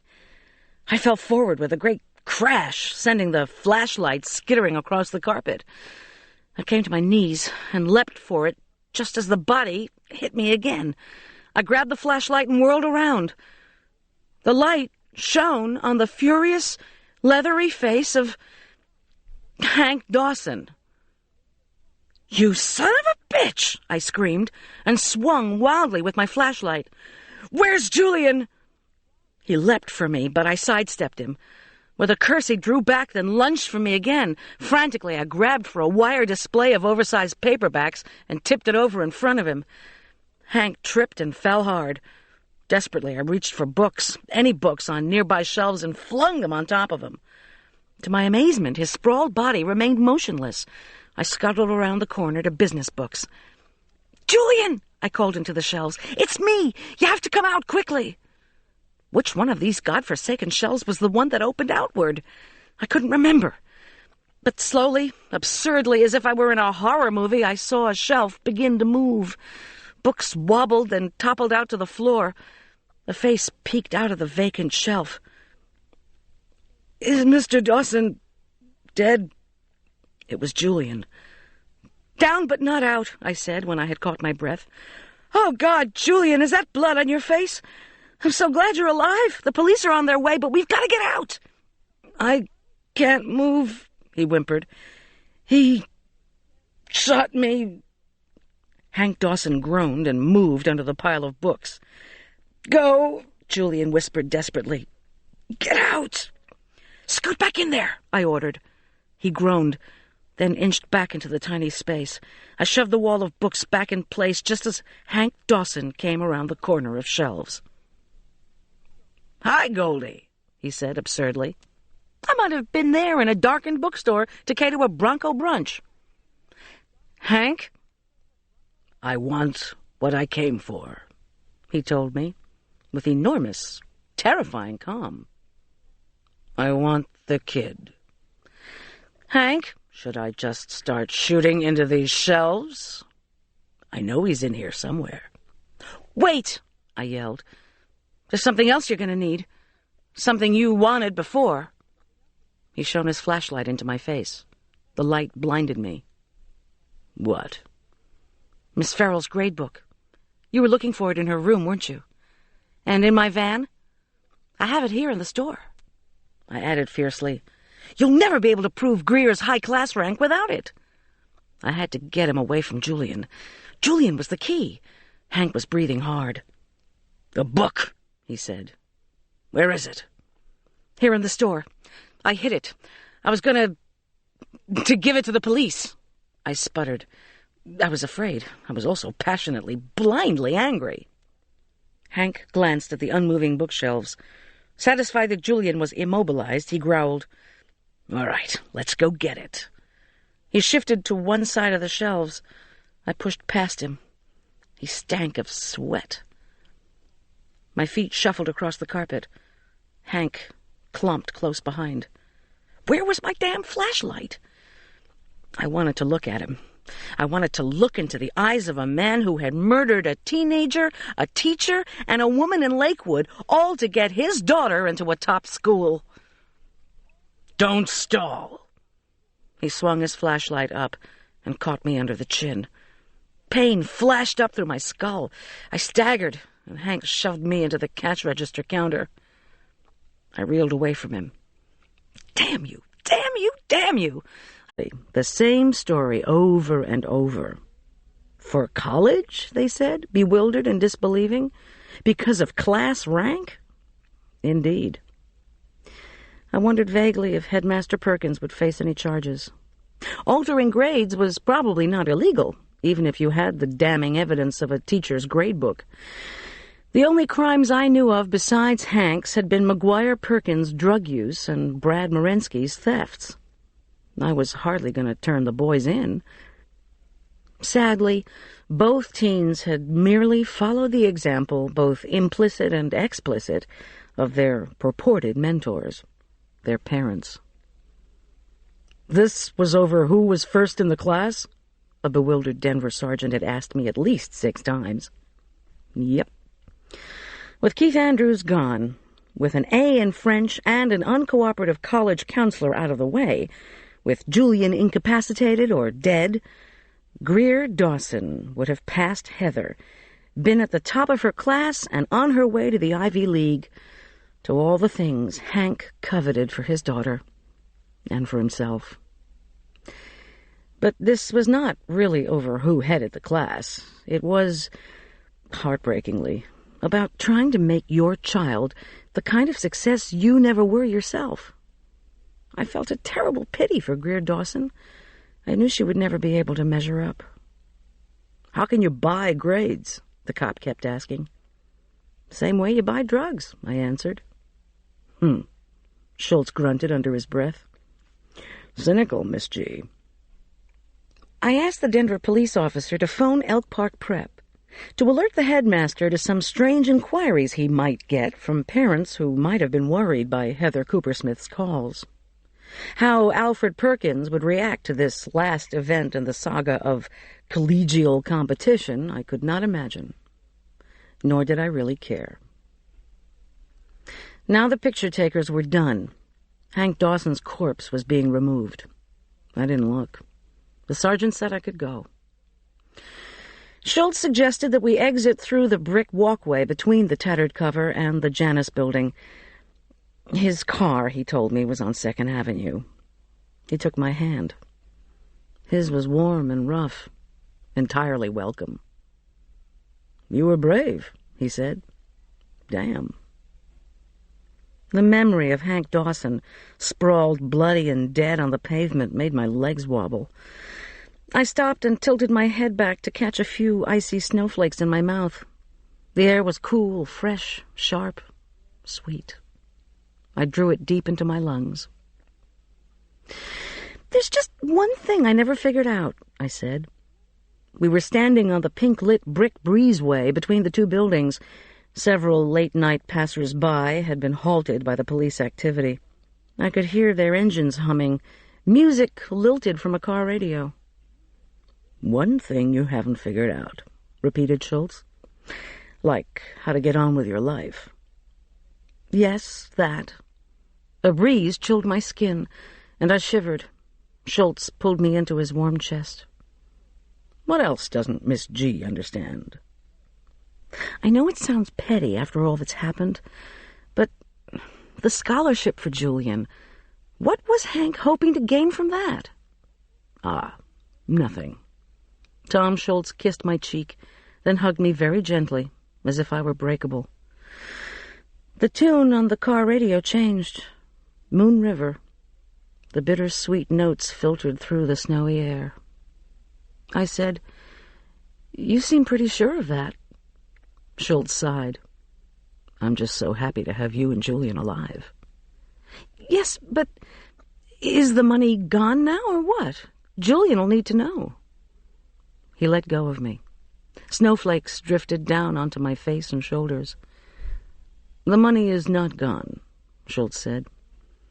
"It's not gone because I donated it. And I got your friend Marla to go in halvesies with me." "What?" He cupped my hand in his, then said, "Smart detective like Miss G, I should have thought you'd figure that out. I told you I didn't know what to do with my money. Good for Julian, I'm a saver. Without kids of my own, this felt like a great thing to do. Marla likes Julian, too, and God knows she has enough money. She said," and here he drew his voice into an astonishingly accurate imitation of Marla's husky voice, "Uh-oh, I'll never be able to keep a secret from Goldy. And now look who told." "Oh, God," I said, faltering. I was losing consciousness. My body was falling to the pavement, and I could feel Schultz's hands gently easing me down. It was all too much. Keith Andrews, Suzanne Farrell, Hank Dawson. Death everywhere. "You're going to need counseling," Schultz warned. "You've been through a lot." He stroked my cheek. The pavement was cold. "Yes, counseling. I had witnessed too much. After all the death, my own mortality again loomed large. What really kept me going? What was I going to have faith in?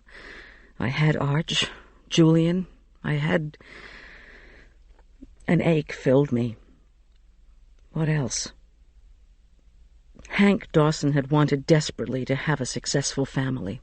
So had Audrey, the Morenskys, Headmaster Perkins with hapless McGuire. And so, too, had I.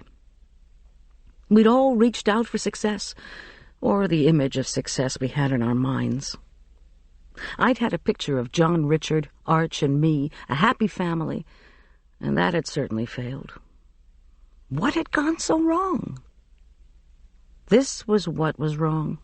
My idea, Hank's idea, Caroline's, Brad's, McGuire's, that if you have this educational pedigree, this money, this fill in the blank, you will be successful.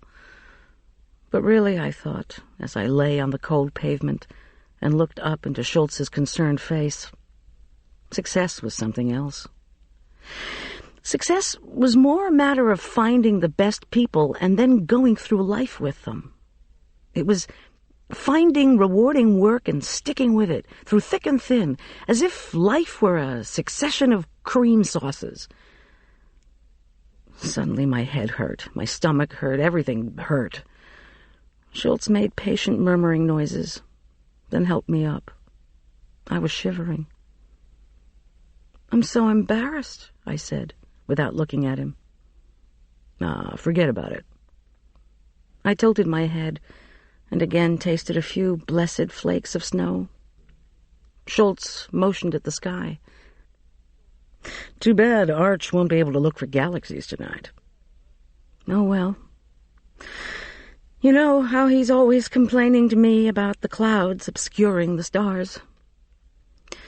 The way all my troubles have obscured my appreciating you," I added. "Listen to this woman.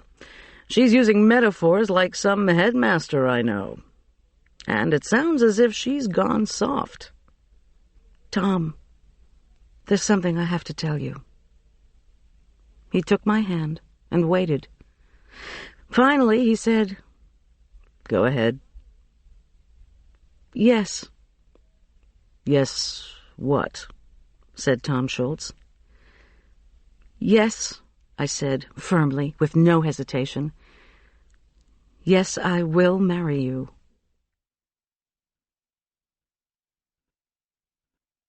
The End.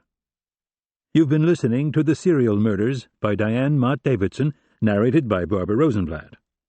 There are 11 recipes sprinkled throughout the text that stand alone outside the story. We include them here. Hello, this is Barbara Rosenblatt.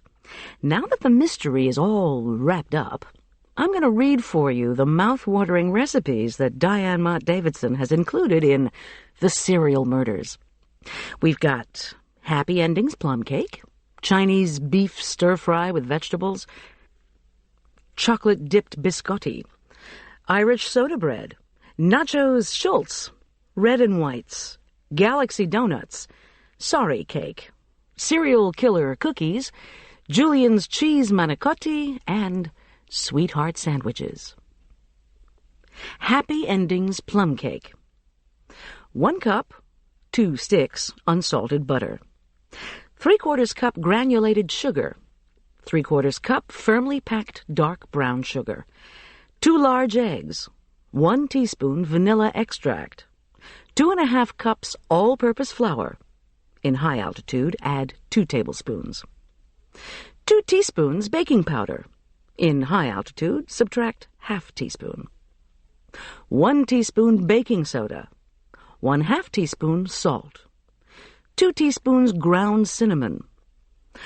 1 16-ounce can purple plums packed in syrup, well drained, the syrup reserved and the plums chopped. Confectioner's sugar. Preheat the oven to 400 degrees. In a large mixing bowl, beat the butter until creamy and light. Then gradually add the sugars, beating until creamy and smooth. Beat in the eggs, then the vanilla. Sift the flour, baking powder, baking soda, salt, and cinnamon together. Stir the dry ingredients into the butter mixture, alternating with ½ cup reserved syrup, beginning and ending with dry ingredients. Stir in the plums. Pour the batter into a buttered 9 by 13-inch pan. Bake for 25 to 30 minutes or until a toothpick inserted in the center of the cake comes out clean. Turn the cake out onto a rack and allow it to cool. Then dust with confectioner's sugar. Makes 12 to 16 servings. Chinese beef stir-fry with vegetables. 1 pound good quality, such as Omaha steaks, sirloin tips, cut into 1-inch cubes. 1 tablespoon dry sherry. 1 tablespoon soy sauce. 1 tablespoon cornstarch. ½ teaspoon sugar. 2 tablespoons and ½ teaspoon vegetable oil. 1/8 teaspoon freshly ground black pepper. 2 cloves garlic, pressed. 1 tablespoon oyster sauce. 2 large stalks of broccoli, stems removed and cut into florets. 2 carrots, peeled and sliced on a diagonal. 1/2 cup beef broth. 8 spears, or half a 15-ounce can, water-packed baby corn, drained. 20 fresh snow peas. 1 scallion, both white and green parts, chopped. Marinate the sirloin at room temperature in a mixture of the sherry, soy sauce, 1 teaspoon of the cornstarch, the sugar, ½ teaspoon of the oil, the pepper, and garlic for an hour. Heat 1 tablespoon of the remaining oil in a wok over high heat. Stir-fry beef quickly until the meat is brown outside and pink inside. Remove. Mix the remaining 2 teaspoons cornstarch with the oyster sauce. Reheat the wok with the remaining tablespoon oil. Add the broccoli and carrots. Stir-fry for 30 seconds. Add the broth, cover the wok, and steam for approximately 1 minute, or until the vegetables are tender but retain their crunch. Add the corn, snow peas, scallion, beef, and oyster sauce cornstarch mixture. Heat quickly until the sauce is clear and thickened. Serve immediately. Mix 4 servings. Chocolate-dipped biscotti. 1 cup sugar.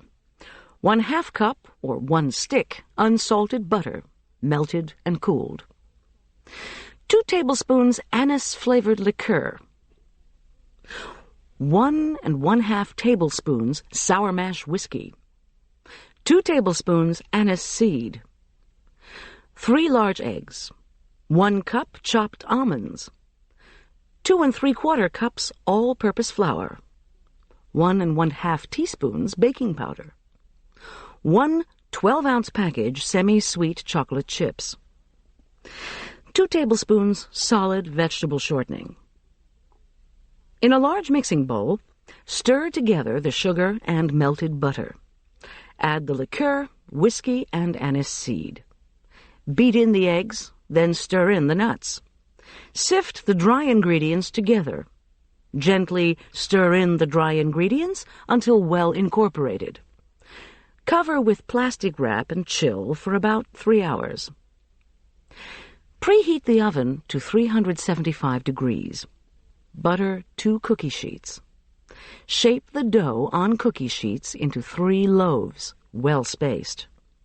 Each loaf should be about 2 inches wide and ½ an inch thick. Bake for about 20 minutes until the loaves are puffed and browned.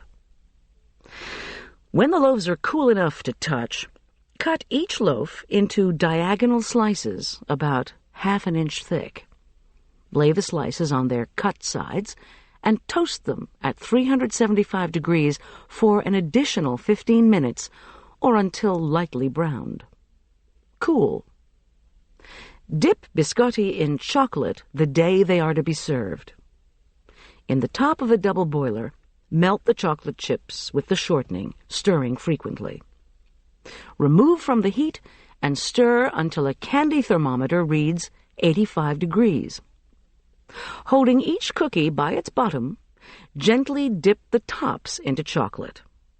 Turn immediately and allow to dry, uncoated side down, on wax paper. Continue until all biscotti are topped with chocolate. Makes about 4 dozen. Irish soda bread. 2 1/2 cups all-purpose flour. 1/2 cup sugar. 1 1/2 teaspoons baking powder. 3/4 teaspoon salt. 1/2 teaspoon baking soda. 1/2 cup or 1 stick unsalted butter. 1 cup raisins. 1 tablespoon caraway seeds. 1 large egg. 1 1/4 cups buttermilk. 1/4 cup sour cream. Preheat the oven to 350 degrees. Butter a 9-inch round cake pan. Sift together the dry ingredients. Using a food processor with the steel blade or a pastry cutter, cut the butter into the flour mixture until it resembles small peas. Blend in the raisins and caraway seeds. Beat the egg, buttermilk, and sour cream together until blended. Stir the egg mixture into the dry mixture just until blended. Transfer the batter to the pan and bake for about 50 to 55 minutes until a toothpick inserted in the center comes out clean. Makes one round loaf. Nachos Schultz. 1 15-ounce can chili beans in chili gravy. 9 tablespoons picante sauce. 1 15-ounce bag corn tortilla chips. 4 cups grated cheddar cheese. 1 avocado. 1 tablespoon fresh lemon juice. 1½ cups sour cream. 1 tablespoon grated onion. 4 scallions, both white and green parts, chopped. 1 cup pitted black olives, chopped. 1 tomato, chopped. Preheat the oven to 400 degrees. Mash the beans with ½ cup of the picante sauce until well mixed. Grease 2 9 by 13-inch pans. Place half the chips in each pan, then spoon the bean mixture over them. Sprinkle the grated cheese on top. Bake for about 10 minutes or until the cheese is melted and the beans are bubbling. Meanwhile, peel, pit, and mash the avocado, then mix it with the lemon juice, ½ cup of the sour cream, the grated onion, and 1 tablespoon picante sauce. Garnish the nachos with the guacamole, the remaining 1 cup sour cream, scallions, tomato, and olives. Makes 6 to 8 servings. Red and whites. 1 cup or 2 sticks unsalted butter, softened. 1 3-ounce package cream cheese, softened. ½ cup of sugar. 1 teaspoon vanilla extract. 2 cups all-purpose flour. 36 small ripe strawberries, hulled and halved. Preheat the oven to 350 degrees. In a mixing bowl, beat the butter with the cream cheese until well blended. Beat in the sugar and vanilla, then stir in the flour until well mixed. Using a ½ tablespoon measure, shape the mixture into small balls and place 2 inches apart on ungreased cookie sheets. Make a small indentation in the top of each cookie with your thumb. Carefully place a strawberry half, cut side down, in each indentation. Bake for 12 to 18 minutes or until very lightly browned. Cool on racks. Makes 5 dozen. Galaxy Donuts. 5 teaspoons, or 2 1/4-ounce envelopes, of active dry yeast. 1/3 cup warm water. 2 1/4 cups plus 1/2 teaspoon sugar. 1/3 cup solid vegetable shortening, melted. 1 1/2 cups milk, scalded and cooled to lukewarm. 2 teaspoons salt. 2 teaspoons vanilla extract. 2 large eggs. 1/4 cup wheat germ. 1/4 cup soy flour. 1/4 cup oat bran. 4 1/2 cups all-purpose flour. 2 teaspoons ground cinnamon. 1 cup or 2 sticks unsalted butter, melted. In a large mixing bowl, sprinkle the yeast over the warm water. Allow the yeast to soften for 5 minutes. Then stir the yeast into the water along with the ½ teaspoon of sugar. Set the mixture aside to proof for 10 minutes. It should be foamy. Mix the melted shortening into the warm milk. Then add the liquid to the yeast mixture along with 1/4 cup of the remaining sugar, the salt, vanilla, eggs, wheat germ, soy flour, oat bran, and 1 1/2 cups of the flour. Beat vigorously until very well blended. Stir in the remaining flour and beat until smooth. Cover the bowl with plastic wrap and put it in a warm, draft-free place until the dough is doubled in bulk, about 1 hour. Punch the dough down, turn it out on a well-floured board, and pat it out so that the dough is about half an inch thick. Using a star cookie cutter, cut out the dough and place the doughnuts 2 inches apart on buttered cookie sheets. Allow the doughnuts to rise uncovered for another 20 to 30 minutes or until they are doubled. Preheat the oven to 400 degrees. Mix the remaining 2 cups sugar with the cinnamon. Bake the doughnuts for about 10 to 15 minutes or just until they are golden brown. Dip them quickly into the melted butter and roll them in the cinnamon sugar. Makes about 3 dozen. Sorry cake. For the cake, 2 cups all-purpose flour, 3/4 teaspoon baking soda, 1/2 teaspoon salt, 1/2 cup solid vegetable shortening, 1/2 cup or 1 stick unsalted butter, 1 2/3 cups sugar, 6 large eggs separated, 1 cup buttermilk, 1 tablespoon freshly grated orange zest, 2 cups shredded wheat cereal broken into shreds, 1 cup cranberries quartered, 1/2 cup chopped pecans, 1/4 teaspoon cream of tartar. For the frosting, 1/2 of an 8-ounce package of cream cheese, softened, 1/4 cup, or half a stick, unsalted butter, softened, 3 cups confectioner's sugar, 1 tablespoon fresh orange juice, approximately, 1 teaspoon freshly grated orange zest. Preheat the oven to 350 degrees. To make the cake, sift together the flour, baking soda, and salt. Beat the shortening with the butter until well combined. Cream in the sugar and beat until fluffy and light. Beat in the egg yolks one at a time until well combined. Add the flour mixture alternately with the buttermilk, beginning and ending with the flour mixture. Stir in the orange zest, cereal, cranberries, and pecans. Beat the cream of tartar into the egg whites and continue beating until stiff. Gently fold the whites into the cake batter. Pour into 3 buttered 8 or 9-inch round cake pans. Bake for 25 to 35 minutes until a toothpick inserted in the center comes out clean. Cool on a rack. To make the frosting, beat the cream cheese with the butter until well combined. Gradually add the confectioner's sugar and orange juice. Beat until creamy and smooth. Stir in the orange zest. Frost the tops and sides of the cake. Makes 14 to 16 servings. Serial killer cookies.